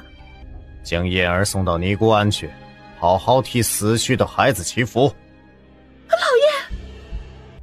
老爷不可以啊，燕儿还是黄花闺女，怎么可以去尼姑庵呢？顾暖暖则是冷笑一声，明显顾武是给顾向燕找了后路。就这么定了，来人呐，将二小姐送走。于凤儿脸色苍白，贝齿紧紧地咬着嘴唇，眼里迸发出恨意。这一场闹剧终于还是结束了。既然老爷在，我也不用多跑一趟了，我是来告诉老爷一声，和离吧。你说什么？和离。阿暖，我们走。好。顾暖暖此时此刻已经不知道用什么语言来形容自己。宿主，你冷静冷静，我可不觉得你爹会这样放过你娘。唉，是了，他爹现在根本不可能和离。不可能和离？你让我顾府的颜面往哪搁？只能休妻，没有和离。和离虽然对女子的名声会有影响，但是远没有休妻大。顾武这就是典型的得不到就要毁掉。那就休妻，劳烦顾大人将休妻书送到丞相府上，或者明日我派人过来拿。宿主，你娘是终于想通了，终于要离开顾武了。这样也好，名声而已，不在乎。反正我能让娘过得更好。苏敏兰，你好好想想，你要知道，我若休妻，暖暖你带不走。阿暖必须跟我走，如若留在顾府，怕是连命都没了。暖暖也是我的女儿，我若不愿，谁也带不走她。你别欺人太甚，我什么都可以不要，我只要阿暖。顾武，你不是将于姨娘和顾香艳当宝贝吗？既然如此，还要我的阿暖做什么？我的阿暖身中剧毒，若非有方先生在，怕是早就是一具尸体。而我的补药也被下毒，你却直接用一个丫鬟顶罪。我苏敏兰是不聪明，但是也没有傻到如此地步。我阿暖不过是打破了你最喜欢的花瓶，你便在寒冬腊月里让她跪了半个时辰，导致她感染风寒，差点醒不过来。我求着你过来看看阿暖，而你却在凤宁院快活。如今顾香烟害了一条无辜的生命，你只不过是让她去尼姑庵祈福。我倒是想知道，都是女儿，为何如此偏心？你一步一步打破我对你的希望，摧毁我对你的信任。既然如此，一拍两散，岂不是更好？闭嘴！哼，中毒的事情已经查清楚，本来就是丫鬟擅自，你若有证据，尽管拿出来便是。还有，燕儿只不过是个孩子，难不成你非得将她逼死才心满意足吗？逼死？左右这件事与我无关，我只是看清了老爷的面目罢了。苏敏兰直接牵住了顾暖暖的手，朝着外面走去。给我拦住他们！顾府的护卫立马将苏敏兰围了起来，葡萄、素儿、纯莲以及不知道从哪里听到消息的小饼子纷纷跑了过来。小姐别怕，你们还想抵抗？给我将他们抓住！哼，不自量力。纯莲虽在暗卫里面的武功不是最高的，但是对付护卫可谓是绰绰有余。放开我！难不成你还想强制性将我留住？我告诉你顾武，就算我死，我也不会留在顾府。只要你一日还是我夫人，一日便不可离开顾府。顾武一把将苏敏兰推倒在地上。敬酒不吃吃罚酒。我说打我娘，经过我同意了吗？顾武只觉得自己的手臂一麻，迅速抽离，后退几步。父亲难道不知道我跟着方先生学了很多东西吗？武功而已，我也会。说着，不等顾武反应过来，直接一脚踢了过去。纯莲，带我娘离开！顾暖暖手中赫然出现了几根银针，对着纯莲那边的护卫直接扔了过去。护卫直接倒了下去，直接拉住了苏敏兰的手。夫人得罪了。纯莲带着苏敏兰直接冲了出来，身后小饼子、葡萄和素儿也跟了上去。顾暖暖看着那些护卫想要去追，银针再次出手。我娘既然说了和离，父亲还是趁早将和离书送来。还有，既然决定了将顾香艳送入尼姑庵，就早早的送去，不然我可不知道我会做些什么。说着转身就离开了。阿暖，娘，我没事，我们回家。好，我们回家。马车很快就停在了丞相府门口。你们怎么今日来了？走，去娘那儿。等一下，嫂嫂，阿暖，先去外祖母那儿可好？知道苏敏兰有话跟他们说，便带着她来到了凉亭里。葡萄，你去告诉外祖母，说我去见两位舅舅了。暖暖怎么来了？怎么了？一脸严肃的模样，倒是跟你外祖父一个模子。可是出了什么事？是大舅舅、二舅舅，我娘要和离。小妹终于想通了，早就该如此了。这件事怕不会那么简单。两位舅舅威逼不行，那就利诱吧。以前是我太天真，总以为罢了，都过去了。如今想通就好。咱们家敏兰什么都好，和离之后还怕找不到好男人吗？大嫂、二嫂，我和离之后只想带着阿暖好好生活。且不说以后的事，只是暖暖若是想从顾武手中要回来，怕是有点难。唉，要是在现代就好了，此女选择跟谁就能跟谁。不过宿主，你好像一点都不担心啊。我担心有什么用？难不成我拿着刀逼着顾武将我送还给丞相府吗？不管如何，我到底还是顾家大小姐。况且还有我2个舅舅和外祖父在呢，不需要我操心。这件事你们女眷就不要掺和了，交给我们便是。放心，一定会给你们办得漂漂亮亮的。多谢大哥二哥。刚好今年过年咱们就在丞相府，也热闹热闹。我若是在丞相府过年，终究是不好。娘，我想去云城。去云城做什么？咱们府中不是其他人家，没得说自己女儿和离回来没有一席之地的。对，明兰，你不要有心理压力，我跟玉萍都很开心你能回来。对呀，就跟你未出阁的时候一样，那时候我们3个经常一起呢。是啊，如今多了个暖暖，咱们定然将她当自己的亲生女儿疼着。我自然是知道嫂嫂们对我的好，只是如若我留在丞相府，顾武自然不会放过我，也会想尽办法抢走阿暖。如若去了云城，毕竟距离远，他也没有办法。况且阿暖终究是要去云城祥凤学院结业的，也算是散散心吧。也罢，便去吧。那里有胡嬷嬷，可是看着你长大的，我也放心。晚上我便走。这么着急？我去给你们收拾东西。我去帮大嫂。顾暖暖隐隐约约觉得这次离开后再回来怕不是那么简单了。妹妹，等等我们。哥哥。暖暖，七哥等你回来，七哥给你准备好多好吃的好玩的。我也是，五哥哥也给你准备。还有我。好，等我回来，哥哥们一定要都给我。顾武得知苏敏兰离开后气得不行，顾向燕已经被他送入了尼姑庵。顾武本想追到云城，将苏敏兰和顾暖暖抓回去，然而朝堂上的事情却让他焦头烂额，这让顾武完全没了心思去找麻烦。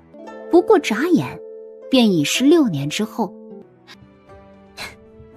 小姐，你有没有听我刚才所说啊？知道了。6年了，顾向燕在5年前便从尼姑庵出去，还特地来了云城进行结业考试。于凤儿居然依旧还是一个妾，顾武依旧只是个五品武官。暖暖，福宝我在这儿。杜伯是不是让你给我送吃的来了？你怎么就知道吃啊？吃了也不长肉，白浪费了粮食。暖暖，你到底是怎么长的？为什么你吃这么多都不长胖啊？我喝水都胖啊。阿暖，福宝，今日天气不错，云锦阁新进了不少的布匹，去看看吧。名满天下的云锦阁也在云城开了一家店。苏夫人来了，新进的布匹给苏夫人留着了。听说丞相大人惹怒了圣上，如今已经被皇上罚闭门思过了。我也听我们家老爷说了，好像是因为几位皇子的事情。好像因为这些事情，丞相都病了。暖暖，你怎么了？顾暖暖在杜福宝耳边说了几句，杜福宝一愣。暖暖，你说的是真的？你去告诉杜伯，10日后我们便离开。夫人，是丞相府的来信，我们也该回去了。是，小姐。娘，6年了，我们也该回去了。6年了，你爹却是依然不想放过你。我知道娘的坚持，若非因为我，娘早就拿到了和离书。不过不急，等我们回去了，有的是时间跟他们耗。娘，我们先回京城去看看情况。您放心，有方先生在，外祖父不会有事。杜伯伯会护送您到京城，到时候我去接你，左右不过相差10日的时间，您看如何？苏敏兰明白顾暖暖心里是着急的，他也想尽快回京，但是如若带着他，显然会拖慢顾暖暖的行程。好，路上小心。明日我会先回京城，你们现在手中都掌管着铺子，包括风起也是。但是你们也培养了自己信任的人，将手中的权力放下去，我们回京城，带上风起。小饼子和风起跟我走，其他人跟我娘一起走。得到命令，众人飞快地去安排手中的事情。翌日天刚刚亮，小饼子和风起便驾着马车而来。我们走。时隔6年，顾暖暖再一次光明正大地踏入京城之中。一路无休的顾暖暖3人用了2天时间，终于进入了京城。顾暖暖吩咐风起去联系京城自己人，自己则是带着小饼子直接来到了丞相府。他并没有直接去苏中良院子里，而是来到了偏僻的院子，也就是方慧的院子。顾暖暖的突然出现吓了方慧一跳。6年不见，你倒是变成了梁上君子。迫不得已罢了。我外祖父如何了？放心，只不过是气急攻心罢了。如今你的2个舅舅以及你的几个哥哥都已经是朝廷重臣，该避其锋芒了。此话我与你2个舅舅谈过，奈何你外祖父一心一意为国，只想让自己的儿子孙子都为穆昭国做事，却是忘了上位者的疑心。我明白。顾家如何？你父亲倒是执着于兵部侍郎的位置。当初你2个舅舅也说过，用兵部侍郎的位置换取你娘的和离书给你，但是被他拒绝了。他要兵部尚书的位置。果然是他，贪心不足蛇吞象。的确如此，你舅舅们没有答应。你且与我说说，这些年你是否与贤王在联系？摇了摇头。最开始的1年倒是有联系，因为他的腿和身上的毒。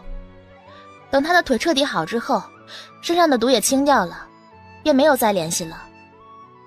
我身边的纯莲也并没有将我的消息传过去。如此说来倒是奇怪，贤王让人把兵部侍郎的位置顶掉了，所以我认为贤王帮了你一把。如今你父亲怕是不太好，贤王将5皇子暗地里的事情直接捅到了明面上，比如招兵买马。虽然5皇子将自己摘得一干二净，但是还是引起了多方人马的注意，以至于现在他的日子也不好过。这就是纸包不住火呀。看来京城的水是彻底的浑了。他顾暖暖重生归来，终于改变了人生轨迹。6年，丞相府未倒，亲人都还活着。但是你的仇人也还活着呀，祖伯。二狗子幸灾乐祸的声音传了过来。你不说话，没人当你是哑巴。顾暖暖郁闷了，这个系统他是不是得改造一下了？小饼子，你就在方先生这里休息，我去一趟贤王府。是，小姐。顾暖暖熟门熟路地来到了贤王府大门，再一次如小时候一般翻身入了贤王府。想不到6年了，顾小姐还是喜欢做梁上君子。6年未见，如今的慕容云相较于6年前愈发成熟起来。慕容云，你长胖了，变好看了。如今的慕容云可谓是增1分则肥，减1分则瘦。当年可爱的胖娃娃，却成了拥有绝世容颜的小姑娘。顾大小姐，陈峰也明白顾暖暖的喜好，迅速让人准备了吃的。顾暖暖坐在下方，乖巧的模样让慕容云有一阵恍惚，似乎如6年前一样，小小的人儿吃光了她所有的点心。想不到顾小姐成了大姑娘了，长得也好看了。嘿，果然呐，主子也觉得顾小姐好看，这就好办了呀。就是不知道顾小姐还承不承认以前所说的事情。不承认也没事儿，大不了她对顾小姐死缠烂打。她就不信凭借着自家主子的外貌，顾小姐不心动。这6年她可让厨房研究了不少吃食，定能拿下顾小姐。你这一双腿也好了，你准备什么时候告诉众人你不是个瘸子？还不是时候。方先生与我说了，多谢你照顾苏家，帮我摆了顾武一道。承诺罢了。还有2年，你若未娶，我未嫁，你便是我的人。嘿，得了，他算是白操心了。这顾大小姐的一颗心还在自家主子身上了。嘿嘿，虽是口头约定，但是也是作数的。慕容云淡淡的应了一句：我已经回了京城，日后我定当每日过来与你好好培养感情。我外祖父的事情你怎么看？避其锋芒。与我所想一样，我也觉得苏府树大招风。你准备对付顾府？自然是要替我娘将和离书拿回来的，不然我娘怎么开启第二春？再者，顾武也蹦跶得够久了，我若是没猜错的话，他现在已经联合起五皇子开始对付丞相府了。不得不说，顾武还是很厉害的，有蝶儿在中间挑拨离间，居然还能获得五皇子的信任。不过是表面信任。也就是说，如今的顾武只是一个随时都能送死的炮灰。顾暖暖回到丞相府后，家里人自然是十分开心。我们家暖暖长大了，长成了个漂亮的姑娘了。可不是啊，我是真没见过如此水灵的姑娘，这可是我们家的小姑娘啊。来，暖儿，来外祖母这里，让外祖母看看。外祖母，暖儿可想你，我想去见见外祖父。点了点头，缓缓说道：去吧，你外祖父心里郁闷着了，倒也没什么大事。外祖父的事情暖暖都听说了，外祖父可想听听暖暖是如何想的？外祖父忠君爱国，可谓是众人皆知，因此咱们苏家也深得民心。随着舅舅们和哥哥们的能力越来越厉害，在朝堂之上也占据了主要位置。可以说一眼望去，身居高官中的10个，至少有一半是苏家人，或者与苏家有关系的人。外祖父身居高位，看得多也明白得多。暖暖想问，外祖父可知道功高盖主？功高盖主4个字，却是让苏忠良的心狠狠一颤。想必这些舅舅们也说过，当年的一门三甲可谓是将苏家推到了风口浪尖上。就算是远在云城，这件事也传了大半年才消散下去，而苏家在民间的声誉是越来越高。外祖父觉得里面真的没有其他人的推波助澜，大哥、三哥、四哥都是聪明人，他们定然发现了，所以最近几年才请求去下放历练，就连二哥也直接辞官，说志不在此，去了军营，从小兵做起。可以说咱们苏家儿郎没有一个差的，这是苏家之幸，是外祖父教的好。可就算如此，外祖父，咱们家也太耀眼了，得避其锋芒。这一次您只不过是私下与三皇子说了几句话罢了，就让人弹劾了上去。如若是以往，皇上定然会相信你，但是这一次却顺水推舟罚了您，想必皇上也开始忌惮了。外祖父是个明白人，两位舅舅更是看得清楚，外祖父应该是有主意了，是吗？苏忠良久久不言，外面苏相如和苏相玄走了进来。两位舅舅安好。转眼间咱们家的暖暖也长得这么高了。苏相玄依旧如小时候那样捏了捏顾暖暖的脸颊。瘦了这么多，捏着都不舒服了。父亲，不如就让我辞官，这样一来皇上心里也舒坦。我觉得还是我辞官比较好，我本就对做官没什么兴趣。苏忠良挥了挥手，示意两人不要争。暖暖，你觉得呢？我觉得外祖父辞官较好。暖暖说得对，我在这个位置已经做了几10年了，是该退下来了。外祖父退下来，便可陪着外祖母颐养天年了。朝堂上的事情，外祖父就不要操劳了，交给舅舅们便是，权力而已，哪有陪着亲人重要？哎，倒是没你这个孩子想得透彻。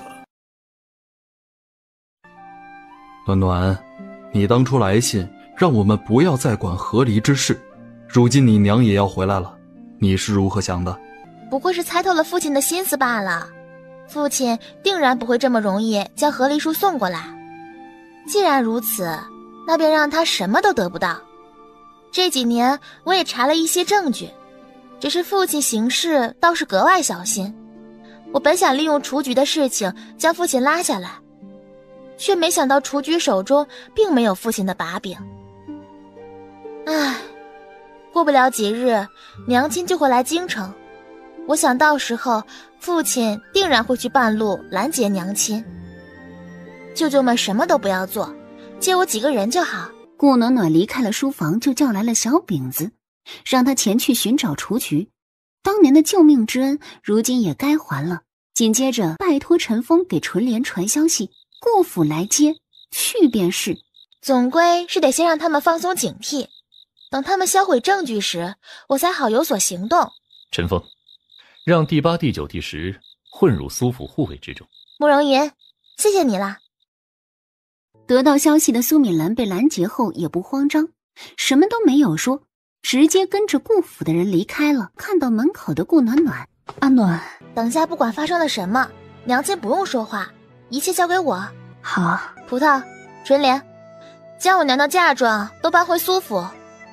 姐姐可算是回来了，我每日都盼着姐姐能回来，为我之前所做的事情道一声歉。哦，我还以为你不想见到我了，毕竟见到我的绝世容颜，我怕你会自卑。姐姐这是做什么？和离呀，你不想让我娘和父亲和离吗？毕竟只有我娘跟父亲和离了，你姨娘才有机会，不是？姐姐说的哪里的话，我可从未想过此事。什么和离？6年之前，我娘要求和离，父亲你莫不是忘了？我知道父亲不想和离，毕竟和离之后没了丞相府这个岳家，日后的所有就得父亲一人打拼，再也没有捷径可走。暖暖，你这孩子，我到底是你父亲，如若我与你母亲和离，对你又有什么好处？至少我与娘的生命安全得到了保障，不是？当年的事情，当年已经有了结果，何必还提起？父亲，我们都不是傻子，真相如何，你我都知道。既然父亲不同意，那我便带着母亲击鼓鸣冤，让京兆尹开堂公审，让天下百姓来评理，该不该和离？你父亲要看看这个吗？什么？父亲也太不小心了，既然作假，就得做得真一点，为何不将于姨娘的出生地也给改了？于姨娘与父亲可谓是青梅竹马呢，这几年欺骗我母亲，欺骗我外祖父一家，父亲可真是下得一手好棋。他怎么都没有料到顾暖暖会去查于凤儿。不过父亲的这些手段与宠妾灭妻比起来，又算得了什么？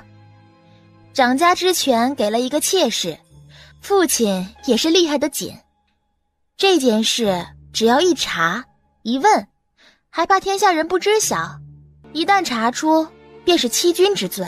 他知道今日的顾暖暖是有备而来。孽女呀，这样的人就该乱棍打死。我们顾家怎么会有你这样的后辈？对啊，我也想知道顾家怎么会有如此蛇蝎心肠的女人。你胡说什么？顾老太太大喝一声，就要打过去，却被顾暖暖轻轻松松的给握住，猛地一推，顾老太太直接倒在于凤儿怀中。居然敢对长辈动手！你都敢对我娘下毒，我又凭什么不能对你动手？长辈，给晚辈下毒的长辈，你告诉我如何尊敬？你胡说！大小姐，话可不能乱说，你说这些也要拿出证据出来。我不仅有证据，还有证人。于姨娘，你也别急，我们一个一个算。顾老太太从于姨娘进门之后，便开始给我娘下毒，而我父亲则是从我娘进门之后便开始下毒，真是母子啊！当然，你们可以不承认。不一会儿，众人就看到了纯莲带着一个女人走了进来。于凤儿倒吸一口气，出局？可不就是出局了？老爷、夫人、于姨娘，雏菊给各位请安。你别以为找个与雏菊一样的人就想蒙骗我们。你们可以认为雏菊是假冒的，但是他手上的证据可是经得起验证的。雏菊，拿出来给他们看看。当年老夫人让我给夫人下药的药材，都是老夫人自己准备好的。老夫人不会写字，与我联系的自然便是于姨娘。每一封信我都没有扔掉，而是保管完好，为的就是以防万一。雏菊将手边的包袱打开，露出了里面数十封信。每一次包裹药材的都是老夫人的帕子，这也是我要求的。我告诉老夫人，用帕子比起容器更好藏着，老夫人便信了我。老夫人帕子上面的记号，不用我说吧。而大小姐身体里的毒，这是于姨娘让我所下。她在信里承诺我，如若事成，许我荣华富贵。什么？顾武不敢置信地看着于凤儿。是你？我没有，老爷，您别听他瞎说，我没有。当年蝶儿的话浮上心头，苏敏兰和顾暖暖死了，得利的便是于凤儿。你居然骗我！老爷，你弄疼我了。爹，你别中了计。祖母手中的帕子可以说是掉了，被有些人捡到了，而所谓的信也可以是伪造。哼，顾暖暖，你居然陷害长辈，血口喷人，这样的后辈当乱棍打死。不错，老爷，这一次你可不能手下留情，这样的大小姐，咱们顾府可消受不起啊！我倒要看看谁敢动我的阿暖。姐姐，你还是赶紧给爹爹祖母赔礼道歉，他们自然不会与你一般见识的。是啊，你们可以说这些都是假的，手帕可以丢了，信是有人假冒，那贴身的衣服可以随意丢了吗？还有，上面的落款印章可以假冒吗？顾暖暖将另外一个包袱打开，里面赫然就是于姨娘的贴身衣物，而里面的信则是于姨娘写给药铺的。药铺的人则更是谨慎，定要有姨娘的印章。当年让雏菊顶罪之后，于姨娘隔了许久才让人与药材铺的人接头。至于那些贴身衣服，是于凤儿不小心沾惹上了草药，却是怎么都洗不掉，只能扔了。于姨娘，你还想说什么？父亲是不是松了一口气？无妨，左右将顾老太太和于姨娘抓入衙门后，他们总能审出来，到时候父亲想要置身事外，怕是难啊。这些证据你以为你能带走？我若是毁了他们，你就什么都没有了。来人，给我夺过来！顾家守卫全部围了过来，给我将这些毁掉！毁掉？父亲有这个本事？手中的银针赫然出现，刹那间，顾武想到6年前的那一天。狂妄小儿，先将顾暖暖给我抓起来！自己第一个冲了过去，直接扑向了顾暖暖。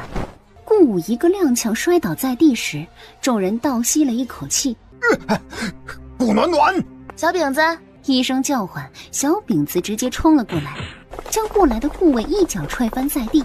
紧接着，小饼子身后的苏家护卫也冲了上来，将顾暖暖和苏敏兰保护起来。而里面的第8、第9、第10，则是直接将顾家护卫踹开。顾暖暖走到顾武身边，父亲，和离书。我不会写。老爷，你就写了吧。若不写，娘一大把娘龄了还要敬牢，到时候若是出了什么事儿，可怎么是好啊？武儿，这样的女人不配做我们顾家的媳妇儿。什么和离？直接休了她。休了？我朝如若可以休夫，我何必还在此逼着我父亲写和离书？休妻书，写休妻书。我说祖母，你是不是还没有看清楚如今的形势？这些证据足以让你下半辈子在牢里度过。如若你不想被抓入牢中，就给我安安分分的待着。父亲是自己写，还是我让人握着父亲的手写？你记得，我归我娘。和离书写好后，东西给我。给你？凭什么？父亲难不成是以为写了和离书，我就能饶了给我和我娘下毒的人，真是笑话。纯莲，将这些证据交到京兆尹府中。是。葡萄小饼子，将属于我与娘的东西都给我搬到苏府，一分一毫都不准留下。娘，先坐一会儿，等东西收拾好了，我们就回丞相府。第8、第9、第10，你们看好了，谁敢靠近一步，给我打回去。是。这少了的东西，就当是我们施舍给顾府的。走，回丞相府。顾武猛地抬手，一巴掌甩在于凤儿脸上。是你对顾暖暖下了毒，否则他又怎么会伤心至此，鼓动敏兰和我和离？老爷，您怪我？可不就是怪你了，于姨娘。6年的时间，没有在他脸上留下丝毫皱纹。这几年，他与于凤儿交手不少，有输有赢。当然，输就输在于凤儿手中有管家之权。然而发生了今日的事情，他定要让他于凤儿无法翻身。老爷你也别气，先坐下来吧。要说吧，夫人应该很早就知道了自己身上有毒，不过好在已经解了，夫人也没放在心上。但是夫人的逆鳞可是大小姐呀，姨娘居然给大小姐下毒。大小姐也是老爷的孩子，顾家的血脉，姨娘如此狠心，除掉夫人和小姐，不就是给自己与二小姐谋出路吗？但是老爷对姨娘与二小姐如此之好，你们还有什么不满意的？如今弄成这样，老爷没了靠山，可不就是怪姨娘？我没有，我不是。你给我闭嘴！于凤儿，我以为你是个善良的人，却没有想到你骗了我这么多年。从一开始你就容不下敏兰和暖暖，说什么只要跟我在一起就心满意足，说什么不计名分，都是假的。顾武一脚踹在了于凤儿身上。姨娘，爹，事已至此，你再怪姨娘也没用，还是先想想该如何应对如今的难关。想必京兆尹的人应该要来了。这有什么难的？就让于姨娘戴罪立功吧。李姨娘，我姨娘如何，自有我父亲决断，请你不要在这里挑拨离间。我只是建议罢了。蝶儿挑眉，俯身在顾武耳边说了几句，当初有多喜欢，如今就有多厌恶。你一力担下所有的罪名，我就想办法将你救出来。于凤儿不可思议地看着顾武，整颗心都凉了。这就是口口声声说爱自己的男人。姨娘，您先别生气。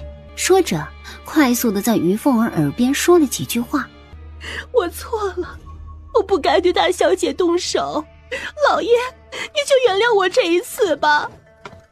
爹，姨娘已经知道错了。老爷，我明白的，都是我的错，我愿意一力承担所有后果。说着，于凤儿便站了起来。刚好此时京兆尹派来的人来了，于凤儿直接承认是自己一个人做的，衙役便将于凤儿抓了过去。是贤王传来的。杨桃，你这几日查顾相宴查得如何？查到了一些。小姐，您这是又想听八卦了？我这叫做知己知彼，百战不殆。顾二小姐刚开始在尼姑庵里时十分抵触，但是于姨娘传了一封信过去，信里面无非就是安慰顾二小姐的话，顾二小姐倒也算是认命了。尼姑庵里经常会来一些豪门贵妇，顾二小姐因此结识了不少。有一次来了一个贵人，顾二小姐似乎做了什么，惹恼了贵人，被赶了出去。知道是知道，只是没想到顾相宴居然存了这样的心思。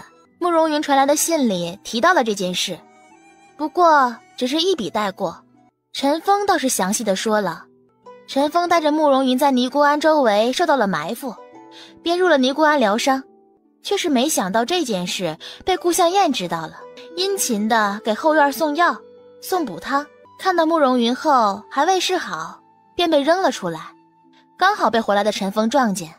顾二小姐的胆子可真大，这是要勾引主子？勾引倒是不至于，我想她应该是想找个靠山，刚好选中了慕容云。怎么说了，到底是姐妹呀，连抱大腿的目标都这么一致。主子不喜欢女人靠近，就算是我，也只能与陈峰传递消息。你的意思是，慕容云没有将我当女人看？说着低下了头。不是很大，但是也能看出来呀。慕容云眼神有问题。那是因为你与主子认识之时还是个孩子呀。可别现在还当我是孩子啊。他不会告诉自家小姐，主子对小姐是例外的。毕竟这么多年了，能靠近主子身的女子也只有她一个。现在顾香艳如何了？倒是依旧想方设法的与贤王相遇，送了不少东西去了贤王府。天天给贤王府送东西，慕容云吃了？都喂狗了。纯莲迅速说道。我替小姐传信时，有一次看到了。这顾香艳不错啊，还想左右逢源。按照慕容云信上所写，如今的顾香艳与太子扯上关系了呀。太子？他们怎么可能会认识？太子府中小妾经常去尼姑庵，一来二去，自然与有心想结识的顾香艳交好。算了，去一趟贤王府吧。顾香艳太闲了，给太子找点事儿做。贤王府中，书房的油灯依旧亮着。是顾小姐来了。来，我们做点坏事。陈峰准备吃的，下2碗面条，我要2个荷包蛋。是。看到没，太子。你想如何去做？就是因为太子，我外祖父才被弹劾，因此丢了官。既然如此，那就让他也享受一下被弹劾的滋味。太子的身份，你告诉三皇子。我记得当初你给了三皇子解药，三皇子应该很感激你才是。而且三皇子的母妃是贵妃娘娘，有与太子抗衡的资本。如今的三皇子对你应该是十分信任才是。不过是表面信任罢了。这样也够了，至少暂时你和三皇子站在同一条船上，为了自己的身世忙起来，就没有时间去理顾香艳了才是。都说没有永远的朋友，不如咱们让2皇子和4皇子也产生一点矛盾吧。2皇子和3皇子再争取将自己的人塞到翰林院之中。既然如此，那就让杨淑轩进去吧。这杨淑轩明着可是4皇子的人。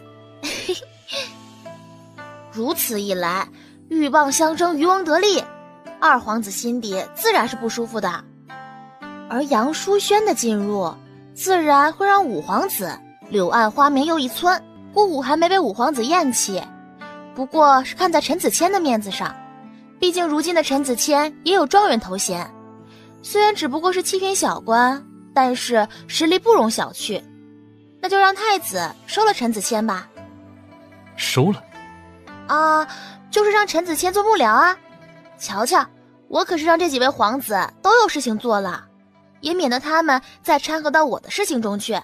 有些事情我会去做，你不要冒险。不冒险啊，以我的身手将这些消息泄露出去，不会有人发现。有时候直接给他们，他们并不会相信。慕容云淡淡的说道，伸手指了指自己的脑袋。动一下。顾暖暖嘴角抽搐，哼息一声，不跟此人一般见识。主子，我们有3日时间安排，皇上圣旨上的时间写着3日后我们便要前去禹城。来得及，你去安排。主子，不将您去边界的事情告诉顾小姐吗？这几日他怕是要着手对付顾家。这顾家也是奇怪，放着这么厉害的顾大小姐不好好巴结，反而却宠爱那个没脑子的顾二小姐。就他的模样，如若不是他自己表现出来，你能看出他的聪明。陈峰一愣，还真是啊，顾小姐也忒慧眼了。顾府和离的事情因为有丞相府和贤王府的压制，因此并没有激起多少浪花。雏菊一家可有查到在哪儿？回老爷的话，已经查到了。知道怎么做吗？老爷，奴才明白，您请放心。去吧。小姐，出事了！有什么事啊？李姨娘传来消息，顾老爷想要灭口，他们找到了雏菊藏身的位置。葡萄，雏菊那边可有人看着？有，我选了会武功的几人保护着雏菊一家。葡萄和杨桃留在家里，小饼子跟我一起过去。只是刚走到半路上，就看到了熟悉的人影，一把接住了倒在地上的男人。小姐，有刺客！王家二老被吓到了，直接往外冲。小姐给的东西没有办法使用，只能出去护住他们。兄弟们都死了。小饼子，去救人！两人迅速地朝着前面奔去，然而却被滔天大火迷了眼，院子被烧了。宿主，这是被烧死了呀！小饼子，崖路去找，我已经通知了风几带人过来，你们小心。顾暖暖站在中间，地上躺着烧焦的尸体。宿主，顾武也太心狠了吧！顾暖暖才蹲下来，银针插入了烧焦的尸体之中。不是我们的人。宿主，你的意思是他们自己把自己烧死了？烧了这个地方的人是为了毁尸灭迹，但是刚才我们的人也说了，王家二老自己跑了出去才会被杀，这说明他们就算死也会死在外面。顾武派来的人不过是平常护卫，并没有多高的武功。我若是没有猜错的话，这些人是我们的人杀的，但是寡不敌众，全军覆没。宿主，是活着的人放了火？不是，是雏菊。啊？怎么会？宿主，你快说说。啊，你就不能动动脑子吗？脑子？我没有。啊，是什么让你理直气壮地说出没有脑子这句话的？我推断不是顾武的人放火，是因为我们进来时地上有粉末，那些粉末是我给的药，我的药如果吸入一点，就会全身无力，四肢发麻，而粉末一直延伸到右边小道，就说明顾武派来的人中没有吸入粉末的，都去追赶着雏菊一家，这些是护卫，如若没得手，便是死了，自然不能再来放火；如若还活着，自然是尽快去给顾武报信，又哪里能回过头来放火？所以这火定然不是他们放的，是雏菊。雏菊一把火烧了这里，烧了自己在这里生活的证据，哪怕顾武察觉不对劲，也查不到什么。顾武不是只想让雏菊死吗？他还能查什么？雏菊手上必然有一些东西是让顾武忌惮的。朝着左边走了半盏茶的功夫后，便找了个位置坐下来。风起与小饼子带着人出现了。小姐，你没事啊？回家啊？啊？可是我们还没有找到雏菊啊，只是我们的人都死了。我知道，好好安葬。至于雏菊，不用找他了，我们走吧。风起疑惑地看向顾暖暖，他的印象中顾暖暖不是这么任性的人啊。眼见就要离开这个地方，身后传来了窸窸窣窣的声音，顾暖暖头也没回。我还以为你不会出来。顾小姐既然早就知道我在这里，又何必如此？众人循声望去，均倒吸了一口气。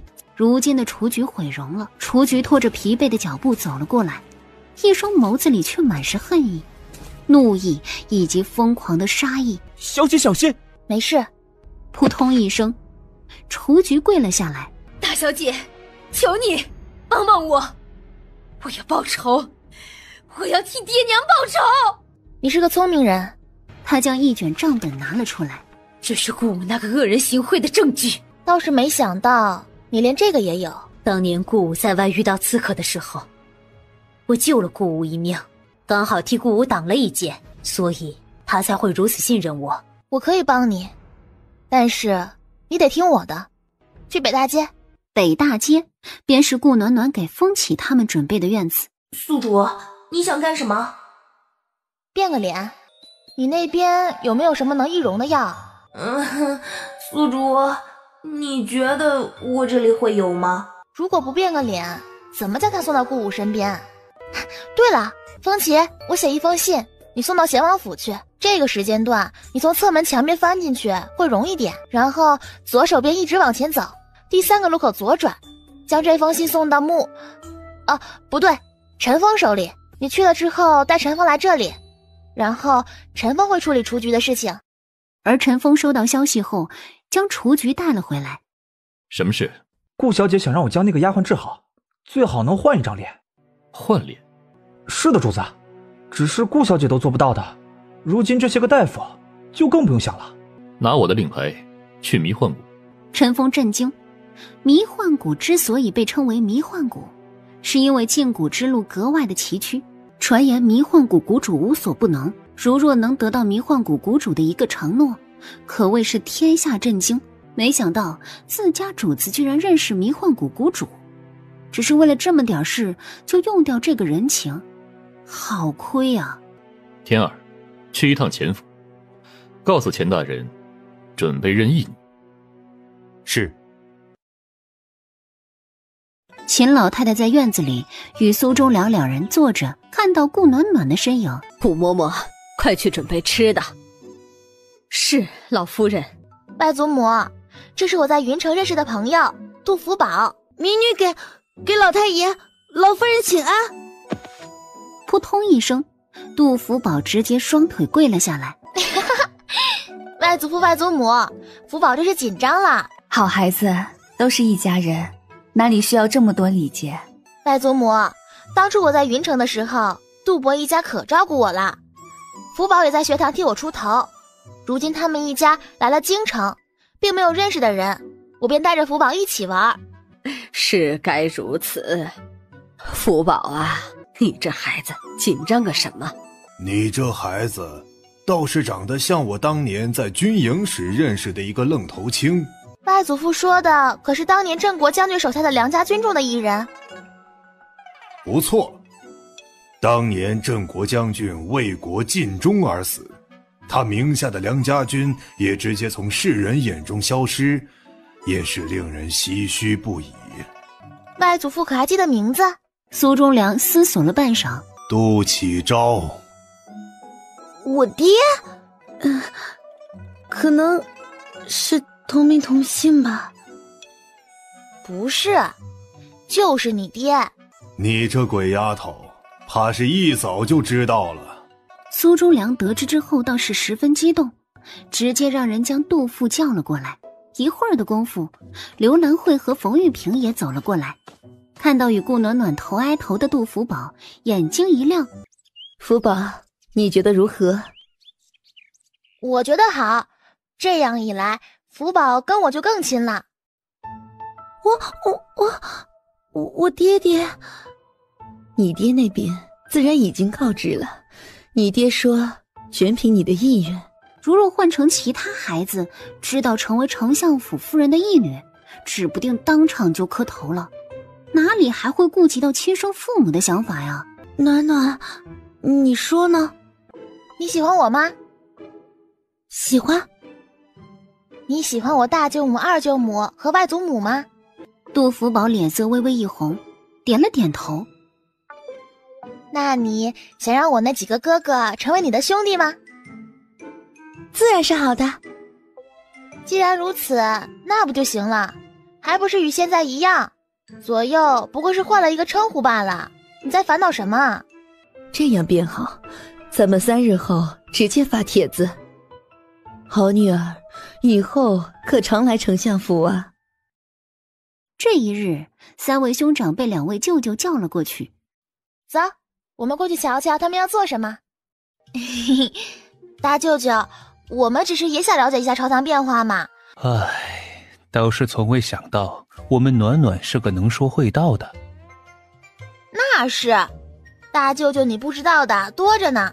你若是以后多给我八卦一下啊，不对，讨论一下朝廷之事，就会发现我独到的见解，就会对我的想法佩服得五体投地。好了，大哥，既然2个孩子感兴趣，那便一起听吧。你们对太子身世如何看？是用来攻击太子的手段，但是太过低劣。如若是假的，应该早就已经证实，却愈演愈烈，难不成是真的？我倒是觉得这个太子啊有问题，不过这与咱们家没关系，不参与便是。那你们对几位皇子之间的关系如何看？这几位皇子之中，3皇子乃是贵妃娘娘所生，贵妃娘娘背靠大学士，乃是文官之标杆。二皇子和四皇子的母妃均是四妃之一，母家虽同为二品官员，但是二皇子生母的母家却更胜一筹，有着100年底蕴。五皇子生母不过是微不可闻的宫女，五皇子妃娘家也不过是4品。但是这个4品却是朝廷中众人不敢得罪的对象，掌管官盐。你们3人说的不错，福宝和暖暖，你们呢？我觉得五皇子应该是另外4个皇子拉拢的对象。我爹说了，盐可是很赚钱的，只有有权、有钱、有运气，才能做成大事。暖暖，你也说说。皇子们打架，我们在旁边看着就好，干嘛要掺和进去？我们只要忠君就行，至于其他的事情，不听不理不参与。当然2位舅舅不可能什么都不知道，毕竟朝堂关系复杂。这是每个势力的分布图，2位舅舅看看。脸上的震惊无法用言语来形容。苏向玄也是如此，还以为这丫头随便乱写的，等看到几处时，他已经确定这分布图是真的。暖暖，你告诉大舅舅，这是你写的？不是啊，我从别人那顺出来的。谁？嘿嘿，慕容云啊。谁？暖暖，你说的是贤王？对啊，贤王慕容云啊。贤王慕容云，他们的外甥女怎么会跟贤王扯到一起去？暖暖，你告诉七哥，你怎么会认识贤王的？他和方先生认识呀，然后有一次与方先生出去时遇到了，我看到他双腿残疾，就顺手帮他治了。什么时候的事情？6年前。6年前，那时候的顾暖暖还只有8岁，医术就这么厉害了。我治好了，所以他才将这个给我。我是在贤王府看到这个分布图的，我想着2位舅舅有用，自然就找他要了。暖暖那时候不过是个孩子，应该无事。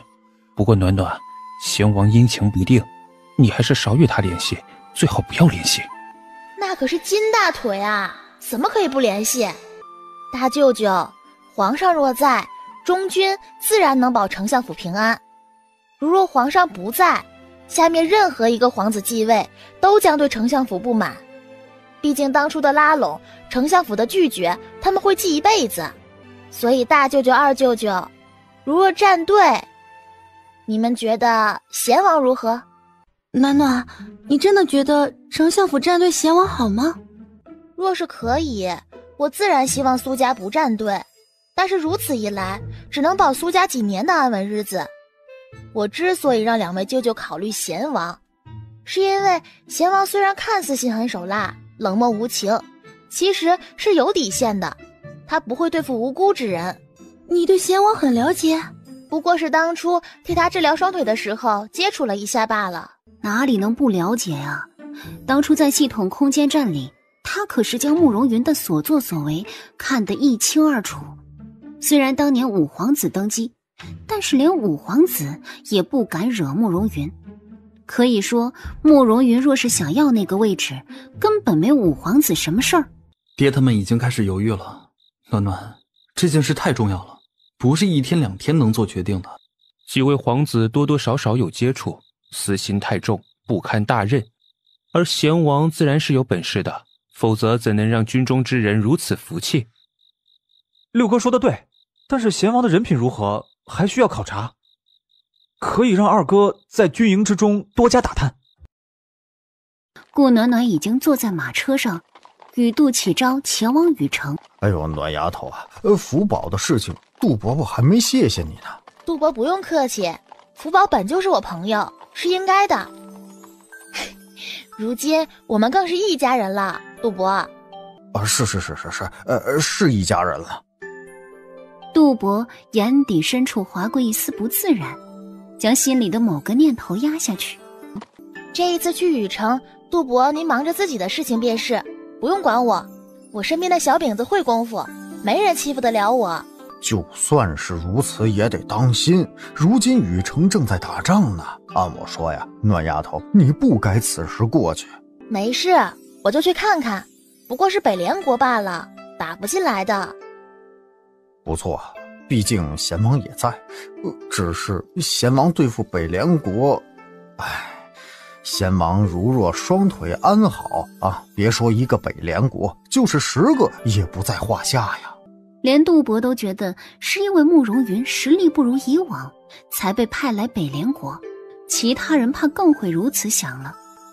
看来皇上的计划已经成功了，顾暖暖终于到了雨城。这一日晚上，顾暖暖直接出了城。让顾暖暖没有想到的是，陈峰居然也躲着军营里的士兵，跟着陈峰来到了荒郊野岭。就见陈峰左拐右拐，来到了一座茅屋前。是陈峰大人吗？哎呦，陈峰这是夜里会情人啊，有前途。我倒要看看是谁将陈峰这个男人收了。主子，药拿来了。慕容云也在这里。我来吧，一雨姑娘将水给我就行。顾暖暖看着一雨，长得倒是好看，跟顾香艳有的一比，不过更偏柔弱一些。宿主，我突然知道你为什么要这么针对秦依然了，因为秦依然说喜欢小美人儿，是你的情敌。我是那么小气的人吗？二狗子疯狂地在心里点头。宿主可是为了一块点心都能追人追3条街的。宿主，你还不进去吗？公子，这是怎么回事？为什么会吐血？没看到是黑血吗？不吐出来等死啊！你是什么人？顾小姐，你怎么来了？快看看主子。让他震惊的是，慕容云却是默认了他坐在自己身边。这个女子是什么人？还行，死不了。吃了吧。等等，乘风大人不检查一下吗？不必检查。这位姑娘，我是她夫人，自然不会害她。夫人，公子什么时候成亲了？这顾大小姐是赖上咱家主子了呀，时时刻刻宣告着自己的身份，虽然还8字没一撇。小姐还是别乱说话，对你对公子的声誉都不好。慕容云，要我还是要名声？名声与我无用。你们是怎么回事？不在军营，在这里做什么？乘风大人，这是军营中的事情，不该传出去。如若被外人知道了，对公子不利。一雨姑娘，这个法子是顾小姐提出来的。顾小姐提的办法确实不错。那些将军不待见主子，故意输了战争，却是让北联国士气大增，想要破了雨城。主子一直都没有出手，已经有不少军中之人怀疑主子的实力，而我则是派人暗地里将那些将军不让主子出手的流言传了出去。流言的突起，加上他们对付北联国感觉到了力不从心，这才请主子出手。主子不负众望，自然打赢了，在军中的声望大增。这一次主子带人前去偷袭，然而计划不知道如何走漏，以至于中了埋伏。雨城的将军们怕是与北联国的将军达成了协议，想要除掉你们主子。陈峰点头，他们也是如此分析的。主子受了重伤，好在一雨姑娘救了主子。一雨姑娘的父亲乃是主子以前的下属，为了保护主子而牺牲，没想到在这里再次见到。救命恩人的女儿是得好好的照顾着。走吧，这里不宜久待，我们先回去。只是几人刚走了没多远，就听到了整齐的脚步声。陈峰眉头紧皱，迅速发射了信号弹。走不掉了。玉玉抽出了腰间的剑，与陈峰挡在了慕容云身前。顾小姐，你带着主子先走，我们拦住他们。能自己走吗？走。说着抓住了顾暖暖的手，朝着后面迅速离开。休息一会儿。陈峰他们坚持不了多久，我们得赶紧离开。你尽量靠着我，你现在的身体不容逞强。却依旧被包围了。你们派的人不少啊！少废话，杀！找机会跑。话音落下，自己便迎了上去。宿主，你快去帮忙呀！小美人肯定支撑不了的。这些人的武功很厉害，他可以1对3，但是做不到1对10，一把将旁边的黑衣人踢到了一旁。我顾暖暖可不是一个舍弃同伴的人，从左边冲出去。一直都知道顾暖暖会武功，但是从未想过一个千金小姐武功居然如此厉害。慕容云，你撑住，现在不能倒下，我可搬不动你。小心！慕容云一把拉住了顾暖暖，小姑娘一个不稳，直接扑到了慕容云怀中。属于小姑娘的气息充斥着鼻头。完蛋了，前面是悬崖，后面是追兵。哈哈哈哈！看你们还如何能跑！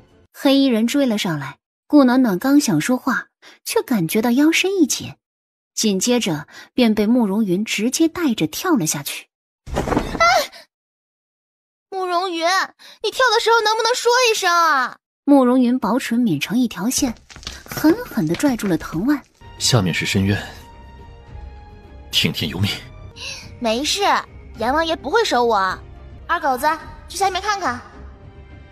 二狗子飞快地冲了下去，不过一会儿便回来了。跳下去，宿主，是一条河，距离也不高，你死不了。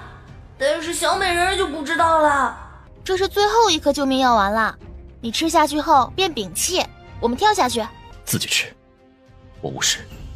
直接将药丸塞入了慕容云嘴里。你不能死，死了我又得重新去找个大腿，很麻烦的。跳！扑通，两人落入了河中，找到慕容云，一把将他拽住，拉扯着他上了岸。还不想吃药？要是现在不吃，就是一具尸体了。宿主，小美人是不想让你死，所以才把药让给你的。你现在应该感动才是。感动？若不是他，我怎么可能被人追杀？真是造的什么孽呀！怎么就有这么一个麻烦的金大腿啊？那你要不要换一个？好像没有其他人选了。嘿嘿，宿主，你只能从了他了。宿主，你哪儿来的毯子？宿主，你从哪里拿出来的床？还是双人床？天呀，怎么还有帐篷？他知道二狗子迟早会知道自己的秘密，但是他没准备在慕容云面前暴露。他从来就不是个委屈自己的人，但是能有床有帐篷，他干嘛要露宿啊？为什么他的储物空间里不能放人呢？啊，自己动手好累啊！宿主，你有空间，你居然有空间，我怎么不知道？他和顾暖暖绑定了这么久，居然没发现，将慕容云拖到了床上。等慕容云醒来时，已经是第二天了。如果不是还记得昨日的情形，此时此刻他还以为是在哪个客栈里。不对，这不是房间，是帐篷。但是荒郊野外为什么会有帐篷？为什么会有床？慕容云起身，看着躺在旁边沉睡过去的顾暖暖，下床掀开帐篷，外面的火已经熄灭。果然是在荒郊野外，所以这些东西是怎么来的？慕容云只好伸手握住了顾暖暖的手臂，滚烫的热度让他瞳孔猛地一缩，顾不得其他，迅速将手覆盖在了顾暖暖额头上。顾暖暖，顾暖暖，醒醒，快醒醒！慕容云，有没有吃的呀？好饿呀！没有，你发热了，有没有药？吃药好不了，我身上没吃的了，你快去给我找点吃的。顾暖暖拼尽全身力气说完了这句话，再一次陷入了昏睡之中。宿主别睡，宿主快醒来，你的空间里就没有吃的吗？小美人快去找点吃的，不然宿主就要死了。然而此时的慕容云显然没有将顾暖暖的话听进去。是个傻子吗？宿主不都是让你去找吃的吗？快去呀，这个傻子！啊，宿主你真是什么个金大腿，就是个傻子！快去找吃的呀，好气呀！按说不可能短短时间温度会升得如此之高啊！怎么会这样？傻子，找吃的！谁？哎，小美人，你能听到我说话吗？快去找吃的！谁在说话？然而慕容云却只是重复了一句，显然并没有听到二狗子的第二句话。完蛋了，宿主要死了！此时的慕容云冷静下来，转身直接去了河边。慕容云怎么也是在军营里混过的，捉鱼打野味自然不在话下，拿着2条鱼迅速烤熟，试探性的撕了一块鱼肉放在顾暖暖嘴里。等吃完2条鱼后，顾暖暖睁开了眼睛。饿，好饿。我去抓。再一次抓起鱼来，他不知道抓了多少条。稍等。看着慕容云离开的背影，顾暖暖将床和帐篷收了起来。宿主，可吓死我了，你差点就死了。吃的太少了，下次会注意。宿主，你不是有空间吗？为何不在空间里放着？若是能放，我早就放了。我的空间里只能放死物，不能保鲜。食物若是放进里面不及时吃的话，就会馊了。啊，那你这个空间没什么用呀。但是宿主，你什么时候有空间的？在第600个星际见面时候绑定的。我居然都没发现，宿主你藏的可真深。哎，可是宿主，你等一下要跟小美人怎么解释啊？为什么要解释？他是个聪明人，不会问的。半个时辰后，慕容云提着已经收拾好的野鸡走了过来。你吃吧，你现在不喜欢吃也得吃，否则没体力走出去。我们走吧。此时此刻，顾暖暖别说发热了，整个人都活蹦乱跳的，瞬间恢复正常。想到顾暖暖的床、帐篷，以及吃东西病就好的现象，还有那奇怪的声音，无一不在告诉他，顾暖暖身上的秘密很多，而且会颠覆他的三观。既然不愿意说，他自然不会问。于是二狗子等了一路都没有等到慕容云询问。这边似乎有路可以上去。我先去。陈峰他们还活着吗？应该还活着。如若还活着，应该会来找你，也应该会发现我们掉了下来，毕竟只有这一条路。自然。昨日你可以逃走。不会走的，我之前便答应过你，护你一世安康呀。不过是交易罢了。是，所以我更不可能丢下你。我与你说过，我没有丢下同伴的习惯，当然我也容忍不得背叛。如若背叛会如何？会万劫不复，所以背叛我的人都死了，或者在死的路上。如若陈峰在此，定然会惊叹，顾暖暖与慕容云的想法居然如此一致。唉，咱们现在虽然掉了山崖，我觉得挺好的，至少我们过了2人世界啊，还睡在了一张床上，多增加感情啊。对了，你可不能不认账啊。然而慕容云却是丝毫没有觉得烦，相反却觉得心情轻松了不少。我会负责。说出这句话时，慕容云自己都愣住了。我知道，你放心，我也会对你负责，不会始乱终弃的。主子，主子，公子，他们找来了，我们过去。嘿嘿，慕容云，你是害羞了吗？顾小姐何出此言？陈峰，我们在这里。陈峰几人迅速地来到这里。有吃的吗？吃的。陈峰一愣，摇了摇头。天啊，好饿。在外面，与外男还是要注意点哦。我好饿。先回去。陈峰则是一双眸子在顾暖暖和慕容云身上来回转悠着。怎么一夜不见，总觉得这两人之间的气氛不对劲？不是两人有问题，是主子有问题。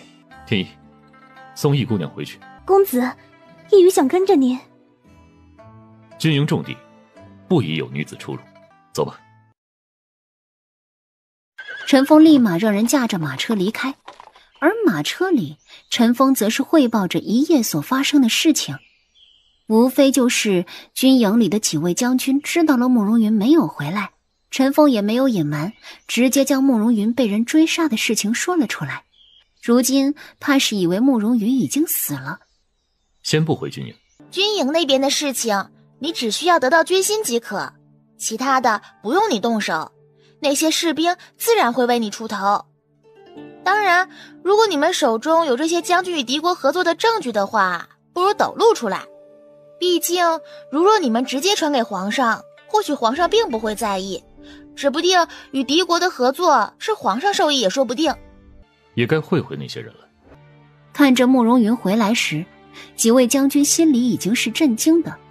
明明收到消息，慕容云身受重伤，掉下悬崖，怎么还能活着呢？几位将军既然来了，陈峰，将士兵们也都叫来吧。贤王，您这是要干嘛？慕容云没有说话，也不进帐篷里面，只是待在外面，静静地看着他们。等到了士兵都来了之后，慕容云便将手中的信封丢到了几位将军面前。本王也不拐弯抹角，只想问问，为何几位将军要叛变穆昭国，与北连国勾结？什么？士兵们互相对望一眼。贤王，你为何要污蔑我们？我们怎么会与北连国勾结？就是啊，别血口喷人，我们多案不可做这种背叛国家之事。对，贤王是不是从哪里听到了闲言碎语？其他本王并不知，但是有一点本王确实知道，本王受伤掉下悬崖，是几位将军与北连国勾结才导致，否则本王制定的计划为何会泄露？几位将军不必着急回答，看看脚下的信如何。几位将军谁也不敢去捡脚下的信，其他士兵却是忍不住了，迅速捡了起来，将信递给了会识字的人。等他们读出里面的内容后，士兵们怒了。可恶，我们牺牲了这么多兄弟，原来是你们早就勾结好的，故意输的。对，贤王帮着我们打赢了，你们便要对付贤王，想要置贤王于死地。你们怎么对得起死去的弟兄？怎么对得起穆昭国？你们不配为将军。他们就是刽子手。贤王不能放过他们，不能放过。对，杀了他们，替弟兄们报仇。这封信是伪造的，但是字迹的确是他们的，这到底是怎么回事呢？慕容云垂下眼帘，脑海里浮现出那灵动的一张脸。你把那几个人的字迹给我拿一份过来，我便能伪造出一份连他们自己都怀疑的信。本王会尽快禀告给皇上，请皇上也严惩不贷。多谢贤王，贤王威武。至于死去的兄弟们，都去陈峰那儿登记。除去朝廷给的抚恤金之外，本王会再补一份，银子不多，也算是个心意。多谢贤王。翌日，一行人朝着京城驶去。钱府传来消息，钱夫人去外上香，被一个姑娘所救。姑娘乃是孤儿，钱夫人可怜她的身世，遂收为义女。我是来提前告诉你一声，顾府主母进府后，多帮帮她。此时的蝶儿脑子已经晕乎了。顾府主母，大小姐的意思是，她给自己找了个继母。这，大小姐，那主母是钱府新任的义女，所以需要你配合一下，快刀斩乱麻，让她赶紧入府。大小姐有什么计划？生米煮成熟饭，事成我替你调理身体，再拥有一个孩子也是可行。手给我。蝶儿迅速伸出手，见顾暖暖搭上自己的脉搏，心快速跳动了起来。小姐如何？好好调养，等你消息。蝶儿拿着瓶子，眼里是止不住的兴奋之色。姨姨娘今天很开心，可是有什么事？也没什么事儿，这是昨夜老爷与我说了一下抬我为夫人的事情。我儿早该如此了，你为了这个家劳心劳力，的确应该给你位分了。为这个家是我心甘情愿。我自然是知道你的。我说呀，人的身世还是很重要的，能得到老爷的宠爱又如何？做不过也只能是个妾。丽娘，你说我说的是不是这个理儿啊？于姨娘所说的这句话我十分赞同，人呀还是得看清楚自己的身份，乌鸦就永远不要想着飞入枝头变凤凰了，家事自然是重要的，不然于姨娘也不会一直都是个妾室了。当然老爷可能说了要抬于姨娘你的身份，但是具体如何还未知不是？事情还没定下来，总是有变数的，于姨娘可小心了。姨娘您何必与他一般见识，左不过是嫉妒罢了。姨娘您现在要做的就是哄好老爷，得把夫人这个身份拿到手才是。当年老爷说是如何喜欢我，说什么等脱离了丞相府便休妻抬我为当家主母，可是如今呢，顾府的当家主母位置都空了这么久了，老爷他根本就没想到过我。果然男人的话根本不值得相信。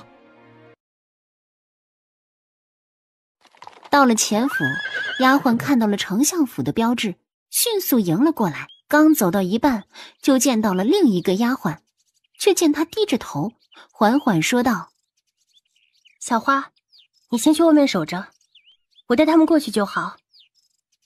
是。一旁的纯莲则是瞪大了眼睛。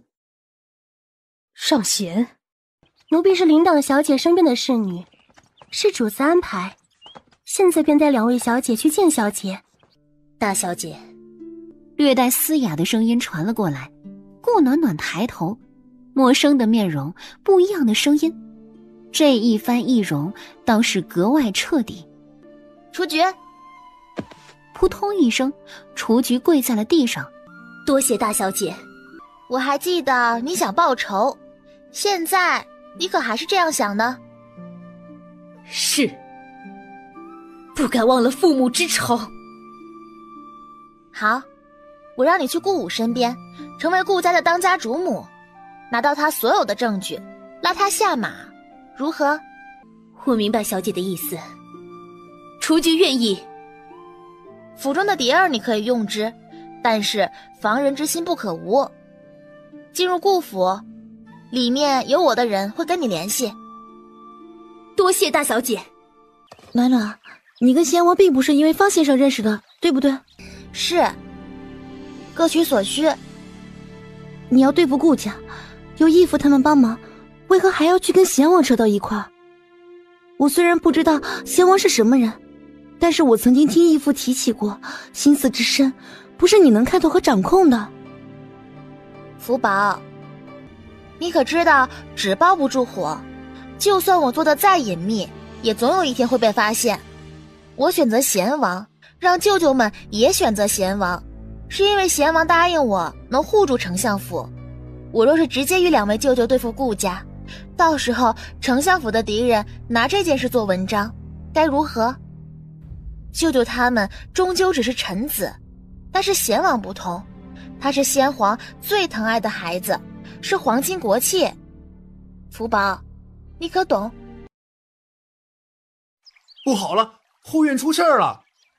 顾暖暖却是眼睛一亮，事儿成了，看到了钱双满脸通红的样子，直接冲了过去。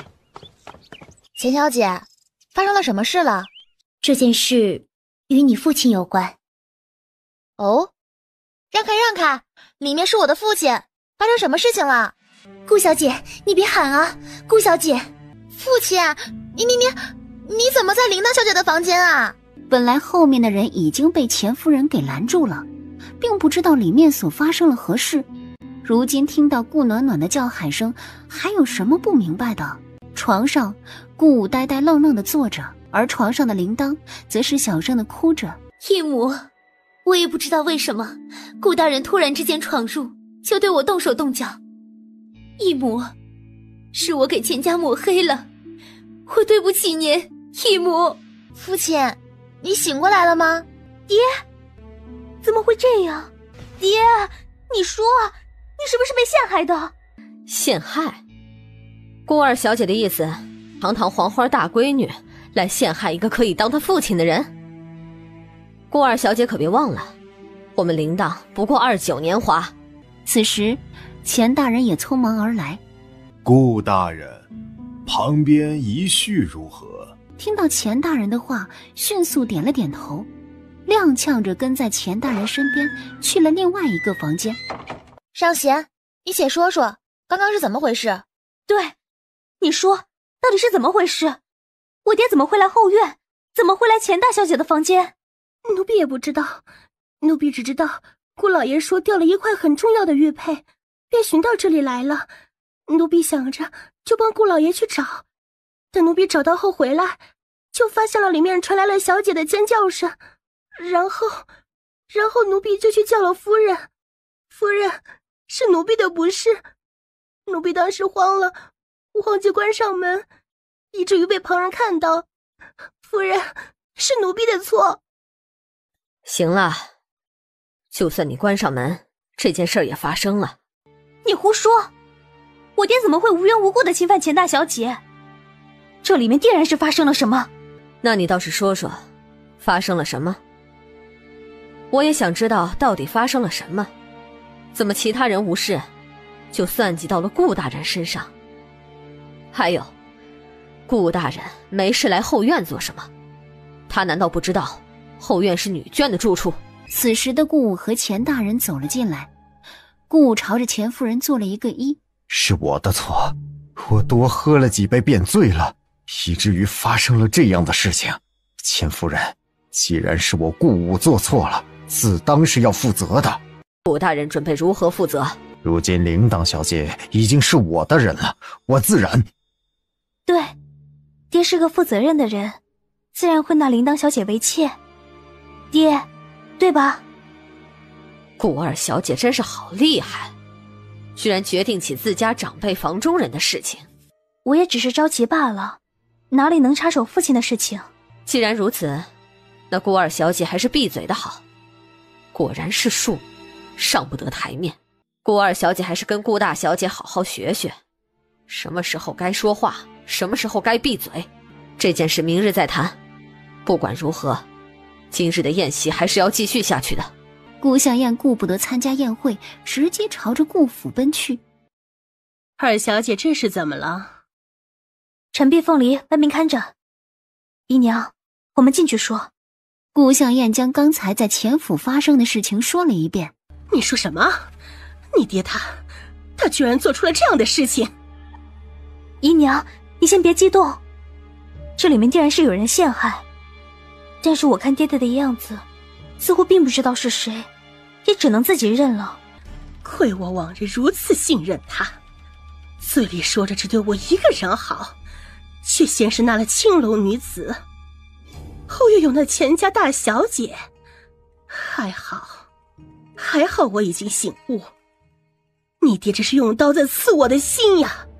没事，二小姐，你不用担心我，只要这顾府掌家的是我就好。那钱家小姐就算来了，也不过是个妾罢了。你爹可是应了我，3日后就抬我为夫人。如今府中已经开始准备了。如此便好，只要爹心里有姨娘，这夫人娘是当定了。只是这钱小姐身份比姨娘高，手段怕是也不少，姨娘得当心了。放心，就算是苏敏兰，还不是照样被我耍得团团转。而此时的顾暖暖则是与杜福宝跟自家丫鬟会合，纯莲早就趁着众人不注意的时候拉着杜鹃离开了。杜鹃此时还有一些慌张，自己居然也有做坏事的一天。小姐，钱小姐应该会成为顾府姨娘吧？不是姨娘，是夫人。夫人？可是我听说于姨娘要被抬为夫人了，就是这几天的事情。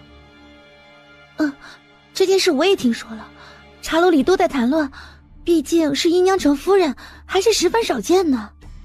暖暖，按照你爹对于姨娘的喜欢，他会愿意吗？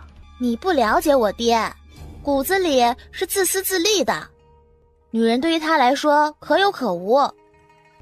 顾武可能是喜欢于凤儿的，但是女人和前程比起来，自然是前程重要。那你这个姨娘也挺惨的，明明已经准备好做夫人了，下一秒就让美梦破碎。要的就是这种效果。不急，等会儿你爹要过来，咱们一起吃个饭再走。等到了苏米兰院子里时，就看到了杜启昭。爹，你怎么在这儿啊？我还以为你会先去找我呢，亏得我跟暖暖等了你这么久。哎，兰姨，你这钗子真好看。苏米兰脸色微微泛红。你若是喜欢，兰姨送给你。不，我喜欢看兰姨戴着。你呀，什么时候才能文静一点？一来就吵吵闹闹的，这若是在别人家，早就被骂了。兰姨又不是别人，兰姨这里是我第二个家，对吧，兰姨？是。顾暖暖单手撑着下颚，微微仰着头，笑眯眯地看着苏米兰。阿暖可是有事情要与娘说？没有啊，只是觉得娘亲越来越好看了，我就多看看。傻丫头。走到门口时，突然回头，娘，其实你还年轻，我觉得杜伯不错。苏米兰愣住了，心瞬间慌乱起来。这孩子瞎说什么呢？素儿笑着走了过来。杜老爷的眼光却是极好的，送的东西都与小姐您极为相配。小姐，小姐有一颗玲珑七窍心，有什么不知道的？小姐都这样说了，您还有什么担心的？素儿，可谓是一朝被蛇咬，10年怕井绳。当年的顾武也是如此，你可忘了？翌日，顾武下朝之后去了一趟前府，看着顾武等人在凤宁院的院子里，跳到了不远处的树上。慕容云，看戏？看戏，我们一起呀。老爷，您答应我的，我已经全部准备好了，就等明日了呀。老爷，您这不是狠狠地打我的脸吗？夫人，她钱家小姐居然要成为自家爹爹的夫人，那姨娘可怎么是好？那她的身份难道只能是庶女吗？凤儿，事出突然，已经如此，我若是不这么做，钱家会不依不饶。老爷，我怎么办？掌家权自然还是你的，你依旧如往日一样便是。什么？老爷，你说什么？与往日一样？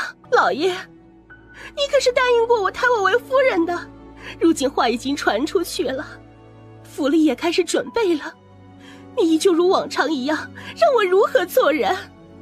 这府里上上下下指不定如何嘲笑我，我还有何脸面出门？行了，事已至此，多说无益。老爷，我跟你没有功劳，也有苦劳呀，就算你不为我着想，也要想想二小姐呀。二小姐如若只是一个庶女，如何能入得了贵人的眼？爹爹，我这个身份，太子定然是看不上的。那你们说如何？娶妻，太平妻。哇，厉害了呀！蝶儿不知道什么时候走了过来。平妻？老爷，今晚您可是说好了去我院子里，久等不来，我便来寻老爷了。幸亏我来了，听到了于姨娘的话，否则老爷如若是听了于姨娘的，怕不是结亲，是结仇了。李姨娘，这里没你的事情，你给我退下。老爷，您可千万不能听于姨娘的，您这是拿自己的前途冒险呀。你给我闭嘴！你闭嘴！我还在此，你就当着我的面如此欺负蝶儿，如此看来，这暗地里你怕是更甚。爹，姨娘是心情不好，以至于对李姨娘说的话重了点，姨娘不是这个意思，姨娘也是为了女儿才如此，姨娘对父亲的心思，父亲应当明白才是。老爷，我也不怪于姨娘，我知道于姨娘心情不好。老爷，你且听我说，这平妻是万万抬不得。我说李姨娘，抬我为平妻，乃是因为二小姐如今二小姐是太子妃身边的红人，日后定当能入太子的眼。若是因为这身份问题，让二小姐丢了好的前程，又让老爷没了帮衬，你可担当得起？且不说二小姐能不能入得了太子的眼，就算入得了，太子的侧妃可是需要皇上皇后点头的，而且怕是不等太子看上二小姐，老爷就因为平妻遭到同僚的挤兑了。李姨娘是什么意思？我的意思很简单，钱大人是4品，本就比老爷高1品，且不说，这钱大人身后可是贤王。钱大小姐虽然是义女，但是我可是听说深得钱夫人喜欢，已经给钱大小姐相看起人家，所选取的人家最低也是4品。老爷遭人陷害，让钱夫人不得不将钱大小姐下嫁给老爷。钱夫人对老爷已经有了不好的印象，如若娶妻没几日就抬姨娘为平妻，这是在打钱大小姐的脸，是在打钱府的脸。按照钱夫人的手段，自然是要将此事闹得人尽皆知，到时候贤王也会知晓。老爷就算是间接性得罪了贤王，老爷您比我们更了解贤王。贤王虽然双腿残疾，但到底是皇上的亲弟弟，如今京城谁人敢惹？哪怕是几位皇子甚至太子都不敢得罪贤王。哇，贤王好厉害啊！用下你的名声，你不会介意的，对吧？介意有用？没用，不用白不用。慕容云嘴角抽搐，看着摇头晃脑格外开心的顾暖暖，缓缓说道：是你教的？自然，除了我还有谁这么聪明？这样的顾暖暖的确与其他的千金小姐不一样。而蝶儿的话音落下后，所有人都沉默了。的确，李姨娘说的字字句句都在理，他们找不出反驳的理由。蝶儿说的对，这件事要从长计议。老爷，爹，那我……燕儿，你照旧即可。蝶儿说的是，想要入太子府，并非那么容易之事。好好与太子相处吧。是，爹。老爷，天色不早了，我们走吧。你还不走？需要我帮忙？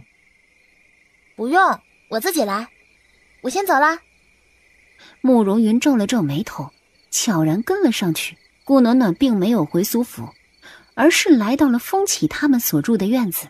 风起，可是有吩咐。进去说。暗中的慕容云走了出来。主子，可是出了什么事？无事。慕容云只觉得心里有一股无名之火。陈凤，属下在。将天一叫过来。有，名为风起，属下查过此人的身份，只知道是京城中人，似乎是家道中落，沦落为乞丐，后被顾大小姐所救，如今应该是帮顾大小姐做事。具体是什么事，属下并不知。顾大小姐有意隐瞒，属下便没有去查。慕容云脸上缓和了几分，点了点头。查查风起。是。陈峰有些纳闷，难不成是跟顾大小姐有关？将于凤儿逼迫顾武抬平妻的事情宣扬出去，此为其一。其二，将顾府所有情况透露给钱夫人。第三，我会将顾家名下的铺子写下来，你们打压，等他们贩卖铺子时买下来。好。买下来的铺子借给你。大小姐，你知道多少？没多少，除了知道胡家是商家，依然布匹发家之外，其他都不知。我说过，你自己的仇你自己报，但是能走捷径，我希望你也能走一走。人啊，要懂得变通才是。他不想靠顾暖暖，他想靠自己。你知道报仇的最高境界是什么吗？是什么？是做幕后之人，是借力打力，是让所有人都觉得你是无辜的。打从他知道有机会报仇的时候，他就决定，哪怕拼了自己的这条命，也要让仇人生不如死。我就是你的这股力，所以好好借用。你好好想想，我先走了。姐姐你可来了，妹妹在这里恭喜姐姐了。暖暖坐吧，若非你父亲成亲，我这个老太婆是叫不动你的。这若是不知道的，还以为你已经忘了祖宗是谁了。我还真是不知道咱们家祖宗叫什么，老太太可知？哼！顾老太太冷哼一声，直接将羹帖扔在了顾暖暖脚下。你跟子谦的羹帖已经换了，你们已经有了婚约，等及笄之后便成亲。子谦哥哥是状元，深得皇上重视，妹妹在这里就恭喜姐姐了。我娘知道吗？这件事我跟你父亲做主便是，他已经跟你父亲和离，没有权利做主你的终身大事。既然如此，那你们谁定下来的，谁嫁吧。顾暖暖站了起来，直接一脚踩在了羹帖上。你好大的胆子，居然敢忤逆长辈！自古以来，婚姻大事乃是父母之命，媒妁之言，你还敢不听？不听！当初的和离书上写的清清楚楚，我跟我娘。哼，就算是这样又如何？你说到底还是顾家人，难不成你还想脱离了顾家？姐姐，你可别惹祖母生气了。你若是脱离顾家，可是要被戳脊梁骨的呀。子谦乃是状元，你嫁给他乃是高攀，怎么，你还心里不平了？我说过，名声于我而言一个铜板都不值。我也说过，我对顾家没有任何留恋。陈子谦那又算个什么东西？你们当宝，想嫁那便自己嫁。状元很厉害，很了不起。当初殿试，别说我大表哥得到皇上极高赞誉，就是我二表哥、三表哥、四表哥，皇上也称赞乃是天上文曲星下凡。而陈子谦，皇上原话，这届学子大不如以前，勉强此人文章可看。且不说学问，就说行事作风，我几个表哥个个洁身自好，严于律己。反观陈子谦，吃喝嫖赌上青楼那是常事，可真是让人恶心。想嫁你们去嫁，左右顾府不止我一个女儿，我倒是觉得妹妹与陈子谦极为般配。至于脱离顾家，不用你们将我逐出家族，我自己来。说着，顾暖暖便转身离开。我本想放过他，倒是没想到他还敢出幺蛾子。你去找雏菊，让他不要对顾府的人手下留情，哪怕是老太太。看来大小姐他们开始动作了。上弦，当初顾老太太给夫人和小姐下慢性毒药，如今换作是她喝下这些毒药，你觉得如何？夫人尽管吩咐。每日于姨娘都会给老夫人送补汤，将慢性毒药下到补汤里去。是。上弦应了一声，转身离开。顾家，我一个都不会放过。贤王府，陈峰焦急而来。主子，顾大人和顾家老太太将顾大小姐许配给了陈子谦。陈子谦？是的，主子，此事顾大小姐也已经知晓，如今正想着如何脱离顾家。主子，顾大小姐这一次怕是气急了，脱离家族的事情哪里有这么简单？就怕还未脱离，就要被逼着成亲。唉，看来顾大人过的日子太安稳了。那人可找到了？听不出任何感情的声音传了过来，紧接着天一便现身出来。回主子，已经找到，正在回京城的路上。好好保护着。来了京城后，将此人信息透露给顾大小姐。是。主子，让厨房准备吃的，来了。慕容云的声音刚落，陈峰就感觉到一阵风吹过。等不了2年了，现在就得成亲。慕容云，你肯定知道我被许配给别人了，对不对？现在外面都传遍了，我可怎么办啊？我们说好了要嫁给你的，早嫁晚嫁都一样，你直接去我家提亲吧。我这么好的人，这些人都惦记着呢，你得赶紧啊。你确定我现在去提亲，相府会答应？你可以以权压人啊。你确定丞相府怕我这个权？慕容云，我可是你未来的夫人啊，你不能让那个什么狗屁陈子谦把我给抢走啊。继而趴在桌子上，肩膀开始颤抖起来。主子，顾大小姐这是哭了。这件事也并不是没有转机。那你帮我脱离顾家。顾暖暖直接起身，脸上哪里有半分泪水。陈峰愣住了，感情刚刚顾大小姐都是装的呀。再来一盘糕点，帮个忙，让我脱离顾家。我说的转机并非。我知道，你都说有转机了，那定然就是愿意帮我了。我的要求很简单，帮我脱离顾家。你有办法？没有，脱离家族并非你想象的那么简单，少则1年半载，多则10年以上。你等不等？我可以让陈子谦自己退婚。就算退婚又如何？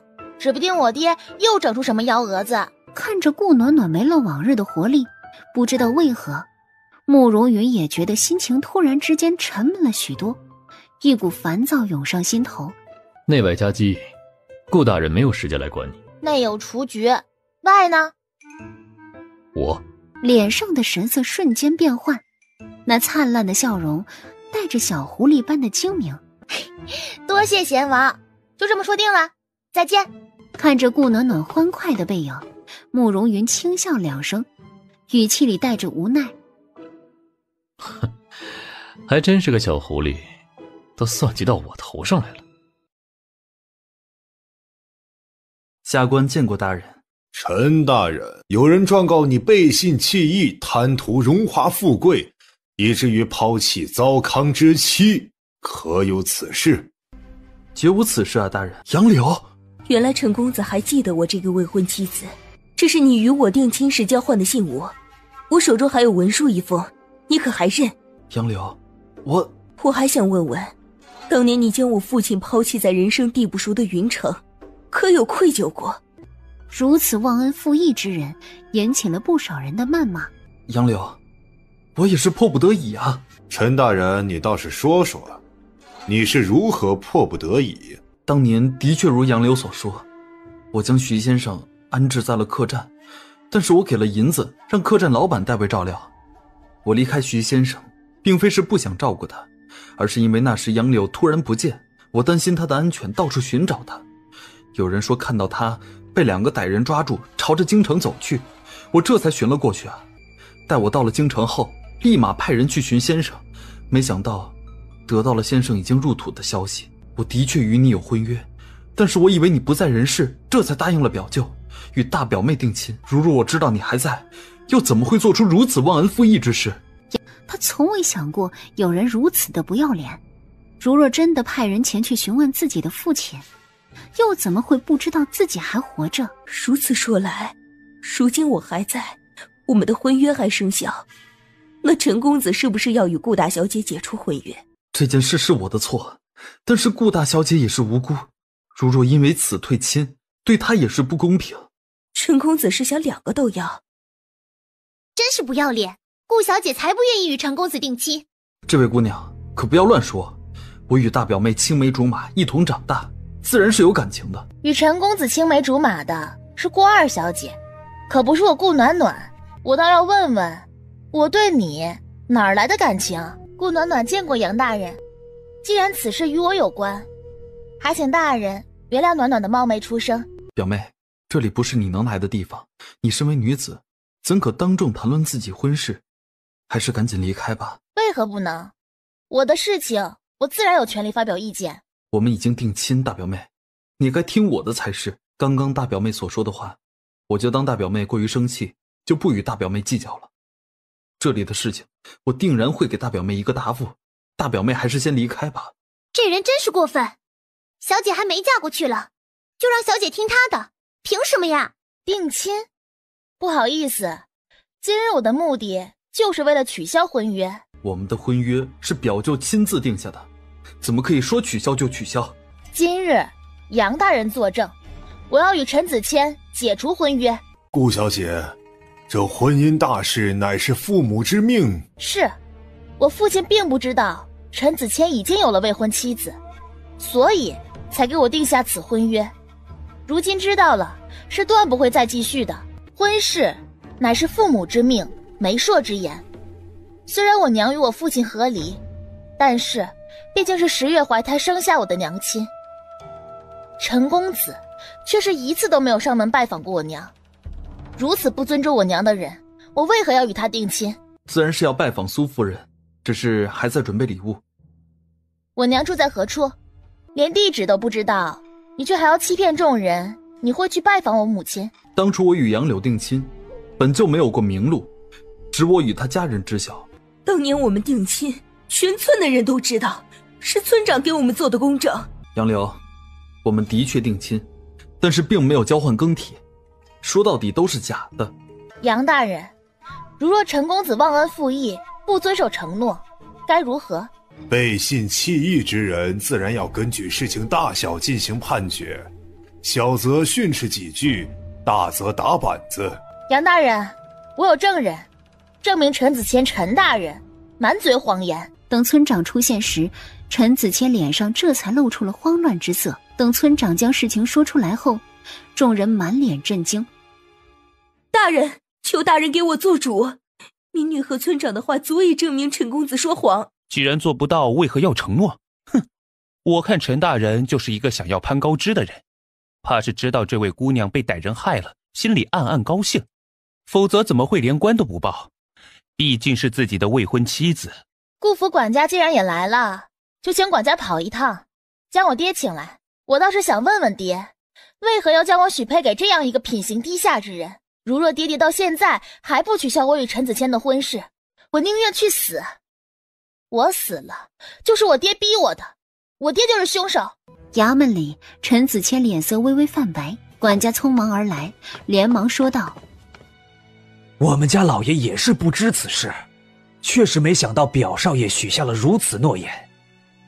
我们家老爷说了，君子定当重诺，既然表少爷已经许下此诺言，自然是要迎娶徐姑娘的。表少爷，老爷说了，您与小姐的婚事不作数了，就当着众人的面将庚帖换回来吧。拿着自己的庚帖，顾暖暖的心微微放松。大人，我与陈公子定亲的文书还请杨大人帮忙销毁，从此以后我与陈公子男婚女嫁，再不相干。我爹是病死，但是也是陈公子间接造成，说什么是因为我被歹徒抓走所以担心。如若真的担心，为何不在云城报官？我不信陈公子，所以这婚约就此作废。正院中，雏菊与顾武两人正聊着，气氛刚好。对了，雏菊拿出了一些银票，递给了顾武。你这是做什么？老爷，我慢慢说，不着急。咱们府中的银子是不是不够啊？我这里有银子，您先拿着吧。为何这么说？就是这半个月送来的饭食以及布匹，质量似乎都不太好。我倒是没什么，只是娘毕竟是老人了，得注意营养。至于布匹的话，二小姐毕竟是要出去参加宴会的，这种布料着实穿不。说着便给了尚贤一个眼神。尚贤迅速将布匹抱了出来，哪怕是顾武这种男人对布匹不感兴趣的，也能发现这布匹质量太差。这是怎么一回事？来人，将采买的人给我叫过来。老爷，奴婢也是没有办法呀，姨娘给的钱越来越少，也就只能买这样的布匹了呀。是啊，老爷，从之前的50两银子变成了30两，如今只有15两，奴婢实在是没有办法呀。老爷，夫人，于姨娘来了。老爷，姨娘卖了2个铺子。让于姨娘进来。东城2家铺子虽然是给了你，但是你买卖为何不与我说一声？还有府中吃穿用为何越来越差？到底是怎么回事？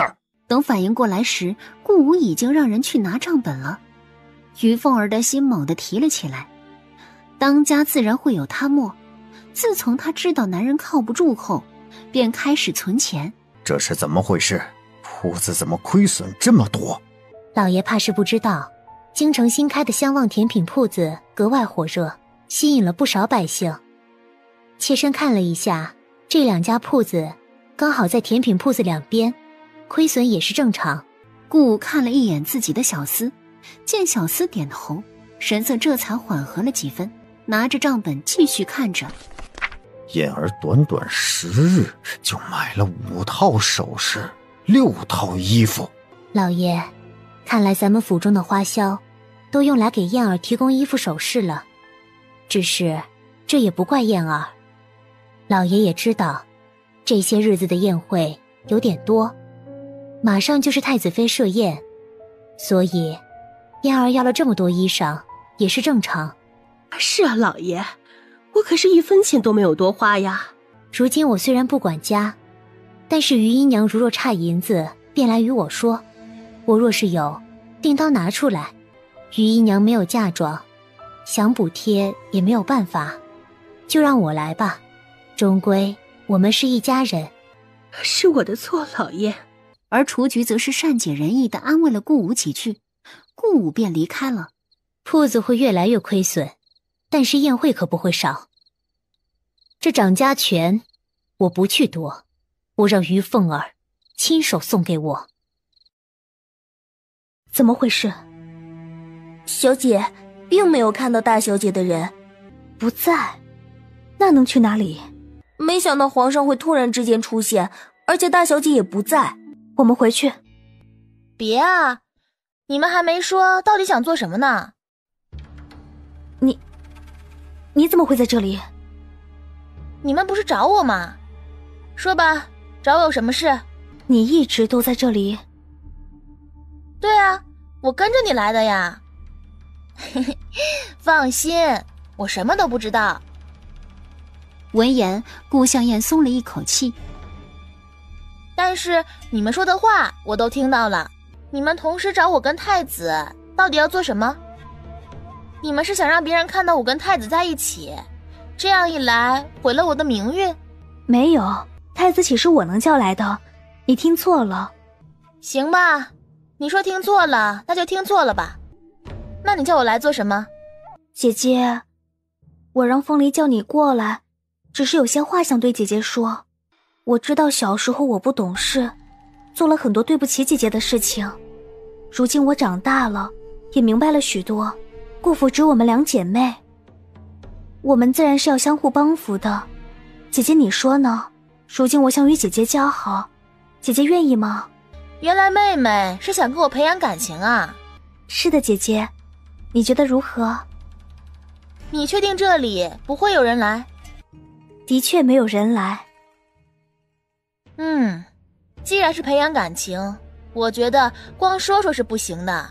这是太子妃赏赐给我的，姐姐若是喜欢，便给姐姐吧。顾暖暖接了过来，递给了葡萄。送你了。小姐，这钗子也没什么好的呀，还不如杜老爷从其他地方带来的宝石呢。而且这红色也太老气了，我不想要。姐姐，这是我的一片心意。为了感谢妹妹的心意，我也给妹妹礼物吧。啪！顾暖暖直接一巴掌打了下来。姐姐，你这是做什么？大小姐，我们小姐好心好意的给你东西，朝你示弱，你不接受就算了，为何要打二小姐？不是说培养感情吗？你不是想让太子过来后看到我欺负你，激起太子的保护欲吗？可惜啊，太子来不了了。但是我还是得欺负你呀，毕竟我来了呀。顾暖暖，你想做什么呀？不装了呀，顾向燕，你想攀上太子府也好，想成为人上人也好，但是可千万不要惹我，我也不是你的垫脚石，你若是再敢招惹我，就不是一巴掌这么简单的事情了。顾暖暖伸手在顾香艳脸颊上拍了拍。听说你还想去找慕容云当你的靠山，是又如何？你难道不知道慕容云是我的人？你若是敢从中作梗，你猜是你死还是我活？宿主，这不都是一个意思吗？是一个意思，我是为了押韵。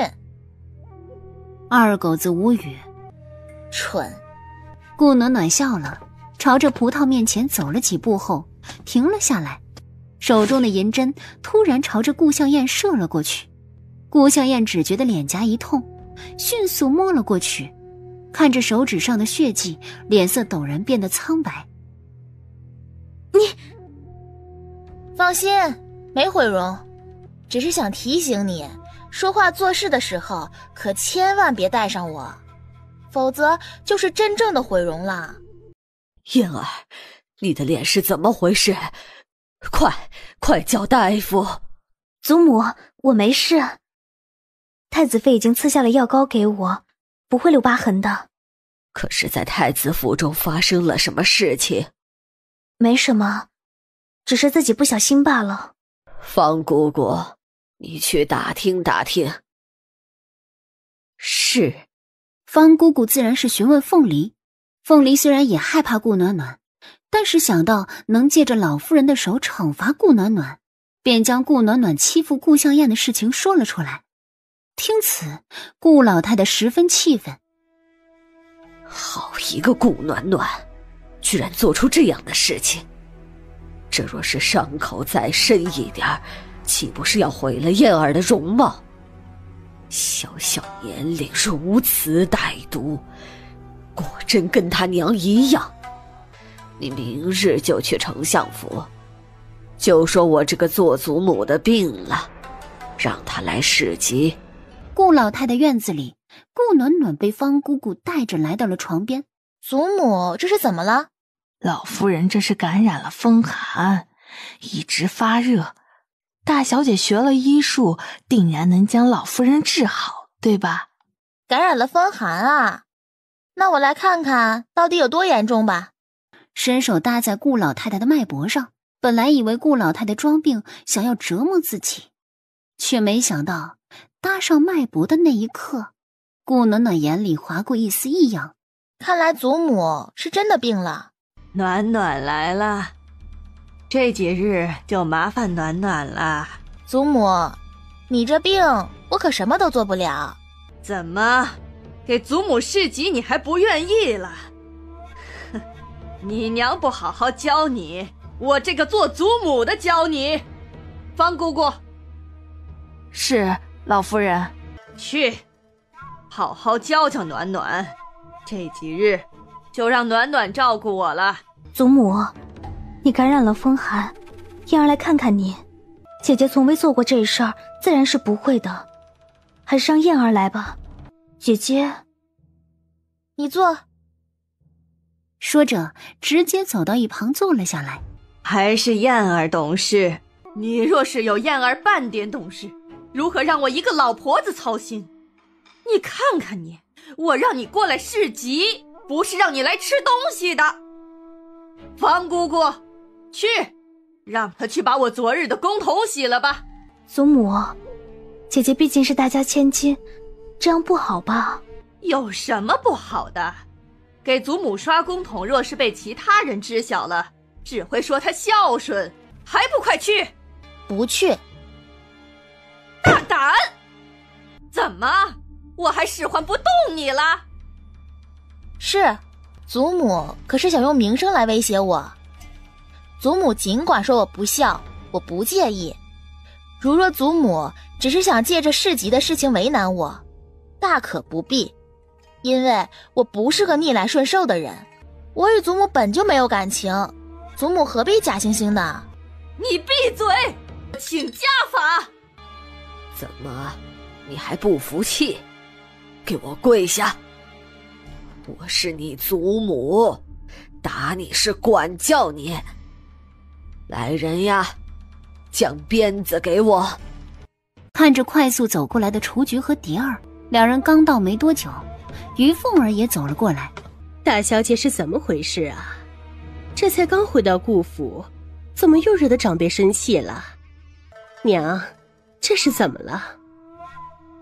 这件事你不用管，今日我非得好好教导一下他不可。如此目无尊长，无视长辈，该打。这里面是不是有什么误会啊？雏菊小声说道。大小姐不是娘请来市集的吗？早上娘还卧床不起，如今却能起身了，精神也好了不少。这不是说明大小姐伺候的好吗？夫人有所不知，大小姐来了，可什么都没做，这药都是二小姐喂给老夫人的。小姐说了，夫人不要管。至于李姨娘，大小姐眼神晕过去。老夫人、夫人、小姐，老爷回来了。暖暖，五儿，你回来的正好，你来替我打。今日我非得教育一下他不可。你怎么又惹祖母生气了？是啊，我总是惹父亲，惹祖母生气。那父亲就跟祖母说说，别找我过来，不就好了？我也知道父亲和祖母不待见我，但是你们不待见我，却偏偏要拉着我回顾府。我就想问问，你们有病？还有，顾府是请不起小厮来洗公桶吗？还需要我亲自给祖母洗公桶？既然你们没钱，无事，这钱我给了。你说些什么胡话？你祖母让你洗公桶又如何？你祖母生病了，你作为晚辈，难不成不应该伺候一下吗？凭什么？当年我母亲坐月子时感染了风寒，将我送来祖母这边照顾。可是7天，我的衣服一件都没换过，我身上全都起了红疹。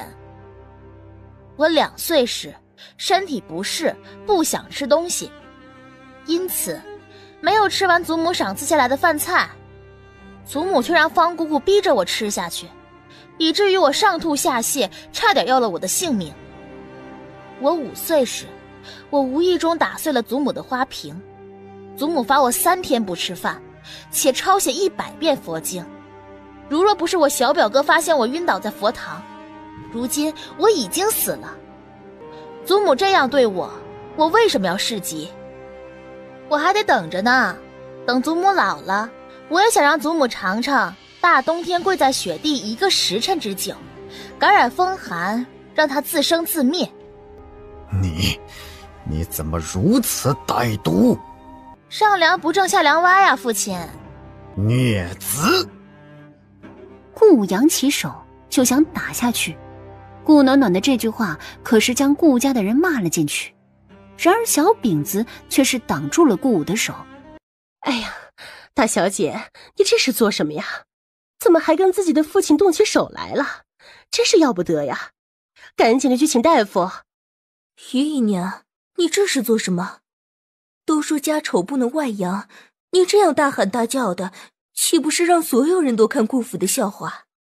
我不是这个意思，我只是想找大夫，以免老爷出了什么事。说着，连忙转身想要过去顾武的身边，直接伸手将蝶儿推了一把。然而蝶儿顺势踉跄几步，直接朝着雏菊那边跌倒过去。李姨娘，你怎么了？老爷，李姨娘晕过去了。于姨娘，你对李姨娘做了什么？我什么都没有做呀。快找大夫！让我看看。恭喜父亲，又要做爹了。什么？他怎么可能会有了孩子？他不是不能生了吗？对呀，这是怎么回事？总有万一，可能李姨娘自己调理了身体吧。老爷，不是我多嘴，只是毕竟当初大夫可是说李姨娘不能生了，这大小姐的医术，不如再请个大夫来看看吧。老爷，别起来，躺着就好。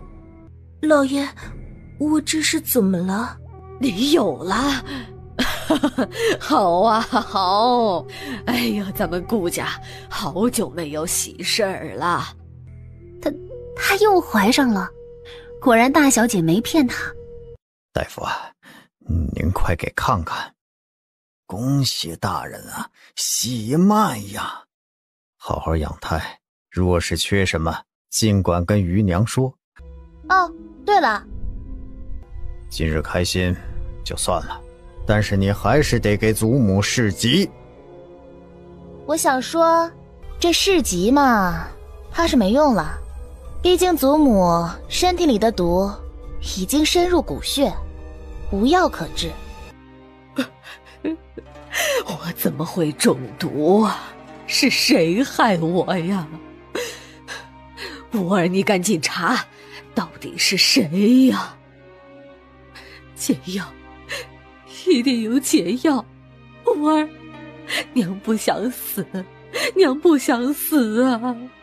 大小姐，你不是大夫吗？你应该有解药，对不对？你刚不是怀疑我的医术吗？再者，我也说了，无药可医。姐姐，你救救祖母吧！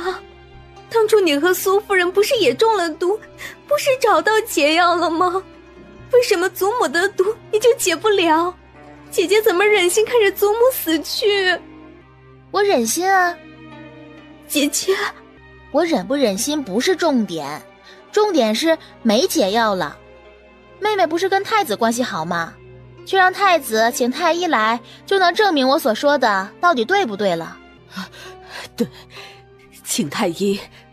妍儿，你快去请太医。祖母您别担心，我这就让凤梨去找太子妃。凤梨扶了扶身，迅速离开了。给祖母下毒的自然就是府中人了，父亲难道不查一下？刚刚的大夫也说了，是慢性毒药，发现的早，本来是可以解的，但是奈何老太太身子骨弱，而且这种慢性毒药若是情绪起伏大，会加快毒入骨血的时间。很快太医就来了，得到的结论与顾暖暖和刚才的大夫一样。这毒入骨血，无药可医。这一次顾老太太脸色一白，直接晕了过去。我先走了。丞相府书房中，苏忠良看着两兄弟，你们确定站队了？是，爹，不站队只能保一时平安，但是如若我们站的那个人是个明事理之人，也是对百姓们的负责。是谁？贤王慕容云。爹，我跟你说，之前我还有点不情愿，想着是不是贤王骗了咱们家的小姑娘，没想到会面之后发现贤王的确是君王之才。小姑娘？什么小姑娘？苏孝如干咳两声，一双眸子看向苏孝玄。自己惹的祸自己想办法。大哥，帮帮忙。听不见看不见。到底怎么回事？是暖暖？哥，我可没说是暖暖，是爹自己猜出来的。苏相如满头黑线，还不赶紧说，到底怎么回事？爹，你别着急。苏相如没办法，只能将事情说了出来。所以这一切都是暖暖告诉你们的，也是暖暖让你们站队的，也是我们经过深思熟虑的结果。但是不得不说，暖暖说的都是对的。苏忠良点了点头，对自家儿子还是十分了解的。万不可传出去，就是自家人也不要说。爹，你放心，我们知道，我们会好好保护暖暖。最不放心的就是你。苏忠良冷哼一声，离开了书房。来了帖子，要带二小姐前去宫中赴宴。既然是赴宴，自然是需要衣服首饰的，而且依照二小姐的性子，自然是不能太差的。但是如今府中亏损，以至于实在拿不出多余的钱财。现在二小姐去了于姨娘那儿，想必过不了多久，于姨娘就会将掌家权送到夫人手中。于姨娘怎么会将管家权交出来的？自然是因为他们下了套。以顾香艳的骄傲，自然是不允许自己比别人差。但是于姨娘本就没有多少提己银子，只需要在顾香艳耳边说几句，如若是夫人当家，夫人便会拿出自己的嫁妆来给顾香艳首饰衣服，顾香艳就会劝说于姨娘还回掌家权。顾暖暖的话让蝶儿一怔，随即感叹道：到底是大小姐三言两语之间就已经将我们的计划说了出来。你们很聪明。顾香艳是个自私自利之人，她的一切想法都是从自我角度出发，自然也有她在外让人针对顾家铺子。钱虽然不是万能的，但是没钱是万万不能的。燕儿，你说什么？我说娘，你将这管家权还给母亲。你怎么能这样说？你难道不知道这管家权代表着什么？燕儿，就因为我拿不出银子给你买首饰，你就要我将管家权交回去？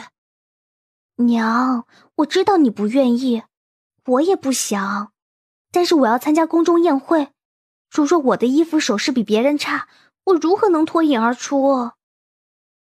我让你将这管家权交出去，只是想让母亲给我置办首饰衣物。等我从宫中回来，这掌家权自然还是娘你的呀。燕儿，这管家权是我费尽千辛万苦算计而来，如果一旦交出去，怎么可能还会还给我？怎么不会？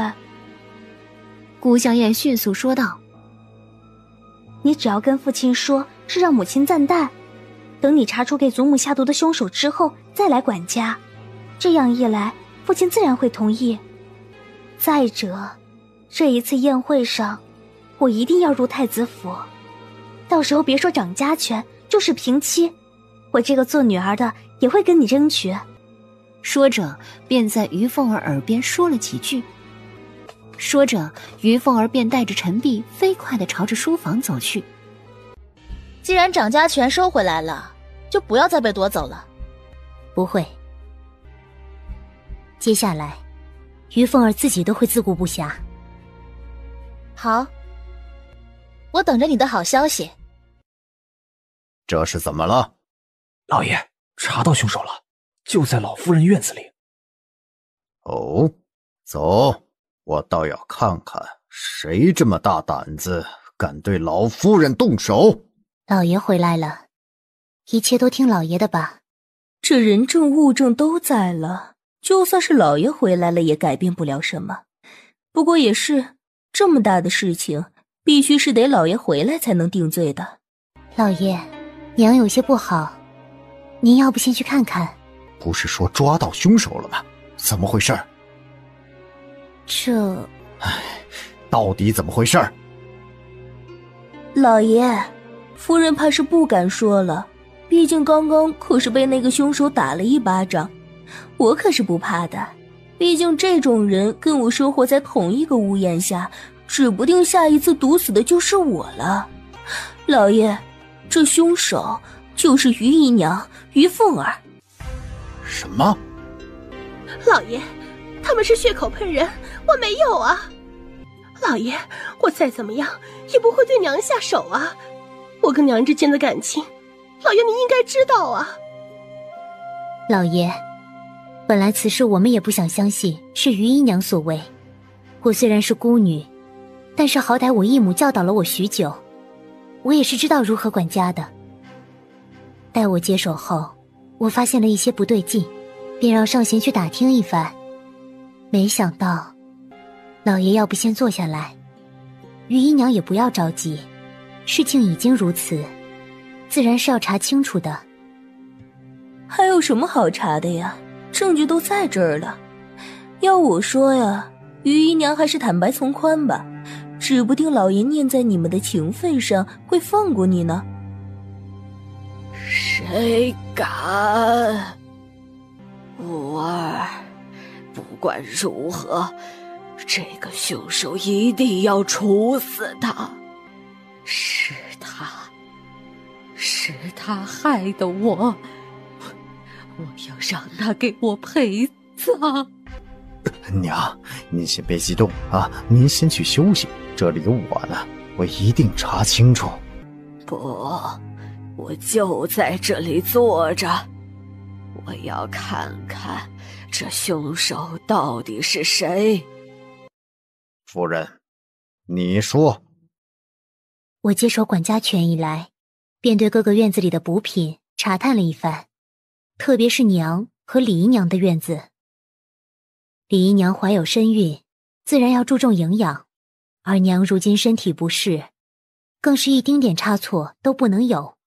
我便请了大夫过来。李姨娘的补品倒是没什么问题，但是娘的补品和药中却是被下了毒。下毒了？是，老爷，这毒大夫也说了，与娘如今所中的毒一模一样。就算如此，为何会跟凤儿扯上关系啊？娘的补药每一次都是陈碧将药从厨房中端出来后，于姨娘亲手送了过去。为了探查，当药刚出来的时候，我让上弦拖住了陈碧，让大夫查探一番，发现刚熬出来的药是没有毒的。但是之前我让大夫查的是药渣，而里面却是有毒的。为了更确定，我便带着大夫来到娘这里，让大夫检查于姨娘递过来的药，却发现里面被下了毒。老爷若是不信，大可去询问大夫便是。也有可能是中途被其他人下了毒啊。倒也不是不可能。于是我便让丫鬟和李姨娘一同跟着于姨娘和陈碧。一路上并没有其他人碰过药丸。你有什么想说的？老爷，我没有，我真的没有。娘，老爷，我真的没有下毒呀。娘，您知道我的，我对您从来没有其他心思呀。老爷，老夫人，我们真的没有下毒，真的不是我们啊。老爷，可能不是于姨娘吧，但是这一路上也只有于姨娘和陈碧碰了药丸啊。唉，风姑姑，你应该知道于姨娘为什么要害老夫人，对吧？方姑姑，如若方姑姑知道什么，还是赶紧说出来吧，以免冤枉了于姨娘。当初我可是听到了于姨娘跟陈碧说老太太的不是，说什么明明答应了要抬她为平妻，却迟迟不与老爷说，还说老爷冷血无情，居然让她去顶罪，又说老爷明明答应了此生不会再拿钱，没想到当时于姨娘骂的可谓是格外的难听，我还是不学了，毕竟我说了大家也不会相信。但是当时可不只有我一个人听到，还有方姑姑。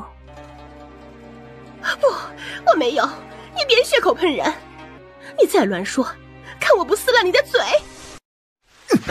你做什么？老爷，我没有，你不要听他们乱说呀，老爷。方姑姑，你说。老爷，老夫人，我的确是听到了。他明明给了方姑姑不少银子，让她保密。姨娘，对不住了，我的确是听到于姨娘辱骂老爷老夫人，当时只想着是于姨娘口不择言，却没想到于姨娘却真的下了毒啊！老爷，当时于姨娘辱骂老夫人是个老不死的东西，还不如死了算了，也免得浪费了府中的粮食。还说她白费了那么多功夫讨好老夫人，若是知道老夫人连一个平妻都给不了她，还不如当初给大小姐下毒时，也给老夫人下毒算了。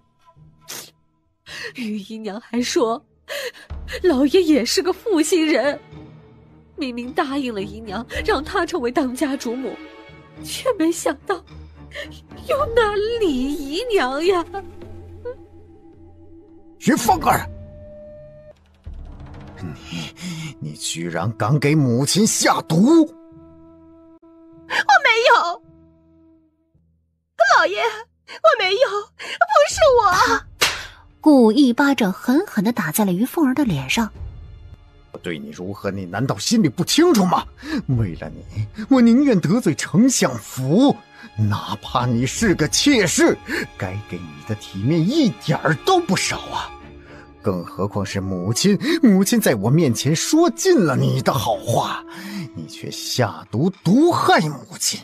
是啊，就是你，当初可不就是你在我耳边提醒我给敏兰下毒？好啊！老爷，不是我，真的不是我，老爷，你相信我呀！肯定是方姑姑被收买了。对，就是这样。方姑姑肯定被收买了，被他们收买了。老爷，娘，你们相信我，不是我呀！老奴对老夫人是一片忠心，怎么会被其他人收买呀？收买？难不成于姨娘以为是我和夫人收买了方姑姑？难道不是吗？那老太太，您可有听到方姑姑在您面前说过我和夫人的一句好话？却见顾老太太黑沉着脸，显然并没有。老爷，奴才发誓没有啊！倒是于姨娘给了我不少银子和东西，还有不少是您赏赐给于姨娘的。不信，我这就拿出来。你好狠毒的心！于凤儿，你想让我死？你怎么这么歹毒啊！但是此时的顾武哪里还会理他，直接一脚将他踢了出去，撞倒在墙上，发出了剧烈的声音。于凤儿的眼底迸发出强烈的恨意。我杀了你们！啊！救命啊！两只手胡乱地挥舞着。蝶儿，来我这里！顾武一把将于凤儿推开，将蝶儿抱入怀中。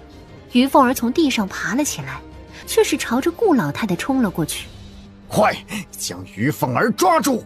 眼看着于凤儿靠近顾老太太，顾武一脚直接踢在了于凤儿身上，于凤儿直接倒在了地上，吐出了鲜血，被顾家护卫抓了出去。但是顾老太太却是因为这一下直接跌倒在了地上。快叫大夫！很快大夫便来了，搭上了顾老太太的脉搏之后，摇了摇头。准备后事吧。我不想死，我不想死！啊！突然之间，蝶儿尖叫一声，紧接着众人就看到顾老太太手直接从半空中狠狠地放了下来。顾向燕站在院子里，姨娘的事情与你无关，但是这件事情你也不要再求情了，人证物证都在呢。爹，姨娘，等处理完你姨娘的事情后，你便挂在夫人名下吧。顾武的一句话让顾向燕闭上了嘴。如若挂在夫人名下，她虽然依旧是庶女，但是身份却是高上了一层。到底怎么回事？二小姐，您可千万要救救姨娘啊！这件事真的不是姨娘做的呀！说着，陈璧将来龙去脉说了出来。姨娘突然对老夫人动手，我想来也没有办法呀。小姐，这件事可怎么办才好？我们该怎么做才能将姨娘救出来呀？如若我们将姨娘救出来了，我还能将名字写到夫人名下吗？如若小姐去跟老爷说情，老爷肯定会恼怒了小姐你，到时候别说挂在夫人名下了，怕是都不会再管小姐了。顾向燕收回目光，坐在位置上一动不动，直到晚上才回过神来。凤梨，你准备一些吃的，我给姨娘送去。燕儿，顾向燕示意凤梨在外面守着。姨娘，我给你送吃的来了。燕儿，你去跟你爹说，我没有给老夫人下毒。那姨娘可有证人？又或者说，有什么证据能反驳？什么都没有。姨娘让我怎么跟爹说？接着，顾向燕直接来到了柜子面前，打开了最里面的柜子，拿出了一个盒子。打开，里面赫然就是毒药。于凤儿瞳孔猛地一缩，这不是，这是我用来毒顾暖暖时剩下的。姨娘，我相信你，但是父亲不相信你。姨娘，父亲说了，待你的事情解决后，便将我的名字写在夫人名下。燕儿，你父亲是不是想处死我？我就知道他是个薄情寡义之人。但凡他有一丁点相信我，就不会将我关在这里。姨娘，我相信你又能怎么样？娘，这毒药我带走了，避免父亲找到。我会想办法洗脱你的嫌疑。你好好的休息吧。顾向燕点了点头，神色复杂的看了一眼于凤儿。你也是希望燕儿能有个好前程，对不对？所以姨娘，你愿意为我做任何事，对吗？于凤儿此时此刻完全将希望寄托到了顾向燕身上。自然，只有你好了，姨娘才会好呀。闻言，顾向燕脸上露出一丝淡淡的笑容，眼里划过一道幽光。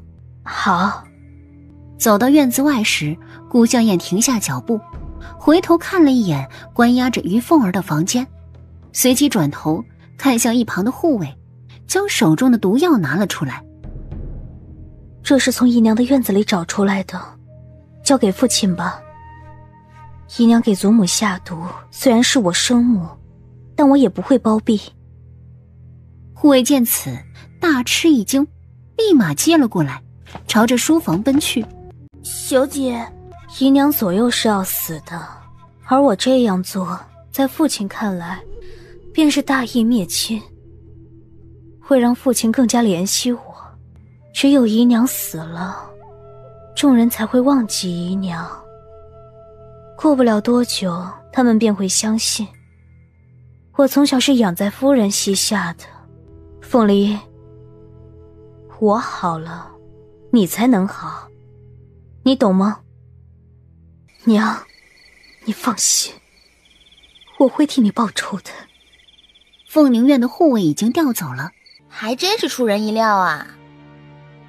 大小姐，我以为老爷会将于凤儿送官，我以为二小姐会想尽办法洗脱于姨娘的罪名，我们因此还做了不少准备，怎么？身后蝶儿和雏菊两人对视一眼，看着倒在地上死不瞑目的于凤儿，两人均靠近了顾暖暖，满脸的不可思议。脖子上有勒痕，是活活被勒死的。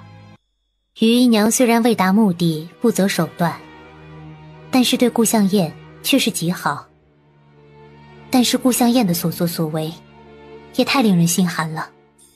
的确，我怎么都没想到，到最后二小姐居然会诬陷于姨娘，为了一个身份竟然连自己的生母也能舍弃。在顾向燕心里，最重要的是她自己，不愧是我爹的女儿。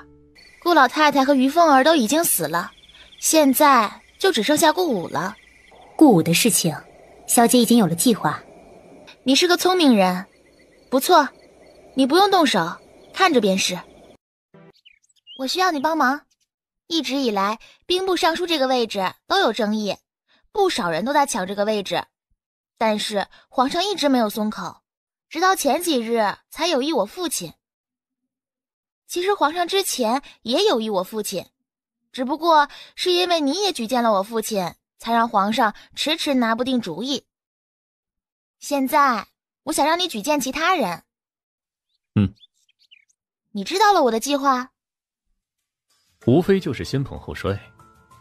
你设了这么多的局，无非就是想让你父亲前一秒上天堂，后一秒下地狱。顾暖暖的心快速跳动着，她一直觉得自己做的十分隐蔽，就算是身边人也知道的不清楚。但是面前的慕容云却似乎将自己的计划全然掌握在手中一般。刚开始，你并不想让兵部尚书落到你父亲头上，只是想你父亲有这个希望。于是你让我帮你举荐你父亲，因为你知道，我与皇上私下不和，我举荐的人不会成为首选。前几日朝堂之上，苏相如和苏相权对皇上提议的态度却是让我知道，你想彻底让你父亲坐上那个位置，然后再狠狠摔下。既然如此，送佛送到西，我便帮你吧。你从一开始就知道京城乞丐的聚集处中有一男子，乃是胡家嫡子，却因为不同流合污，以至于被你父亲陷害。你并没有直接找到的，而是让你的丫鬟接见，从而让纯莲试的。紧接着，你将自己中毒的事情暴露出来。你深知你父亲脾性，让雏菊顶罪。你救了雏菊，将雏菊暴露出来。你知道你父亲定然会杀人灭口。你并没有派过多的人保护他，是因为你要让雏菊知道你父亲的所作所为，从而让雏菊怀恨在心，进入顾府，成为你的一枚棋子。而蝶儿也是你安排进入顾府之中，与你有了交易。在内有蝶儿和雏菊，在外你有杜家、丞相府以及我。你的目的很简单，便是让顾家万劫不复。你本可救下雏菊父母，但你没有。方姑姑之所以会给蝶儿作证，是因为你早就收买了方姑姑，且抓了她一家子用以威胁。否则对于顾家所有人的举动，你不可能如此之快地得到消息。听说城郊西边的院子里走水了，里面的人都死了，想必便是方姑姑一家子吧。顾大小姐用6年完成了这个局，果真是好计谋，好胆识，也是好狠的心呢。王爷就是王爷，知道的的确不少。我倒是好奇了，王爷是如何知道的？纯莲已经是我的人，他不会透露我的消息给你。更何况就连他们知道的也没有慕容云知道的多。两人的眼神交汇，一个满是寒霜，毫无感情，一个眉眼弯弯，笑意不达眼底。看着这样的顾暖暖，慕容云从心底涌现出一股烦躁，眉头微不可闻地蹙了蹙。15日前的日月桥下的算命先生，便是你与方姑姑的中间人。一个瞎子如何能准确无误地知道我是公子而非小姐？京城只有城郊西边的道路是红泥，而顾小姐的鞋子上几乎每隔2、3日便有红泥出现。夏日多雨，沾染上的红泥，想必顾小姐也没在意。风奇此人不像是普通人，随意一查便能知晓。至于雏菊父母的事情更是容易，以顾小姐如此精明之人，怎么会不知道顾大人想要杀人灭口？既然知道，还不如多派人去保护，显然是故意为之。果然纸包不住火，只要做过的便会有蛛丝马迹。但是我自认为我已经处理得很好，一般人查不到我的头上。显然贤王并非一般人，佩服。既然贤王已经知道了，便帮到底。在这里我就先多谢贤王了。主子伸手直接将折子扔给了陈峰。呈上去。是主子。宿主，你不开心？我为什么不开心？你升级升完了？嘿，对呀，宿主，只不过好像没什么用，只是在升级过程中感觉到了难受。难受？顾暖暖挑了挑眉头，似乎想到了什么，直接买了一串糖葫芦。想吃吗？想，酸酸甜甜的，好想吃。又走到卖烤鸭的地方。想吃吗？哇，好香，宿主啊！我好想吃。看来我们家二狗子有了五感，有了七情六欲了。二狗子愣了一下，继而恍然大悟。对啊，之前我都感觉不到男生，我也闻不到香气，能和宿主交流都是通过意识。宿主，我真的好厉害啊！没有任何一个系统能像我一样。哈士，你不只是一个系统这么简单。宿主，我跟你说，等等，宿主，你刚说什么呢？我没听见。没什么，为了庆祝你升级成功，我买只烤鸭吃。好呀，宿主真好。宿主，我又不能吃，你买了有什么用？没关系啊，我可以帮你吃呀。心里好苦。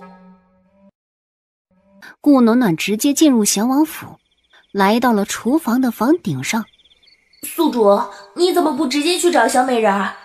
以前你有事不都是找小美人吗？你要用小美人的人直接跟她说不就好了？宿主，你是不是跟小美人吵架了？吵架倒是算不上，只是有些东西吧，说不清楚，总觉得很尴尬啊。有什么尴尬的？你不懂。自己的计划被慕容云知道其实也没什么，可是问题是他所说的话让他心里极其不舒服，就好像自己为了目的不择手段，没有底线一般。算了。顾暖暖站了起来，转身离开了贤王府。而本应该在书房中的慕容云，在顾暖暖离开后从暗处走了出来，身后跟着的则是一脸懵的陈峰。顾小姐和主子这是在干什么呢？明明发现了顾小姐的身影，偏偏不叫她。顾小姐也是，干嘛坐在房顶上，还一声不吭的离开了？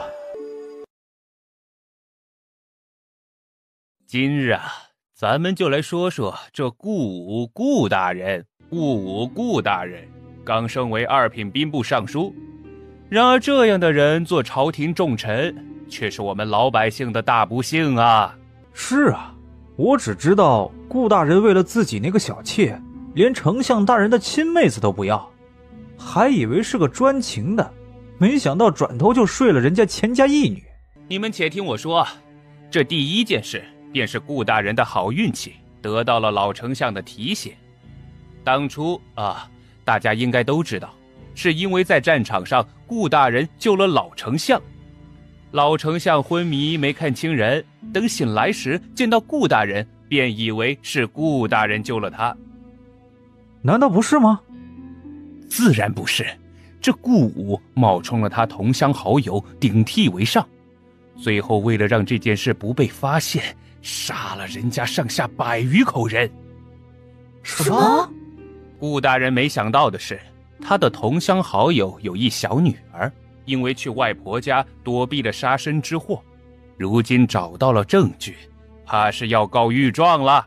咱们再来说说这第2件事，便是贪污受贿。胡家你们有谁知道？可是以染布发家的胡家。对，这位老爷说对了，这胡家家主不争不抢，只对手中的布匹感兴趣，整日投入布匹的研究之中，最后被他研究出来了不少染色的技艺，可谓是咱们穆昭国之福呀。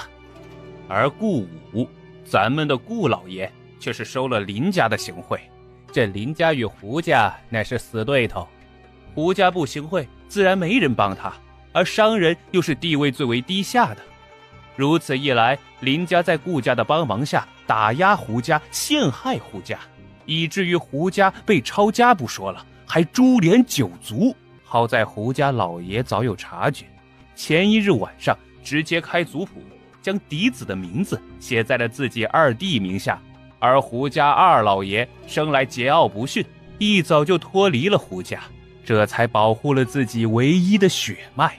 我可是听说这胡家嫡子如今已经随着金兆尹上了金銮殿。大家别急，咱们再说说顾大人的第3件事，那便是茂陵军功。随着余波的话语，茶楼里一片寂静。御书房中，京兆尹躬身站在一旁。好一个贪污行贿，好一个买凶杀人，好一个茂陵军功，好一个顾无。杨大人，这件事全交给你处理，开堂公审。杨大人迅速拱手应了下来。是，皇上。有关我爹的证据都是你给的。顾暖暖没话说了，自己重生以来一直努力寻找的证据，却早就在慕容云手上了。不得不佩服自己有先见之明，这一大腿抱得好啊！皇上已经下旨，让京兆尹杨大人全权处理此事。杨大人为人正直，自然会还他们一个公道。这一次，顾大人应该会抄家夺取官职，性命倒是还能保住。我知道了。说着，顾暖暖便站了起来。时辰不早了，我先走了。不吃了。吃饱了。我让厨房做了栗子糕和蛋挞，以及奶酪。顾暖暖咽了咽口水，随即摇头。不吃。还有番邦进贡的葡萄酒。顾暖暖眼睛瞬间一亮，迅速走了回去，坐了下来。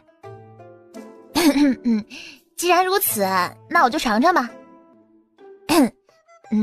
那个……抱歉。你干什么？多吃点。顾暖暖垂下眼帘，自然知道慕容云是因为什么道歉，只是却没想到如此高傲之人会说出这2个字。好吧，看在好吃的份上，我就原谅你了。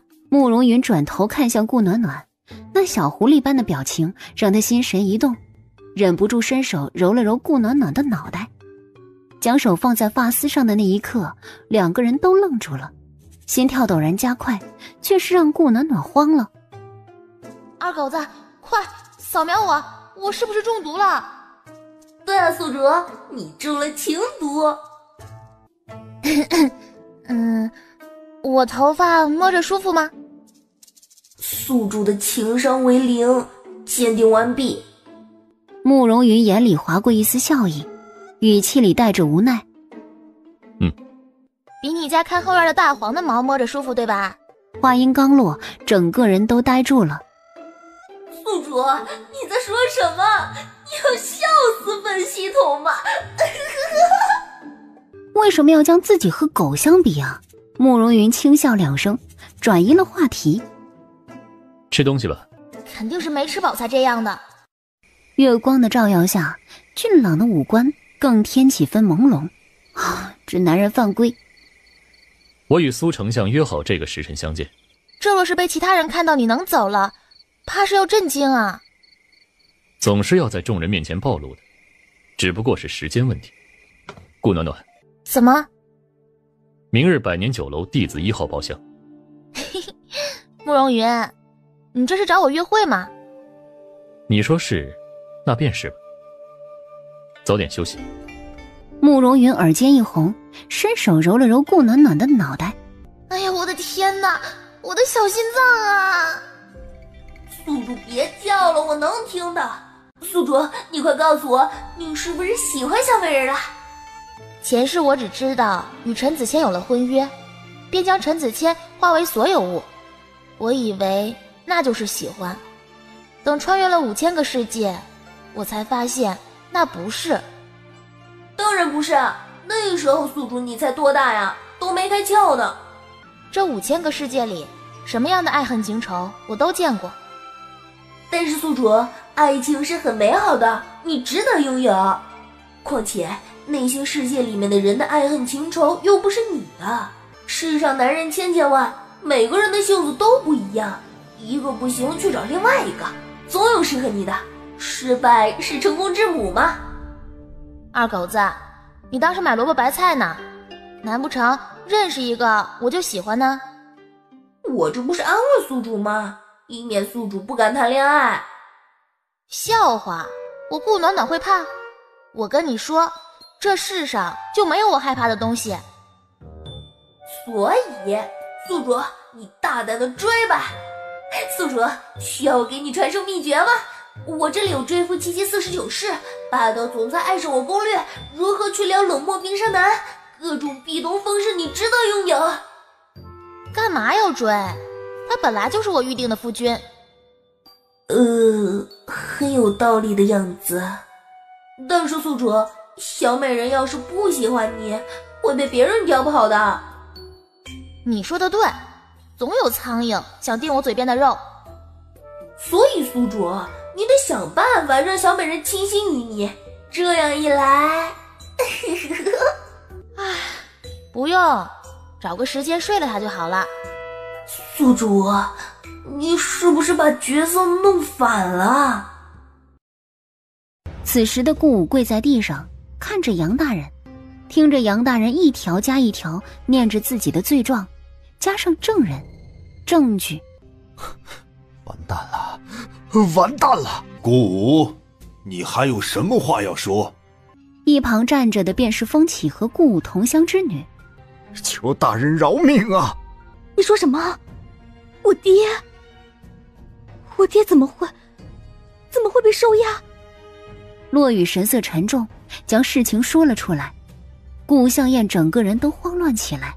不可以，如若没了顾府，我怕是再也没有出头之日。不管如何，他要保住顾武的一条命，到时候让顾武去求丞相府，定然还有翻身机会。而在顾家的雏菊和蝶儿两人也听到了结果，两人以最快的速度将顾府下人遣散后，此时尚贤走了过来。夫人，姨娘，跟我走吧。虽然相处时日不多，却也愉快。如今分离，怕是再难见面，只希望我们一切都好。对着蝶儿笑了笑，两人分别上了马车。等两辆马车都离开后，尚贤这才吹了一声口哨。刹那间，顾府火光四溅。雏菊看着那耀眼的火光，勾起了唇角，隐隐约约的有声音传来：不好了，走水了！人群中，顾暖暖几人站在角落里，看着漫天火光。顾暖暖有一瞬间的恍惚，似乎又回到了前世，只是那时候被烧的是丞相府。回去吗？不回去了。不回去了？不报仇了？左右都是以往的事情了，都过去吧。这个给你。顾暖暖心念一动，从空间里拿出了一条手链。你怎么会？你母亲的东西我替你拿回来了。至于那些欺负你的人，现在应该投胎了吧？哦，对了，你的公司我给你卖了，钱捐给了福利院。那对渣男渣女我让他们结婚了，只是没有钱，过得挺惨的。方慧不可思议地看着顾暖暖。你是怎么做到的？秘密。顾暖暖自然不会告诉他，自己穿越了5000个世界，刚好有一个世界是方慧的世界。方慧拿着手链，脸上露出了笑容。我回去也是因为这条链子，是母亲留给我的最后礼物。顾暖暖将空间留给了方慧。宿主，你真的可以将方慧送回去吗？在星际见面的时候试验过，可以回到原来世界一次。宿主，你又乱拿东西。我扔了。扔哪里了？扔我空间里了。宿主是不是对扔有什么误解？小姐，已经准备好了，主子和陈峰已经先前往天牢。走吧。进去吧，半炷香的时间。够了。侍卫小心翼翼地说道。小姐，顾大人不能出事，上面还没有最终判决。我明白，帮我看着点。多谢小姐。两人的对话自然是吵醒了顾武。暖暖，真的是你吗？你是来救爹出去的吗？救你出去？我怎么救？你去求求你大舅舅，你大舅舅肯定有办法的啊！他是丞相，定然能救我出去。暖暖，是爹错了，以后爹就守着你和你娘过日子啊！以后，当初你求娶我娘的时候也说过只有她一人，然而后来怎么样了？还需要我来提醒一下爹吗？我倒是不知道爹为了搭上丞相府居然做了这么多伤天害理之事。如此一来，爹又凭什么会觉得苏家还会救爹出去？更何况就算舅舅们要救，我也是不允许的。我就想问一句，凭什么？我是你爹。如果五皇子或者太子登上那个位置，爹会放过丞相府，放过我娘，放过我吗？然而顾暖暖的问话却是让顾武不知道如何回答，因为从一开始他攀上皇子就是为了对付丞相府，自然也不会让苏敏兰和顾暖暖挡了凤儿和燕儿的路。如果不听话，那就只能死。既然爹心里已经有了答案，所以怎么会以为我们会救你？之前外祖父两个舅舅如此帮爹，爹还不是对娘不理不睬，任由妾室祖母欺负娘。爹将白眼狼三个字演绎得活灵活现，苏家哪里敢再对爹爹伸出援助之手？真当苏家人是个傻子吗？不落井下石已经是看在我的面子上。不会，不会，你娘不会不管我。你还有脸提我娘？爹，我做了一个梦，梦中的五皇子登上大典，你却带着千军万马血染丞相府。你设计二哥和蝶儿，让二哥死在异乡，其他哥哥、舅舅、舅母、外祖父、外祖母你一个不留。外祖父跪下来求你饶过我娘和我，然而你却一脸冷漠，当着我的面杀了他们。我娘带着我跑，护着我离开，却被一箭穿心。爹，你说你怎么能这么狠心呢？顾武猛地瞪大眼睛，似乎也看到了那个场面。但是爹，我不会让你死，我会让你生不如死，让你好好看着你最喜欢的人。我是怎么折磨他们的？哦，对了，哎呀，瞧我这脑子，怎么忘了告诉爹，铃铛就是雏菊啊。你说什么？这不可能！换脸而已。当初爹让人杀了雏菊的父母时，就应该知道不是不报，时候未到。祖母的毒不是于姨娘下的，是雏菊。你既然知道，为什么不说？你这个逆女！不急啊，还有呢，你最喜欢的女儿顾向燕已经成了皇上的女人。蝶儿早就叛变，否则你也不会这么快被五皇子抛弃。你的这些罪证都是蝶儿和雏菊帮我弄来的。6年前我便开始图谋这一切，所以爹，惊不惊喜，意不意外？爹，你可不要死了，要知道你还有一个顾向燕，她会救你出去的，她可是皇上的女人呢。是你，都是你设计的，燕儿可是你亲妹妹呀。她设计我的时候，可没想过我是她亲姐姐。我只不过是以其人之道还治其人之身。爹，好好享受着安宁的日子。看着顾暖暖的背影，顾武嘴唇颤抖，许久才低吼出声：“你就是个魔鬼！”顾暖暖笑了：“魔鬼，那也是被你们逼的。如若成魔可以让你们生不如死，我也甘愿。”爹，皇上的圣旨马上就到了，3时大半，您能熬过去就能走了。什么都没有了，活着又能怎么样呢？还不如死了的好。燕儿，爹知道你得了皇上的恩宠，好在没有连累到你啊。爹，只要我能爬上去，我就能帮爹洗脱冤屈，但是前提是爹能活着。只要活着就有希望。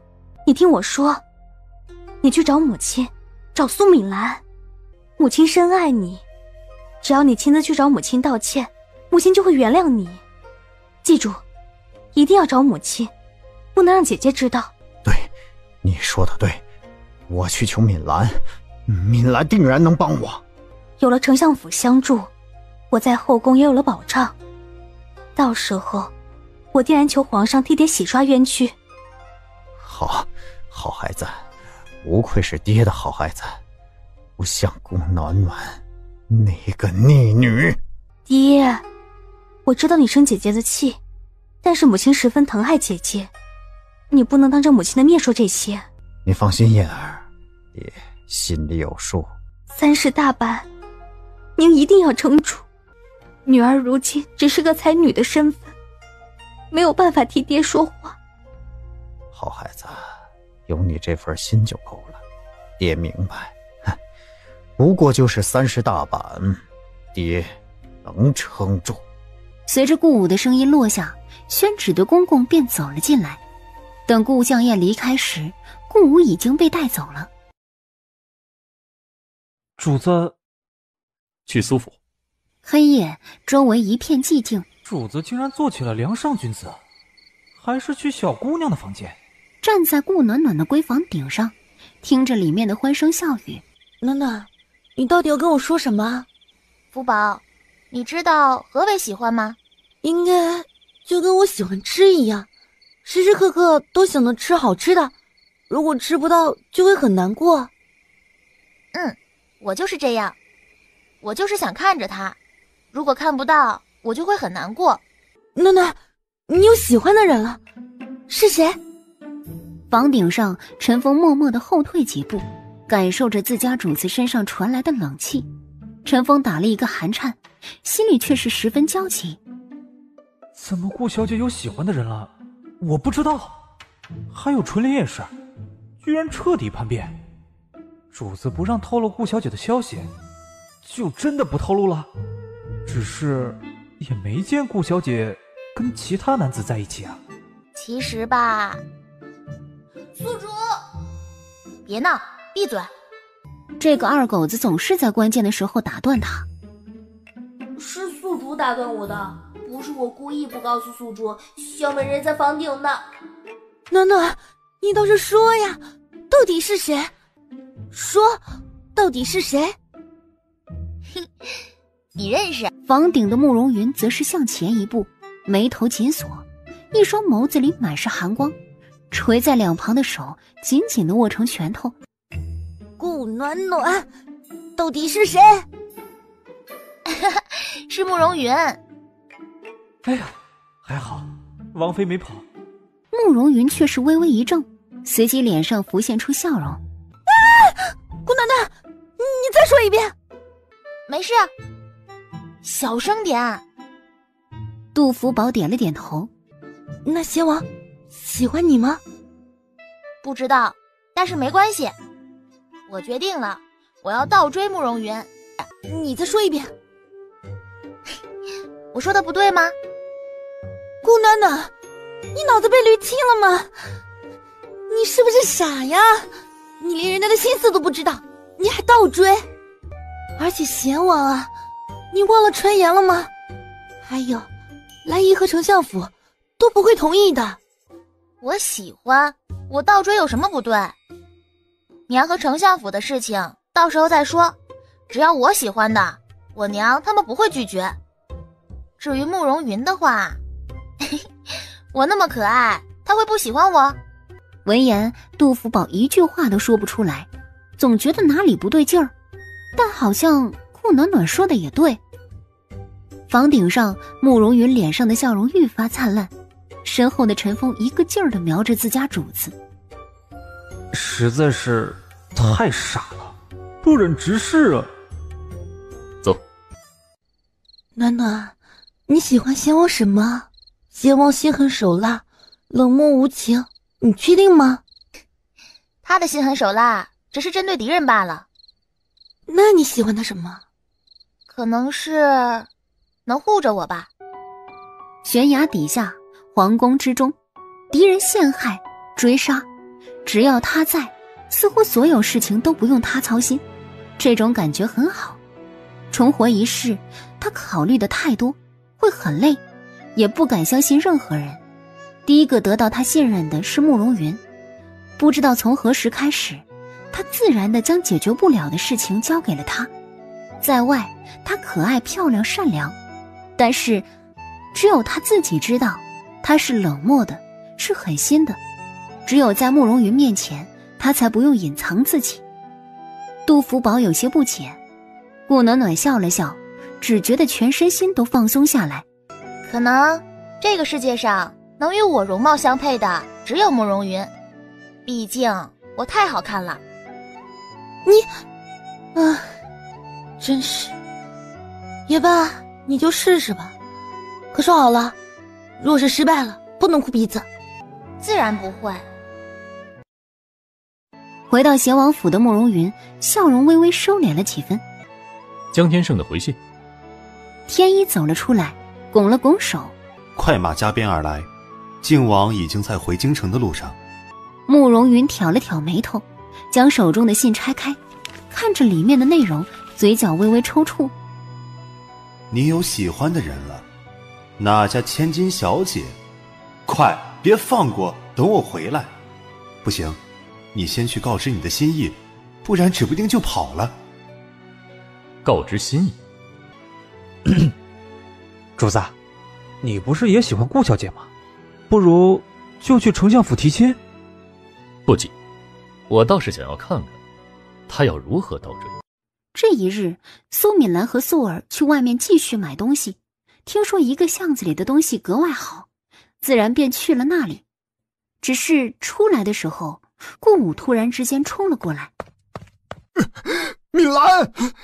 看着苏敏兰穿金戴银的模样，顾武的心底涌现出一股疯狂的嫉妒，就犹如自己第一次见到苏敏兰时一样，羡慕、嫉妒，想要摧毁。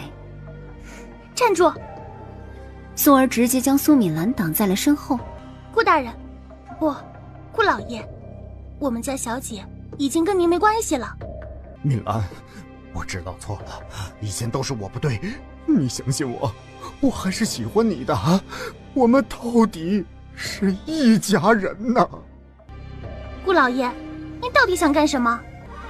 敏兰，我知道我错了，我以前是混蛋，求你原谅我吧。说着，顾武直接跪了下来。敏兰，我知道我错了，我们到底是夫妻呀，我们还有暖暖呢，应该不想让暖暖没有爹吧。敏兰，都是我错了，我们就和好吧。啊，敏兰，只要你愿意原谅我，你打我骂我都行啊。我跟你已经没有关系，你别缠着我。敏兰。顾武，你不要。敏兰。突然之间，人群中传来一个熟悉的声音：“杜老爷。”杜启昭眉头紧皱，迅速走了过来，将苏敏兰护在身后。看到杜启昭的那一刻，苏敏兰的心放了下来。敏兰，你就是因为这个男人，所以……顾大人，既然你来了，那我们就将这件事儿说清楚。顾大人，皇上仁慈，这才免了你的死罪。你不好好反思，却来纠缠苏小姐，这是什么意思啊？苏小姐早就与你和离，当初你宠妾灭妻，给自家夫人女儿下毒，如今又来纠缠，是不是太过分了？你当初是顾大人的时候，对苏小姐是不闻不问，如今走投无路，又来找苏小姐。顾大人，你是还想利用苏小姐翻身吗？这夫人是丞相的亲妹妹。是，我们家小姐便是丞相的亲妹妹，而这位老爷便是顾大人，刚被皇上革去官职。我的天啊，原来是顾大人，真是不知羞耻。当初那样对待苏夫人，如今又来纠缠，不要脸。可不是，亏得我还帮他说话，如今看来不过是利用苏夫人。顾武见此，看了一眼苏敏兰，眼里带着不甘心，转身迅速离开了。晚上，顾武很早就睡了过去，突然之间似乎感觉到床边有个人存在。你是什么人？却见床边的人猛地朝自己伸出了手，顾武一个翻转，直接躲掉黑衣人伸出的手，一脚踹了过去。然而黑衣人却是直接挡住了顾武的一脚，下一秒手扼住了顾武的脖子，紧接着黑衣人直接将顾武打晕，扛着从窗户跳了出去，飞快地离开，直接到了郊外河边。黑衣人直接将顾武丢在了地上。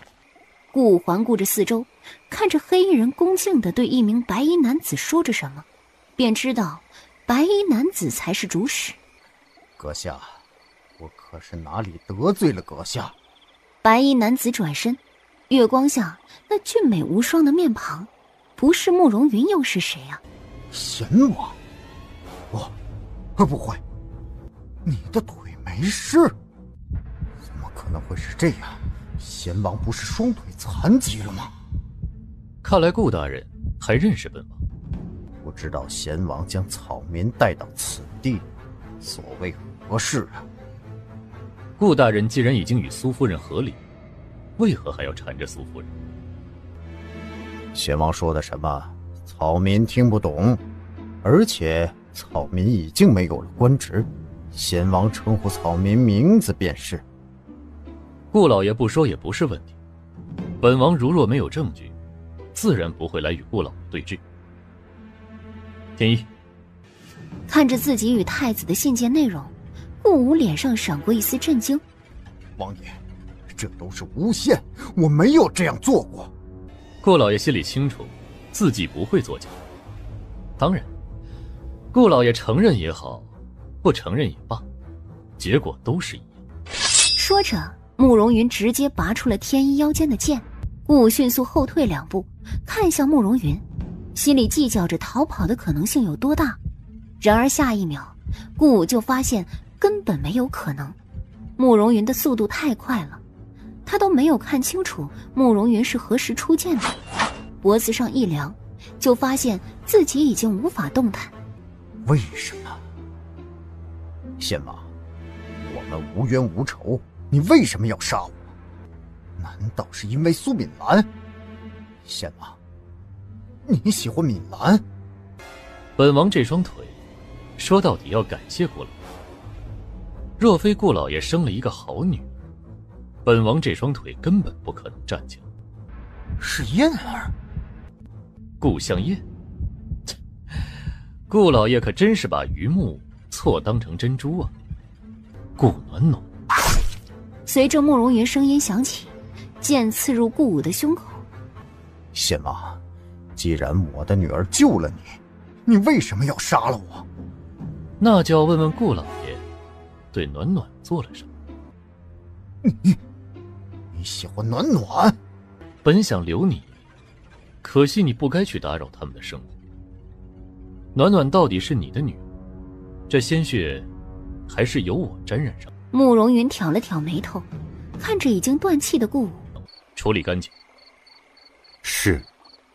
天一看着慕容云的背影，一双眸子里满是敬仰，这样的主子才是真正的主子，冷漠果断。随着顾暖暖走进了苏敏兰的院子里，就看到苏敏兰正望着远处发呆。娘，安暖，你爹没了，以后我的安暖就没爹了。娘，爹的事情我都知道了。安暖，你别伤心，听娘亲一句，你爹他对你没有真心。娘，你不是为了爹死了而伤心？当初的事情，我就恨不得让他死。但是他是你爹，是你以后的依靠，我不能这么自私。没想到，他到底还是死了。娘只是怕你以后嫁人了，没有娘家人给你撑腰。但是阿暖，你放心，只要娘在的一天，就不会让人欺负你。为母则刚，大概便是如此。娘，我知道，我不怕。爹对我来说只会是灾难，没了他更好。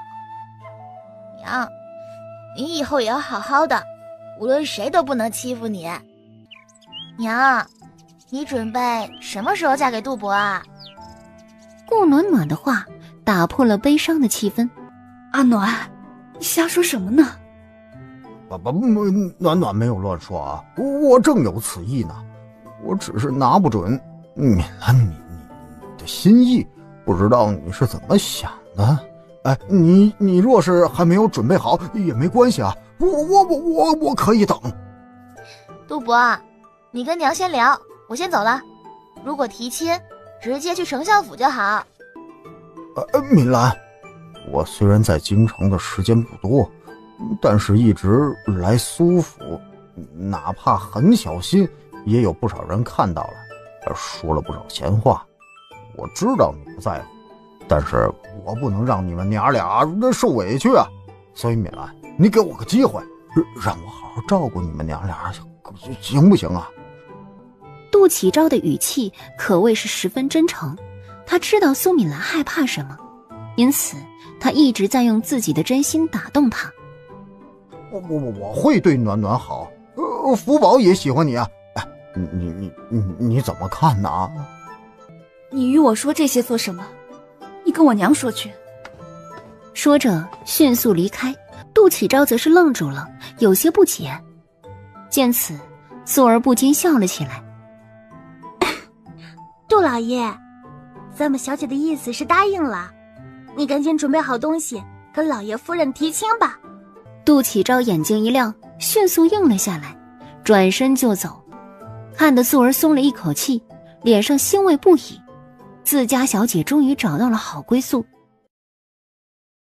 一连好几日，京城里对于太子身份的传言越演越烈。杜福宝跑了过来，对着顾暖暖说起了这事儿。顾暖暖有些疑惑，难不成慕容云动手了？只是不知道皇后真正的女儿在哪里。他已经找了不少地方了，毕竟这个人才是最为有力的证据。福宝，你是不是被人家给欺负了？说什么呢？我是什么人？怎么可能被他给欺负？我可是林峰的主子。顾暖暖就笑着看着杜福宝，不说话。杜福宝当下犹如泄了气的皮球。好吧，那个胡婉婉就是你嘴里的白莲花，不对，白莲花都不算，比起你那个妹妹可差远了。可偏偏男人就吃这一套。怎么回事？哪个男人？就是那个穆棋子。宣平侯世子穆棋子，你怎么跟他认识了？还不是因为五哥。五哥？说清楚。我上次想去五哥铺子里买点东西，刚好看到了五哥，还有那个穆棋子，我们俩看中了同一幅画，然后就认识了。但是那个人真是居然跟我抢，还嘲笑我看不懂。那我看不懂怎么了？好看不就行了吗？然后我就给抢走了。我跟你说，那个穆棋子长得高高瘦瘦的，被我一推就倒，真是没力气，也不知道吃什么长大的。但是他居然让我赔偿医药费，气死我了。不过我的确是推他的时候不小心弄伤了他的手臂，他威胁我，如果我不每天给他送吃的，就要利用侯府的势力对付我爹。你说这人过分不过分？前几日他路过杜府，我刚好看到了他，就让他自己把吃的带走。没想到那个胡婉婉说什么来者是客，不是待客之道，巴拉巴拉一大堆，我就奇怪了，我们家的事情关他什么事？我气不过就怼了他几句，他就哭了，然后穆棋子就开始说我的不是了，说我不该在外面惹小姑娘哭，要是被其他人发现了，会以为我欺负她的。我觉得人家的意思可能是让你关着门了再欺负。杜福宝张大嘴巴，不可置信地看着顾暖暖。啊，是这个意思？那这样的话，我不是错怪他了？我已经7天没有给他送吃的了。那他有来找过你吗？有啊，他敲门我就放狗，他爬墙我就勇敢的戳他，他在路上堵我，我就喊非礼。说到后面，杜福宝咽了咽口水。我是不是太过分了？顾暖暖挑眉，不想说话。好酸啊，怎么办？唉，为什么慕容云不爬我的墙，而是我去爬贤王府的墙？啊，不说了，我先去宣平侯府看看去啊。说着，杜福宝飞快地离开了，而一旁的小饼子则是走了过来，叹了一口气。唉，小姐，我都听到了。那你怎么想？还是要继续，我就不信我比不过那个胡婉婉。宿主，我怎么觉得这个凌风这么不靠谱呢？那你觉得谁靠谱？小美人啊。你不是觉得她靠谱，你是觉得她好看。都一样。羽翼怎么来了？可是有事？五哥，姑姑没事，只是得了一些好玩意儿，七弟一定要暖暖过去看看，说是暖暖喜欢的。肯定是我上次找7个要的东西。娘，我去看看。你们当心点儿。五哥，是不是出事了？到底出了什么事？是二哥受了重伤。赶紧走。到了苏相如的院子里，刚进去就看到了慕容云。看着慕容云没有坐轮椅的样子，再看苏相如正在与慕容云在说着什么，两人的模样想必是得到了对方的信任。暖暖过来了，将事情简单的说了一遍。玉成危在旦夕，贤王愿意送你过去，只是去了之后会有危险。舅舅的意思是让方先生。不行。顾暖暖迅速拒绝，一张小脸上满是凝重之色。舅舅，师父的医术不如我，让我去。说着便直接走到慕容云身边。带我走。顾暖暖的话苏相如也没有反驳，只是有些担心。别犹豫了，大舅舅，事关二哥生死，而且我害怕二舅舅也出事了。大舅舅你放心，我自己能保护好自己。我娘若是问起来了，您就说五哥带我出去玩去了，五哥得跟我们一起去。好。一切小心呀。你就这么走了，皇上要是问起来怎么办？定了，王府里有我的替身，不必担心。按照我们的速度，最多是3日就能到达。信上所写能撑住5日，不必着急。我知道，着急也没有用。苏大人在知府府邸落脚，我们直接过去。我跟陈峰2个人不适合露面，只能将你们送到附近，自己当心。好。当看到躺在床上的苏雨成时，打开窗户通风，拿热水过来。等将苏雨成的伤口检查一遍后，中毒了，宿主伤口有毒，已入血液。暖暖，如何？剑已经被拔出来了，伤口恶化感染，能不能挺过去，只能看二哥的造化了。将银针消毒，直接刺入了穴位之中，随即又拿出一个药瓶，将里面的药丸喂入了苏雨成的嘴里。暖暖，五弟，躺着，不许再乱动，否则你这条命就没了。这边物资匮乏，需要去其他地方找到我要的药材。二哥身上的毒得尽快解掉。毒？怎么还会中毒？五哥，得麻烦你跑一趟了，我写个药方给你，你去找陈峰。好，你自己当心。杨捕头，我妹妹身子弱，麻烦您了。是应该的。杨捕头，不知道我二舅舅如今如何了？还有，我二哥是怎么受伤了？唉，苏少爷是为了保护苏大人才受了伤。苏大人去查看民情时候，看到有人闹事，前去调解，被人误伤。误伤？这是箭伤，是有人射箭。是，争执的两人，其中一个就是打猎的好手。但是这毒却是骨螺散，也就是中了此毒，若是不解，骨头便会化成血水。什么？我去抓人。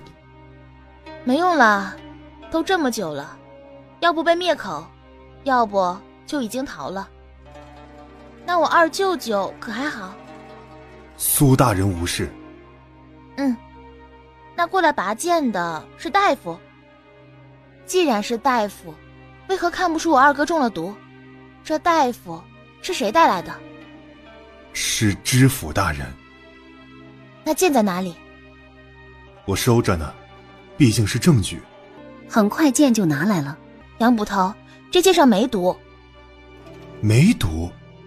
既然没毒，那苏少爷……杨捕头愣住了，看向顾暖暖。接触过苏少爷的，除了苏大人，我，也就是那个大夫。说是那个大夫，不如说是知府大人。小姐不怕我告诉知府大人？不会，以你对我二哥的看重，显然不是知府大人那边的。更何况，来之前我也探听过这边的情况。果然是青出于蓝而胜于蓝。这位小姐唤苏大人舅舅，那你是？我娘是你口中的苏大人的妹妹，我叫顾暖暖。你就是顾暖暖？哈哈，我知道你，你二哥天天提起你。杨捕头，你跟我说说这边的情况如何？你怎么来了？你知不知道这里有多危险？大哥怎么让你来了？真是胡闹！赶紧的，给我回去！二舅舅，我来救二哥的，只有我能救。胡说！你的医术还是方先生教的，方先生难不成还不如你？二舅舅，我已经来了，就别耽误二哥的病情了。二哥中了毒，我已经让五哥去找药材了。什么？羽翼也来了？胡闹，真是胡闹！是慕容云送我们来的。闻言，暴躁的苏向玄冷静下来。真的？我让五哥出去，就是找他们拿药材。就算如此，你们也不该来，这里太危险了。看看雨城，明知道我身边有人，居然冲了过来，以至于弄成这个样子。我知道你们担心我到底是个大人，在官场上摸爬滚打这么多年，还需要你们保护？行了，你二哥怎么样了？解药如果能服下的话，让二哥自己熬过去3个晚上才能安全。你在这里陪着雨城，有事直接来找我，我外面还有点事。说着，苏向玄就离开了。您继续说。如今咱们何城，一派是灾民，一派是知府商人，还有一派便是苏大人。灾民为了粮食无所不用其极，而知府和那些商人却是趁机赚钱。苏大人倒是想好好处理干旱之事，但是除了苏大人带来的人，无人可用。更让人气愤的是，他们拉拢不了苏大人，所以一次又一次的想要害死苏大人。还好苏大人身边有人保护，否则后果不堪设想。顾暖暖看着床上的苏雨城。杨捕头，我二哥您帮我看着，我去就来。说着迅速离开了。而此时知府正在和3位商人说着什么。不过是苏家又来了一个表小姐和少爷罢了，能成什么气候？不用多管。王老爷则是摇了摇头。话不可这么说，明明知道这里是何城，还来这里，定然是心里有数的。这一次下毒，本就是能毒死更好，毒不死也无所谓。只是怕他们查到你的头上。屈老爷淡淡的说道。哼，我一个堂堂知府还怕他们吗？我拒不承认又能如何？左右不还有一个替死鬼吗？哼！对了，账本可要保管好，要不说直接一把火烧了算了。三位商人却是不说话，自然是不能烧的，这可是知府的把柄，如若以后出了什么事儿，还能用以威胁。不好了，苏大人受伤了，不好了！顾暖暖深吸一口气，在慕容云的陪伴下迅速走了出来，就看到苏向玄身上满是鲜血，有大夫正在止血，一旁的知府脸上则满是愧疚之色。苏雨一看到顾暖暖，有灾民来行刺知府，知府却将二叔推了出去。都说知府是父母官，遇到危险只会挡在前面，却没想到河城的知府是个缩头乌龟，贪生怕死。说着一把将大夫推开。不劳陈大人的人来给我二舅治疗了，我怕跟我二哥一样，又借着医治的借口来下毒。顾小姐，你这是说的什么话？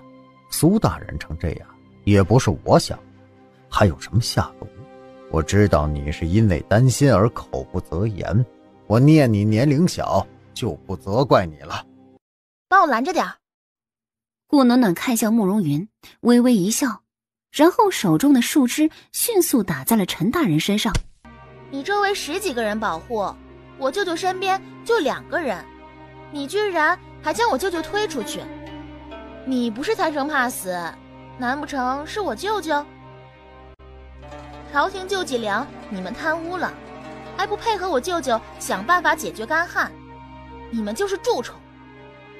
老百姓们的血汗钱你们也赚，你们枉为父母官。你奸商勾结，你的书读到哪里去了？今天我就代替这些百姓们好好教训教训你。说着一脚直接踹在了陈大人身上。你做什么？我做什么你等下就知道了。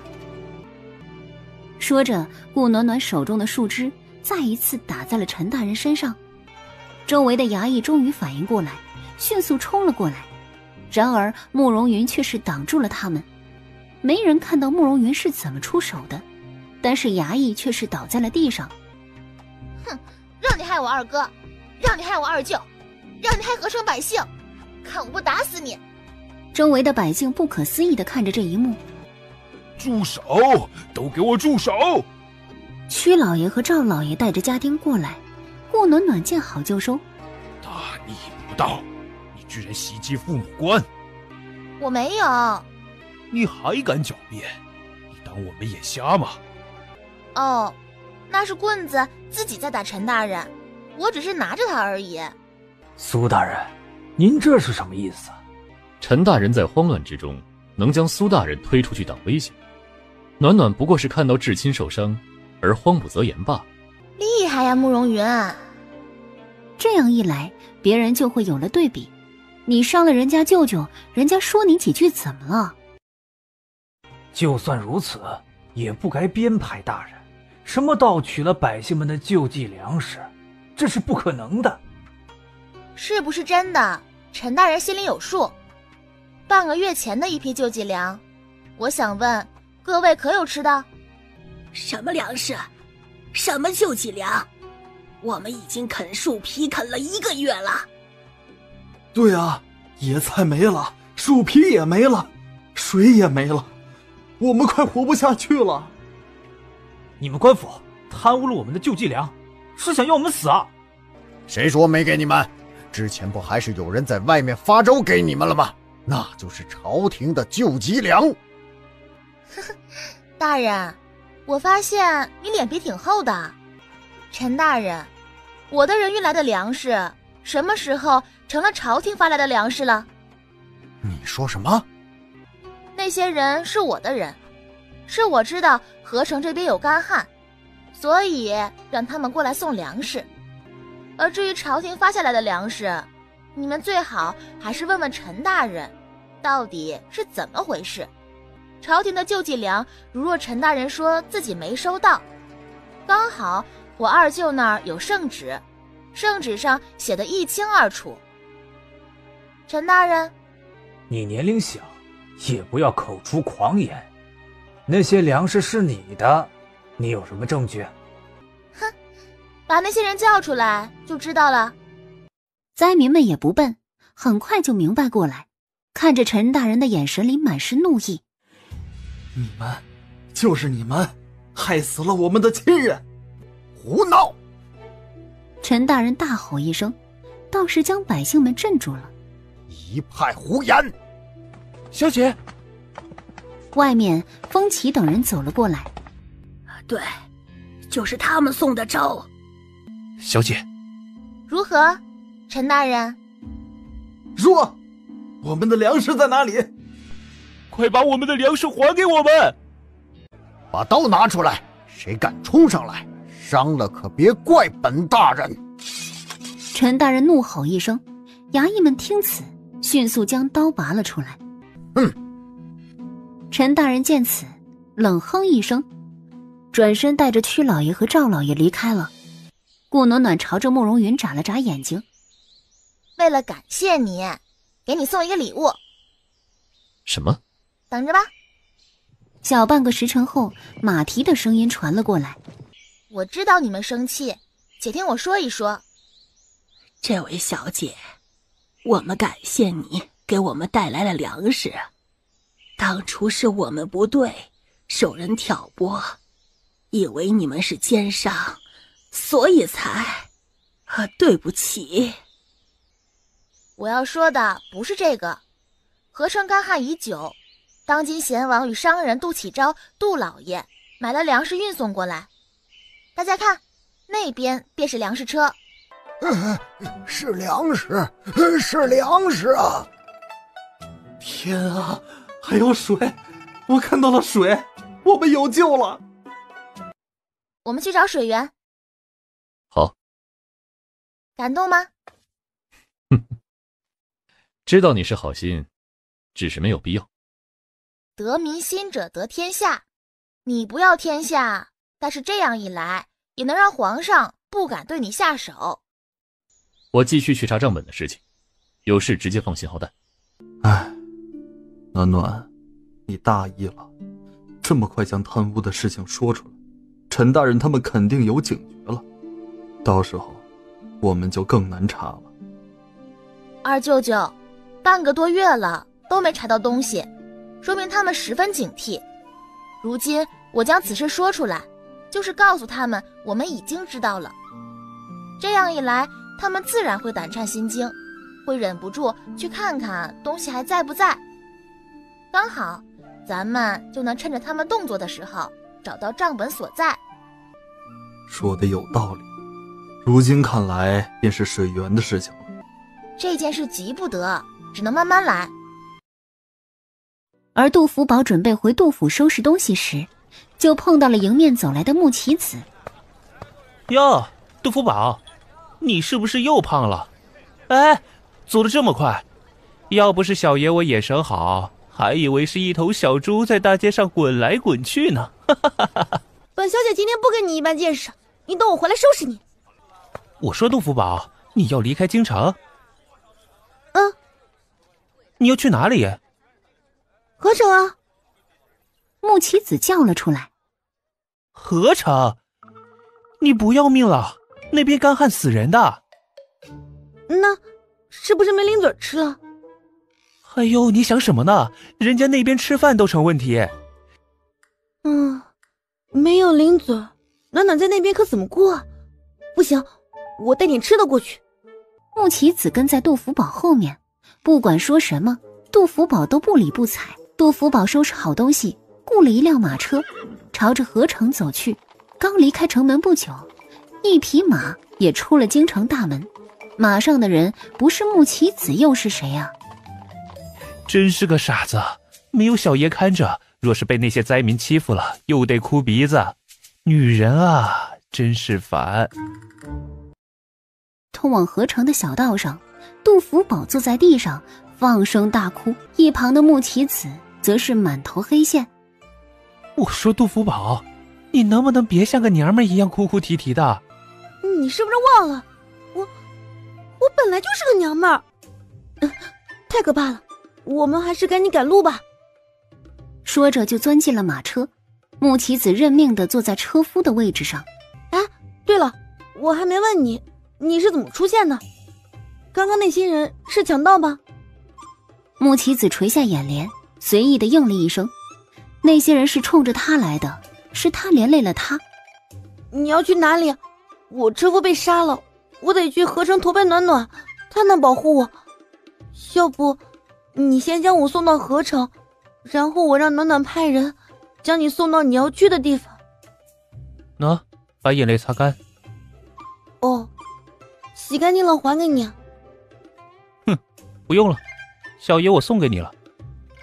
那行，我让我爹用金线绣一条帕子给你，你这个帕子上面一朵花都没有，太穷了。你厉害。没事，我家里什么都不多，就是钱多。木棋子无语。蠢。木棋子，你别太过分，别以为你救了我就可以哄我，我蠢你不蠢吗？别以为我不知道你是跟着我来的。木棋子，你是不是喜欢我？你胡说什么呢？小爷会看上你？你以为你是谁呢？哼，你看看你，要什么没什么，哼，比我身边的女人差多了。啊，那就好，你可千万不要喜欢我。奇了怪了，这是什么道理？因为你不是我喜欢的类型，我喜欢胖胖的男子，有安全感。你的爱好真特别。胖的有什么好的？小爷我这是玉树临风，潇洒倜傥，真是没眼光。我说杜福宝，你现在有喜欢的人吗？如若有喜欢的，小爷可以帮你去打听打听，为人如何。没有，着什么急？还不着急？你都18了，是老姑娘了。再来说，弄死你！我看你怎么弄死我。哼，你给我等着！想着等见到顾暖暖了，让顾暖暖帮忙。你是不是没睡醒啊？好像是的，有点困。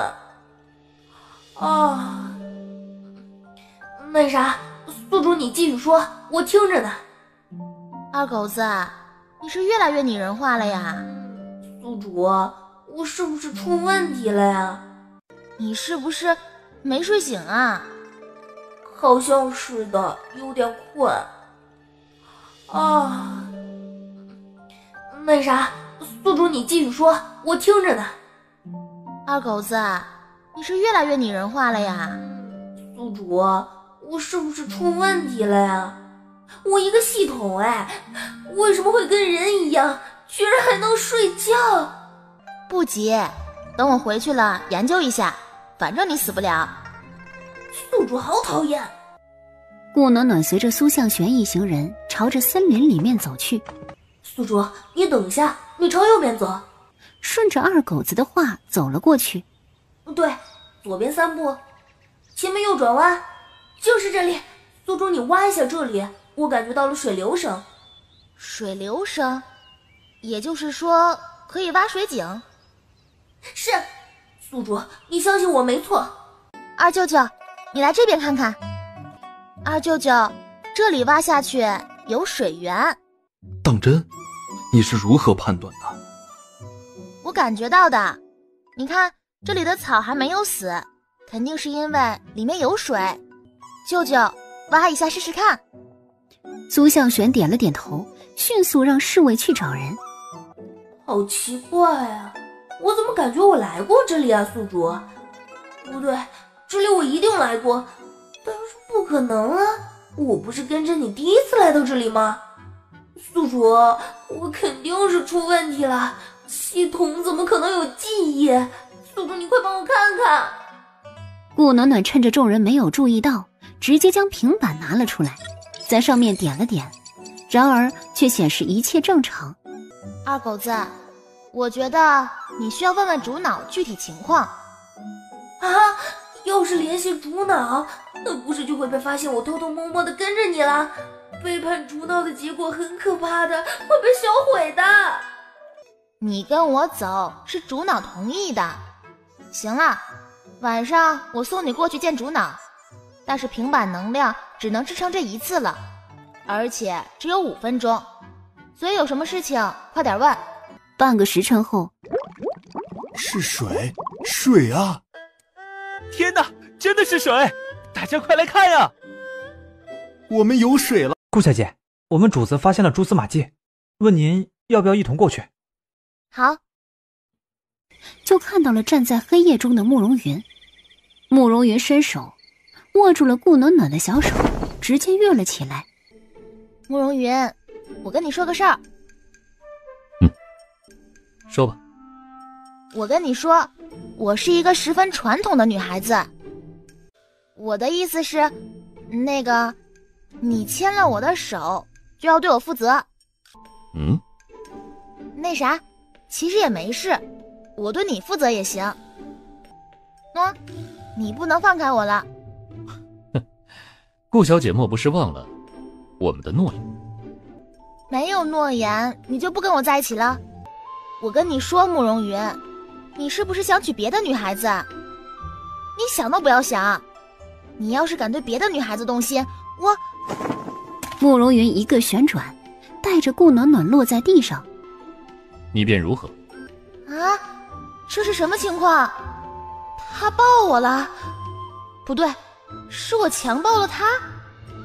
刚才到底发生了什么？我怎么什么都记不住了？顾小姐不说话了。慕容云，你这样是犯规的，你别以为牺牲色相就能让我妥协。那请问顾小姐，我做错了什么？你挺好看的。可喜欢？喜欢。走吧。我刚才做了什么？说了什么？主子在这边。小心点。跟在两人身后，就看到不远处有一个山洞，山洞里面有着微弱的光芒，就看到薛老爷和赵老爷以及王老爷走了出来，而他们身后跟着的自是陈大人。四人在洞口说了什么，又十分仔细地检查了一下周围，见没有人，这才离开。看到四人彻底消失后，这才进入了山洞之中。慕容云拍了拍顾暖暖的脑袋，当心点，这里机关不少。放心，我会保护好你的。不过先吃点东西吧，有点饿。自己的主子居然也吃了起来，难不成点心很好吃？于是陈峰拿起了一块咬了一口，皱了皱眉头，喃喃低语：很平常啊。秀色可餐。陈峰后退2步，看着其他地方，表示我不想吃狗粮。最后一个石门，看来账本就藏在这里。小心点。你们好好找找，我要休息一会儿。然后就开始叫着二狗子。不对劲啊，时间已经过去了，怎么联系不上呢？二狗子，呼叫二狗子，再不说话我就采取暴力行动了。别叫了，宿主，我在呢，我得好好缓缓，你先出去再说。顾暖暖疑惑不已，再想询问时，二狗子已经下线了。如何？找到了。慕容云将账本拿了过来。走吧，我们出去吧。而这一切在陈峰看来简直是不可思议，这也太容易了吧。哎，这女人是谁啊？杜福宝用手肘碰了碰一旁的穆棋子，疑惑地问道。眼前的女人长得倒是不错，与苏雨成聊着什么。苏雨成明显不耐烦，频繁地给苏雨义递眼神儿。杜福宝眼睛一转，刚要过去，突然看到了大树后面的女孩，一双眸子里满是八卦。乖乖，我好像知道了什么。这女人应该喜欢你二哥。喏，你看，那边还有个女孩子，那个女孩也喜欢你二哥。雨成，这是我做给你的茶花饼，你试试吧。我好不容易找到的粮食，你放心，这一次我没有浪费。给咱民吧。不行，这是我送给你的。然后委屈巴巴地看着苏雨成，大有苏雨成拒绝的话他就哭给他看一样。苏雨成想了想，直接接了过来。女子当下高兴起来，而躲在大树后面的女子则是暗淡了眼神。喏，福宝，给你吃。谢谢二哥。杜福宝十分配合地将篮子接了过来，冲着气急败坏的女子扬了扬。多谢这位小姐。而苏雨成则是直接朝着大树后面走去，一把将大树后面的女子拉了出来。吃的呢？只有粥和小菜。没关系，我挺喜欢的。杜福宝张大嘴巴，不可置信地看着苏雨成。哇，厉害了呀！哈哈，一个知府之女，一个捕头之女。二哥这下有的头疼了。我看到二哥喜欢的人了。哦，见到了。杨澜是杨伯的女儿，但是知府的女儿陈倩倩也喜欢二哥。我看啊，二哥有的头疼了。楠楠，二哥和杨小姐在外面看太阳，不如我们去看看。躲在大树后面，看着不远处的苏雨成，单手背在身后，微微抬起头。兰儿，等这里的事情处理完后，我就得走了。杨澜一愣，随即低下了头。好。你没有什么想对我说的吗？你想说什么都行，我听着呢。苏雨成脸上露出了淡淡的笑容，期待地看着杨澜，哪知杨澜却是摇了摇头，没有。而杜福宝则是捂着嘴，不让自己笑出来。唉，直男二哥啊。那啥，我挺喜欢你的，你喜欢我吗？噌的一下，杨澜的脸上满是红晕，杜福宝则是愣住了。还能这样？厉害了呀，我的二哥。那个，你要是不愿意也没关系，就当我今天没说就是了。不是这个意思，雨成大哥，我只不过是个捕头的女儿，你却是，我不值得。那你喜欢我吗？杨澜害羞地看了一眼苏雨成，随即点了点头。嗯，那就行了，等熬过了干旱，我就来娶你。对了，我得先去跟杨伯说一声，免得他把你许配给了别人。说着，直接丢下杨澜，迅速朝府衙奔去。二嫂，杜福宝和顾暖暖两人不知道什么时候走了过来，直接叫了一声：“我不是，我没有，我。”二嫂，刚才我们都听到了，你别害怕，我们不是坏人。也不是什么好人。我是苏大夫人收的义女，算是苏雨成的义妹。苏雨成是我二表哥。苏家不看重门第，你尽管放心便是。我先回去了。杨澜实在是没办法承受顾暖暖和杜福宝两人的眼光，后退几步，扶了扶身，转身离开了。刘兰慧和冯玉萍两人，大舅母、二舅母、姨母、二婶，哎，你们可回来了！哎呀，要不是你二哥来信，我还不知道你们跑到了河城，这么危险的地方，你们怎么去那儿了？还有福宝也是，你们真是不让人省心。大舅母，你们没告诉我娘吧？自然是不会的，只是下不为例啊。这就是兰儿吧？雨成跟我说了，别拘束，以后就当是自己家里一样。多谢苏二夫人。穆西慈，等我修好手帕就给你送过去啊。太丑了，小爷可不要。你别小看我，这个穆西慈就是欠扁。小两口的事情我还是别掺和了。咱们雨城也算是开窍了，只是对人家姑娘可细心点儿。第一次来咱们家，到底还是紧张的。暖暖和福宝，你们记得多来丞相府陪陪人家杨姑娘啊。杨夫人，你也别担心，太医也说了，好好养着便是。日后你们就安心住下来，不管怎么样，等雨城回来后，咱们再详谈。顾暖暖，你要去哪里啊？那啥，我去找慕容云，你不赶紧去给木棋子修手帕？慕容云嫌我陪你一起去。行，那走吧。木棋子，你怎么在这里啊？笑话，小爷来小爷的王叔这里不行啊。太子身份已经愈演愈烈，如今太子一党已经惶恐不安，过不了多久，太子身份便会被揭穿。公主找到没？看来这个木棋子没有表面上看起来的玩世不恭，如此不避讳他，想必也是自己人。似乎蒸发了一般。太子如今的年龄20有3，公主应该也是这个年龄，而穆昭国23岁的女子，如若活着，已经成亲生子才是。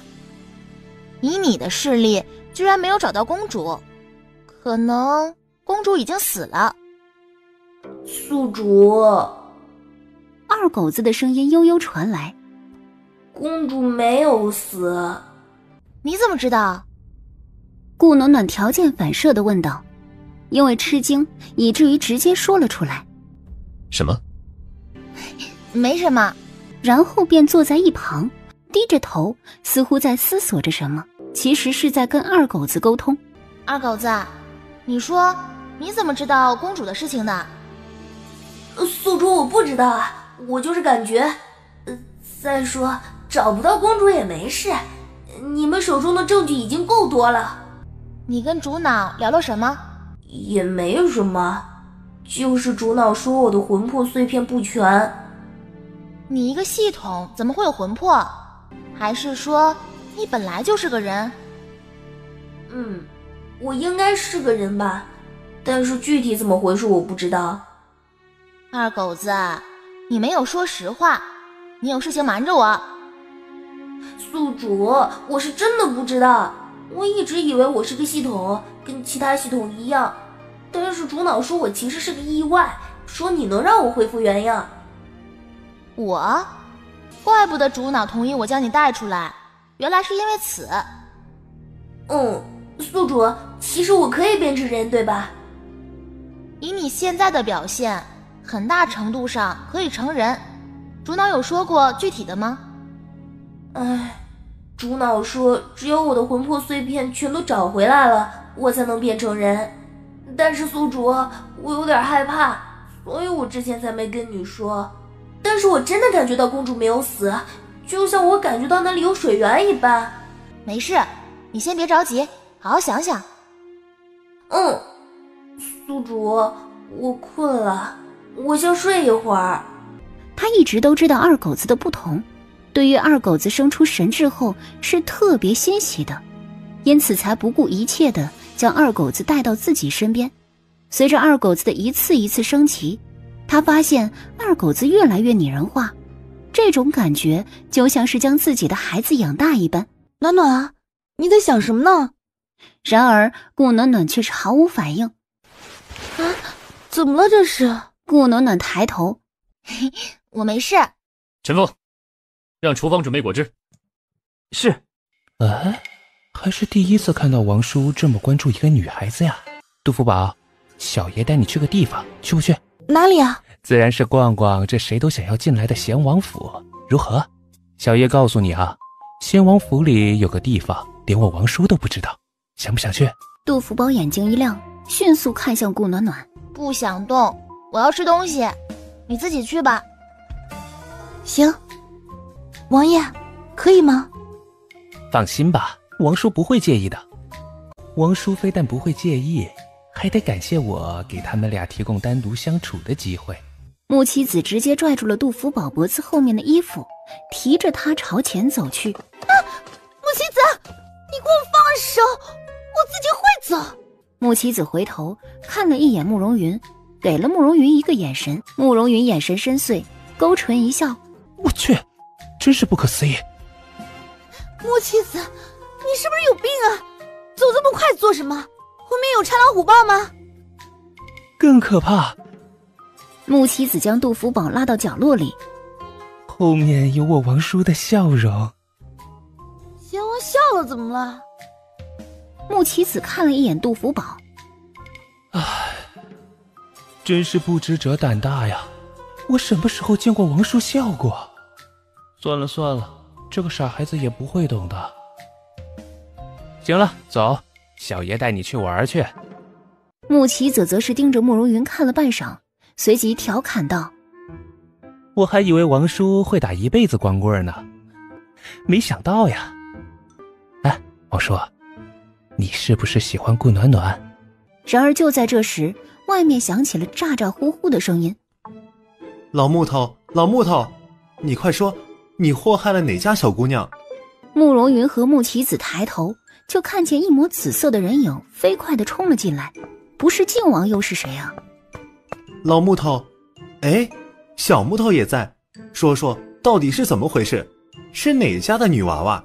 靖王江天胜一双眸子放着亮光，上下打量着慕容云。真是想不到啊，我居然能看到铁树开花的一天。天胜哥，你什么时候回来的？还不是你王叔突然写信问我喜欢一个人怎么办，我这不是一个激动就回来了，不然我肯定在外游山玩水，京城不适合我啊。穆棋子笑了起来，看了一眼慕容云，实在是想不出自家王叔为情所困的场景。不过我倒是想知道现在是个什么情况。我说，老木头，你有没有按照我说的去做？我跟你说，你这年龄实在是有些大了，你要是再不赶紧下手，人家小姑娘可就跑了。陈峰端着吃食茶水走了进来，刚好就听到江天胜的话语。靖王，顾小姐说了，要倒追我们家主子。什么？江天胜不可思议地看着慕容云，哪家的顾小姐这么没眼光，居然喜欢这个冰渣子？是丞相的外甥女儿。丞相外甥女？就是那个治好你家主子腿的小娃娃，叫什么来着？哦，对了，顾暖暖。果然啊，我的记性还是不错的。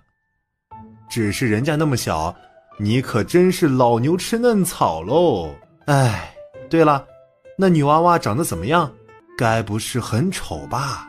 慕容云淡淡的扫了一眼江天胜。倾国倾城。行了，咱不说这个了，来说说京城里的事情吧。这太子的事情怎么一回事？坐在外面的石桌上，针线在雪白的帕子上飞舞起来。突然间，顾暖暖抬起头来，手中的绣花针却是直接朝着大树方向射了过去。一声惊呼传了过来，江天胜只觉得脑子晕晕的，满脸的不可思议。我武功虽然没有慕容云厉害，但是也不会这么容易就从树上掉下来啊！我哪里有那么弱？靖王，顾暖暖走了过来。靖王，穆昭国唯一一个异姓王爷。如今的靖王接受靖王这个封号后，就将所有的权力交给了当今皇上，因此皇上对靖王还是十分喜欢的。靖王，纯莲，你没看错吧？这应该是采花盗贼吧？你看他将我的花花草草都压得全死了。这些都是有毒的花。是啊，就是为了防你这样的人。顾小姐，你误会了，我就是对你好奇，所以才爬墙的。毕竟慕容云不让我打扰你，我也没办法呀。原来是慕容云的朋友啊。是啊是啊，果然长得是倾国倾城，我可以过去坐坐吗？好呀。哪里是小狐狸了，明明就是个小白兔嘛。靖王喝茶。靖王也跟慕容云是好朋友吗？那是自然，这世界上也就我能忍受得了他的脾气了。你这儿的东西倒是好吃。因为我喜欢吃呀。靖王若是喜欢，多带点回去便是。那靖王是从贤王那知道我的吗？没想到我这么有名。那是自然，慕容云还是第一次跟我提一个女孩子的事情，这不我就快马加鞭赶回来了。唉，真是不容易啊。是这样吗？可是慕容云应该不喜欢我吧？不管我做什么，他都对我淡淡的，也不知道他心里怎么想的。唉，我觉得可能我不是他喜欢的类型，可能我要放弃了。说到最后，顾暖暖语气里已经带上了哭腔。江天胜越听越觉得不对劲儿，噌的一下站了起来。什么算了？顾小姐，顾大小姐，您可千万不要放弃。顾暖暖却依旧低着头不说话。江天胜急了。我跟你说，老木头就是这样口不对心，他其实是喜欢你的，他就是想看看你要怎么追他。你是故意的。顾暖暖歪着头，一张小脸上带着软萌的表情。靖王，您在说什么？我听不懂。完了，这下完了，我这个嘴怎么就这么快了，一下子将这事给说出来了。那个顾大小姐，咱们能不能当作不知道？这我可做不到。纯莲，送靖王出去，再不走就要毒死在这里了。人家大小姐花园里种着名贵的花草，你倒好，居然种这些有毒的东西，真是搞不懂，你跟老木头还真是绝配。说着也不让纯莲送，直接从墙头跳了出去。看着江天胜的背影消失后，顾暖暖思索着是不是应该将墙头加高一点，但是想了想，若是加高了，日后慕容云怎么爬墙啊？算了，就这样吧。而从墙头跳下来的江天胜则是脸上露出了得意的笑容。果然这个顾暖暖不容小觑，虽然来这里的主要目的就是捅破老木头的心思，但是不得不说顾暖暖的演技极好，差点骗过了本王爷。一旁江天胜的侍卫千慈满头黑线。主子，您这样对待贤王，若是被贤王发现了，您可怎么是好呢？怕什么？我这是帮他追娘子，你也不看看他多大了，还单着呢，连个侍女都没有。主子，您也没有，您也不小了，您就比贤王小3岁。千慈弱弱地说道。主子，您是不是也该找一个娘子了？哎，我也想啊，但是……江天胜拿着折扇颠来颠去，不以为然地说道：当年我老爹说了，我从小就跟狄公主定了亲，奈何皇后肚子里跑出来的是太子。既然如此，那主子你大可再找一名女子成亲啊。当年老爷临死前最放心不下的，可就是您还没成亲这事儿呢。那可不行，要是皇后再生出一个怎么办？不行，我还是再等等吧。唉，都是借口。两人很快就来到了贤王府。得到消息的陈峰正远远走来，看到顾暖暖手中的木棍子，震惊不已。顾小姐，您这是做什么？慕容云呢？跟靖王在书房。带路。顾小姐，是不是发生什么事情了？靖王跟慕容云关系不错。是的。靖王说的有关慕容云的事情，应该都是准确的吧？不会有假。那就好，我还怕我冤枉了人。哼，所以你家主子其实也喜欢我，只不过提前知道我喜欢他，所以想看看我是怎么追他的。陈峰大吃一惊，不可思议地看着顾暖暖。不是的，顾小姐，您误会了，我……行了，看你这表情我就知道是真的。好一个慕容云，居然敢欺负到我头上来了。顾小姐，我们家主子不是这个意思，您这是听谁说的？话音落下，陈峰就反应过来，试探性地问道：该不是靖王吧？聪明啊！慕容云，你给我滚出来！陈峰打了一个寒颤，决定这件事不掺和。葡萄见此想了想，也退后了几步。顾暖暖扛着木棍，盯着书房的门。慕容云和江天胜走了出来。江天胜看着顾暖暖的阵仗，吓了一大跳，随即反应过来，迅速走到陈峰身边看戏。这是怎么了？我问你。顾暖暖将木棍当作拐棍杵在地上，挑眉看向慕容云。你知道我喜欢你吗？江天胜找到一个位置坐了下来，正喝着茶水，听到这句话彻底喷了出来。顾小姐并未告知。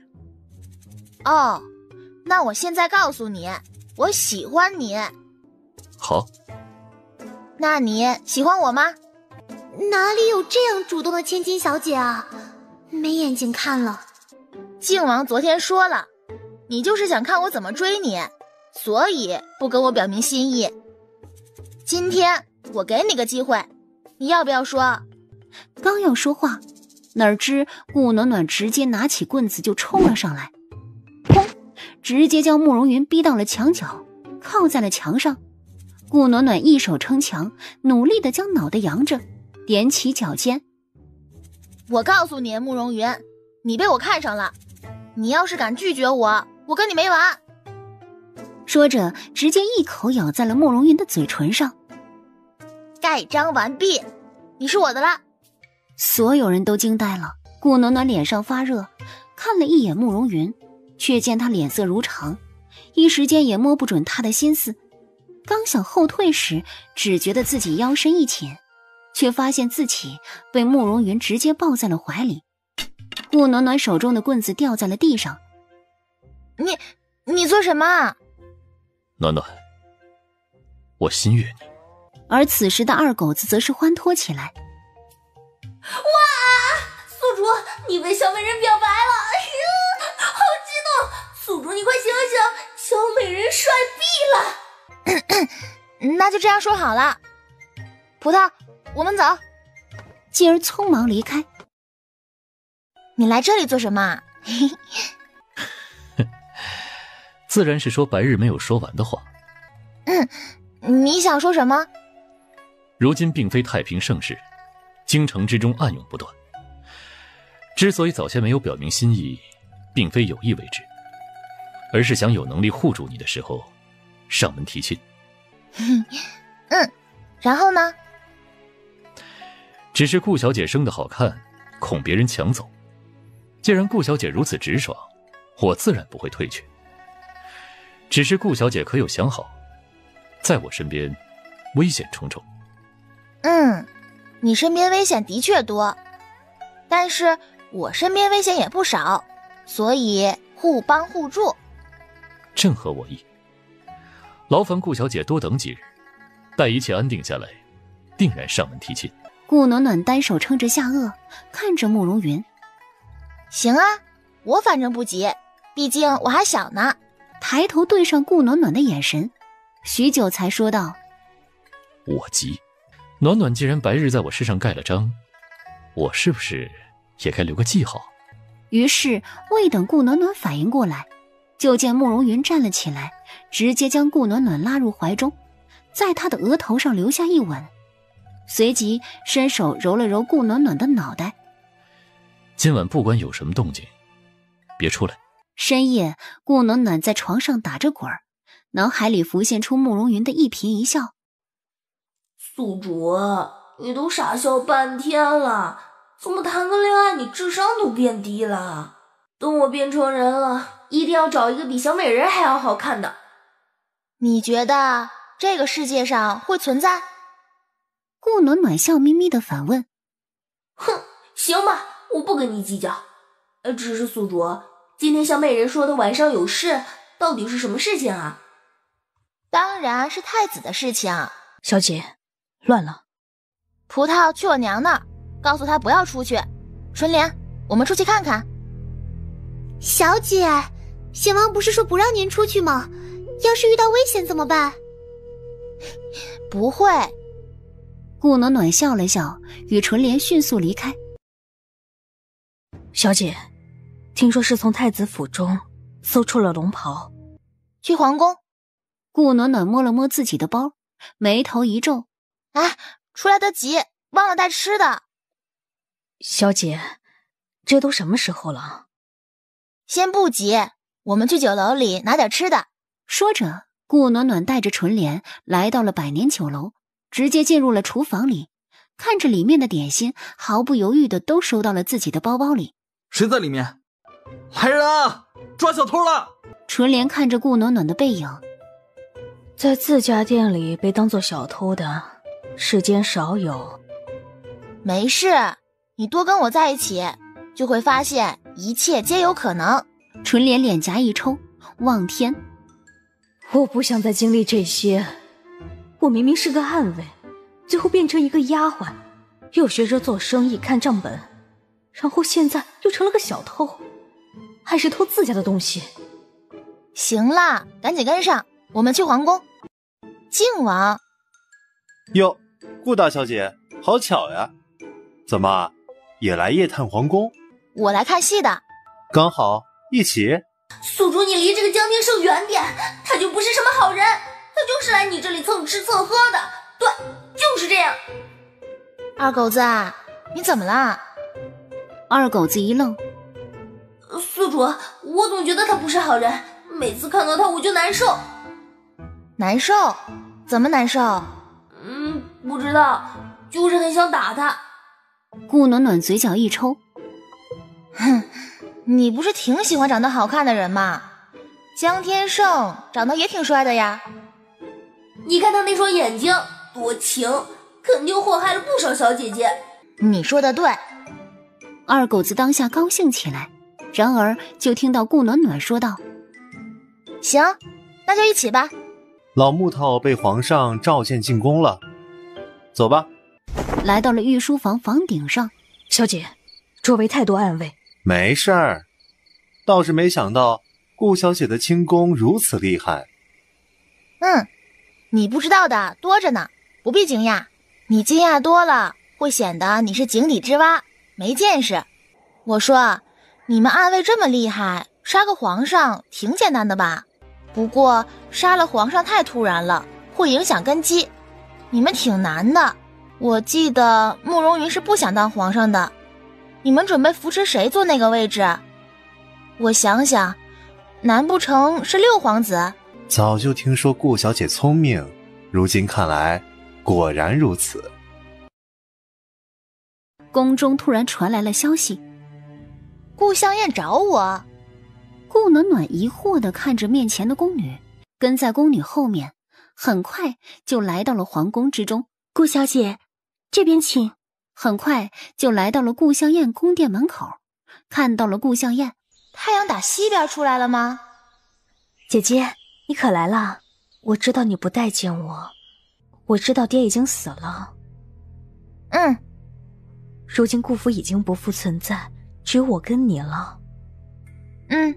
也就是当今世界上，只有我跟你才是亲人。姐姐，你懂吗？所以你想说什么？我说了这么多，意思就是我们是两姐妹，是亲姐妹。以前是我做的不对，但是现在只有我们互帮互助，才能在这木昭国立足。你是不是弄错了？我是丞相外甥女，以我7个表哥以及舅舅舅母、外祖父外祖母对我的疼爱，我为什么要跟你合作？那若是丞相府不复存在呢？哦，顾暖暖笑了，只是笑意不达眼底。你的意思是，我若是不跟你合作，你就要针对丞相府？我想想，你现在只不过是个答应，就算得皇上宠爱，然而没有实权，所以你用什么来对付丞相府？如今太子自身难保，可没时间来管你。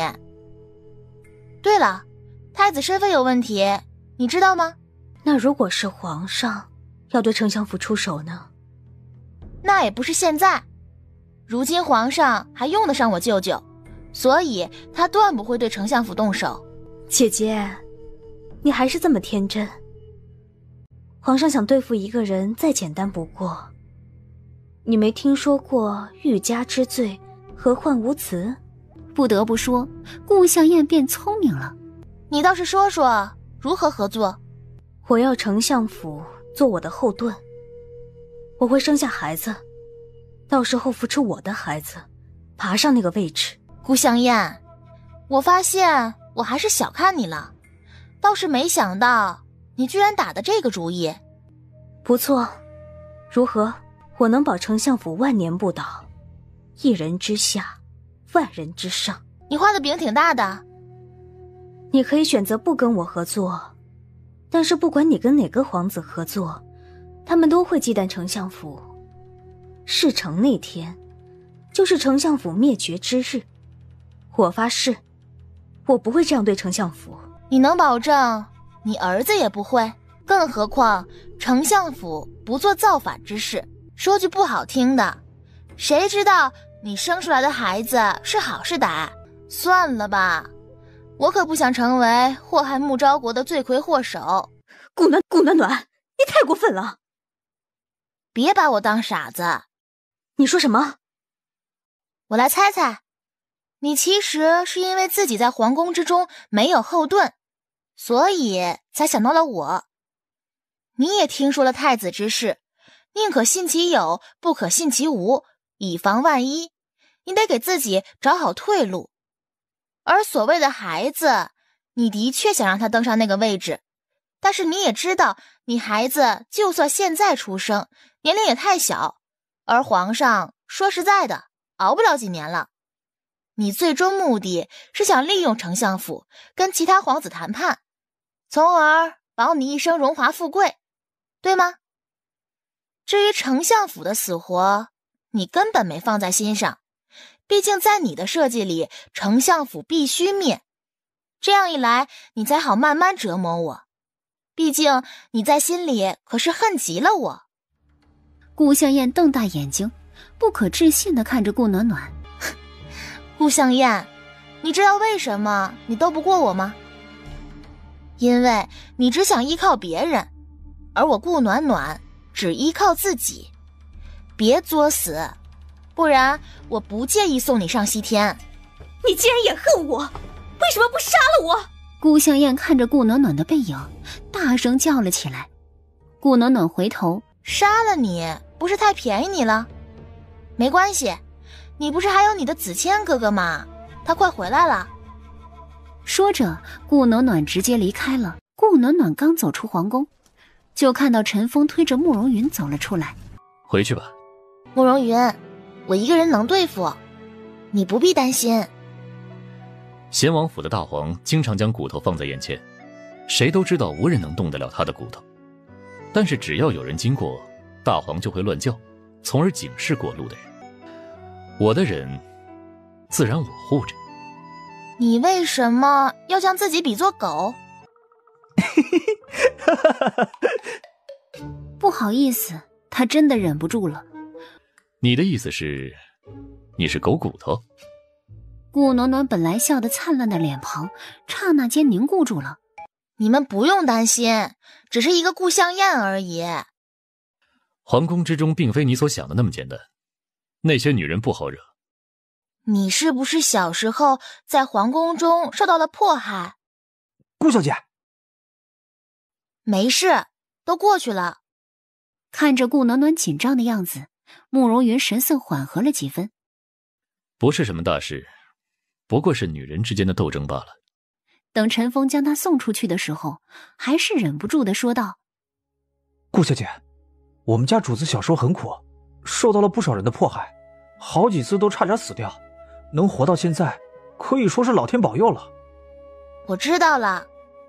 唉，主子吃不下去饭并非天生如此，而是当年发生了一件事情，以至于看到饭就会联想起那时的事情。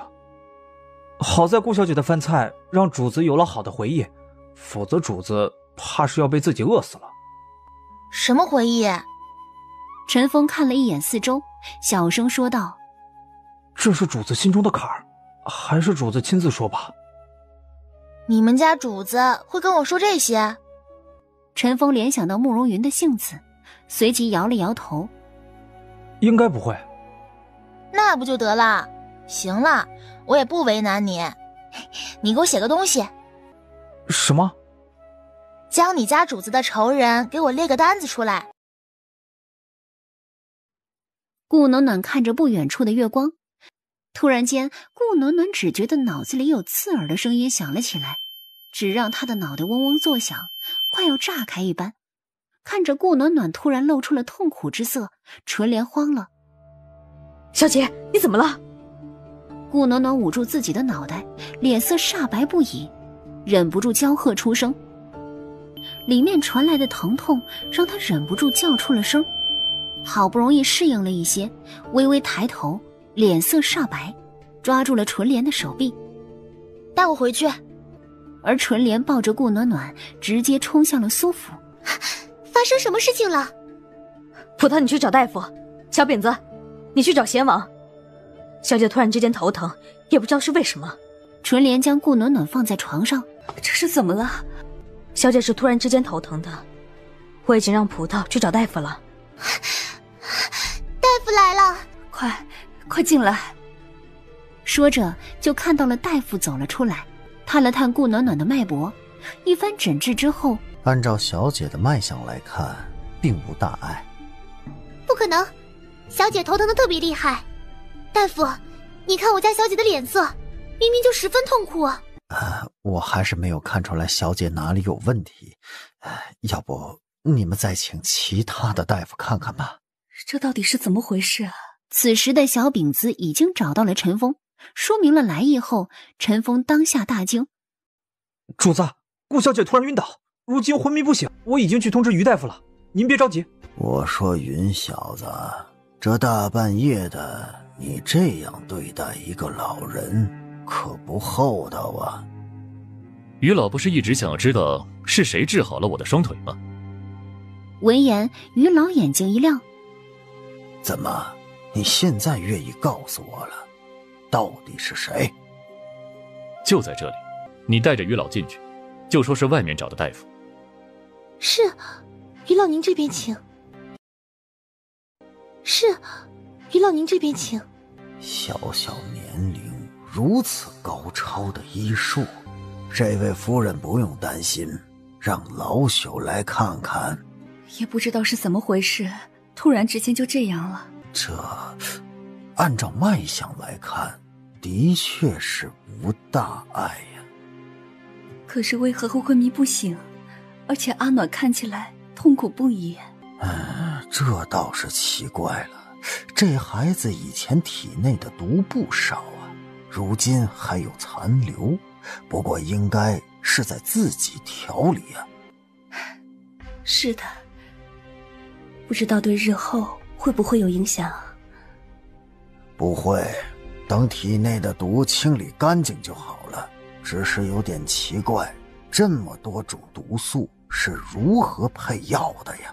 于老眼里划过一丝惊讶。此时的顾暖暖则是处于水深火热之中，她的脑袋疼得不行，想要睁开眼睛告诉外面的人自己没事，但是却睁不开眼睛。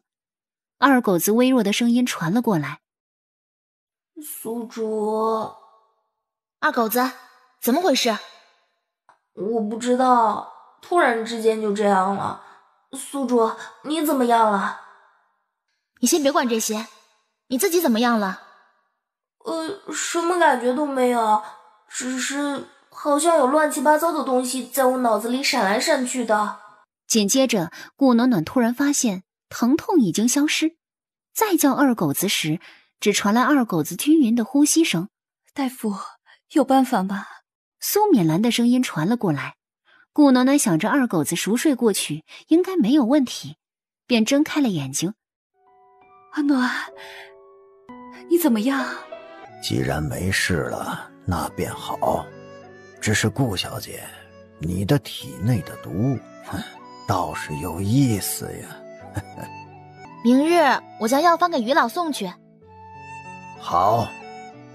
于老走后，苏敏兰问了一下顾暖暖身体状况，顾暖暖一笔带过，只说自己没事儿。那个大夫你认识啊？是慕容云的人。什么？贤王？是啊，娘，我跟慕容云关系不错，而且慕容云跟舅舅们，就是你想的这样。顾暖暖话里的意思让他明白，他们跟慕容云是一条船上的人。你什么时候跟贤王关系如此之好？阿暖，贤王位高权重，我们如今只是普通人，高攀不起啊。娘，我明白，我心里有数，而且有贤王做后盾，只有好处，没有坏处。都说贤王长得俊美无双，只是我们阿暖也不差，可万万不要因为皮毛迷了心。再者，贤王毕竟是从那个地方出来的，勾心斗角见得多，若是想对你做什么，怕是你没有招架之力。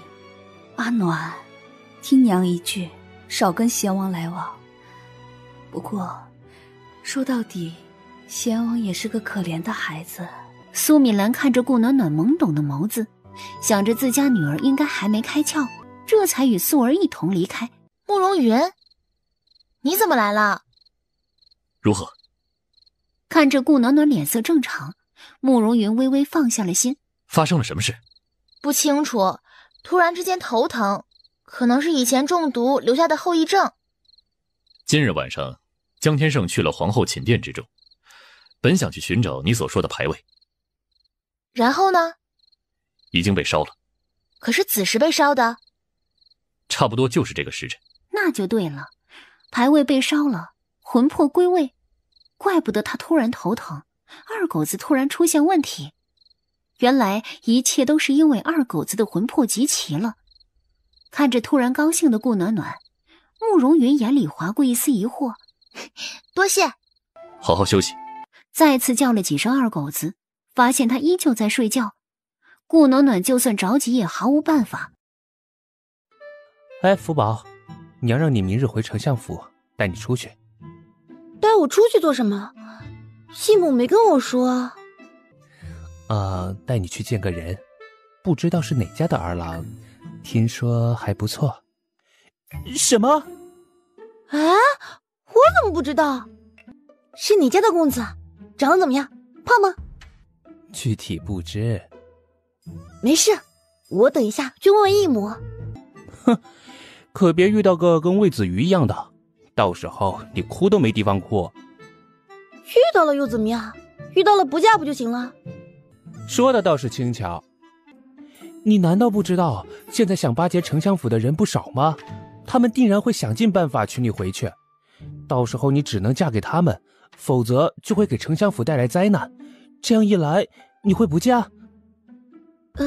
这只是去看一眼，应该不会吧？既然去了，便是表现有意。既然有意，他们便会想尽办法。所以，我劝你以你的智商，最好还是别去。这样啊。杜福宝若有所思，小心翼翼地看向苏雨明。要不我不去了吧？没事，去看看，我陪你一起去。就算有人针对我们苏家，也不怕。好。穆棋子瞪大眼睛，不可思议地看着顾暖暖。你居然拆台！哼，想骗走我家福宝，得到我同意了吗？穆棋子迅速看向苏雨明，一个劲儿的使眼色。兄弟，帮忙！妹妹比较重要。还是暖暖最好。我就是去看看，不会出事的。穆棋子，你放心吧。哦。你看这个穆棋子，真是搞不懂，突然之间就生气了。顾暖暖心疼地看了一眼穆棋子，之前也是这样，就是特别奇怪，还问我喜欢什么样的男人，我喜欢什么样的跟他有什么关系啊？还有啊，这人老是跟着我们也不是个事儿啊，他自己就没事做吗？人家是世子，不缺钱。那不就是你说的啃老？咦？杜福宝摇了摇头，一脸的嫌弃。那个，我不是这个意思。雨明，我有点事情找你，我们喝杯茶。苏雨明还没反应过来，就被穆棋子拉了过去，然后揽着苏雨明的肩膀，飞快地离开。杜福宝担忧地看了一眼苏雨明。哎，穆棋子，你别欺负雨明啊！暖暖，雨明应该不会被欺负吧？不会，毕竟是朋友。酒肉朋友吗？木棋子该不会把雨鸣带坏吧？顾暖暖满头黑线，他真的没有在杜福宝面前黑木棋子的意思，完全是杜福宝自己想歪了呀。而此时的木棋子拉着苏以明来到百年酒楼，叫了一堆吃的后，猛地喝了一口酒。我有话跟你说。苏以明挑眉，你说我喜欢福宝。哎，我说你倒是回应我一下呀。我知道你喜欢福宝，然后呢？就你后院的一家子，你觉得福宝的个性适合？我会处理干净。你怎么处理？那可都是你爹的女人，况且我爹娘他们是不会同意的。反正我有办法，再等等就是了。只是这段时间你们不能让福宝见其他男人。福宝年龄不小了，就算我不让他见，你还能拦住我爹娘？那怎么办？很简单呀，你让福宝喜欢上你就行了。不管如何，只要福宝喜欢，就一切不是问题。小二来了，客官，您还想要点点什么？这个，都给我来2份。小二连忙应了下来。这么多，你吃得完吗？福宝喜欢胖一点的男人，我太瘦了，我要努力长胖。这还是我认识的那个木棋子吗？果然感情这个东西太可怕了。二狗子，你什么时候才能醒过来呀？我发现吧，没你在旁边跟我聊天，我还是挺无聊的。我发誓，我绝对不会再嫌弃你了。我说，宿主，你想我了吗？突然出现的声音吓了顾暖暖一跳，嘴里嫌弃不已，脸上却是笑了起来。我说二狗子，你是幽灵吗？知不知道会吓死人的呀？哎呦，我在整理记忆，快整理完了，然后听到宿主你呼唤我，我就出来了。对了，宿主，你在这里做什么呢？哎，江天胜。宿主你看，我就说江天胜不是什么好人，你看他居然跟魏子瑜有说有笑的。顾暖暖摸了摸自己的脑袋。二狗子，你小声点，听听他们说什么。哼，肯定没什么好事，只是恰巧碰到罢了。你看江天胜那爱答不理的样子，显然是不待见魏子瑜的。行了，我先过去了。哎，等等，宿主，江天胜还在呢，你过去做什么呀？打人啊，有他在更好，能做个打手。顾小姐，顾暖暖，你怎么也在这里？等他。顾暖暖伸出手指向魏子瑜，江天胜脸上的笑容慢慢消失。哪里来的臭小子，敢挖我家兄弟的墙角？魏子瑜也是一脸疑惑之色，还未等他开口询问，就发现自己的肚子猛地一痛，紧接着拳头直接打在了他的身上。这一变故让魏子瑜脑子乱糟糟的，而一旁的江天胜也愣住了。这是怎么回事？你这是做什么？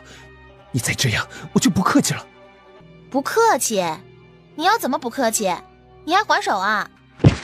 一脚直接踹在魏子瑜身上。你倒是还手啊！又一脚踹在了魏子瑜胸部。我说你到底还不还手？我单方面的殴打很累，你不知道吗？魏子瑜简直是有苦说不出啊，他也想还手啊，然而根本毫无还手之力。江天胜双手抱肩，靠在墙上，饶有趣味地看着顾暖暖。行啊，有意思啊。哼，行啊，有意思啊。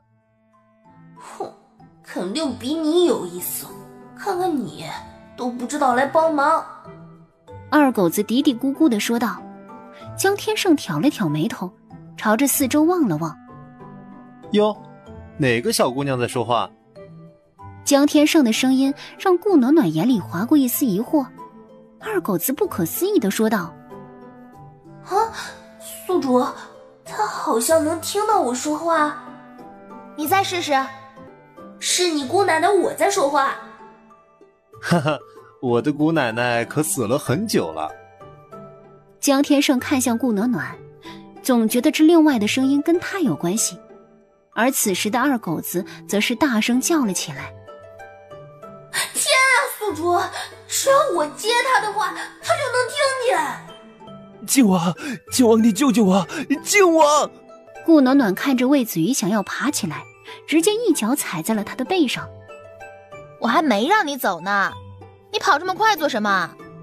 江天胜则到处看了一眼，随即仰头：今天天气不错，看着满天繁星。这人眼瞎吗？哪里有繁星？顾小姐，我到底哪里得罪你了？我让人请你和荣森吃饭，为什么你没来？魏子瑜愣了，他想了10000种原因，唯独没想到是这个。就因为我没有去赴约，但是我已经说明缘由了呀。顾小姐，今日我实在是有公事走不开，所以才没去。今日荣森说我喜欢什么就给我买什么，但是我喜欢的镯子他却没钱付账，你怎么说？顾暖暖收回脚，看着魏子瑜捂着胸口站了起来。这怎么可能？顾小姐，既然森儿没付钱，那这钱我给了吧。原来魏公子这么爽快，早知道我就不动手了。既然如此，魏公子明日就将钱送到苏府吧。顾暖暖表示十分满意，挥了挥手离开了。宿主，你刚用了美人计。我没有啊，我就笑了笑，谁让我一笑倾国倾城，我也没办法。臭美。二狗子，你好歹是因为我才能变成人的，指不定会遗传一下我的基因。我若是长得好看，对你也有好处啊。宿主，你学霸人设是假的吧？我又不是你生的。那个江天胜是怎么回事？为什么能听到你说话？不知道啊，宿主，我也觉得很奇怪。先不说这个，等你变成人就知道了。你什么时候变成人啊？我本来就是人。你做梦呢，二狗子。皇宫的御书房中，皇后和李太医一家则是跪在地上。皇上，我是冤枉的。皇上，玉儿就是我的孩子啊。皇上，我怎么可能做出这种大逆不道的事？冤枉？那你倒是给朕说说，这些证据是怎么回事？伪造的吗？啊！皇上，这不是我的笔记啊，我也不知道是怎么回事啊，皇上。不是你的笔记，那皇后印章难不成会错？这些东西都是造假的，我没有做过这样的事情。他不能承认，承认就完了。林卿家，你怎么看？皇上，臣能提供的证据都在这里，具体如何，臣想不能只听皇后娘娘一人的话，还得问问李太医。哦不，李能。李能，你说说看。当年的确是草民将太子抱进了宫里，草民罪该万死。皇上，臣妾错了，臣妾真的不知道。皇上，说，穆晨月到底是不是朕的儿子？当年草民刚入太医院，因为陷入了后宫争斗之中，本该命丧黄泉，谁想却被皇后所救，因此欠下了皇后一条性命啊！所以皇后便以李家100余条性命要挟草民，让草民在皇后临产之时找一个一模一样的男婴。如若皇后生的是男孩，自然就没有了后面的事情；若是女孩，便用事先准备好的男婴替换。当年皇后生的是一女儿，刚好草民一个远房亲戚来投奔，生了一个男婴，便替换过去。这男婴便是如今的太子。那公主呢？不错，公主呢？被皇后掐死了。亲手掐死自己的亲生女儿，简直就是禽兽不如！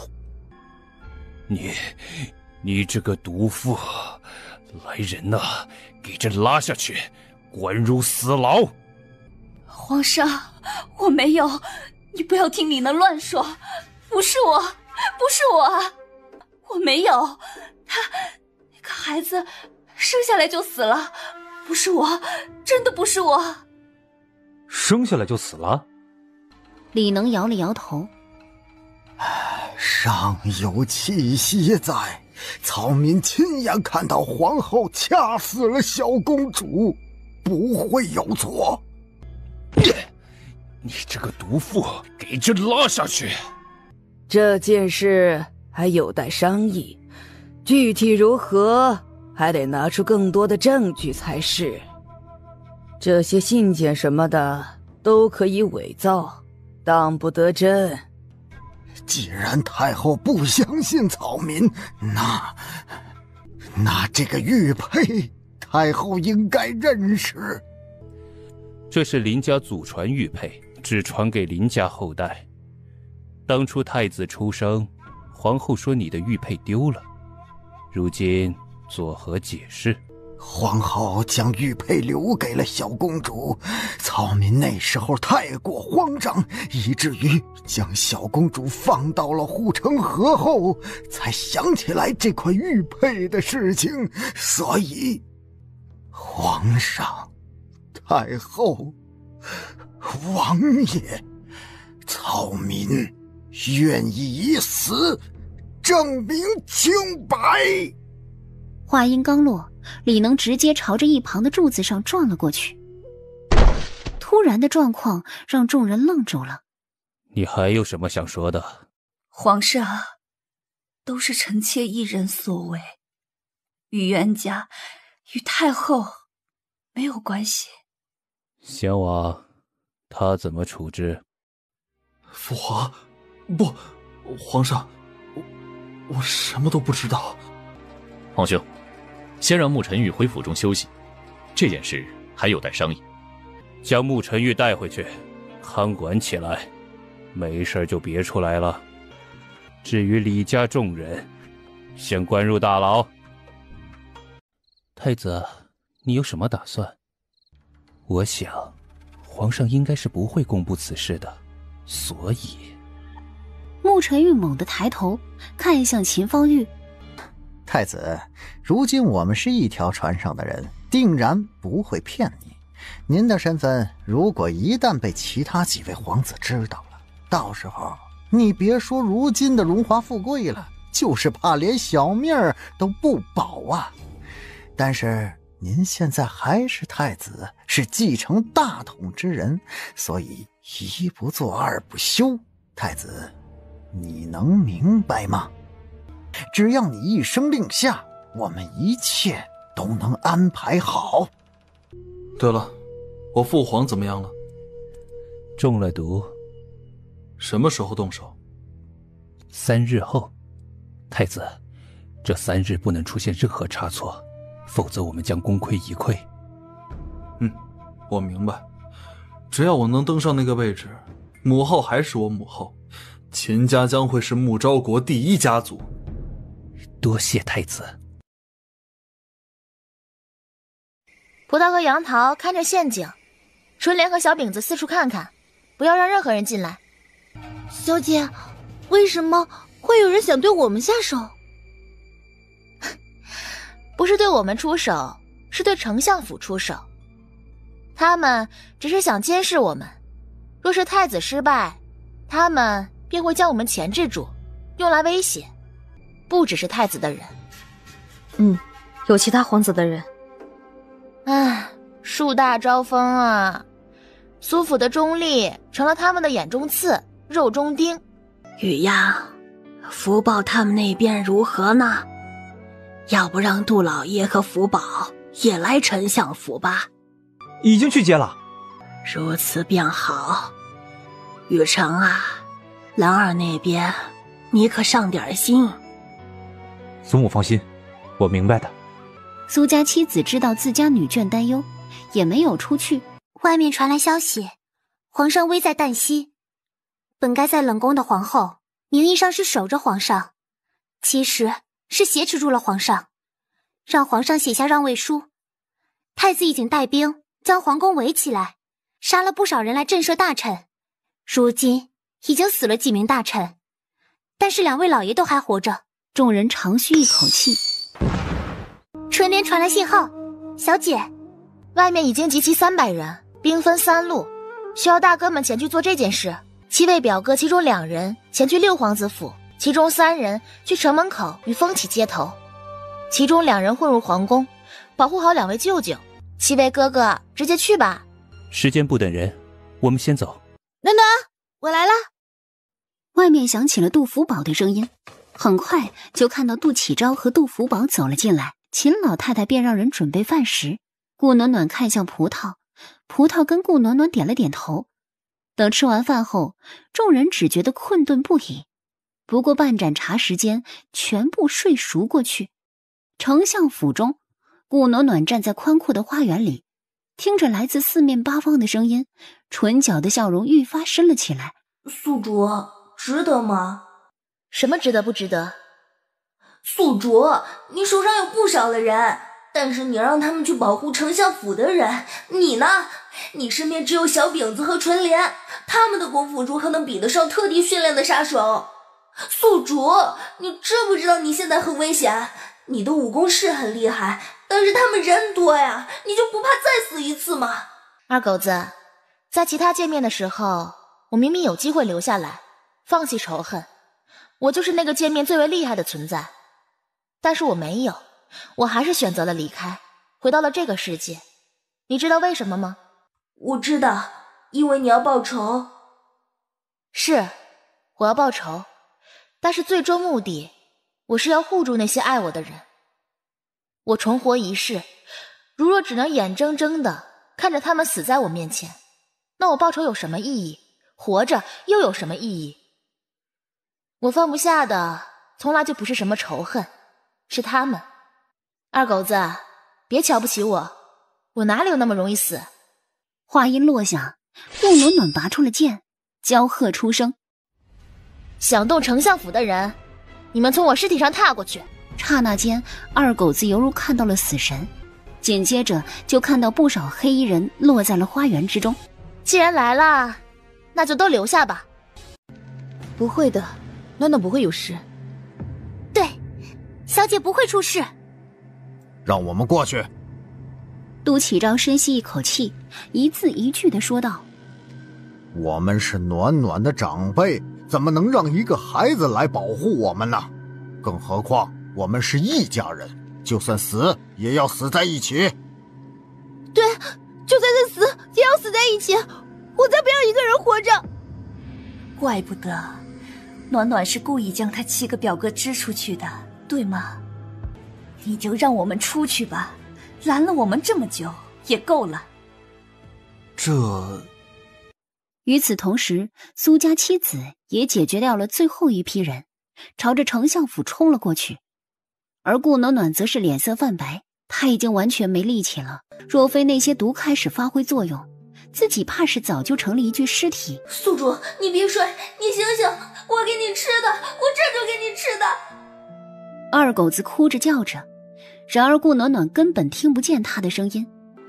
宿主，你快醒醒好不好？眼泪掉了下来，二狗子愣住了。是眼泪，我怎么可能会有眼泪？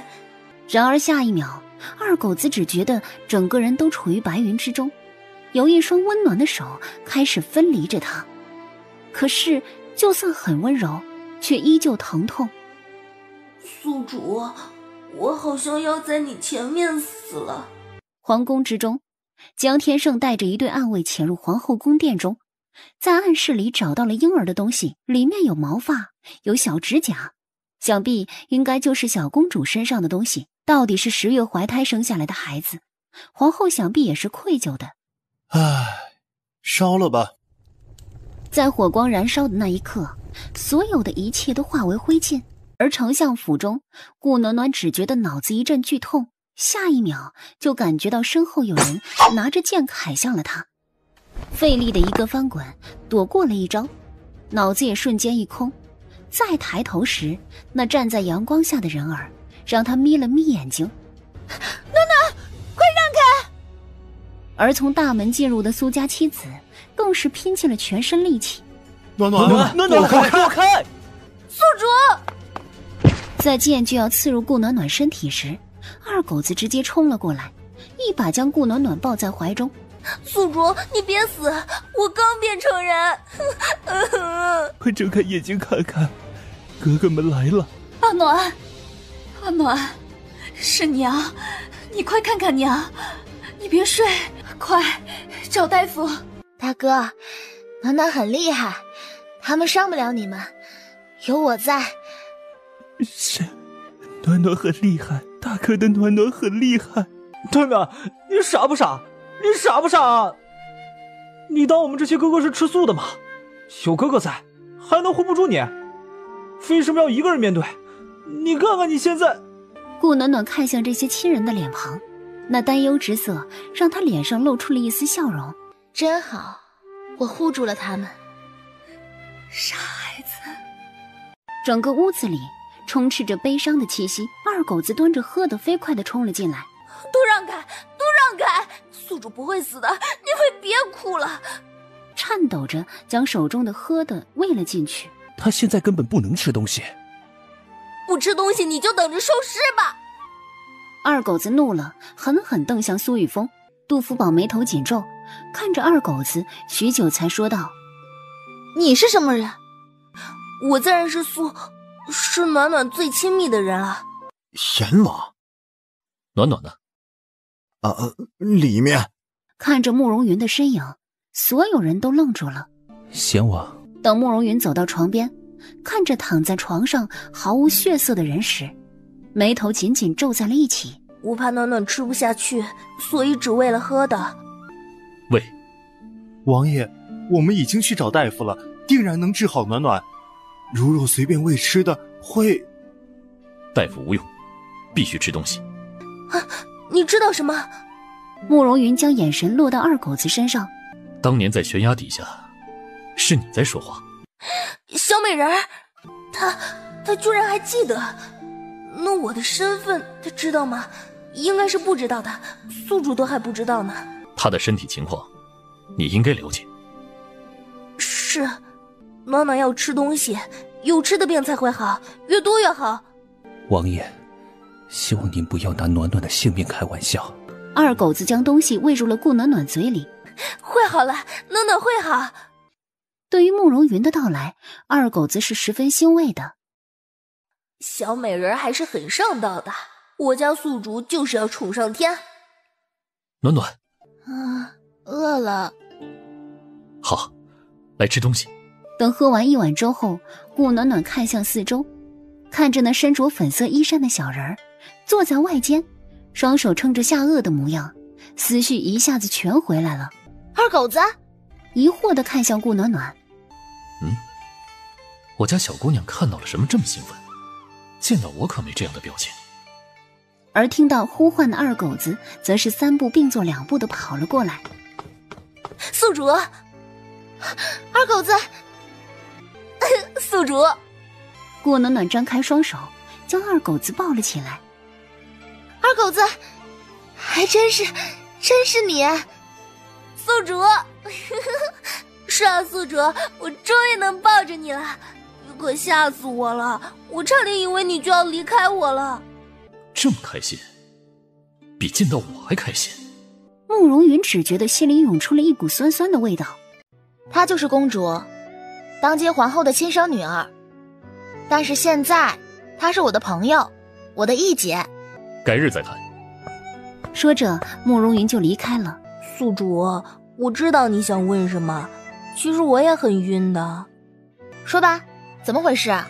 系统变成人，这也太玄幻了。我其实也是主脑告诉我的，说我死的时候灵魂太纯净，所以本想让我绑定系统换重生丹，但是我太小了，没办法绑定，就只能让我做了系统。而且主脑发现我的灵魂不齐整，飘散在各个世界，所以每一次送你过去的世界里面都有我的灵魂。你每一次做任务成功，我的灵魂碎片就会归位。为什么主脑要帮你？二狗子摇了摇头。主脑不是帮我，是帮我们。主脑只带灵魂干净的人，我是，你也是。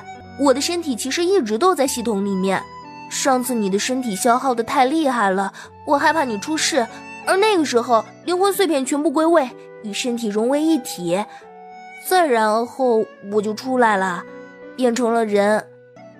你的身体可有什么不舒服？主脑可还有说什么？最后只听到主脑说有得必有失，然后就没了声音。我想这失去的应该就是系统商店吧。系统商店没了就没了。你的身份，公主？我也是到最后才知道的。我可是被亲生母亲掐死的，所以宿主，你要对我好点儿。现在你得收留我。行啦，你想不想认祖归宗？二狗子歪着头思索一番。认吧。这样一来，我有了公主的身份，也能帮到你。我并不需要你帮忙，你开心才是最重要的。我自然知道，只是我想认祖归宗。我要是有了公主身份，定然混得风生水起，指不定还能给你弄个郡主玩玩。对了，我爹肯定对我很愧疚，指不定用好吃的好喝的来补偿我。想想就美好，这就是我向往的生活呀。你想多了，既然你自己决定了，那我也不干涉你。主脑应该给了你证明身份的东西吧？行，我让人将你送到贤王府去，你去跟慕容云聊，具体怎么做他知道。贤王府中，二狗子看着眼前的江天胜，大眼瞪小眼。明日进宫。王叔，我要认祖归宗，但是我不要嫁人。他终于知道为什么看江天胜越来越不顺眼了。这人居然跟我有婚约，本来这件事情都过了这么久了，我提起来也没人会注意，但是这人一知道我的身份就提了出来，显然心里有鬼。不行，你是我江家的儿媳妇儿。我说江天胜，你脑子是不是有病？女人这么多，我跟你才第一次见面，你就不能选别人？江家是信守承诺之人，既然答应了上公主，自然要说到做到。像江天胜这样的人，怎么可能对一个人一见钟情？更何况我也不是个大美女。你到底有什么企图？做人直爽一点不好吗？我说了，我就是要娶你。原因？因为你是公主，而我注定是要做驸马的。妈的智障，这就是一个二货。直接离开了。眼不见为净，他才不要跟这个有毛病的人待在一个房间里。为何？江天胜脸上的笑容消失不见，眼里划过一丝深思。皇上的意思是想让我娶宗室之女，既然如此，我不如娶她。你不觉得看她炸毛的样子很有意思吗？你自己的事情自己想好。放心，都是互利互惠的事情罢了。既然如此，还不如选一个自己看得顺眼的。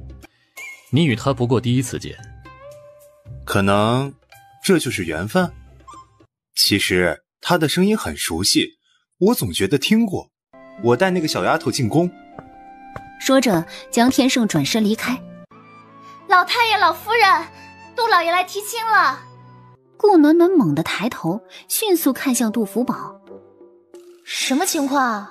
天哪，我爹让我过来就是说这个事儿的，但是我也忘了，我看到吃的就给忘了。好样的，杜福宝，这件事都能忘。没事，现在知道也不晚。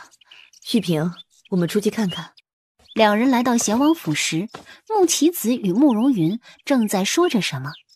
公主呢？江天胜带到宫里去了。有把握吗？伤怎么样了？没事了。你呢？今日杜老爷前去提亲了。马上就是一家人了。杜老爷皇商的身份过几天就会下来。这一次事件，穆棋子陷入危险之地，虽然有惊无险，但是宣平侯吓到了，害怕自家儿子没后，开始着手穆棋子的婚事。穆棋子怎么说？娶杜福宝。福宝单纯，侯府太复杂了，那么多女人，福宝如何应付得住？我可以护着他。杜福宝则是愣住了，目瞪口呆地望着顾暖暖，又看向穆棋子。你们对我是不是有什么误解？我看起来是不怎么聪明的样子，但是我也不傻呀。那些后宫里的东西，我看花本子可看得不少，知道该怎么应付。那什么，福宝，你的意思是要嫁给穆棋子了？想了想，我家是没有问题的，但是我爹不会同意啊。你什么时候喜欢上穆棋子的？也没有多喜欢，不过也不讨厌就是了。我听雨明说，他为了我长胖，吃东西吃的都吐了。我想着，反正是要嫁人，嫁给喜欢我的人，也是挺好的吧。顾暖暖想了想，也对。那行，那就嫁吧。左右穆棋子没有别的女人，你们能分出来就是最好的。我知道，暖暖，我不傻，但是你也不怎么聪明。好气哦，能不能不要说大实话？王叔，我好像要在你前面成婚了。杜老爷不会同意的。没关系，我会努力让杜老爷同意的。毕竟福宝年龄也到了，倒是顾暖暖年龄还小呢啊！比起杜福宝，我家小姑娘家里更不好忽悠啊。皇宫，皇上的寝殿中，江天胜站在一旁，努力的隐忍着，但是嘴角还是控制不住的频繁的抽搐着。不远处，二狗子趴在皇上床前，哭得那叫一个伤心呢。爹，我以为再也见不到你了。爹，你知道吗？我每天都在想你，我就想见见我爹。小时候我经常被人欺负，我就想，我要是有个爹，肯定能保护我。我想你想的吃不好睡不好，我一直都在寻找爹的下落。可是我身上只有一个信物，我不敢拿出来，因为它太贵重了，我怕别人将这个给抢了。爹，我终于找到你了。吃不好？今天吃了3盘小笼包的是谁？睡不好，睡得打呼噜的是谁？江天胜第一次发现，这个小丫头居然有睁眼说瞎话的本事。没想到这丫头的确是全程在哭，但是眼泪呢？你以为用口水点在脸上，我没看见吗？也幸亏这寝殿之中没其他人，这若是被发现了，可就是欺君大罪。自家宿主可是说了，第一步哭，第二步叫惨，第3步表达自己的善解人意。爹，我真的不知道我的亲爹是皇上，我这样的人怎么可能做公主？我就想看看爹就好，知道我在这个世界上还有亲人。爹，我走了，以后你可要好好保重。你虽然是皇上，但是也不要太劳累了，我会一直给你祈福的。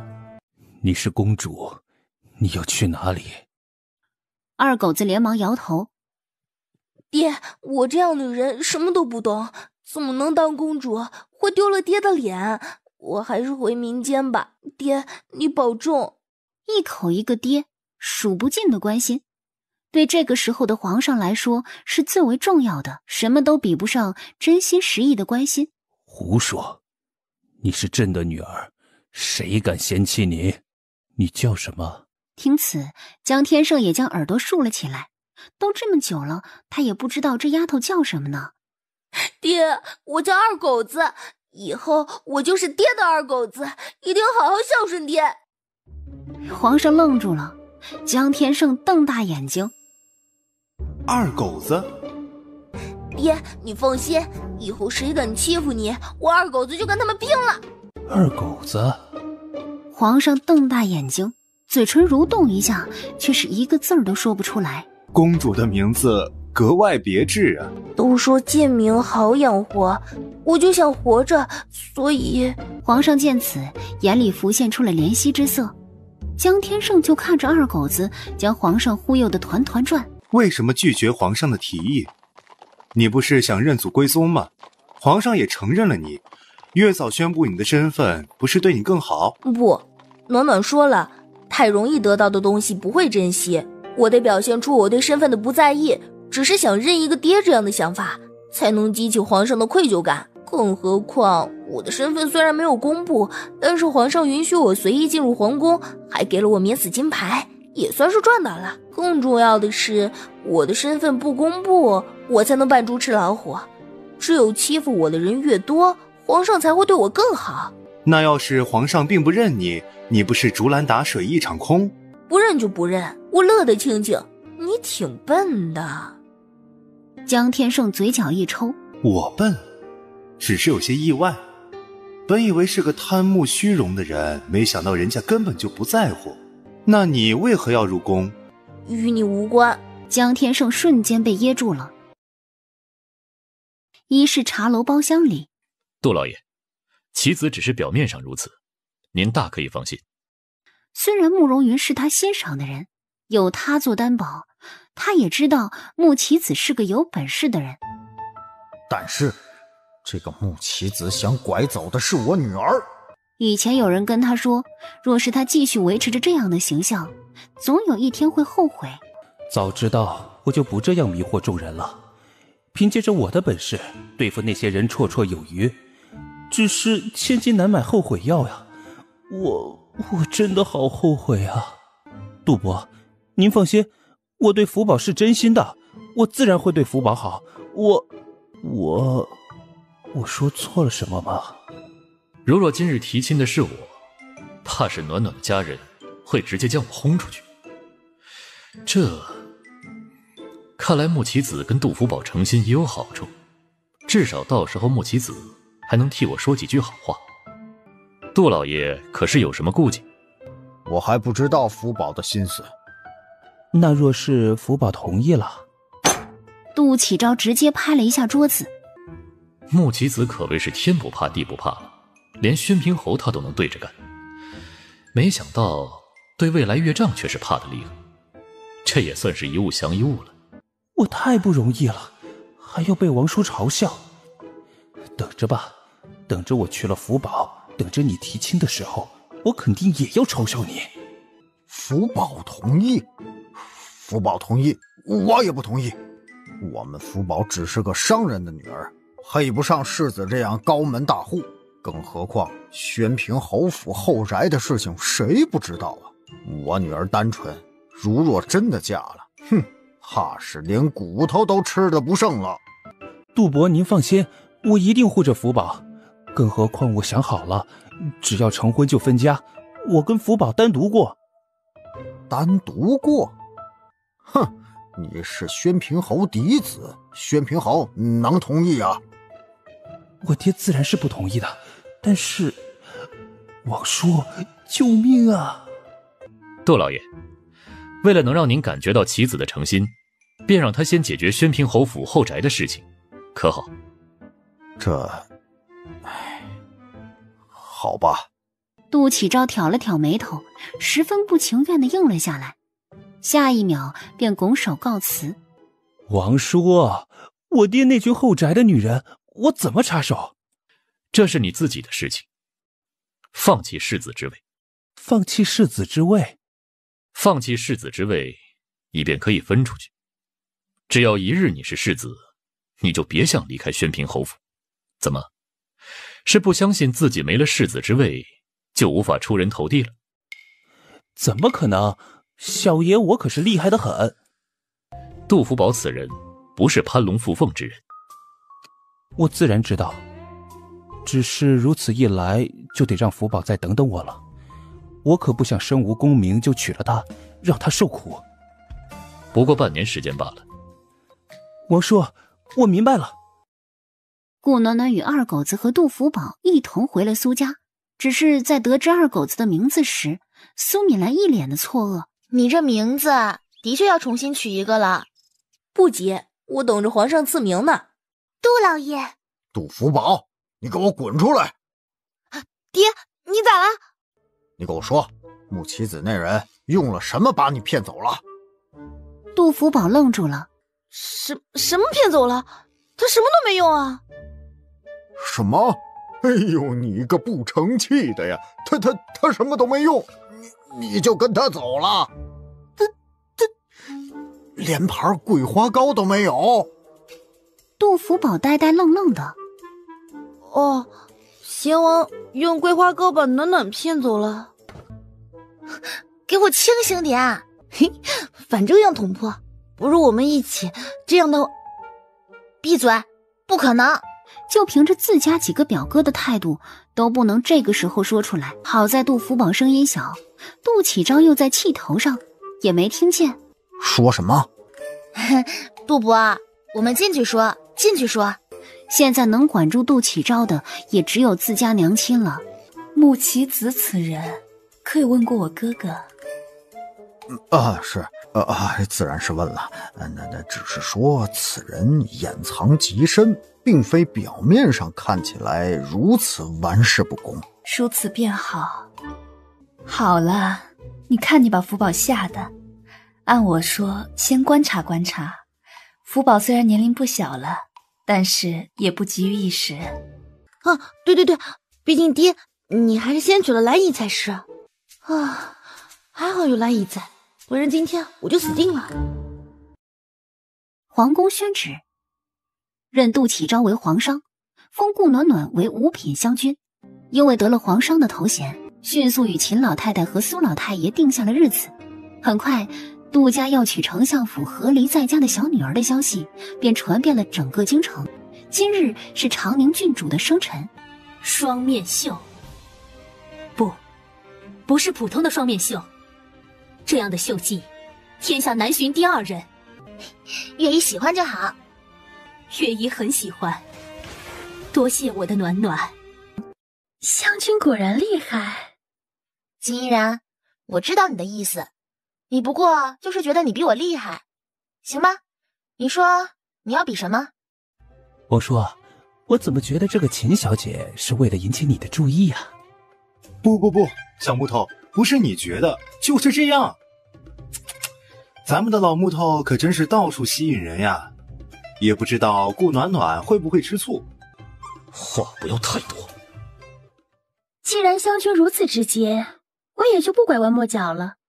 我只是想与湘君切磋一下而已。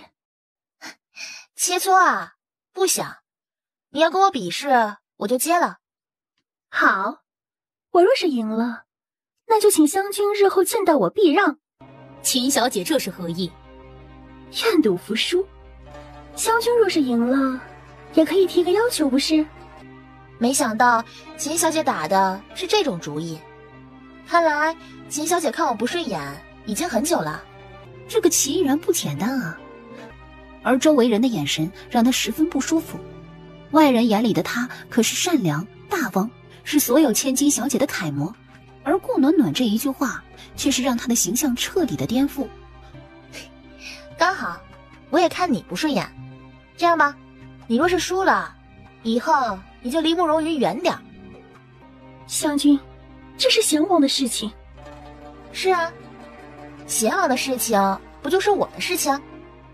湘君慎言。顾小姐说是什么便是什么。贤王，你这是什么意思？字面上的意思呀。慕容云的意思就是你输了以后别在他面前转悠。为什么？我心悦湘君许多年。我王叔还是我王叔呀。苏夫人，抱歉，我明白此事说出来会给湘君带来麻烦。湘君对我不过是对待长辈一般，是我逾矩了。本王只是不希望有些人在背后乱嚼舌根。方先生乃是湘君师傅，是本王的救命恩人，湘君也救了本王许多次。湘君的实力有目共睹，否则皇上也不会封顾小姐为湘君。秦小姐，你说呢？这怎么可能？贤王说的是，只是心悦二字，怕是贤王有些误解。本王对湘君如何，不劳秦小姐操心。失礼。陈峰推着慕容云缓缓离开。秦小姐的心思咱们大家都明白，只是可惜了，老木头喜欢的是有脑子且善良的人，您这种还真入不了老木头的眼。费尽心思针对湘君，不如好好看书，多学点知识。下次秦小姐再对湘君做什么，不用老木头动手，本王就能让你生不如死。这个靖王，不就是在说我没脑子吗？靖王，你是不是太过分了？过分？比不上秦小姐。咱们老木头好不容易看上一个小姑娘，我们这些做兄弟的自然要守着。郡主，老木头的为人你也知道，不如撮合一下。这件事不能将顾暖暖拖下去。贤王是个好孩子，暖暖也是，只是二人差了辈分，不合适。也不知道这两个孩子到底是什么情况。说的也是，那郡主，本王就先告退了。长宁郡主知道苏敏兰担心，安抚地看了他一眼。暖暖这孩子是本郡主看着长大的，为人单纯，要嫁也得嫁一个家世简单的。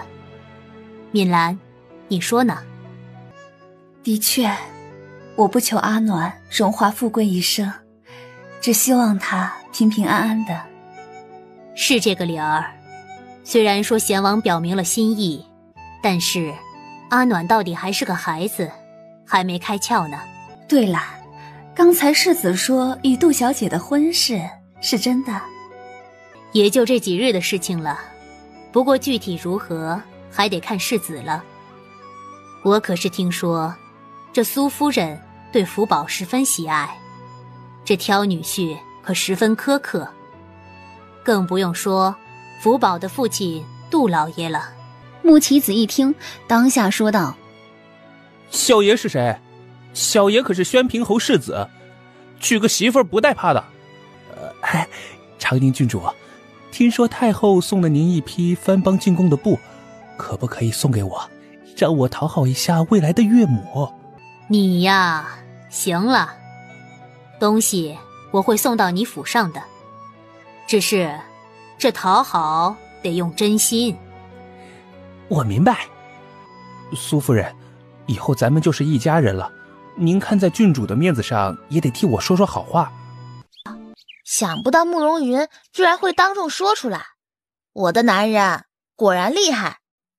以后你可别跟贤王走得太近了，好不容易用辈分这个给压制住了，如若被人看到你跟贤王走太近，怕是又要掀起流言蜚语了。辈分？福宝，我感觉穆棋子可能会不太好。你都说慕容云是我王叔了，慕容云不生气是不可能的。可是我这是权宜之计啊。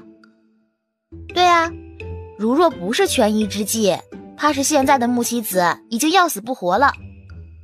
这又跟穆棋子有什么关系啊？谁让穆棋子是你未来的夫君呢？慕容云自然是不会跟你计较的，只是会将这笔账算在穆棋子身上。好像的确坑了穆棋子。娘，你是不是有话要问我？苏敏兰笑了笑，娘想问问你贤王的事情。娘，你先听娘说。你月姨跟我聊了许久，阿暖，贤王这个人我虽然不了解，但是你月姨却是极其赞赏。你月姨的眼光一向比我好，你也到了相看的年龄，你且告诉娘亲你是怎么想的。看来月姨在娘面前说了不少慕容云的好话呀。娘，你不介意辈分问题吗？不过是用来忽悠那些看戏的人罢了。那娘，我告诉你，我喜欢慕容云。阿暖，你说什么？我是不是说得太快了？可是之前娘所说的话，不是说明可以接受吗？然而顾暖暖哪里知道，苏敏兰话里的意思是可以接受贤王，但是从未想过顾暖暖会喜欢贤王啊。明明是两个不交集的人呢。娘，要不我们明天再说？现在就说，到底怎么回事？事关自家女儿的终生幸福，苏敏兰紧张到不行。是我追的慕容云。一句话让苏敏兰再次瞪大了眼睛。居然是我家女儿主动的。紧接着顾暖暖简单的说了一下，如果二狗子在这里的话，便会用4个字来形容：胡编乱造。虽然有夸张的成分在，但是这样更有说服力。难不成要实话实说，告诉娘我是因为想找个靠山，所以故意接近慕容云？肯定不行呀。苏敏兰终于从最开始的震惊到平静，到最后的忐忑。阿暖，你可想好了？娘，我还小呢，不着急。指不定过几年我就不喜欢慕容云了。阿暖，感情不是儿戏。是，我的意思是，我认识的男人太少了。娘，你得给我机会多认识几个，这样一来才有比较。这世上谁人还能比得上贤王？以前还会说他是双腿残疾，如今他的腿也治好了。等公布于众的时候，怕是不少人家的女儿都会被送到贤王府去。你虽然有一副好相貌，但是家世却是配不上贤王的。娘，我是个湘君，不过是个虚名罢了。娘，听你的意思，你女儿我还配不上慕容云呢？自然不是，我家的阿暖自然是最棒的，只是贤王也的确十分优秀。也罢，左右你还小，先不着急。杜福宝带着杜鹃来到了宣平侯府的后门。小姐，咱们真的要翻墙吗？是啊，正大光明的，咱们也进不去啊。我就是想看看木妻子还活着没。暖暖都能翻墙进贤王府，贤王府的墙可比宣平侯府的墙高多了，我也可以的。墙那边好不容易做完任务的木棋子本想散散心，刚好听到了外面细微的声音，踮起脚跃上了大树，看着墙下的女子，眼睛一亮。杜鹃嘴角抽搐，可是小姐，你是不是忘了，顾小姐会武功，身体娇小还灵活，但是你不但不会武功，还长得比顾小姐胖。行吧，我承认自己没暖暖灵活，但是我肉多，摔下来也不疼。我家小姐是个傻的吧？杜福宝朝后退了几步，大喝一声，飞快地冲了过去。然而砰，摔倒在地上。杜福宝仰头看了一眼高高的墙，小姐，你没事吧？太高了，我爬不上去。这么高，多士也爬不上去。算了，我们还是先回去吧。出门之前的信誓旦旦，2次就直接放弃，我家小姐还真是。坐在大树上的木棋子看着杜福宝的背影，惊讶不已。这就放弃了？可能摔疼了吧。木棋子直接奔向了主院。爹，喊什么喊？叫魂呢？爹，你不出来我就进去了。干什么？爹，我们家院子的墙太高了，明天让人推一半去。发生了什么？行了，就这个事儿。爹，你记在心里，别忘了。我先走了。没听到世子的话吗？去找人推墙。于是第二天，杜福宝醒来去找顾暖暖的路上，就听到有人说宣平侯府世子又发疯了，要推墙。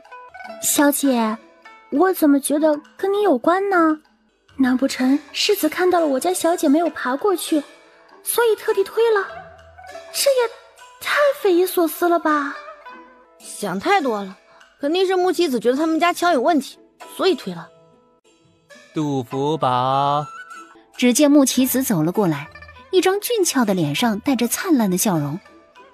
干嘛？你笑得很欠打呀？你是不是捡到钱了？我这不是见到你开心吗？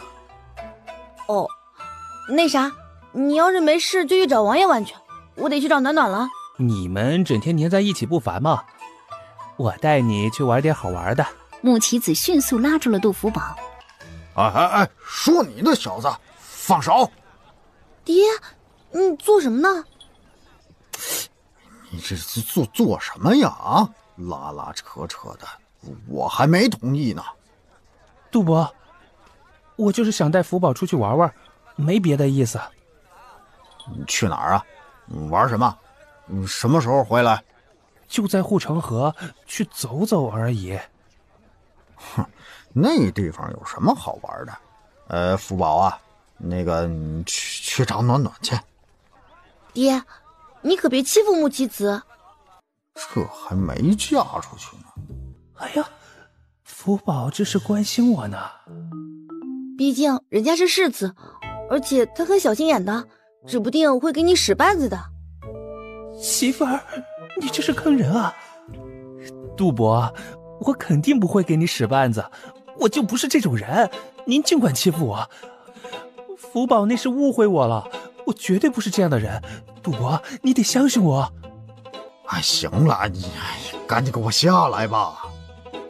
不，我就不下来。木棋子犹如一个树袋熊一般趴在杜启昭身上，梗着脖子大叫着，证明自己的清白。杜伯，你要相信我。杜伯，岳父大人，爹。杜启昭脸颊抽搐地看着抱着自己的手臂不放手的木棋子，第一次觉得，哎，这人还真是不要脸。爹，你信我。谁是你爹呀？转身就要离开，但是身上还挂着一个木棋子，看着瘦瘦弱弱的，还挺重。爹，你等等我。爹，我以后娶了福宝，咱们就是一家人，他的爹就是我的爹，我一定好好孝顺你。爹，你看我们多有缘分呀，我们的名字都差不多，咱们就是天定的一家人。改天将我的名字给改了去。爹，您是不是不想让福宝嫁给我？世子，你站好喽啊，然后好好说话。那爹，你得相信我，我真不是个小气的人。哎，行了，你这站好。爹，其实我想好了，如果你不想让福宝嫁给我也没事儿，我可以入赘。我要有这么一个儿子，哼，我肯定打死他。爹，您觉得怎么样？木棋子脸上满是讨好的笑容。哎，行了，该干嘛干嘛去。说着转身就离开了。那个，我还有点事。站住！跑哪里去？给我过来！这是什么情况啊？怎么感觉要三堂会审啊？此生难保，你加油！福宝，你跟宣平侯世子是怎么一回事啊？原来是因为这个呀，就是我要嫁给他呀。胡闹！你怎么这么糊涂？那宣平侯世子是良人吗？应该是吧，毕竟只有他不嫌弃我胖，给我买很多吃的，我生气还会哄我。刘兰慧一愣，哄你？人家可是世子。不是，木妻子说了，在我面前他不是世子，就是一个普通人。福宝，世子对你很好。很好啊，不然我干嘛要答应嫁给他？其实穆棋子不像他表现出来的这样，两位舅母和外祖母应该都有问过大舅舅。我觉得穆棋子这个人还是值得相信的。虽说如此，但是也得好好的考虑一下。义母说什么就是什么，反正我还不想嫁人。贤王又是怎么回事？你娘将事情都说了。阿暖，这件事家里人迟早要知道。我知道你们担心什么，但是我都懂。既然你明白与贤王在一起后所要经历的事情，为什么还要一头撞上去？暖暖，你这傻孩子是怎么想的？因为喜欢啊。我不想跟不喜欢的人过一辈子。也没什么，作为我们苏家还能护住暖暖。暖儿，你可想好了？外祖母，我都想好了。况且如若他连这些麻烦都解决不了，我也嫁不了他。是这个理，也算是对你们之间的考验了。咱们家的2个女孩子，那是手里的宝，断不会让别人欺负了去。就算日后出了什么事，只要苏府还有一人在，就能给你们撑腰。唉，王爷也好，世子也罢，不过是个人而已。别担心，喜欢什么，那就去追。人生啊，也就短短几十年，有什么困难，就找你们兄弟。兄弟不行，还有你们舅舅、义父；再不行，还有你们外祖父在呢。怕什么？祖母，我不嫁人了，我就陪着你。说什么傻话呢？好了好了，你们去玩吧，咱们呀，先办办你爹和你娘的喜事。这一日乃是杜启昭和苏敏兰的成亲之日，丞相府里人来人往，热闹非凡，用一句红妆10里也不为过。另一边，顾暖暖和杜福宝2人则是帮着刘兰慧和冯玉萍招待其他女眷，至于二狗子已经跑得不见踪影了。快看！顾暖暖3人迅速走了过去，就看到一身粉衣的二狗子站在中间，扬手一巴掌打下去，娇声喝道：你知道湘君喜欢吃桂花糕，所以你特地准备了一些。然而你的桂花糕可不简单，你在里面掺了媚药，你想让湘君当众出丑。你这人怎么这么狠毒？湘君怎么得罪你了？湘君有说喜欢靖王吗？靖王有说喜欢湘君吗？就因为他们走得近一点，你就这么陷害湘君？你的心跟你脸一样，都丑。放肆，一派胡言！这位可是风华郡主，你是什么人？给我掌嘴！怎么了？怎么了？还不让人说大实话了不是？你自己长得丑，你自己心里没点数吗？你是从哪里来的？东隅镇知道不？你们是不是傻呀？给我掌嘴！你要打我？你怕不是个傻子吧？这话好熟悉啊，是暖暖经常说的。毕竟二狗子在我脑海里那么久，潜移默化的可能就把我的优点都学过去了。你给本郡主再说一遍。来人，给我打！哎呀，使不得，使不得呀！一道熟悉的声音传了过来，顾暖暖看了过去，不是李德怀又是谁啊？这几日二狗子一直都在皇宫里陪皇上，没想到已经得到了皇上的信任，居然将李德怀这么重要的人给了二狗子。明日是伺候，暗地里怕是给二狗子撑腰吧。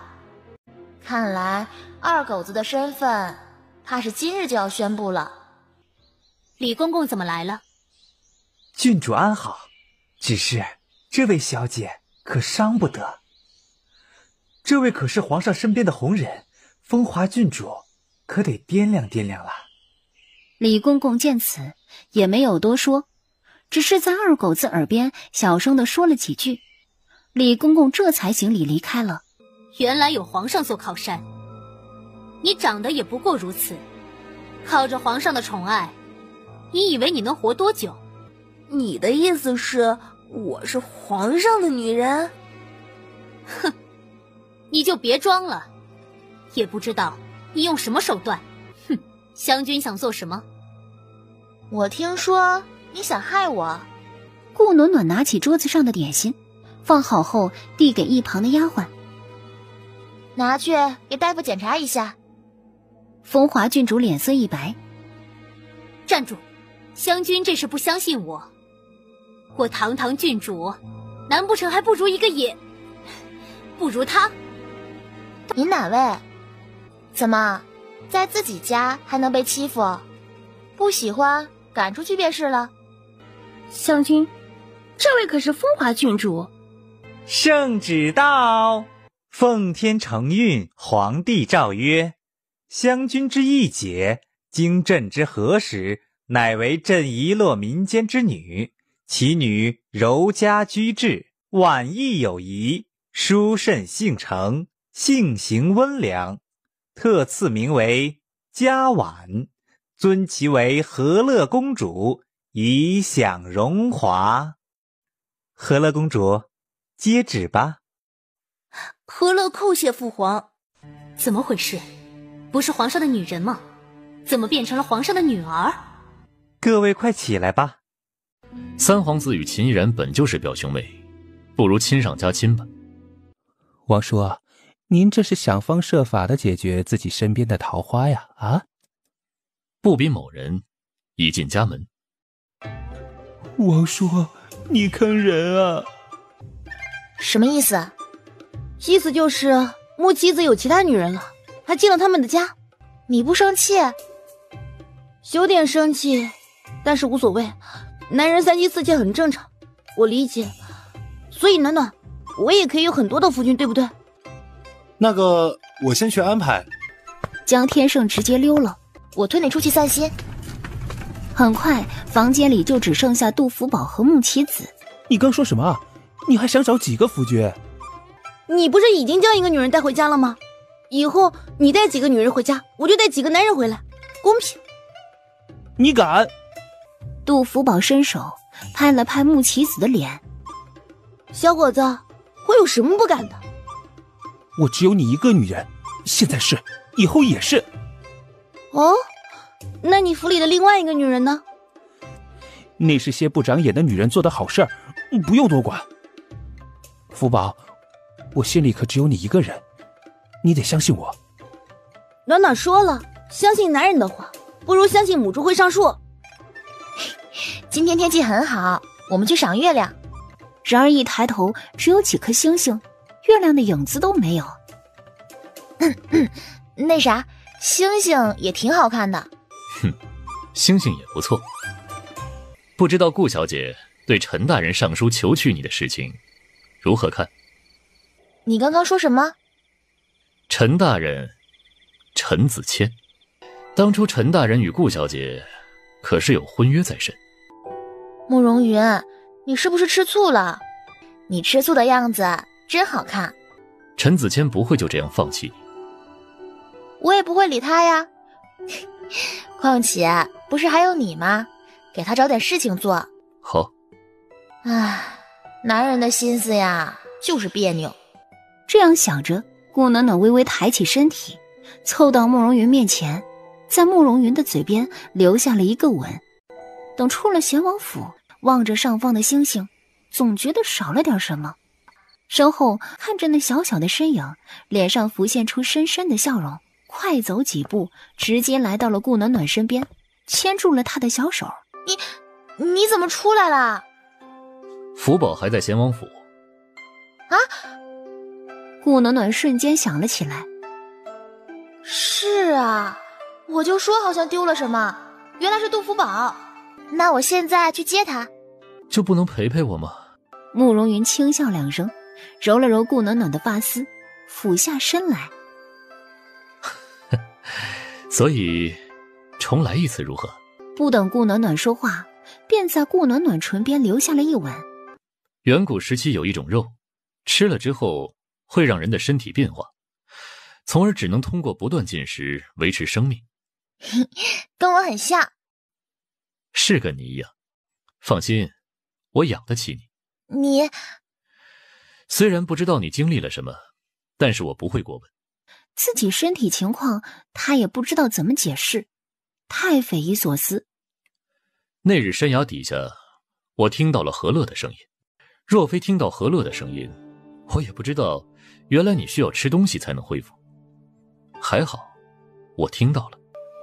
坦诚，靠山，你口中所谓的大腿啊，所以到底是什么意思啊？我护着你，你可放心依靠我。所以他说这么多只是想告诉我他可以给我依靠吗？别太累，你还有我。丞相府我护着，你的亲人朋友我也护着，信我吗？那我什么都不用做吗？需要，你得护着我。好，我负责赚钱养家，你负责貌美如花。如此便有劳顾小姐了。唉，王叔，我怎么觉得好难啊？上次苏家那7个兄弟虎视眈眈的，我总觉得我若是娶了福宝，如若让福宝受了委屈，定然会被他们扒皮抽筋。王叔，你都不想想办法吗？他们虽然对我很凶，但是好歹承认了我的存在。但是你，他们的意思好像根本不可能将顾暖暖许配给你啊。啊，王叔，你该不是改变主意了吧？叫婶婶。婶婶？什么婶婶？等穆棋子反应过来时，瞬间瞪大眼睛。婶婶？我慕容云想做的事，想要的人，自然会想办法得到。可是那7个兄弟也说了，侯门不适合顾……不对，那个皇婶……哎，等等，我说皇叔，我日后可是要娶福宝的，福宝可是顾暖暖的义姐，按照这样的关系，你应该叫我姐夫才是啊！宣平侯府中，穆棋子躺在床上哀嚎不已。我不就是开个玩笑吗？王叔干嘛要打我呀？我好难呐！王叔，我被你打的伤还没好呢，你又给我安排什么事啊？说着摸了摸自己的屁股，坐了下来。可以休息，娶福宝之事延后。什么？哎呦，王叔，你别这样，我开玩笑的。您说有什么事，我这就去做。你与御林军首领于大人交好，将这些给他送过去。王叔，你怎么知道我跟他关系好的？我都不跟他来往的。所以我是你王叔。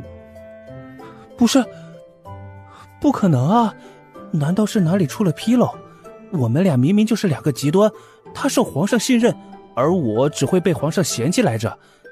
王叔，我跟他之间的关系，可还有人知道？不行不行，我不能连累他。他是我的人。穆棋子手中的包袱直接掉了下来，瞪大眼睛，不可思议地看着慕容云。我刚刚是幻听了，一定是。他可知道当时不少人想要拉拢他，他还挺烦恼该怎么办的。还是我出主意说装傻就成，于是那小子就开始装傻了。怎么一转眼就成了我家王叔的人了？还有，为什么不告诉我？我也是王叔这边的呀，这人明显没把我当兄弟。这样想着，穆棋子脸上满是悲愤之色，抱着包袱就冲了出去。于大强，我跟你没完！主子是要对陈大人下手了？总得让他知道什么人不该动。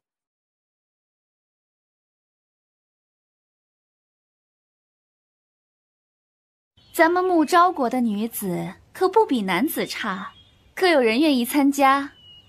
皇上，贵妃娘娘，小女秦怡然愿意参加。皇上，贵妃，如若我夺得名头，我想……哦，你想做什么？我想嫁给贤王。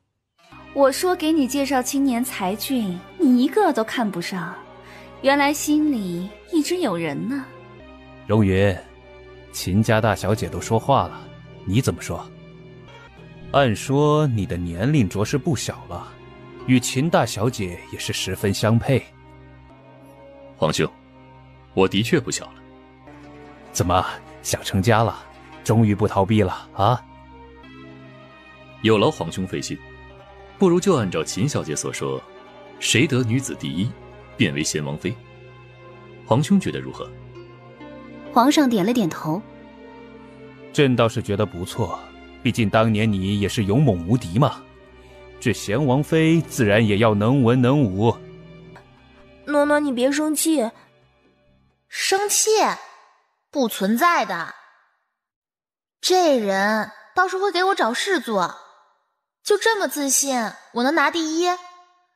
不过这倒是个好办法。我倒要看看你还拿什么跟我争。我从来没想过跟你争什么。哼，大话谁不会说？顾暖暖，我告诉你，我秦怡然想要的东西谁都拿不走。我从来没把你当成竞争对手，一直以来都没有。你知道为什么吗？因为你不配。暖暖，这边怎么什么都没有啊？没说猎物必须是我自己猎的吧？暖暖，苏家七兄弟是绝对不会帮你的，他们本就不想你与贤王有过多的牵扯。我没想过他们呀，不是还有江天胜、穆提子吗？暖暖，你这是明目张胆的作弊呀！大小姐，王辉呢？大小姐，你们去打猎，我需要很多猎物。大小姐，你要这么多猎物做什么？追男人啊！我就知道。行吧，大小姐放心，只要不让我演戏，做什么都可以。感情追男人这事儿，你们帮了不止一次。江天胜、穆提子，你们在这里干什么？你们的猎物呢？穆提子翻身下马，不可思议地看着三人。不是在你们手上吗？你们也太懒了吧！你可以不给我。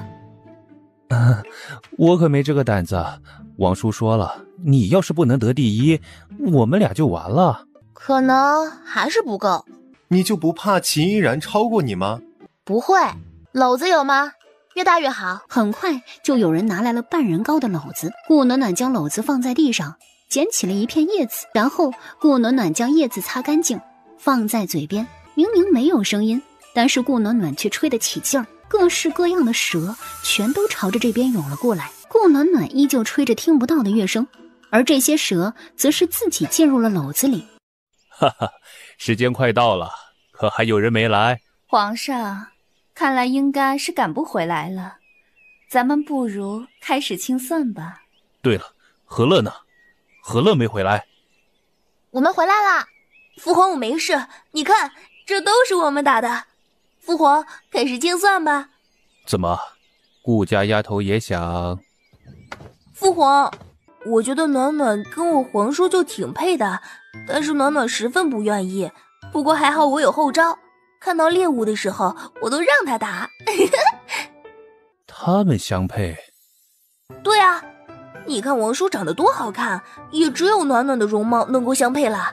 我就喜欢长得好看的人，这长得好看的就该跟长得好看的人在一起。父皇，你说对不对？父皇，你快点一点，看看到底谁的多。何乐公主，这应该不需要点了吧？这些都是你自己打的，你这么厉害。当初的规则也没说一定是自己打的，这些自然是有人帮忙。哦，这样啊，那我的也给暖暖好啦，我也帮他。穆家婉直接点出来，他们就可以正大光明的帮顾暖暖。就凭你，还真有能赢我？我要输了。没事，哥哥们给你。暖暖别怕，我们定然让你拿第一。雨样，你莫不是忘了第一的后果？哥哥，你们不帮我吗？哥哥，我想得第一。不得第一也没事。不得第一，慕容云就是别人的了。大哥，你知道我喜欢慕容云的。他不是良配。他都不行，还有谁可以？的确，如若慕容云都不行，还有谁可以？其实我觉得贤王挺好的。苏雨志点头。后宅干净。苏雨玲想了想，叹了一口气。最重要的是妹妹喜欢。我捧在手里的妹妹，难不成就这样让出去了？慕容云趁乱坐着轮椅来到苏雨峰身边，声音轻轻：大哥帮帮忙吧。苏雨峰瞬间瞪大眼睛。我听到了什么？而一旁的顾暖暖则是隐忍着笑意，她从未想过慕容云会有这么可爱的一面。皇上，您看，贤王也不小了，咱们宫里也很少有喜事了，不如就……贵妃的意思是想指婚秦小姐。是。贤王以为如何？你们俩从任何方面看都是极其般配的。本王没想。皇上，贤王这意思是……皇上，您看，贤王也不小了，咱们宫里也很少有喜事了，不如就……贵妃的意思是想指婚秦小姐。是。贤王以为如何？你们俩从任何方面看都是极其般配的。本王没想。皇上，贤王这意思是……是你瞎。就容貌这一条来说，秦依然就配不上我王叔。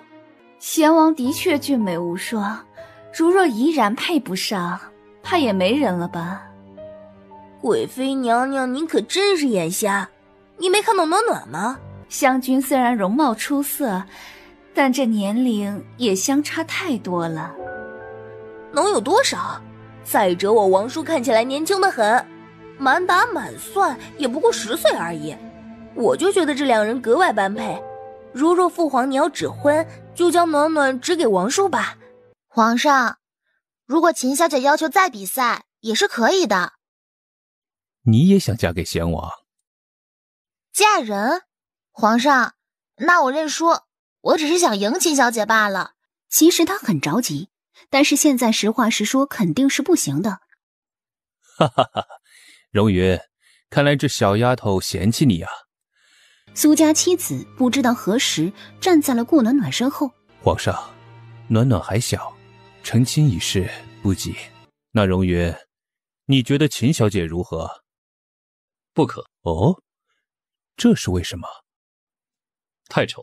王叔，其实秦小姐长得也还好，比一般人还是好看的。太老。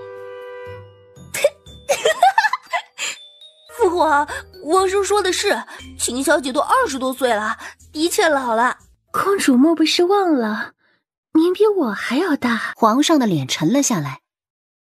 是啊，我是比你大，但是我有人要，你没有啊。而且我是公主，身份尊贵，我若是想嫁，定然会有人娶我，对不对，父皇？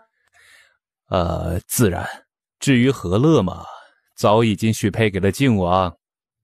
臣已经开始准备彩礼，务必不能委屈了公主，所以还请皇上多等几日。齐然不知道发了什么疯，将篓子猛地拿了起来，朝着顾暖暖扔了过去，砸在了顾暖暖身上。而穆家婉则是直接来到了秦依然身边。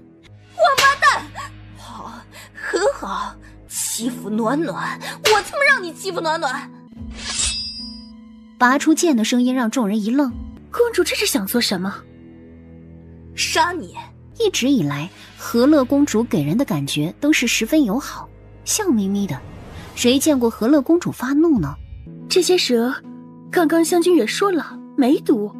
没毒你就能将这些东西倒在暖暖身上？怎么，王叔不娶你，你就恼羞成怒的发泄在暖暖身上？是又如何？公主难不成真要杀了我？我虽然不是什么金枝玉叶，但也是秦家大。穆家婉手中的剑一个翻转，直接刺入了秦依然的胸口。住手！依然，快叫太医！二狗子，不要将自己搭进去。暖暖，我还是保护不了你。皇上，依然虽然做事鲁莽，但是罪不至死。公主怎么可以如此草菅人命？只见陈峰将篓子搬了过来，打开之后，将那些蛇直接倒在了齐依然身上。贤王，你这是要做什么？蛇没毒。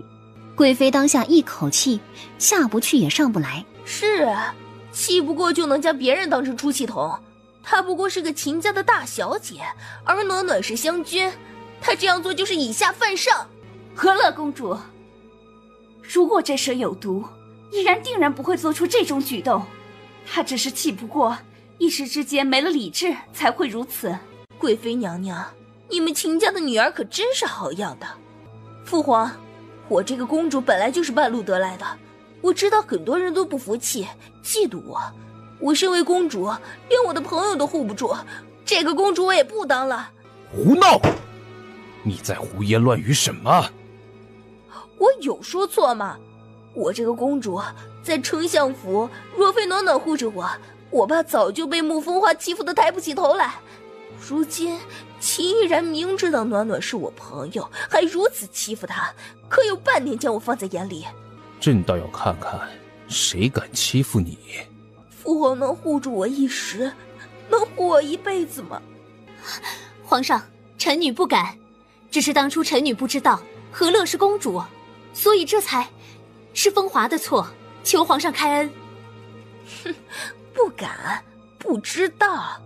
如今知道了，你们只不过不敢当着父皇的面欺负我，暗地里给我使的绊子还少吗？看了一眼在场的人，直接起身离开了。和乐可是有事找父皇。父皇，对不起，昨天是我过分了。你说的没错。不，父皇，你对我很好，真的，跟我想象中的父亲一样，什么都护着我。昨天是我太生气了，对不起，父皇。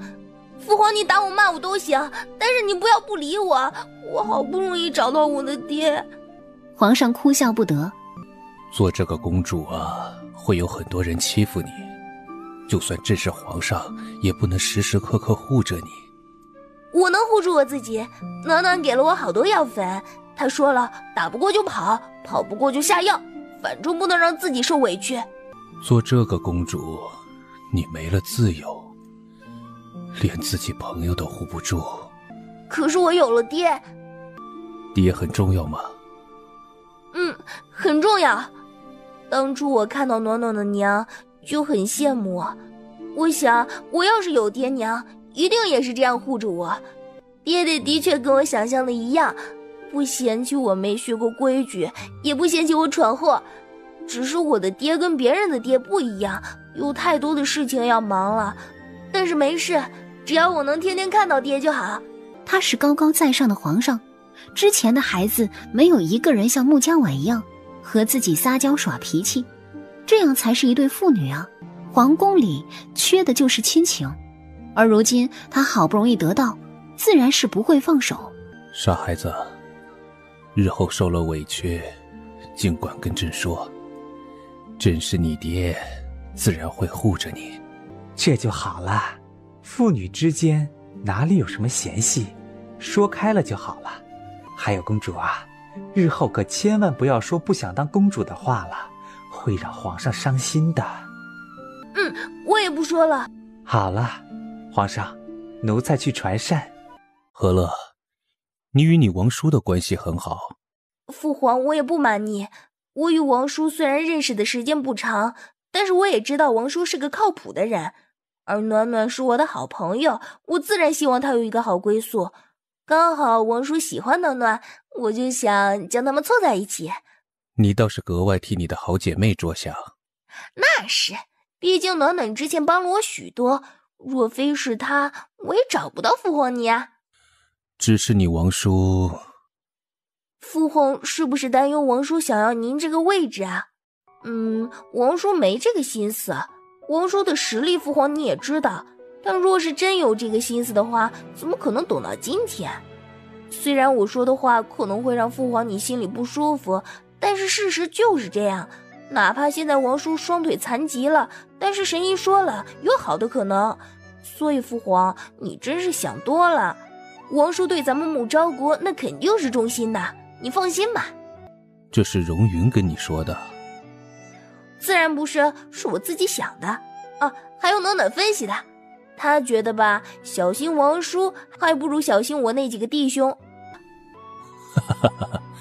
暖丫头没告诉你这些事情不能跟朕说？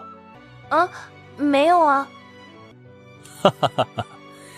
好了，先吃饭吧。吃完饭你出去玩玩，好不容易出来一趟。是，父皇。朕也想瞧瞧今年的猛兽表演到底有多厉害。是，皇上。就看到几个粗壮的男人抬着笼子走了进来，里面关押的却是老虎、蛇，还有所谓的狼王。呵呵，朕倒是第一次见。好了，你们开始吧。一个人刚将老虎笼子打开，就能看到老虎飞快地朝着这边冲了过来。快护驾！老虎突然大叫一声，明显是望着自己这边的。难不成是冲着我来的？顾暖暖，你去死吧！紧接着，顾暖暖只觉得自己的身体被人狠狠地推了出去，那匹狼也开始撞击着狼笼，狼的笼子也开了。顾暖暖一个翻滚，躲过了老虎的一击。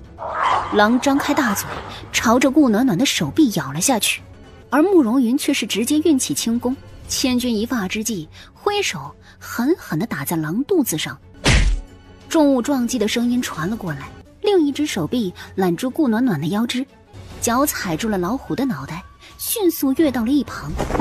如此，慕容云似乎让众人再一次看到了战王。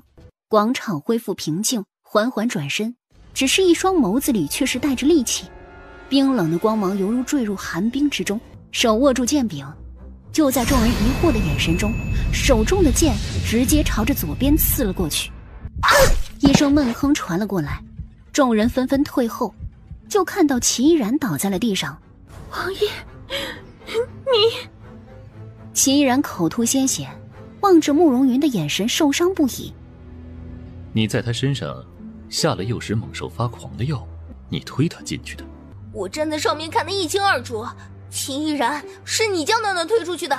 暖暖身上的发狂药是刘芬儿，今天我们过来时，刘芬儿故意撞了暖暖。我没有，你不要乱说，不是我。传太医，这种药粉沾上了，除非用水，不然很难去掉。他为了将药粉泼到顾暖暖身上，将药粉打开，用手抓了一把，本以为擦干净就好了，哪里能想到需要用水洗。伤了本王的人，活着做什么？没有一个人想去请太医，连贵妃都脸色苍白地待在了原地。王爷，不可以！你怎么可以杀了我？怎么可以？聒噪！刘芬儿直接跪了下来，脸色苍白不已。王爷，不关我的事情，是秦依然让我做的，是秦依然呢。而秦依然躺在血泊之中，睁着眼睛，身体渐渐变得冰冷。这一刻，苏家人都知道，贤王慕容云将他们的暖暖放在了心尖上。我没事，暖暖。哥哥们，慕容云耍流氓，占我便宜。慕容云看着冲进来的苏家妻子，嘴角抽搐，心底却是软成了一片汪洋，脑海里萦绕着顾暖暖的话语。刀山火海算什么？我最怕的不过是与你分开。嘿嘿，他欺负我，哥哥替我教训他。是，我欺负了暖暖，是我的不对。哼，我去找福宝他们。顾暖暖离开后，苏雨峰等人坐了下来。你们这是在做什么？直接说不就好了？我就不跟你卖关子了，很多人都知道了。为了小妹的名誉，我们只能……我待暖暖是真心，宁负天下人，亦不会负他。慕容云是真的如他嘴上所说的那样，一时之间，所谓的门第，所谓的旁人阻拦，在他看来也不算什么。有一个真心为自家小妹的男人便够了。贤王，莫忘今日所说，必不会忘。苏雨峰对着慕容云点了点头，带着兄弟们离开了。大哥，你怎么答应了？你之前不是还不愿意吗？没有什么比真心更可贵了。至少到这一刻，我相信贤王是真心对待暖暖。那要是以后贤王辜负了暖暖，可怎么是好？你当我们是吃素的吗？皇上那边是最大的阻力。大哥，你可有什么办法？就在此时，陈峰走了出来，对着几人拱了拱手，小声的与苏雨峰说了几句。当真？是。请各位放心，只是此事先不宜张扬，只要苏家一人不愿，这便是一道废旨。皇上已经下了圣旨于贤王，赐婚贤王与暖暖，只是贤王并未公布罢了。什么？他若是直接将圣旨拿出来，我们不同意也得同意。但是他没有，他想要的是苏家所有人的承认，这也说明他将小妹看得极为重要。如此一来，我倒是放心了。只是，为何皇上会松口贤王与小妹？小妹背靠苏家，皇上本就忌惮贤王，两人联姻，皇上难道不怕？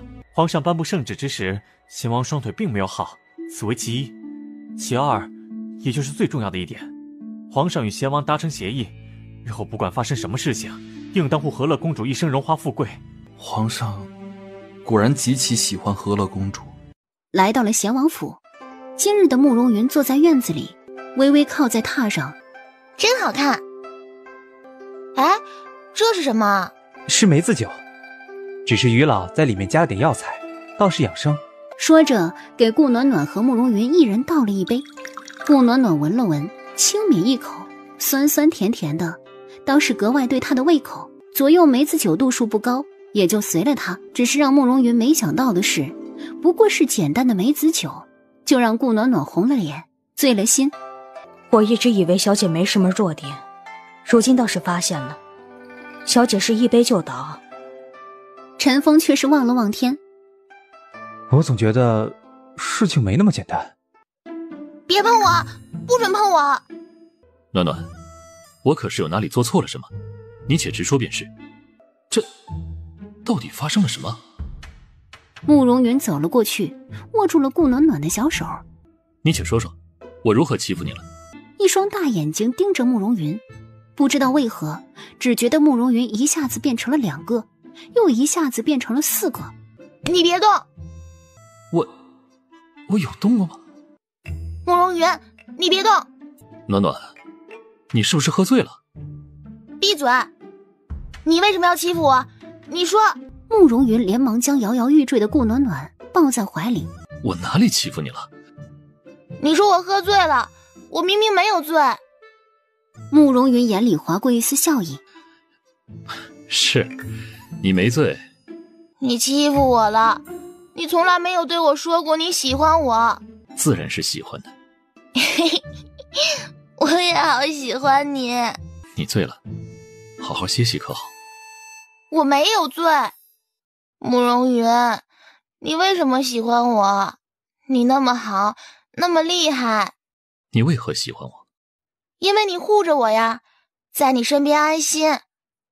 我跟你说，我知道你是木昭国里最厉害的，所以我才想嫁给你，这样我就有后台了。我要护着我娘，护着苏家，护着7个哥哥，还有护着我的朋友。慕容云心里一阵疼痛。为何不护着自己？我不需要，只要能护着他们，我死也可以。所以我要拖着你下水。我知道我一个人不行，但是你可以。但是从今以后我还要护着你。别怕，有姐姐在，谁都不能欺负你。慕容云，我得护着他们，得护着他们。但是你怎么可以对我这么好？你为什么要保护我呀？你就是个傻子，我是利用你的呀。为什么呀？我好喜欢你呀，你喜不喜欢我？我喜欢你，很喜欢。你别怕，我会保护你的。听着顾暖暖前言不搭后语，什么利用，什么交易都不重要了，一句喜欢抵得上千千万万句甜言蜜语。慕容云，你喜不喜欢我呀？我心悦你许久。没有什么比我喜欢你，而你刚好也喜欢我更加甜蜜了。我好看吗？好看。我可爱吗？可爱。那你喜欢我什么呀？自然是都喜欢。慕容云，我好喜欢你。看起来洒脱，说到底还只是一个小姑娘。我送你回去。我不回去。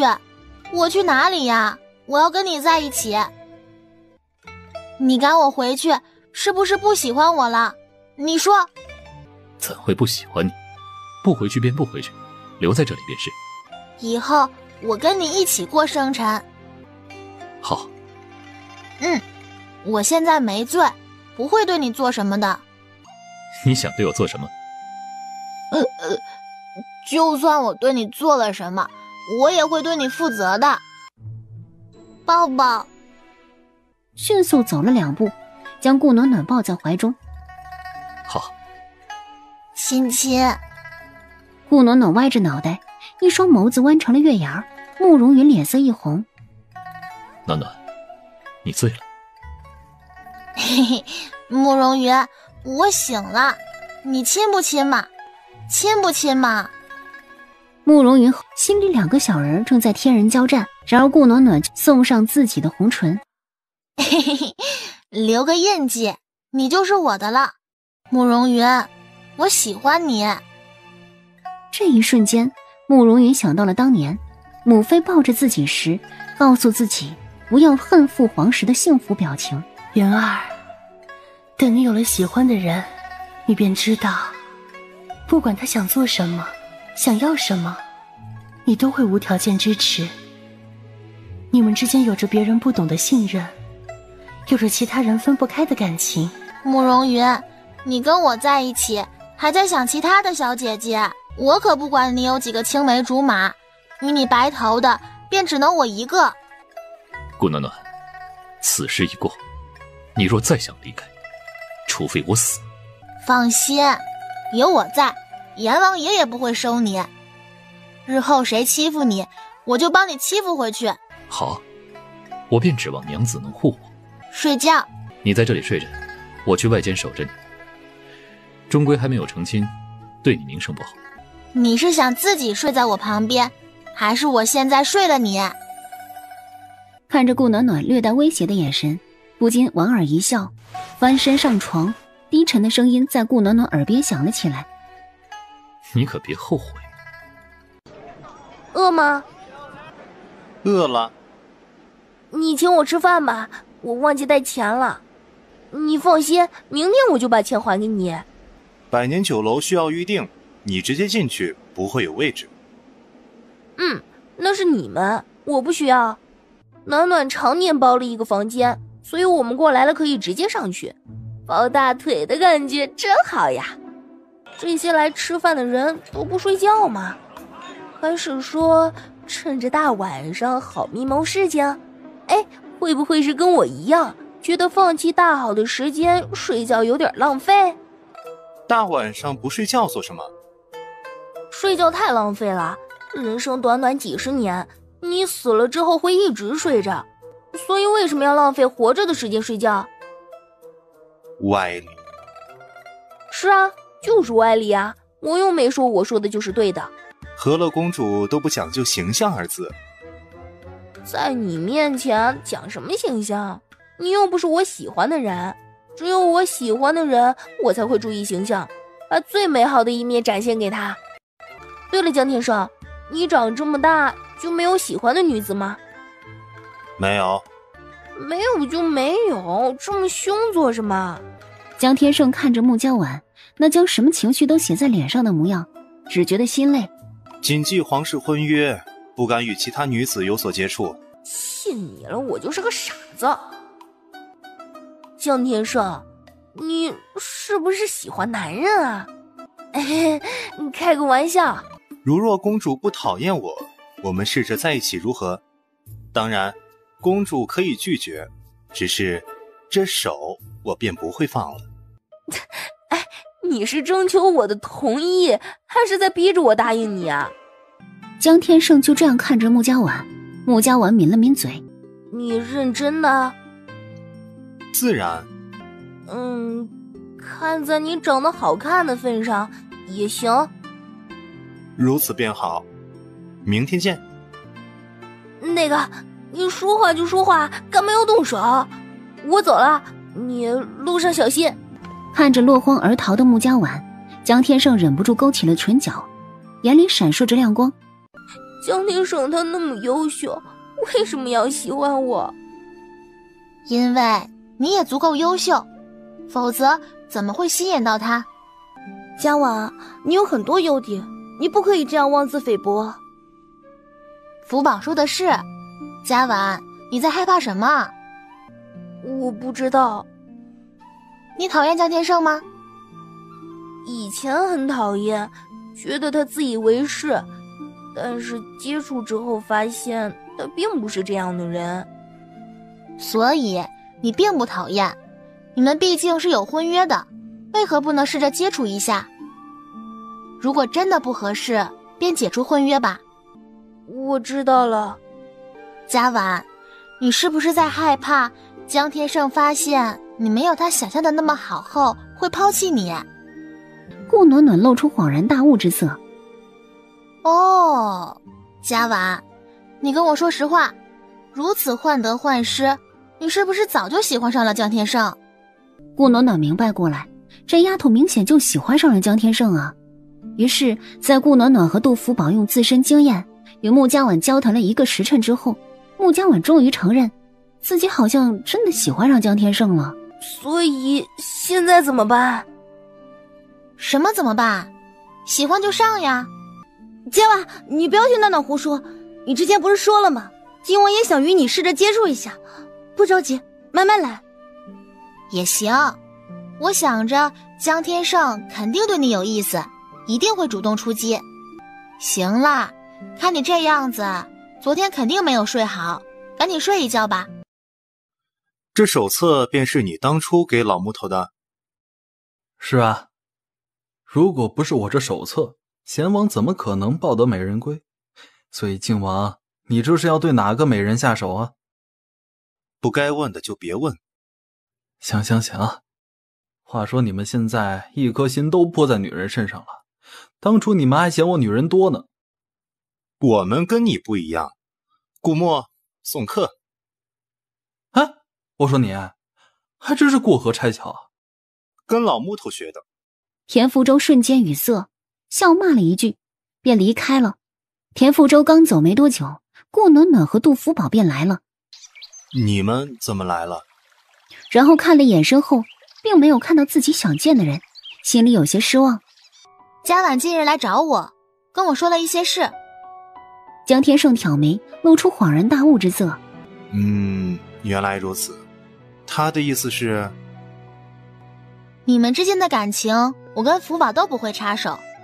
我们今天来找你，只想知道一件事，你是认真的吗？对，如果你觉得是因为婚姻束缚了你，我们可以去找皇上解除婚约。是认真。记住你今日说的话，如果被我发现你言不由衷，我可不会饶了你。郡主威名，声名远播，我可不敢欺骗郡主。你是在说我母老虎的名声？我跟你说，我别的不行，告状的本领很厉害。哈哈哈，深有体会。暖暖，你是不是发现了家婉的不对劲？你发现了什么？我发现她并非表面上看起来如此大大咧咧，相反十分敏感。对于她在乎的人，比如你，比如福宝，又或者老木头和小木头，她总怕自己做错了什么，引起你们的反感。好几次我发现她说话做事都会偷偷地观察你们的表情，只要你们有丝毫不对劲，她就会忐忑不已。怎么会？会。我一直都知道她心思细腻，是我对她的关注太少了。日后有我今日说出来，便想找你们一起想想办法。得疏解，如何疏解还得靠你。你去告诉家婉她的重要性，以及告诉他这样做其实还帮了我们。反正就是尽量说服嘉婉，做自己就好。好，我觉得最重要的还是多出点时间陪陪他。如此，我便先在此多谢福宝了。因为杜家没有老人，再加上苏敏兰怀有身孕，直接去苏家过年吧。晚上，穆家婉嫌弃皇宫太冷清，也跑到了丞相府。嫌我？外祖父和外祖母不必如此，本是作为小辈的来给长辈拜年罢了。无碍，既然来了，便一同守岁吧。苏老太爷看了一眼慕容云，还有什么不明白的？自然是为了自家那个傻外孙女。让苏家众人意外的是，贤王刚来没多久，穆棋子和江天胜也来了。看着突然出现的三小子，秦老太太笑得合不拢嘴。杜伯，您看福宝年龄不小了，我是不是可以早点成亲啊？穆棋子，我还未成亲，你着什么急？天生说的有道理，我想福宝应该也想多陪陪家里人，不必着急。王叔，你不能自己娶不到，居然我也娶不上媳妇啊！你太过分了！还有靖王也是，你再过2个月就可以娶妻了，怎么还不让我定下来？太过分了你们！这孩子，3日之后下聘吧。杜伯，您不能听他们的，我恭喜福宝呀！恭喜福宝！杜伯，你答应我了。杜伯，以后呢，我就是你的亲儿子。爹，到底是个喜事，今日不醉不归。几兄弟迅速接收了苏以峰的信息。爹，这些人要灌醉你儿子。活该！哎，你这个臭小子呀！你们也是要娶亲的，特别是王叔，你现在不帮我，我日后也不帮你。呵呵，反正大不了今天被灌醉。世子，福宝虽然是半路来到我苏家，却也得到了我们家人的认可。我还是那句话，别伤害他。如果有一天你不喜欢了，我们接他回来。苏家便是他们的娘家，我们几兄弟哪怕日后有了妻儿，只要他们回来，我们便是十分欢喜的。不会有这么一天。这一日，穆棋子也回了京城，面圣之后就跑去了杜家。到底谁才是他爹呀？管家无奈。老爷，行了，带着家伙去洞府。老爷，什么家伙？难不成老爷要动手？这可使不得呀！当然是那些什么乱七八糟的古董瓷器啊！赶紧的去商量婚期。杜伯，择日不如撞日，不如今日就定下婚期如何？你也不要着急，毕竟是婚期，是2家的事情，定要与你父亲商议一番。他？孩子，毕竟是你的终身大事，你父亲定然会放在心上。你此次回来，可有见过你父亲？穆棋子神色有些不自然，苏敏兰心里明白，这便是你的不对了。穆老爷不管如何，对你是真心实意。兰爷，您放心，我晚上就回去。不用了。你来做什么？我是你老子，你不去看我，那老子就来看你呀！果然是穆棋子的父亲啊，两人的性子一样哎。顾暖暖忍着笑意点了点头。杜老爷，杜夫人，我今日过来呀，给2位送了些礼物啊，多谢2位对我儿子的照顾。啊！刚刚我没有听错吧？我家老爹居然会说客套话了？我那儿子没给您2位添麻烦吧？哎呀，没有，棋子性子不错，我倒是挺喜欢他的。如此便好啊。棋子是个好孩子，也是个贴心的。我若是少了什么，不用我说，这孩子就给我拿来了。想必棋子对您也是如此吧？上次他满京城的找先天草，这先天草对腿脚疼痛十分有用，每到冬日便稀缺不已。好在我们府中囤了不少，可是给您的。这父子缘分也是前世修来的福气，有什么事儿直说便是。父子哪里来的隔夜仇不是？再者，自家孩子的性子，做父母的定然是明白的，千万不要受人挑拨啦。对，夫人这话说的不错。福宝这孩子傻，我虽然嫌弃吧，但也是疼爱的哈。毕竟这孩子善良有孝心呢。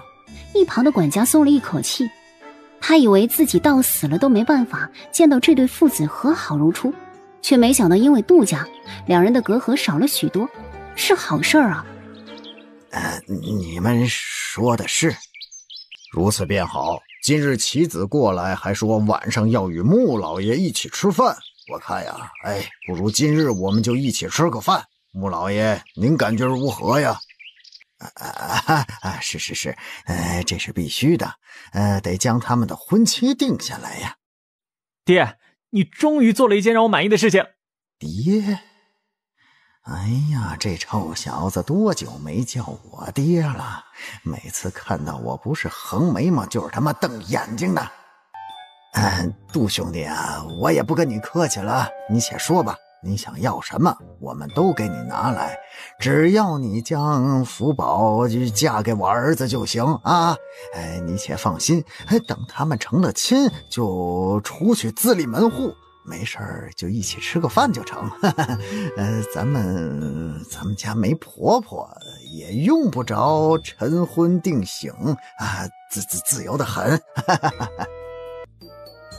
也好，两个孩子年龄也大了，又是互相有益，我们做父母的自然赞成，不如就定在5月10号，是个好日子。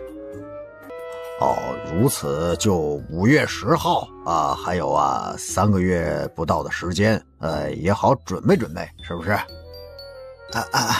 好，这俩父子是商量好的吧？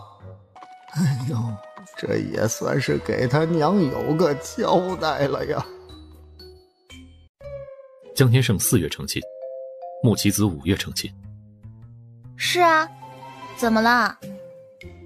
暖暖，我们什么时候？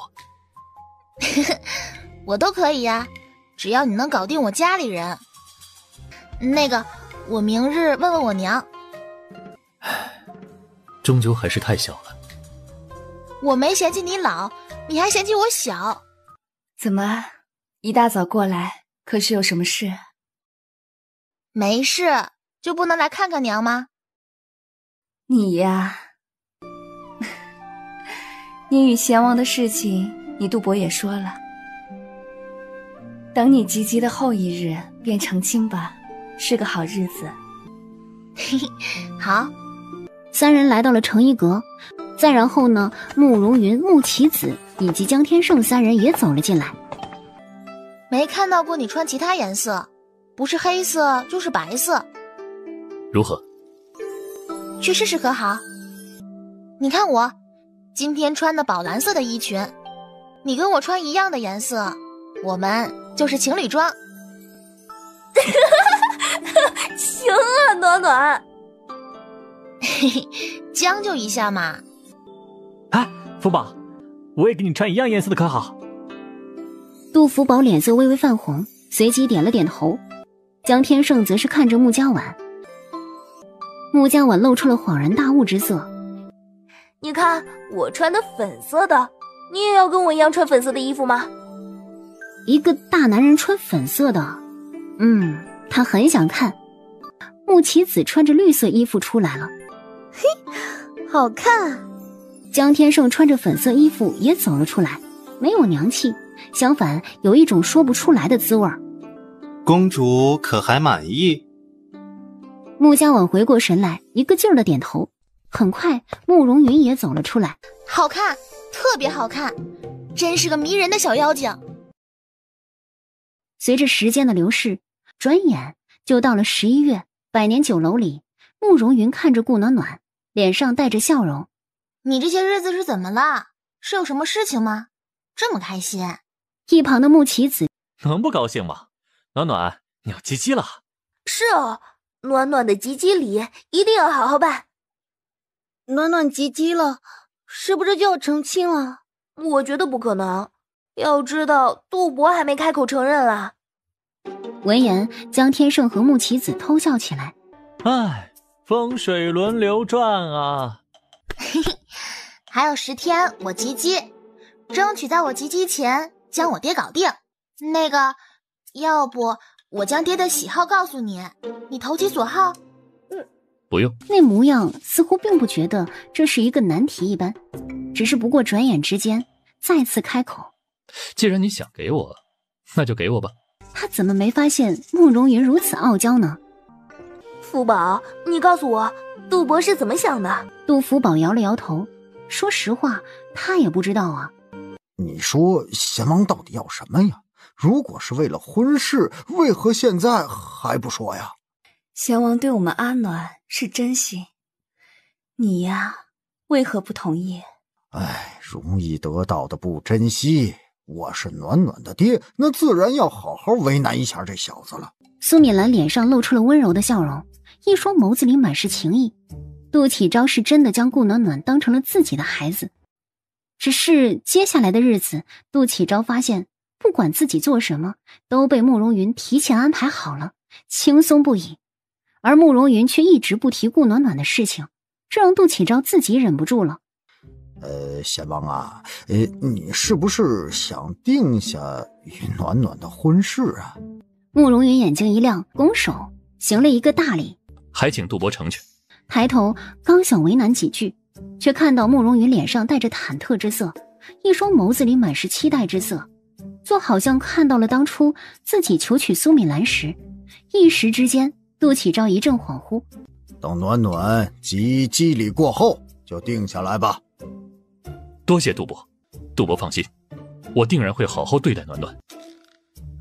心疼啊，只是希望这小子如他自己所说的那样，能够好好对待暖暖吧。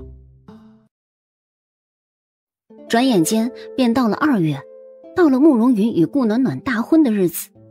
贤王府中，江天胜和穆棋子早早的就过来了，看着一身红衣的慕容云，两人倒吸一口气。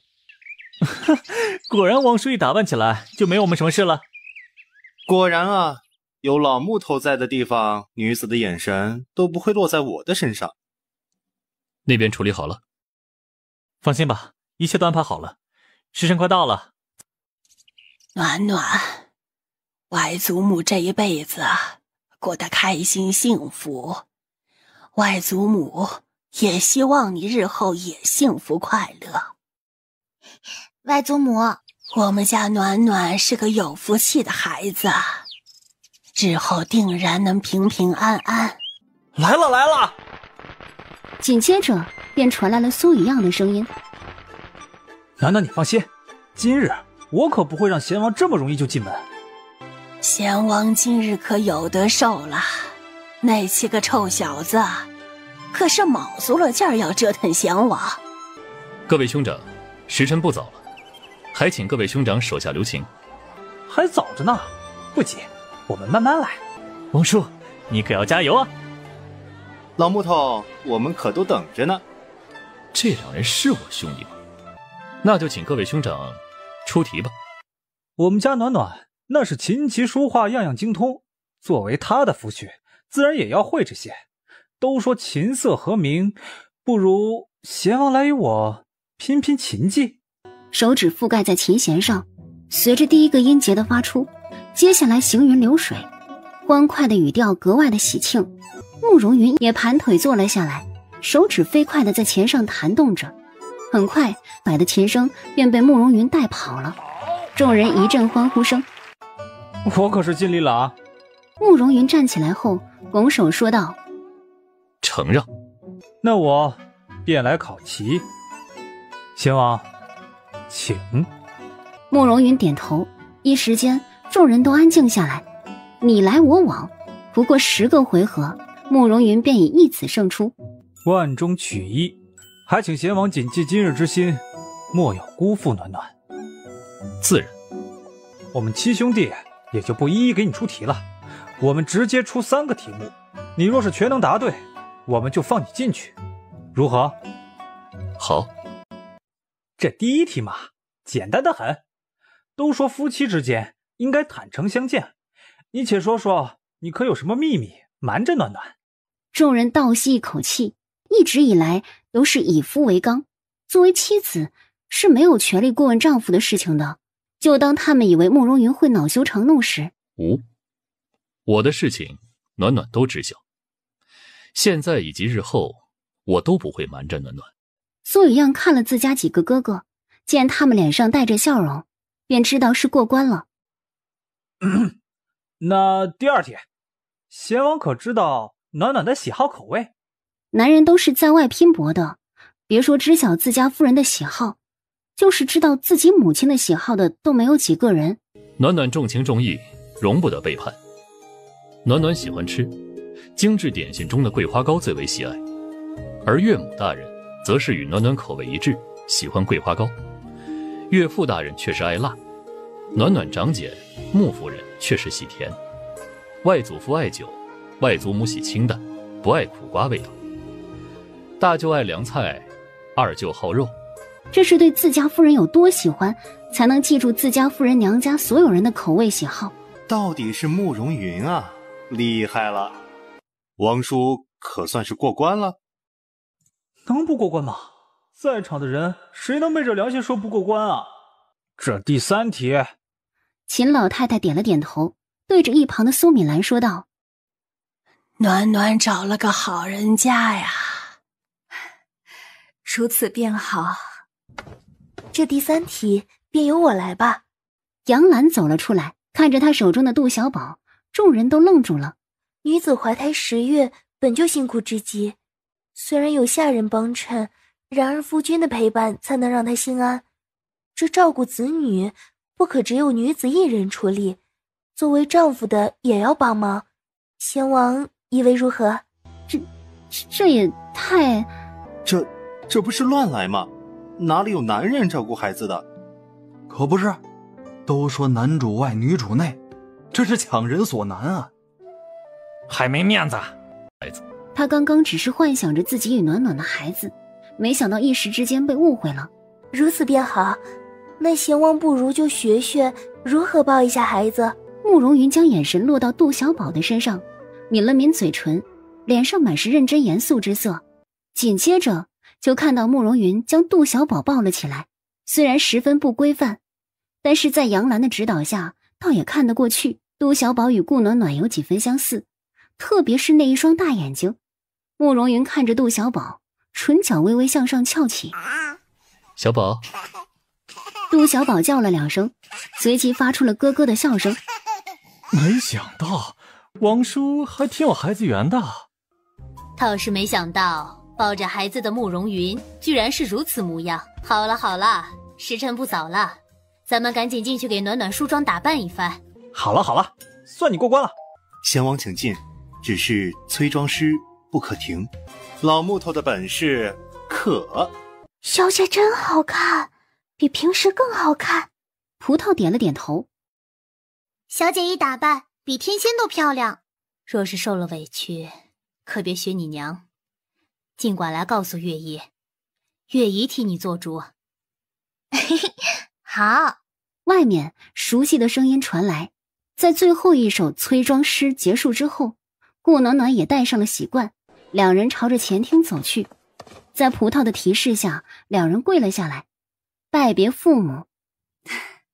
阿暖，岳父岳母，我定不会辜负暖暖。顾暖暖却是一阵恍惚，当年的血染丞相府到如今的出嫁，都是红色一片，却红的不一样。谢娘亲养育之恩，谢爹爹关爱之心。对着杜启昭和苏米兰重重地磕了磕头，又跪着转身，对上苏老太爷和秦老太太，再一次磕了下去。暖暖谢外祖父、外祖母以命疼惜。紧接着，顾暖暖看向苏孝如和苏孝玄以及刘兰慧、冯玉萍，直接磕了下去。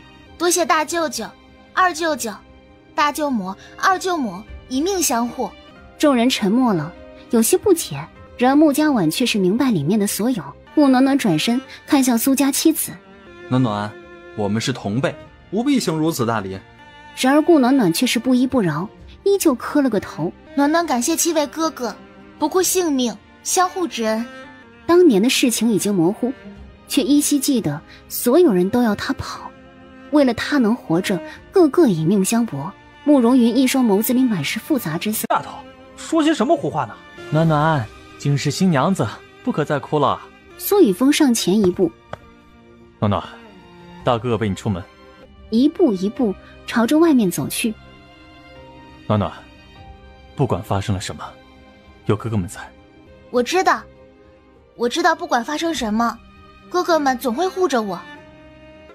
那些事情不会再有，苏家还在，姑姑还在。暖暖，所有事情大哥哥都知道。我们的暖暖只需要快乐开心，以前的一切都结束了。有些事情是命中注定，比如命中注定了你是我们最疼爱的妹妹，不管是前世今生。不管前世今生，你虽是王爷，但也不可欺负我们暖暖。若被我发现，定然会闹得你府中鸡犬不宁。这是7哥苏雨样。暖暖心思细腻，希望王爷对暖暖日日如金。若有一日王爷不再喜欢，请王爷放手，暖暖依旧是我们的宝贝。这是6哥苏雨明。王爷如若有什么难事，尽管差遣我们兄弟，只是不可辜负了暖暖。这是5哥苏雨义。王爷，暖暖是我们最疼爱的妹妹，我们舍不得她受一丁点伤害。如若王爷着实生暖暖的气，不如拿我们出气。这是4哥苏雨志。暖暖虽然嫁给了王爷，却也不是非王爷不可，还请王爷珍惜。这是3哥苏雨林。王爷，无论如何，请你好好对待暖暖。这是2哥苏雨成。暖暖受了很多苦，好不容易苦尽甘来，希望你能让她幸福。就算梦里是真，如今有真假，承蒙老天垂怜，有顾暖暖之美，以往由你来守，今后换我来护。承蒙老天垂怜，前世今生有7位哥哥相护。我们聊聊可好？好啊，刚好，我也有好多事情要告诉你。慕容云，你不是想知道以前的事情吗？现在我就告诉你我在5000个世界的事情，告诉你我是如何得到了重生的机会，告诉你。对上顾暖暖的眼神，他总觉得自己这一次听到的可能比自己所想的还要不可思议。这个故事很长，你做好准备了吗？慕容云露出了一丝笑容，揉了揉顾暖暖的头。当然。好，我原本以为我已经忘了，没想到却还是那么清晰。你应该猜到，我做了这么多未雨绸缪的事情，是为了保护我的家人。我做了一个梦，那个梦可以说是我的前世。前世的我，苏家都被害死。我曾经发誓，如果能重活一世，我就要报仇，将他们狠狠地打入18层地狱，哪怕拼了命，也不能让他们伤害我的家人。我做到了。是，你做到了。但是你知道我是怎么换回重生的机会吗？他虽然不知道，但是不难猜出，他受了很多苦。那就要从我认识嘉婉的时候说起了。嘉婉？嘉婉。前世的一切再次浮现在顾暖暖脑海中。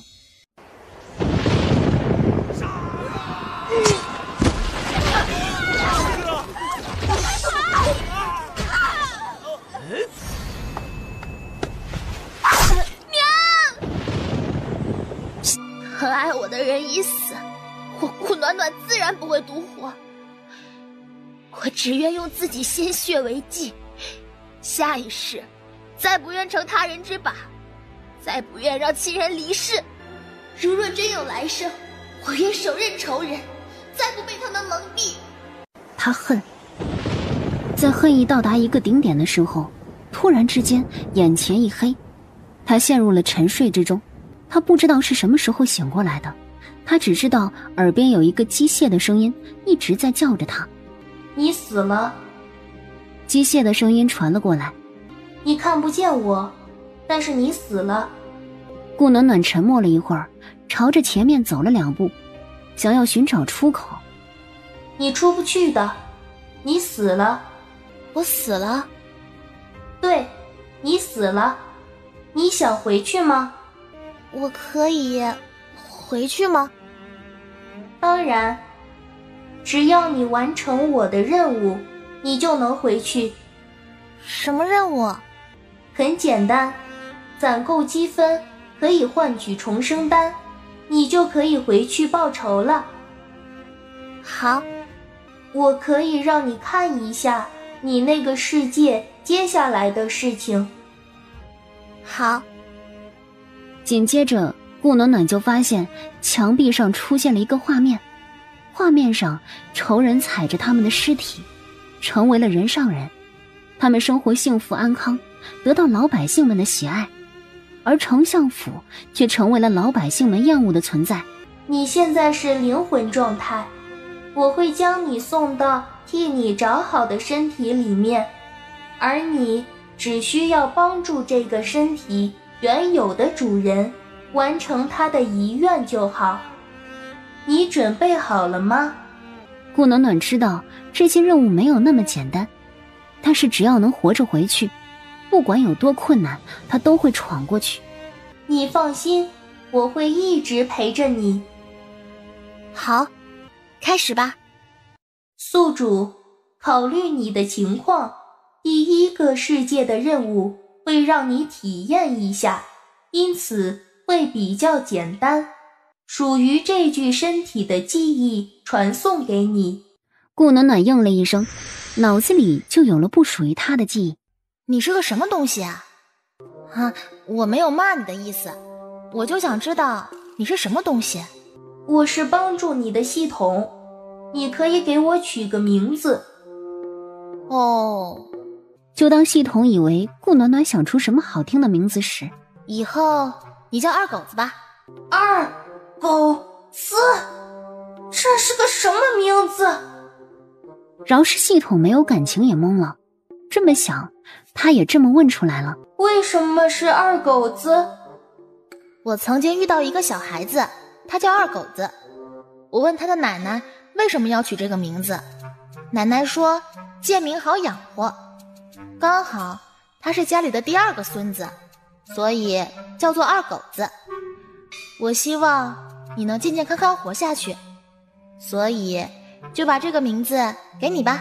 我是系统，没有生命，我只能被销毁，不然我就能一直活下去。那叫了这个名字，你就不会被销毁了。二狗子突然之间明白过来，顾暖暖还是个孩子，所以想法也简单。是的，他才10岁不到啊。那就二狗子吧。如云坐在一旁，并没有吃菜，而是盯着穆家碗看了半晌。王叔怎么了？我这几天也没做什么事情啊，王叔这么看着我干什么？难不成是我哪里得罪了王叔？我觉得可能不是你得罪了他，是我得罪了你。什么个情况啊？家晚啊，要是慕容云知道了你以前的事情，你会怎么样？我以前的事情？什么我以前的事情？就是你是二狗子。你跟王叔说了什么？啊，没有，我什么都没有说。啊，没说什么，只是说了你的名字而已。信了你们，我才是个傻子。暖暖，你最好坦白从宽。我就是说了几个世界的事情。你就不怕王叔奇怪吗？这些事情你也敢说呀？其实也没什么，左右他想知道，我就告诉他好了。王叔，你不觉得匪夷所思吗？没有什么奇怪的，大千世界无奇不有，有些事情我没见过，但是不代表不存在。也是，毕竟我能活过来就很不可思议了。那不如今日就将这些事掰扯清楚吧。顾暖暖想了想，直接将穆江晚的事情简单的说了一遍。多的我们也解释不清楚了，只是这件事太令人出乎意料了，所以你们自己知道就好了。你怎么看？我现在对暖暖的任务世界比较感兴趣。我建议你还是不要听了，因为你可能会吃醋。当然，暖暖是对那些男孩子没有其他心思的，奈何暖暖比较吸引人，所以，你懂的。我那时候只知道做任务换积分，哪里有想这么多啊？怪不得你能拿出那么多东西，原来是因为你绑定了一个空间。也算是个意外之喜了，连甲烷都不知道呢。呵呵，幸亏我不知道，不然我要被你气死了。你背着我拿了不少东西。多大点事儿啊，反正都不是你的。那你知道，就因为你偷拿的那些东西，我被判定监管不力，扣了我好多积分。本来我可以升级的。原来是这样啊。不过你要积分干什么？升级啊，不然我的智力就只能停留在某个阶段。继续说吧。你还想知道什么？我跳着跟你说，怎么样？那不如说说你的身体，为何要不住地吃东西？为何不吃东西就无法维持生命特征？这件事儿吧，得让嘉婉跟我一起解释。毕竟有一段时间我是昏迷的，没有意识。对于顾暖暖的身体，一直都是慕容云心里的心病。当初我被传送到修仙世界。对了，修仙世界你应该不懂，修仙世界里的人都是有魔法的，他们可以御兽，可以利用天地之间的灵气进行修炼，从而拥有较长的寿命。我刚过去时处于海底之中，整个人虚弱不堪。那时候我的身体应该只是一个普通人，所以是要吃东西的，不管是什么，先往嘴巴里喂了再说。而有一次我寻找吃的时候遇到了魔兽，被追赶之时掉入深渊之中，后来我便昏迷了。等我醒过来时，只觉得自己特别饿，然后不知道抓到了什么，直接塞入了嘴里，紧接着我的身体就发生了变化。自从那日开始，我便要吃东西，否则身体就会极其不舒服。我昏迷的时候发生了什么？之前我一心想着逃离那个地方，也忘了问你。